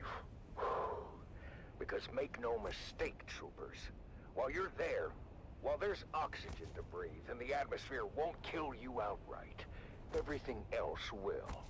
Your destination is Helios Gate, a Bastion-class fortress overlooking the northern frontier. You'll be reinforcing 3 Company of the 5th Rapid Deployment Cohort. Captain Amstrad and the Fighting 5th have repelled no less than 23 direct enemy actions in the last standard quarter. That means you'll be relieving some tired and haggard troops. And, just remember why you're here and who you're fighting for. That's right, for the Duke. As our 3 young guardians cross the gangway to their dropship, certain nerves and anxieties come boiling to the surface. Taryn, are you okay? Whoa, you just missed a trooper on the lower gangway. He didn't even notice. Gross. Yeah, I'm okay. Oh, I think that slig chowder isn't sitting too well. It's okay to be nervous, Taryn. I'm bloody terrified. Although I'm not sure if I'm more afraid of the Harkonnen or the planet itself. Both are horrible. But my greatest fear is failure and letting my family down. That's hogwash. You've already lived up to your family name. We were top of our class at the war gym. I'm aimed to inscribed on the Great Pillar. After Aiden and his crew were disqualified. And summarily executed. But I have so much pressure on me to perform. You peons can't possibly understand what it's like to be not familiar. To live under a microscope with 1,000 rules for every little thing. Sometimes I'm jealous of the freedom you guys have. Freedom to toil for every waking hour. Or freedom to starve when the crop yield is low. What about freedom to be beaten if we bump into one of our betters? You know what I mean. I'm sorry, guys. I'm just worried about our deployment. Worried about what? My brother says Helios Gate is outdated and of limited strategic value. So? Well, you heard the commander. 23 direct enemy actions in the last standard quarter. Is it really worth the risk? I thought you wanted to prove yourself, golden boy. Life must be so hard as a noble. Okay. I'm an ass. Lay off me. Look, we just need to stick together and remember our training. And who knows? These things ebb and flow. We may not even see any action for quite some time.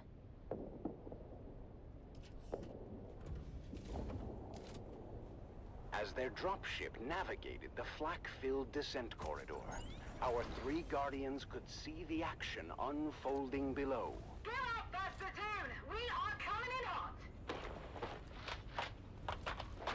We are entering a live combat zone! Do not, repeat, do not linger at the dropship once we are touched down! We need marksmen to observation decks, and the rest of you, reinforcing access points. Helios Gate must hold. There. That's the entry point. Are deployed to different positions around the Helios Gate Done. fortress. Talon is stationed at the main gate, ready to repel all almost. comers, while Lyra is perched on an observation deck with scope and las rifle. They're trying to cut the gate solenoids. We need a marksman tasked on the front gate. I got you, trooper. Cutter, team down. Meanwhile, Amon and his team of Suspensor-born skirmishers streak across the sky through a fusillade of lasgun fire. Land behind them! Land behind them! On my position! Textbook flanking maneuver. The battle raged on as the numerically superior People are Harkonnen coming in forces in. pressed their advantage. But while the defenders of Helios Gate were outgunned and outnumbered, their fighting spirit remained unbroken. We're not going to be able to hold the gate for much longer. Can I get another marksman tasking for the front gate? Well, we picked our spot. Negative, Trooper. We've got And we can build our Penta shield as well. Weird that I don't have...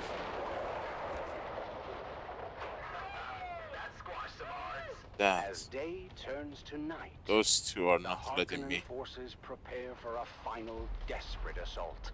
The defenders, exhausted but resolute, ready themselves once again for the coming battle. This is it, troopers! Helios Gate stands tall once again! We have gunships coming in on an assault vector from Para East. We just need to hang on until they get here. For the Duke!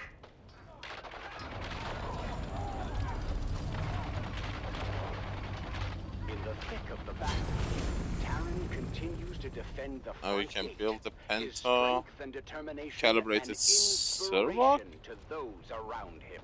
I thought I had enough. Weird. Lyra's precision fire Fine. thins the ranks of the oncoming enemy as Amon is redeployed to the battle.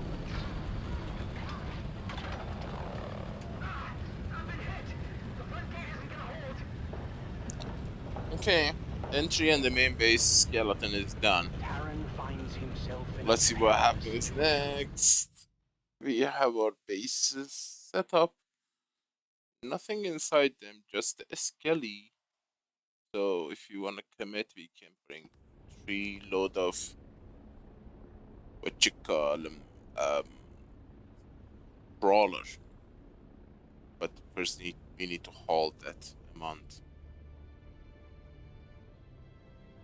into the entry point and then carry them with the crawler, which is not that difficult. I will try to finish it in an hour, hopefully, because I have a clear idea of what I need.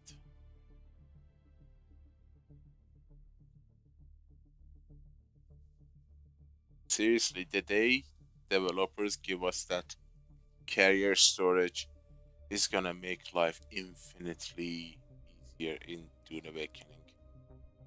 The fact that they are delaying that is a betrayal.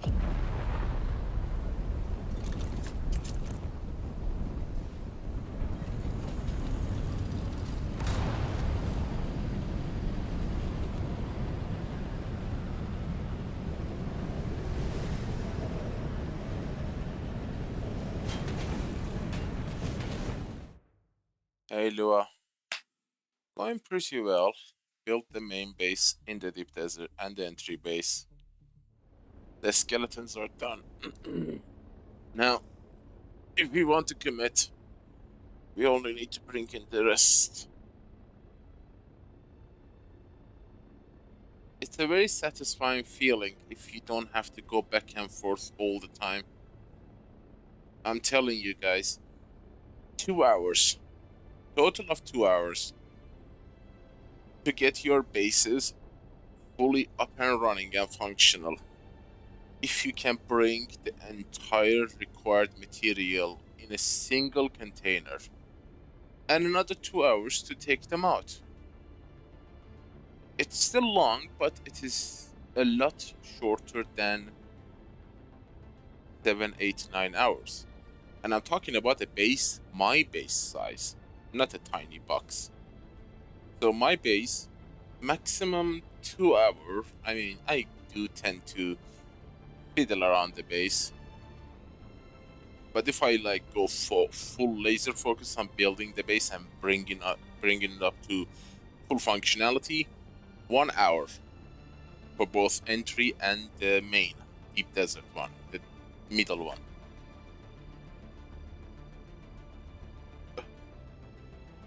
They know about this, and every day they are not delivering. I feel betrayed. It's like they don't respect our time. It's the time that's being wasted.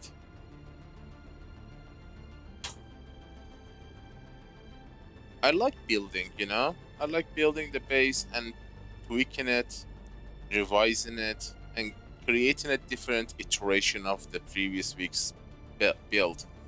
That's why I marked them version 1, version 2, version 3, version 4.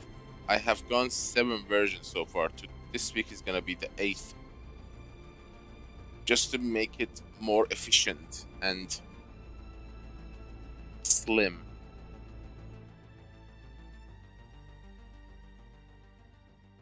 To get the most yield out of the least invested resources. Just because to reduce the amount of the resources I need to bring in. If we had the carrier storage, I would not mind at all. I would like design a pretty nice base, and I probably go double spice and double ore refinery.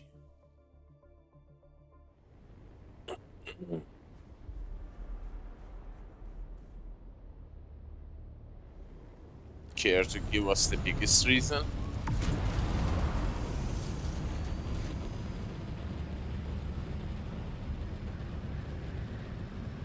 I personally would love to know that reason.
$215, $17, $115, complex 50, cobalt 150, advanced machinery. So one of that, you,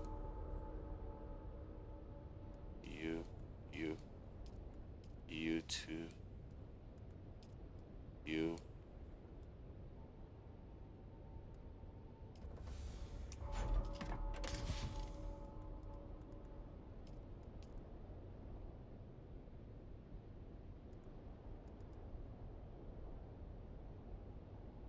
Well, honestly, I was thinking it might be a technical issue.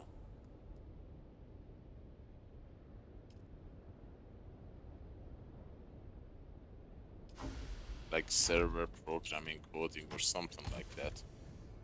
Otherwise, I personally do not see any reason.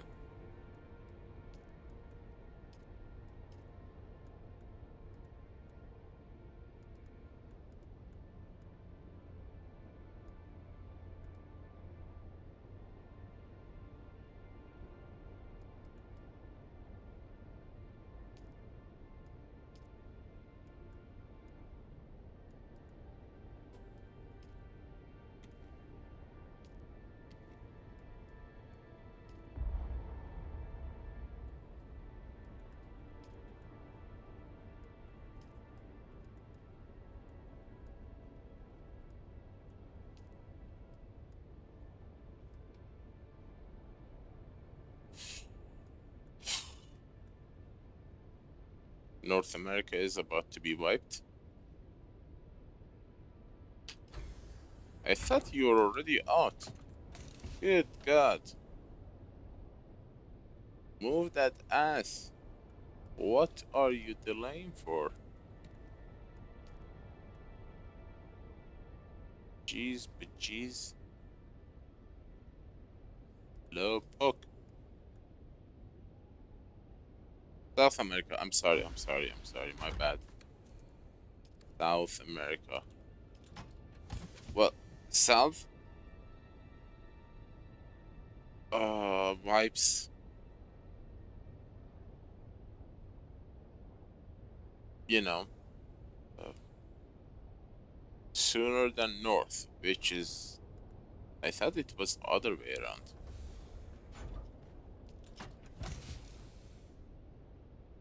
Raw titanium. Alright, I get it. It's always good to keep it.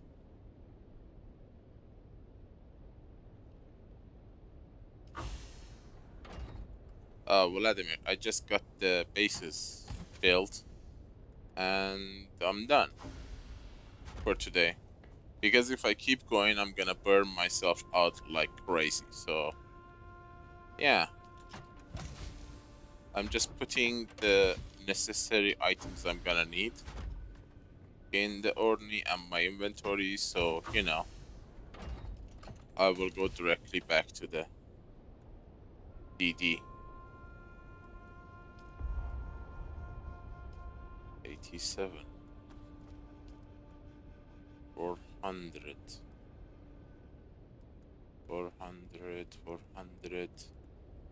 400.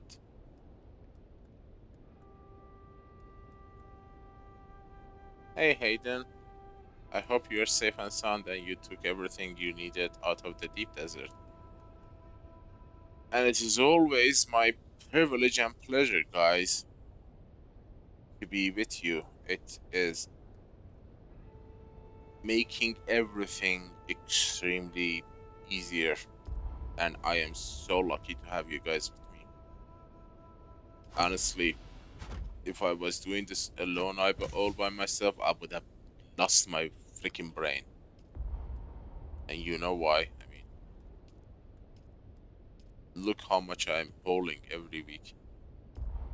That's kind of a big explanation. So, thank you so much. You are the heroes. I am not doing anything special. I just hope we can grow this little community of ours to a medium-sized one. Then we can have a proper party.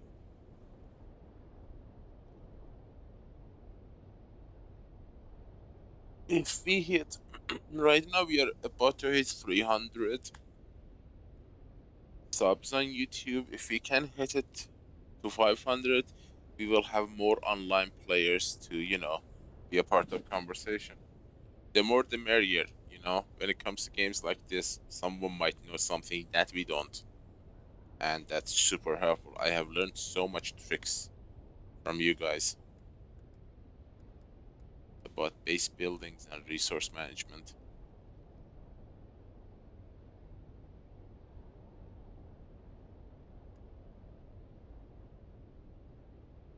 So yeah.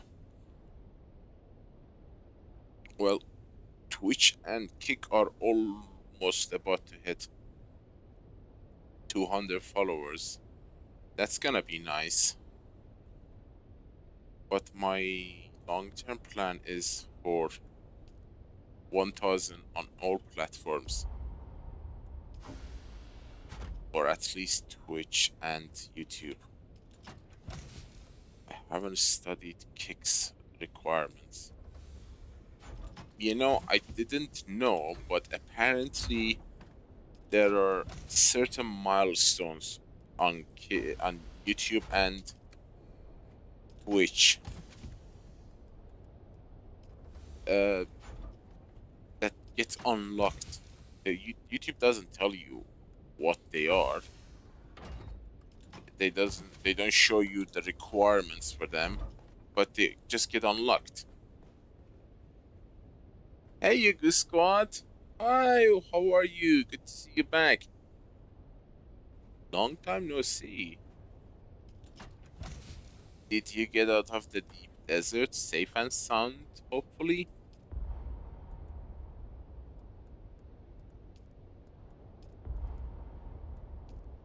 So those tools are very, very useful for me as a creator. It allows me to do things that I was not able to do before. I just hope that we can increase our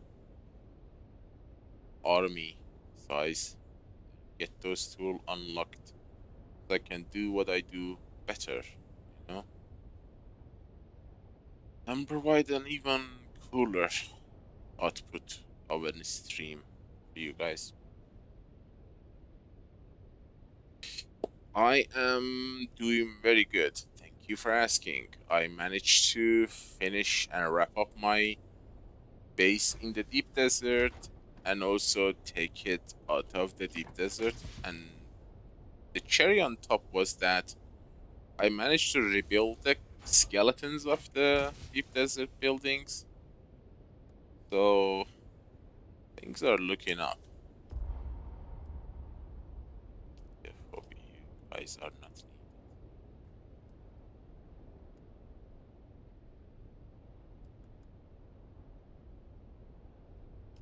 It went a little bit dicey at the very last minute, so there's that, but we managed to get out safe and with our loot.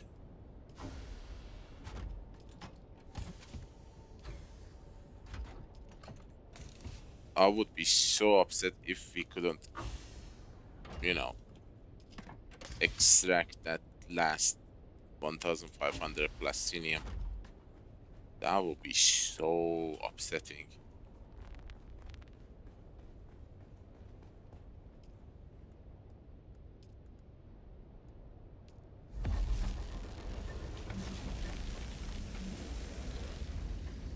I also need to get some aluminium.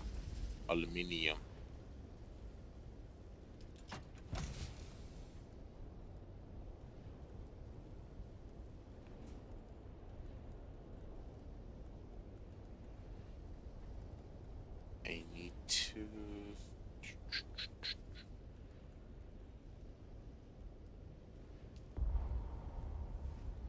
Okay, did I bring... Ah, I am missing the important thing. You stay here. Well, actually...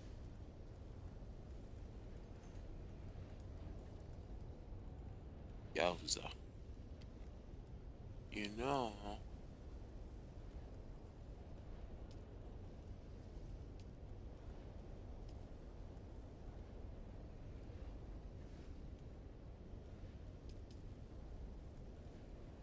Volume.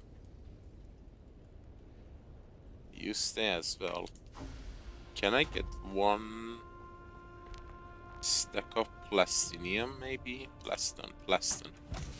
Not plastinium. You go. You do have a base in deep desert, right? Or you are not doing Dune?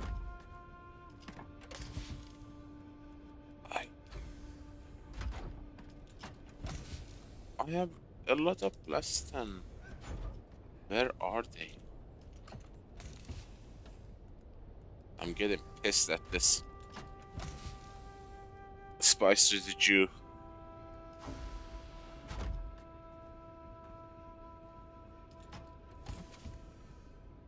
There they are.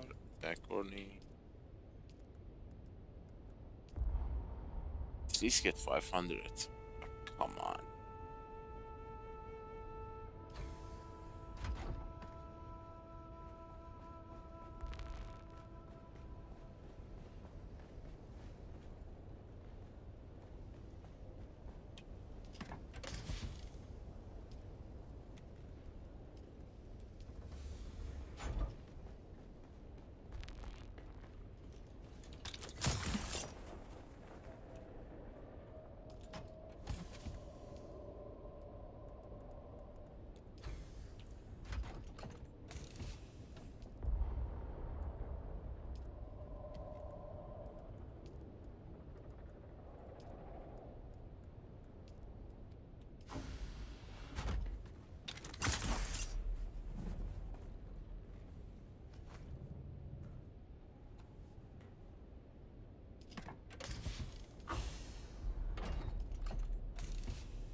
Nice. Did you get a vibe? EU, NA? Where is your base? Ah, nice. You're still in Haga Basin. Good. Enjoy that experience in Haga Basin. You're not gonna get it back. Don't rush to deep desert. Don't see us and say, oh, look, they're having fun. No, we are not having fun. We are actually having a very miserable time. So, I mean, don't rush it. You're gonna get there sooner or later.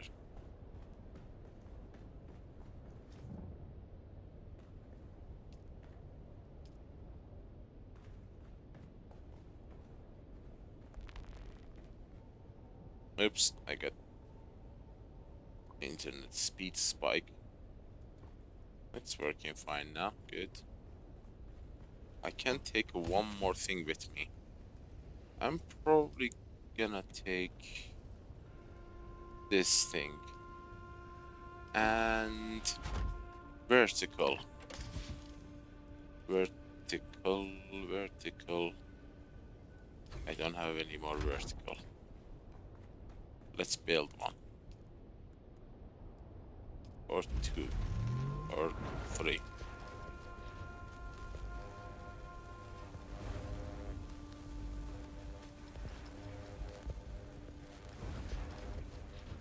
Up to debate, a lot of rocks, and yes, it is good. It's nice. Can't argue with that.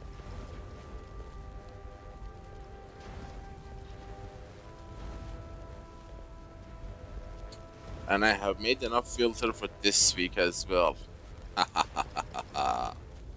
Good. I just need a bunch of corpses, which I have some. Gonna be nice. But this is the Halloween weekend. I really need to do some scary games. I've been trying to do that for the past 2 years and never managed to do it. We really need to play some Phasmophobia and scare the hell out of ourselves. That is one spooky and fun game to play.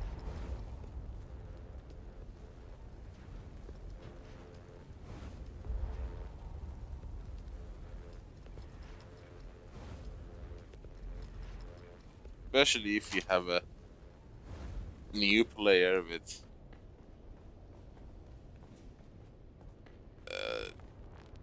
who fears a lot. The first time I played it, someone was playing that game in VR. And the poor kid got so scared. He just yanked his VR headset off his head and threw it on the floor so hard. I think he broke it.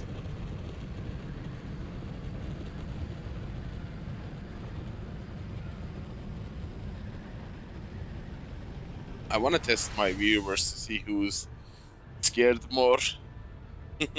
Probably I'm gonna be the most scared of all.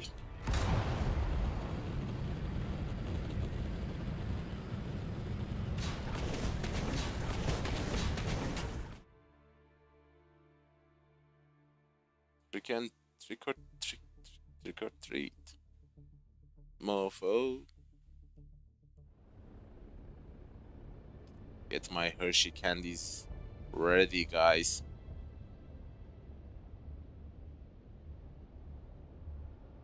Some Three Musketeers. Some of those big ones, chunky ones. Yummy. I made myself hungry.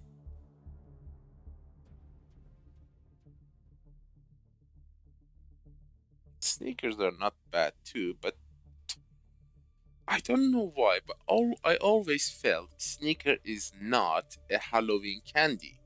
Because it is not a candy, to be honest. We should debate this later. Sneaker is too big, too thick, and too saturated with so many other things to be considered a candy. Like a protein or energy bar than a candy.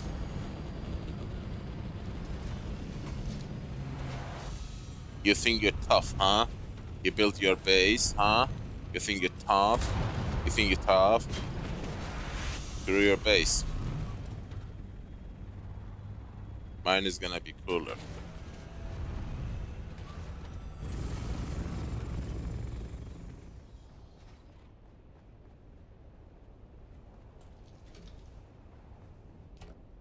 Zombo, I need a little bit of less. Just a little bit. Gee. A little bit of. Why can't I divide it?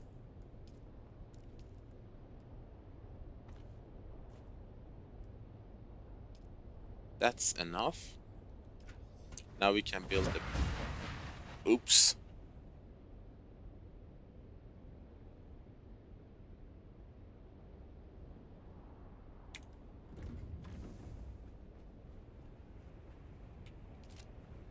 No, not fully.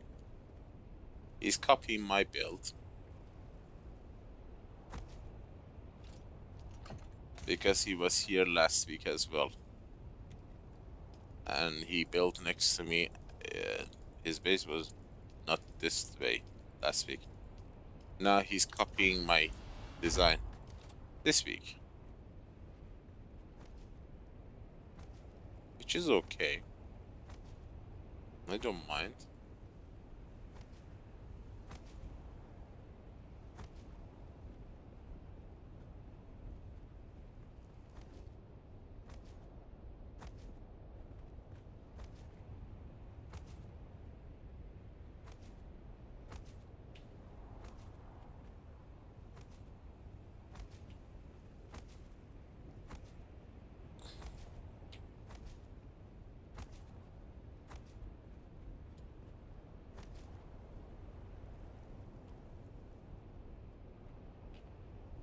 Seriously?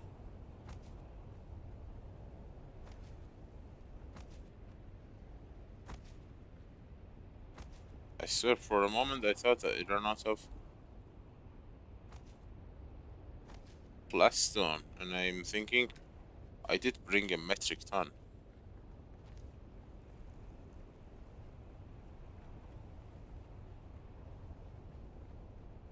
Calibrated Servox. I forgot calibrated Servox. No. Well, fine. Vertical, vertical, vertical. That's staking. You guys stay here. I will be right back to finish this place off.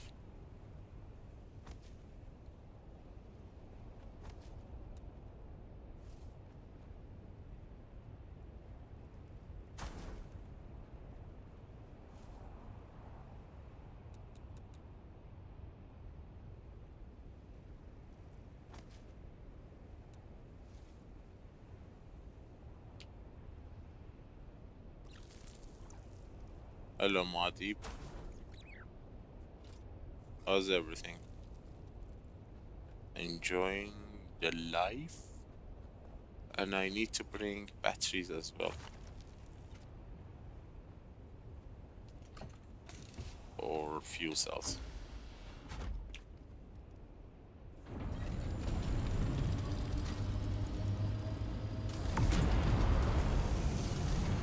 Well, this is an entry base, you know. There is no real need for design. The main base is in the deep desert. The main base is super far away. It's at Iro.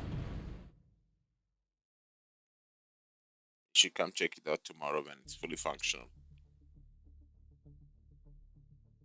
This is just a base station, you know. I just bring materials needed for the main base at the deep desert and then use the crawler to move all of them at once, because crawler can hold a lot of resources.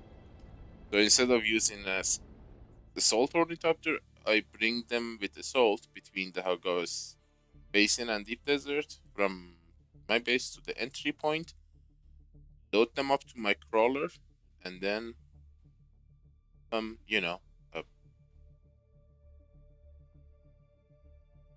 move it to the main base and build the main base.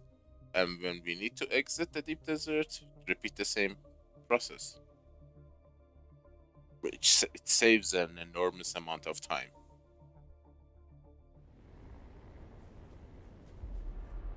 Especially with heavier items like plastinium,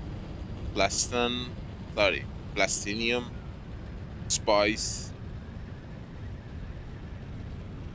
and titanium maybe. Not to mention duraluminum. I need to take like 8,000 duraluminum every week into the deep desert.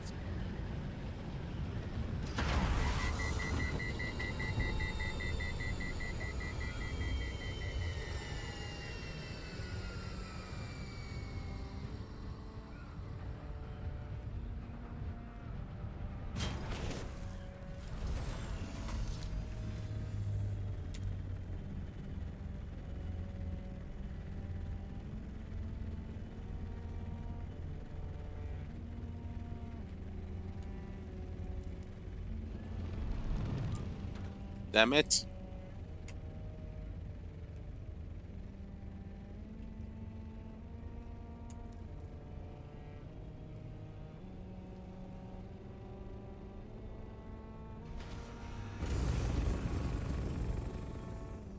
Calibrated server. Where did I put it? Where did I put it?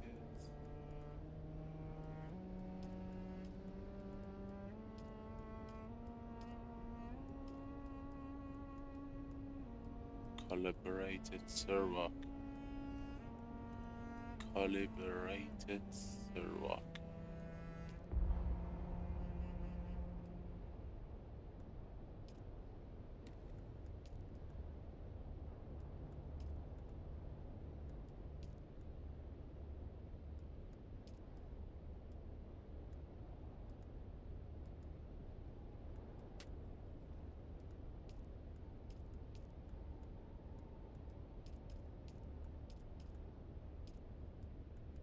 You guys say I will take you in my inventory.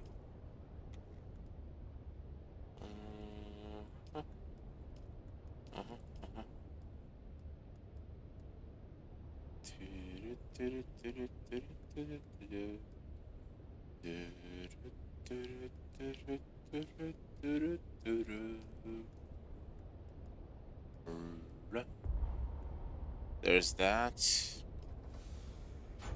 Okay, calibrated. Rock. There. Attack Orney. Pump. And circumstances. Battery.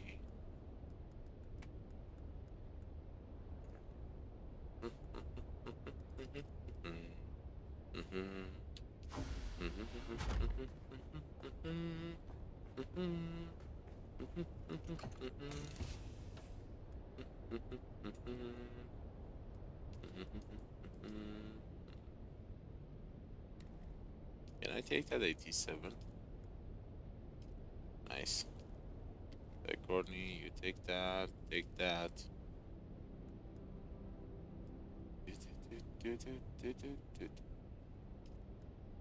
What did I miss?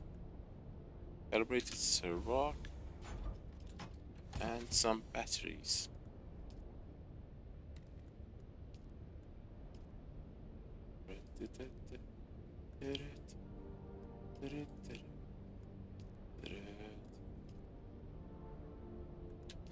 Calibrated server. Some here. Why they are so separated from each other? Carrier and crawler.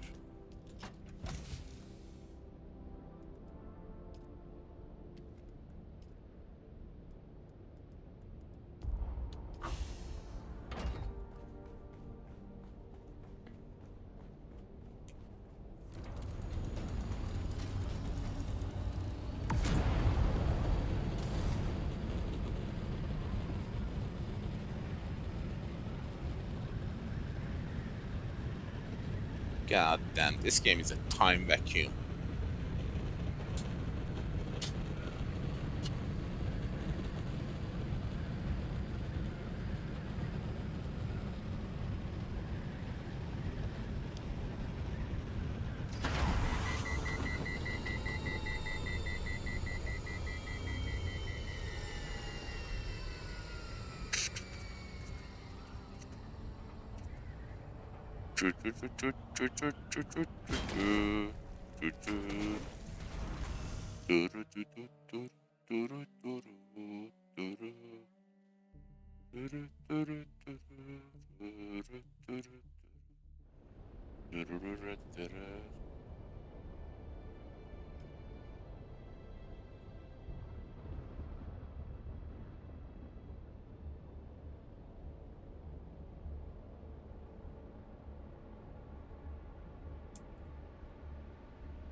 Oh, boo, boo, boo him, boo.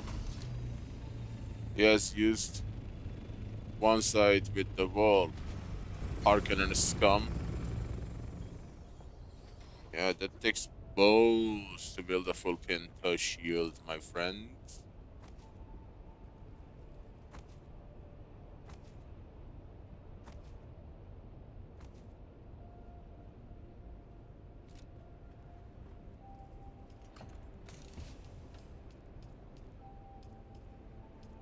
Allow me to demonstrate.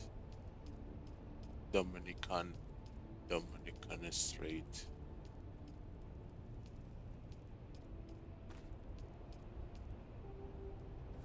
Sector weather alert. A large sandstorm is approaching. Here? Oh, guys, the sandstorm is coming this way. Okay, warning, warning, guys. Sandstorm can hit you in the arrow as well. Alarm, alarm.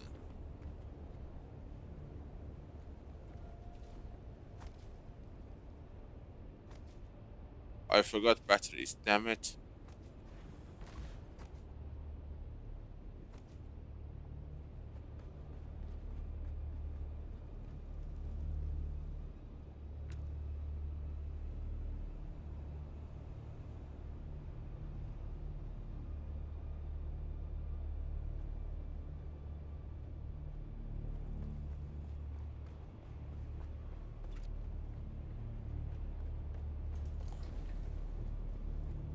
This is new. Sector weather alert. A large sandstorm is approaching. I actually have battery.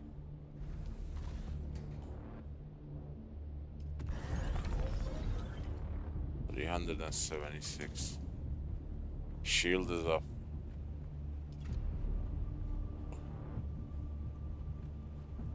But do we need to fully penta-shield this place?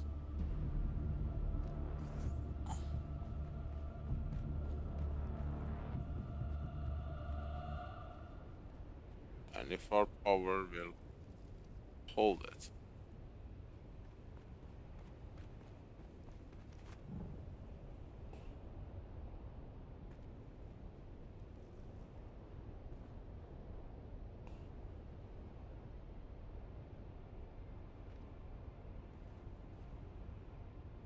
What?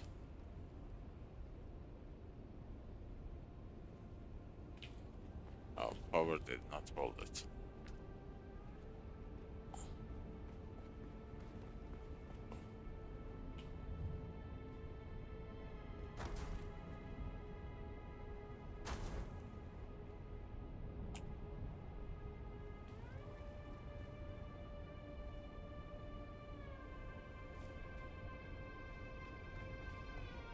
Oh, baby.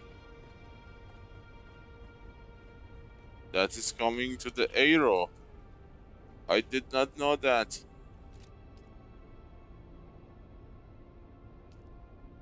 Sector weather alert. A large sandstorm is approaching.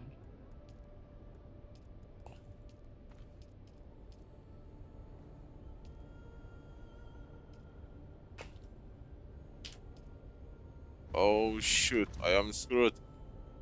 I am screwed and the frame rate is tanking.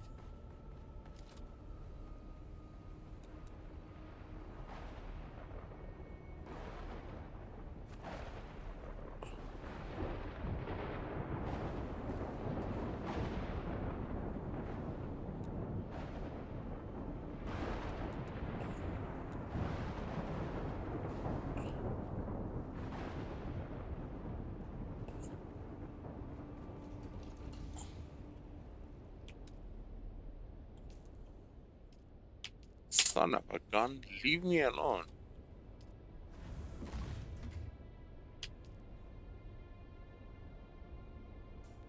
Oh.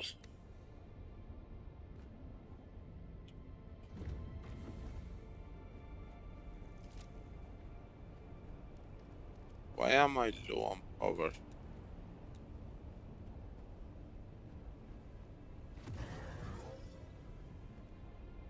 It's working. What happened to the frame rate?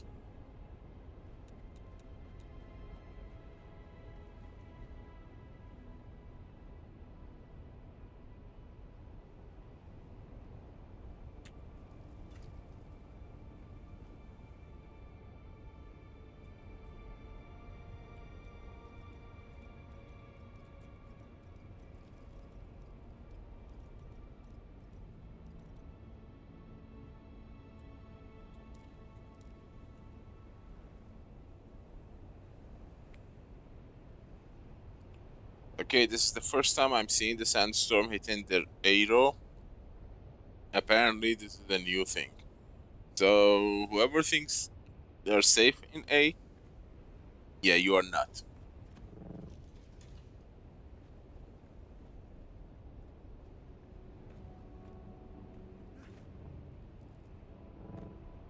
I'm sheltered. I am sheltered, so even though I don't need it. Why all of a sudden I couldn't build these?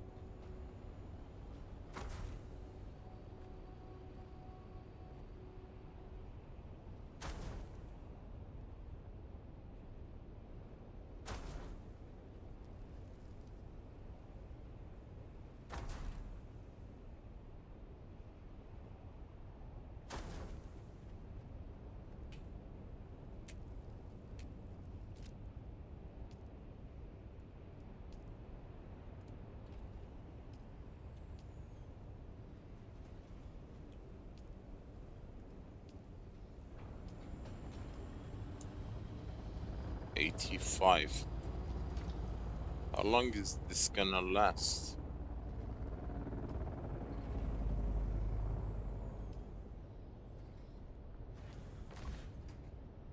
$689. Long 3 days. No, it cannot be rated. Of course it can't be rated.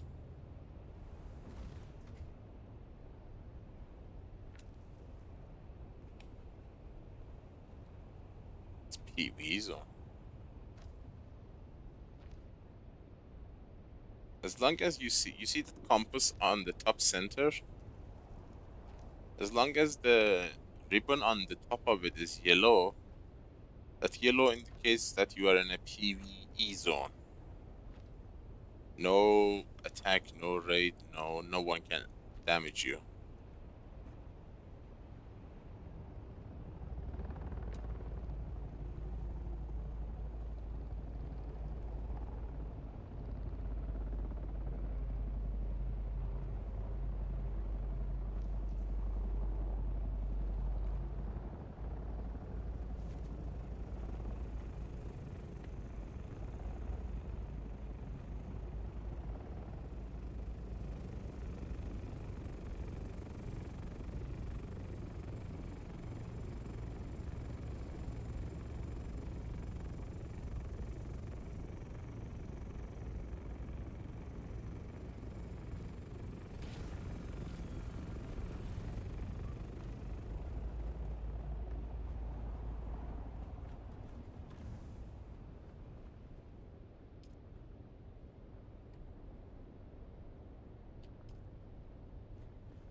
Fully penta.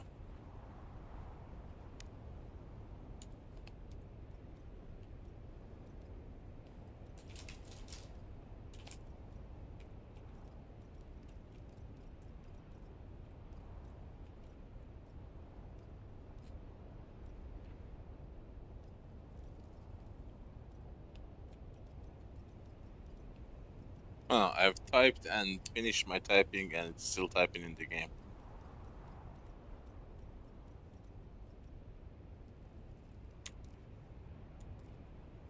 Frame rate went cuckoo.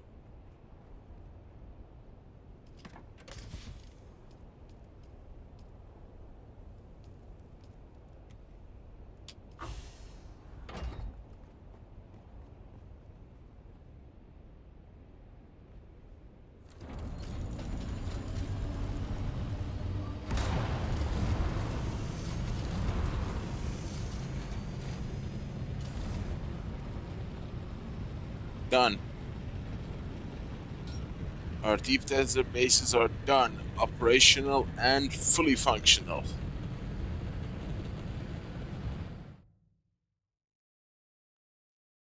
Well, not technically fully functional because no water and all that, so, but they're like covered with penta. Safe from the storm.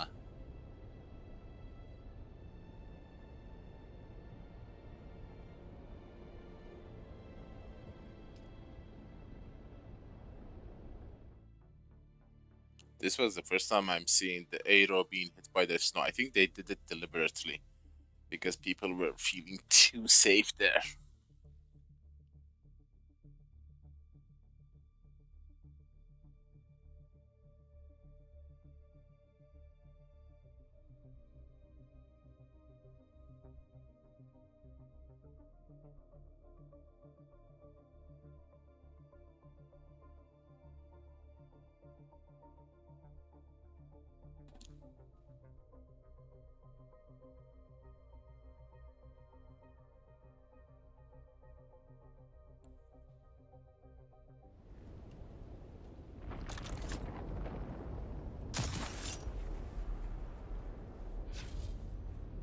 You have camped there? Do you think I care?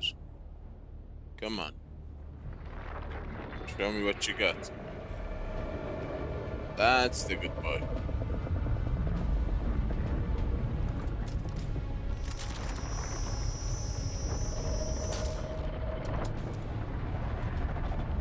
If you are fast, you might be able to catch me. No, just saying.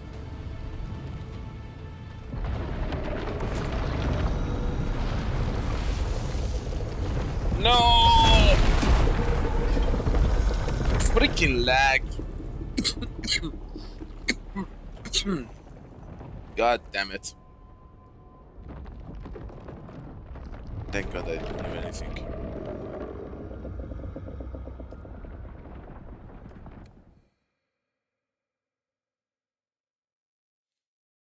Ugh. The game dropped frame to 5.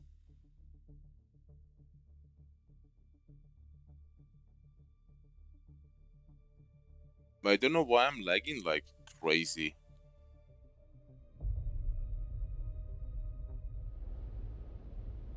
Oh, one more shutdown. Fucking hell. That should have not happened.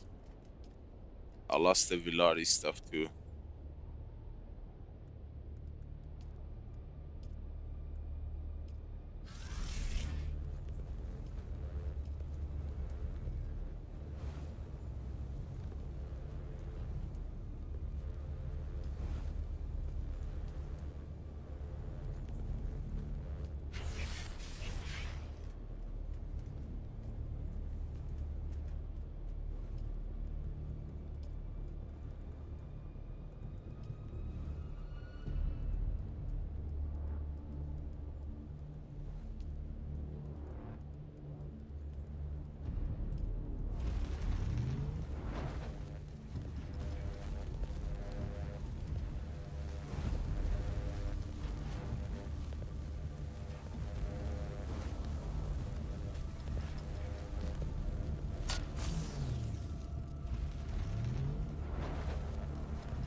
I could have escaped it easily. I've done it a million times.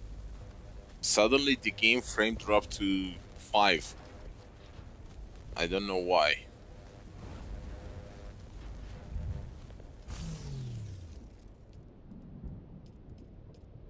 Oh well, what you gonna do?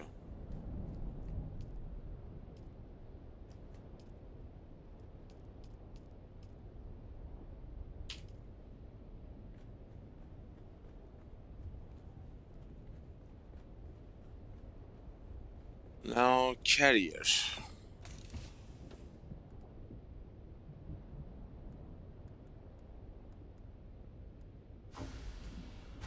Well, I didn't have anything useful on me.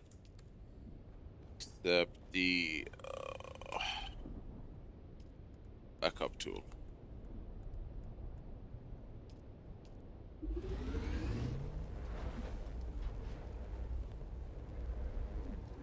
Why?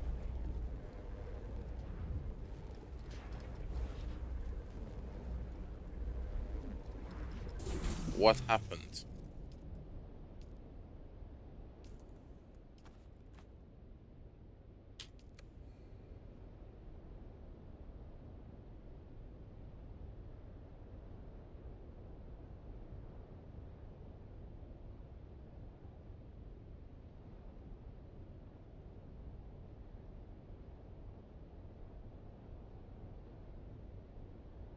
The storm can't fully destroy your carrier, can it? Not that I know of.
Where did I put my crawler?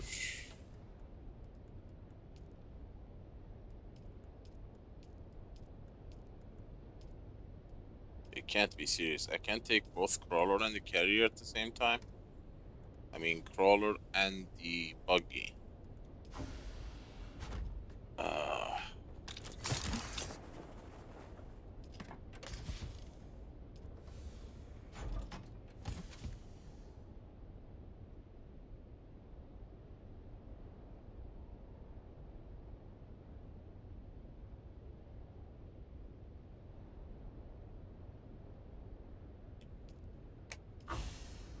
I've never had my stuff getting destroyed in a storm, deep desert or otherwise.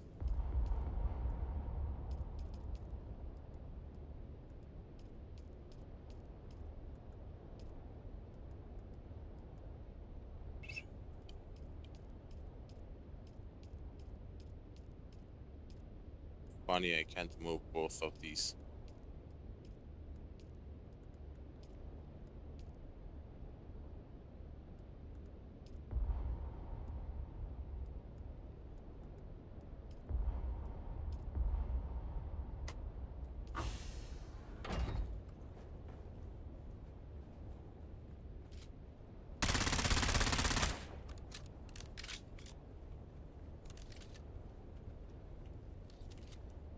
Oh yeah, my construction tool. Please tell me there is one here. Please, please.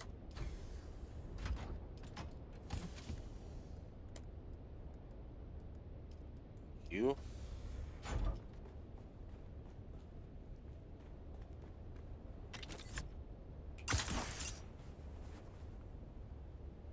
Oh, son of a gun. Dispenser. I also need to build one for Rafe.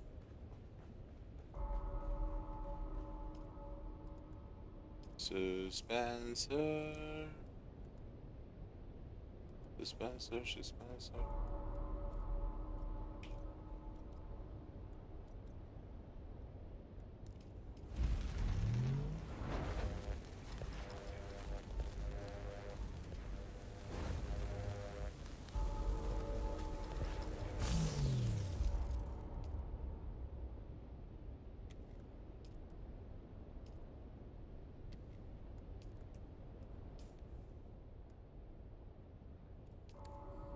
I did build.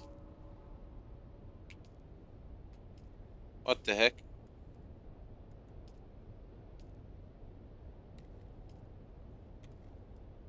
I did build it and I don't know what the hell this bug is. It is... What?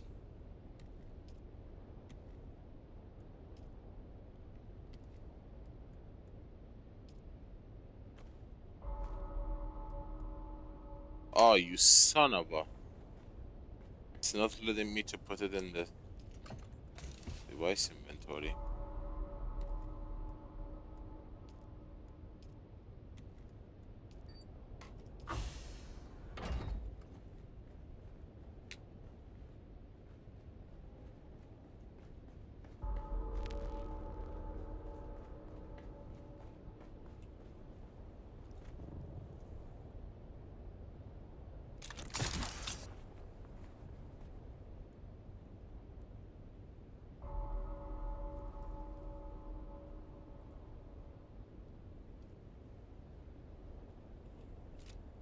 Look, the recovery is possible regardless of how you have lost your vehicle. PvP, storm, worm. The only way, and this is the only way that you cannot recover it, is if you have it in pieces in your inventory or in another vehicle's inventory. That is the only way. Otherwise, how you lose your vehicle is gonna be recoverable.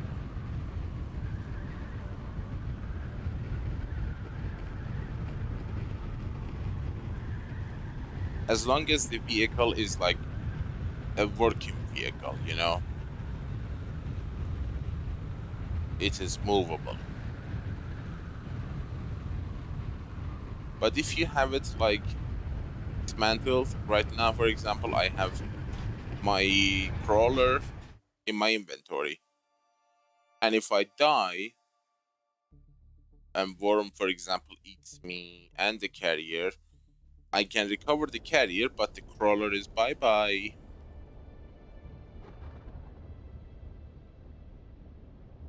So yeah, that's the only way that I know of, and I think that is the only way.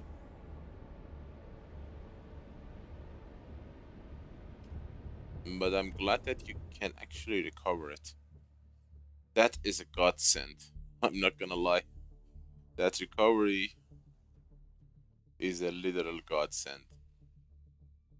Oh, imagine if you couldn't before the recovery on the backup tool. Ho ho ho. Oh god. Hour 1 of Deep Desert and we lost our carrier.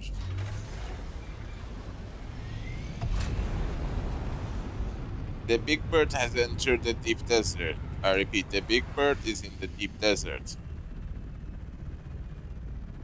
La la la la la. And the Big Bird has touched down in the Deep Desert.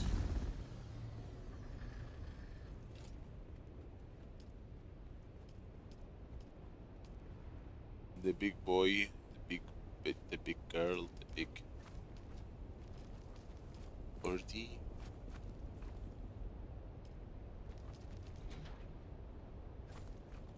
And I have the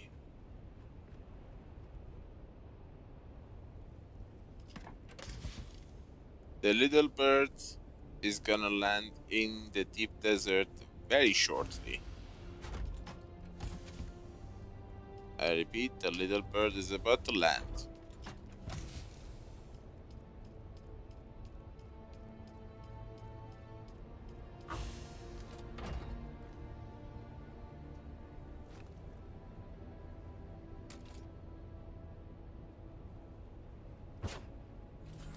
The medium bird landed in the Deep Desert.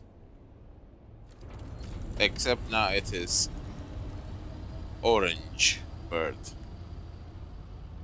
Huh? Nice.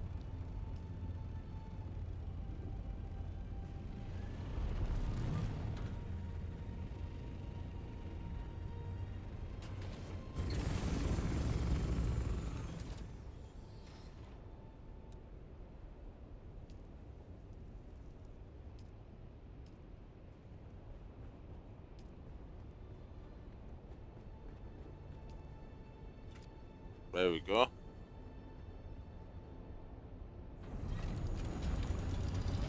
Alright. Deep Desert is ready to go. Just need to bring the metric ton of stuff to, you know, take them to main base.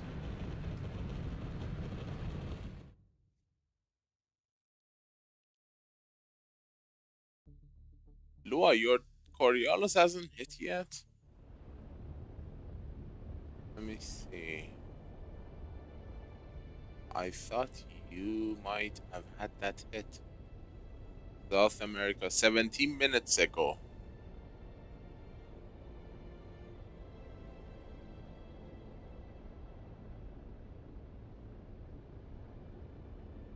So your Coriolis has hit.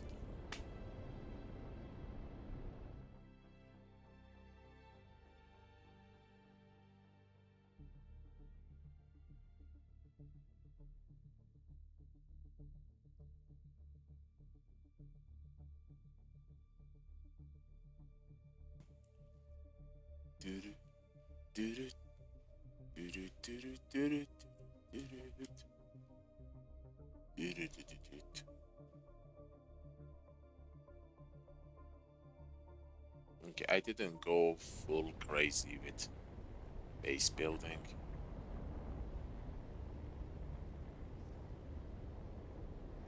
But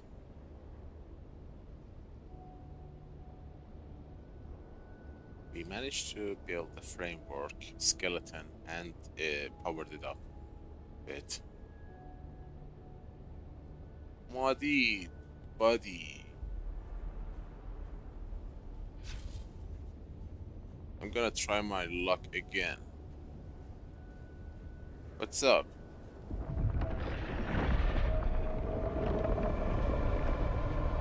You and me.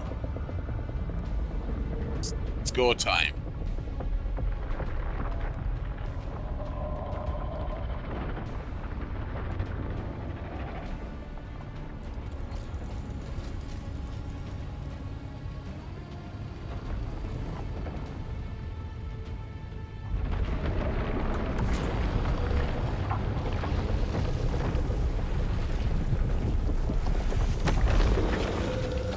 Yeah, right. Now kill yourself. You missed me at the lowest altitude possible.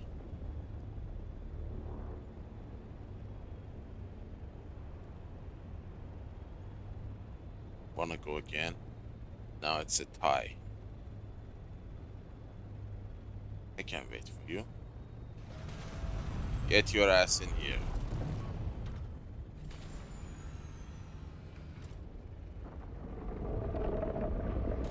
Come on, puppy, come on! I believe in you. Suck.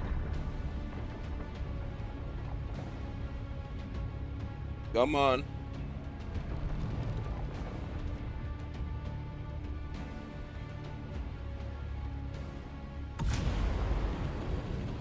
No. I know that trick. You wanna come from the underground, huh? Yeah, right. Good luck with that. Come on. Hop, hop, hop, hop, hop, hop. Let's break this tie. Don't run like a poo.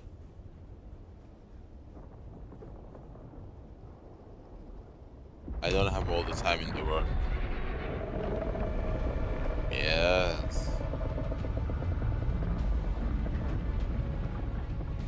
We are trying to break a tie.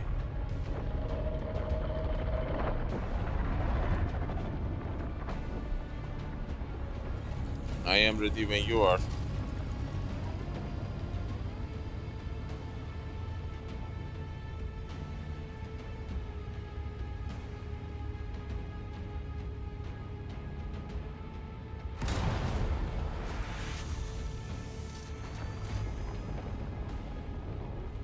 I swear they are trying to come from underground.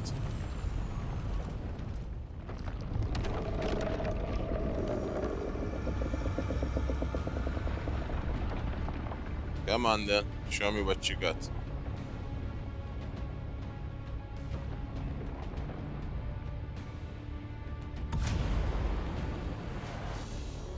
You are such a wuss.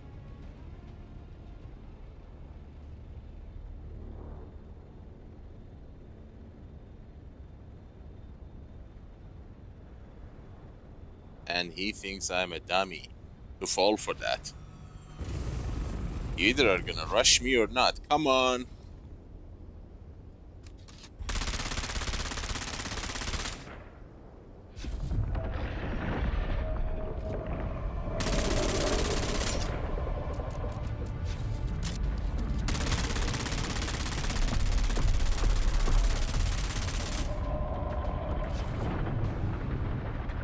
Wussy.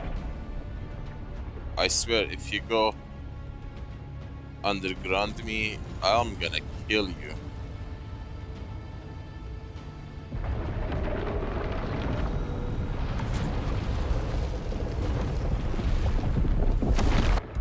Oh no! I escaped! I escaped! You bastard have a massive hitbug.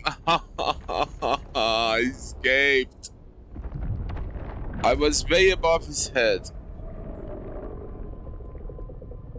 Okay, you win.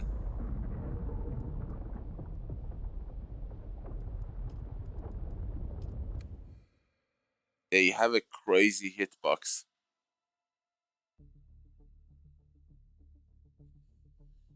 Yep, he won. Unfair, but square. I swear I was in the safe spot, but sometimes they have a massive hitbox around their, actual body. That is the stupid developers trying to make them foolproof. Now I run out of Shaddam's still suit. Or I have one more. Good. Good. Well, it was good fun. Been a while since I died to the sandworm, so kind of a fun practice.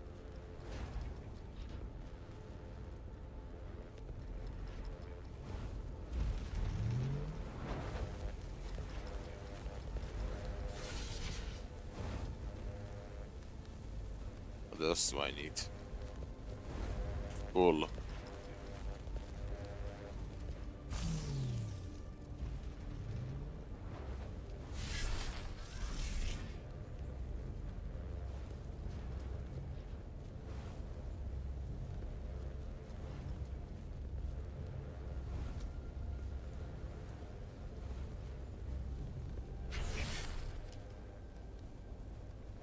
I think that developers saw these and made the worm to be a lot faster.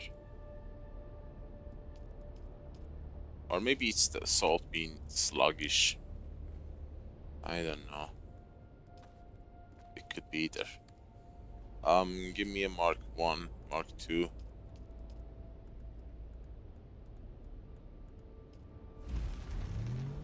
And give me a instruction.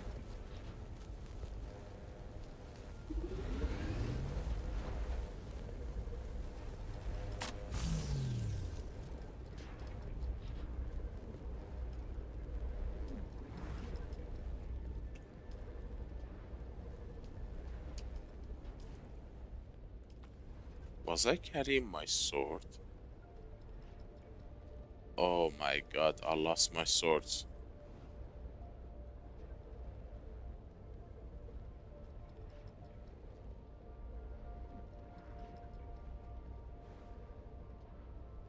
Yeah, and my weapons.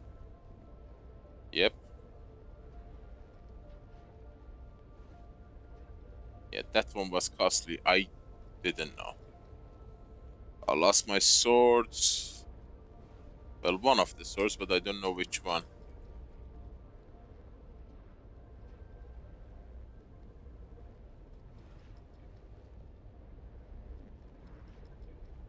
I don't know. Was it Pulse or the spiked one?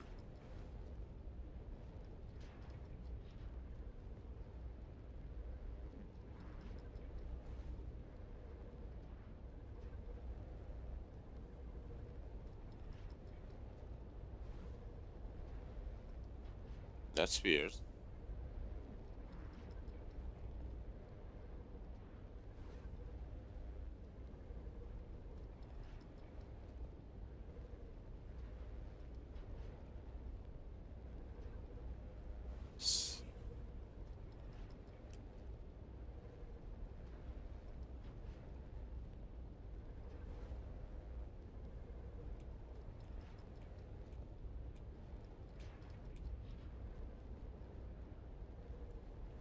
Ah, it was the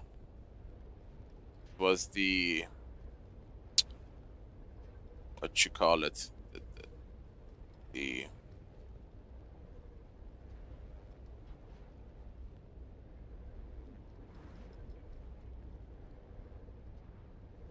spiked one.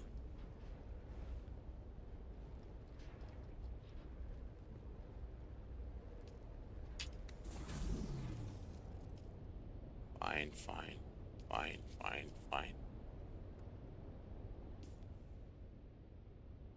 Stream also is...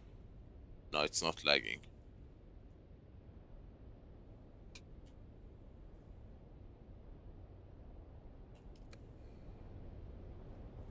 Rack.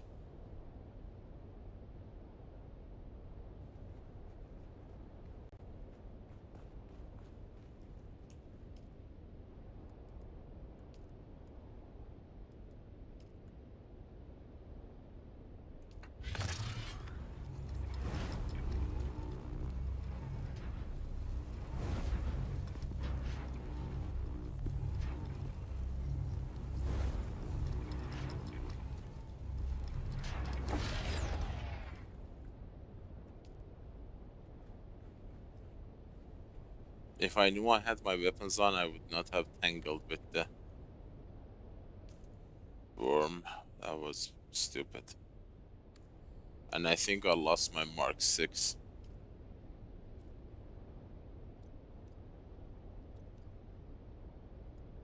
Liturgian.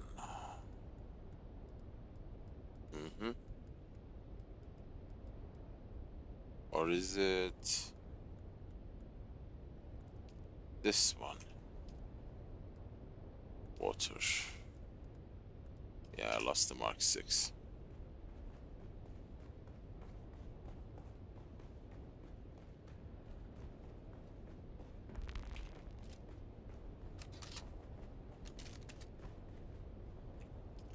I should have a Mark 5. But where? Don't know.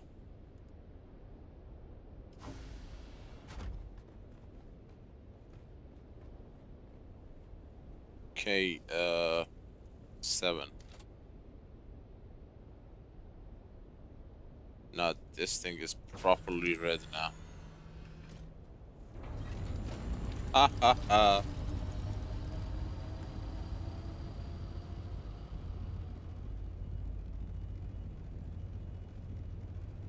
Tail Mark 5, chassis Mark 5, cockpit Mark 5.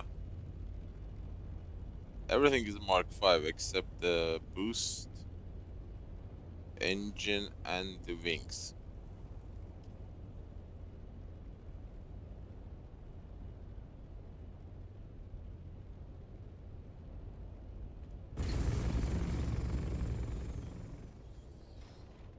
Alright.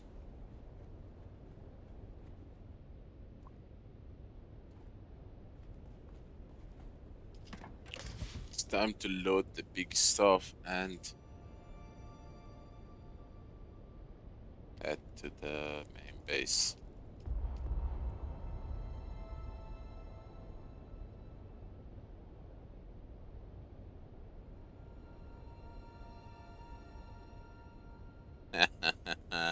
That's a good one.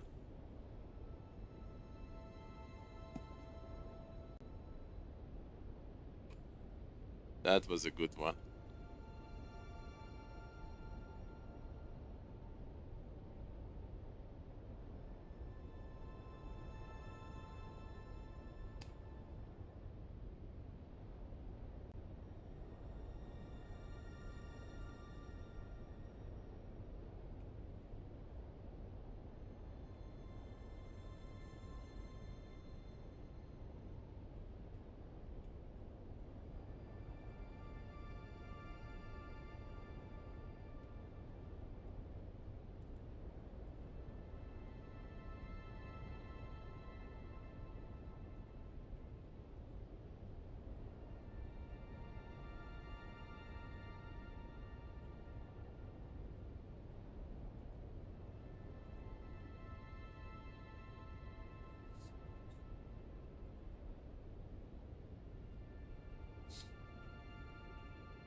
Yep, thanks for joining us, Hayden. I went a little crazy at the end because of the sleep deprivation, but I'm gonna end this episode here because we have a lot to move and I don't want to do it now because if I start, it's gonna take at least, I don't know, 3 hours to fully move everything to deep desert. So I'm gonna sit on the defeated corpse of my ornithopter in despair. Look at it, it's got discolored. The ornithopter is like discolored because of the damage. I panicked.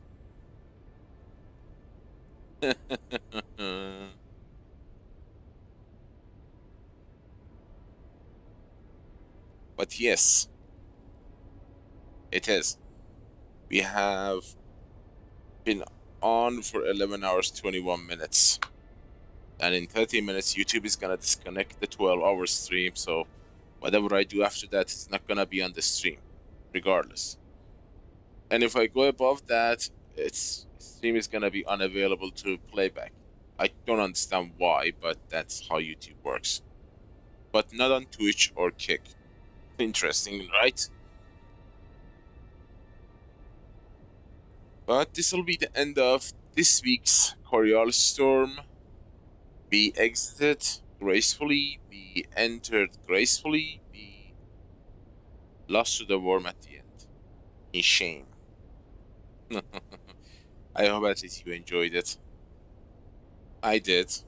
Except that I lost my weapons at the end. Not that I mind, but if I knew I'm loaded with high quality weapons that I haven't even tested, I would not have done something crazy. I thought I don't have anything useful. I felt like I dropped them. But anyway, we'll get them next time. Thank you everyone for watching. I hope you enjoyed this episode of Dune Awakening as we went all in Coriolis Storm and came out alive. And we are already in the next week, so that's like last week. This week's map looks pretty interesting. I'm gonna see how it works. But also, since we are in the Halloween weekend, I wanna do some scary games, seasonal thingy, and see how it goes. I like to really go back to Phasmophobia because it's really seasonal, spooky, ghost, and all that. It's really funny game and very interesting. We'll see what happens. The most important thing is that you enjoyed it. So please don't forget to hit that like button because that is our only way of combating with the soul-crushing, channel-bearing, the almighty YouTube algorithm. And my best buddies on Twitch, keep going strong, guys. Kick is coming right behind you. Go check it out. They are like 10 followers behind you. And they are gonna beat your records in 2 years that you have managed to get in 5 months. That will be shameful. But apart from that, thank you for watching and thanks for the support with that enabling monetization,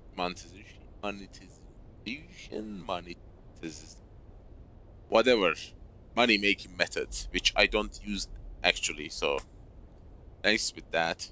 Important thing is that we have affiliate submitted. Let's see what they say. That's gonna increase my video expiration time by 14 days. That's more important than monetization for me. My Kick friends, you are silent majority in this combat, but I'm happy to have you with me. Thank you so much. And my beloved YouTube friends, it has been a blast, guys. I cannot imagine the best group of people to be with me during the nastiest day of the Coriolis, the Deep Desert, which is Coriolis Storm. Oh my god. So, appreciate it, guys. And to all, if you want to know when I am live or when I post something, subscription is there. It's easy, it's free. If you like, please subscribe. Other than that, wherever you are, stay safe, stay frosty, and I hope to see you on the next one. Thank you for watching. Neo, over and out.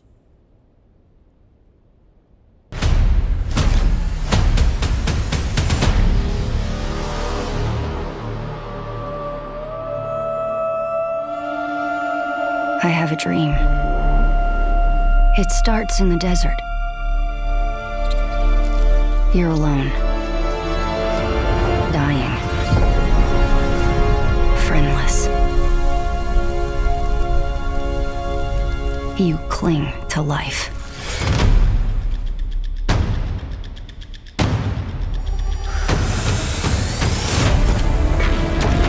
The desert wants you dead, Off-worlder. If the sands don't take you, the storms will swallow you whole.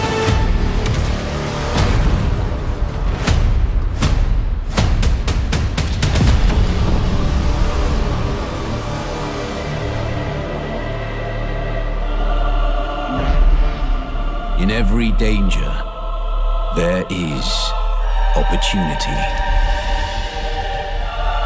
The foundation of something greater. A power waiting to be harnessed. Desert power.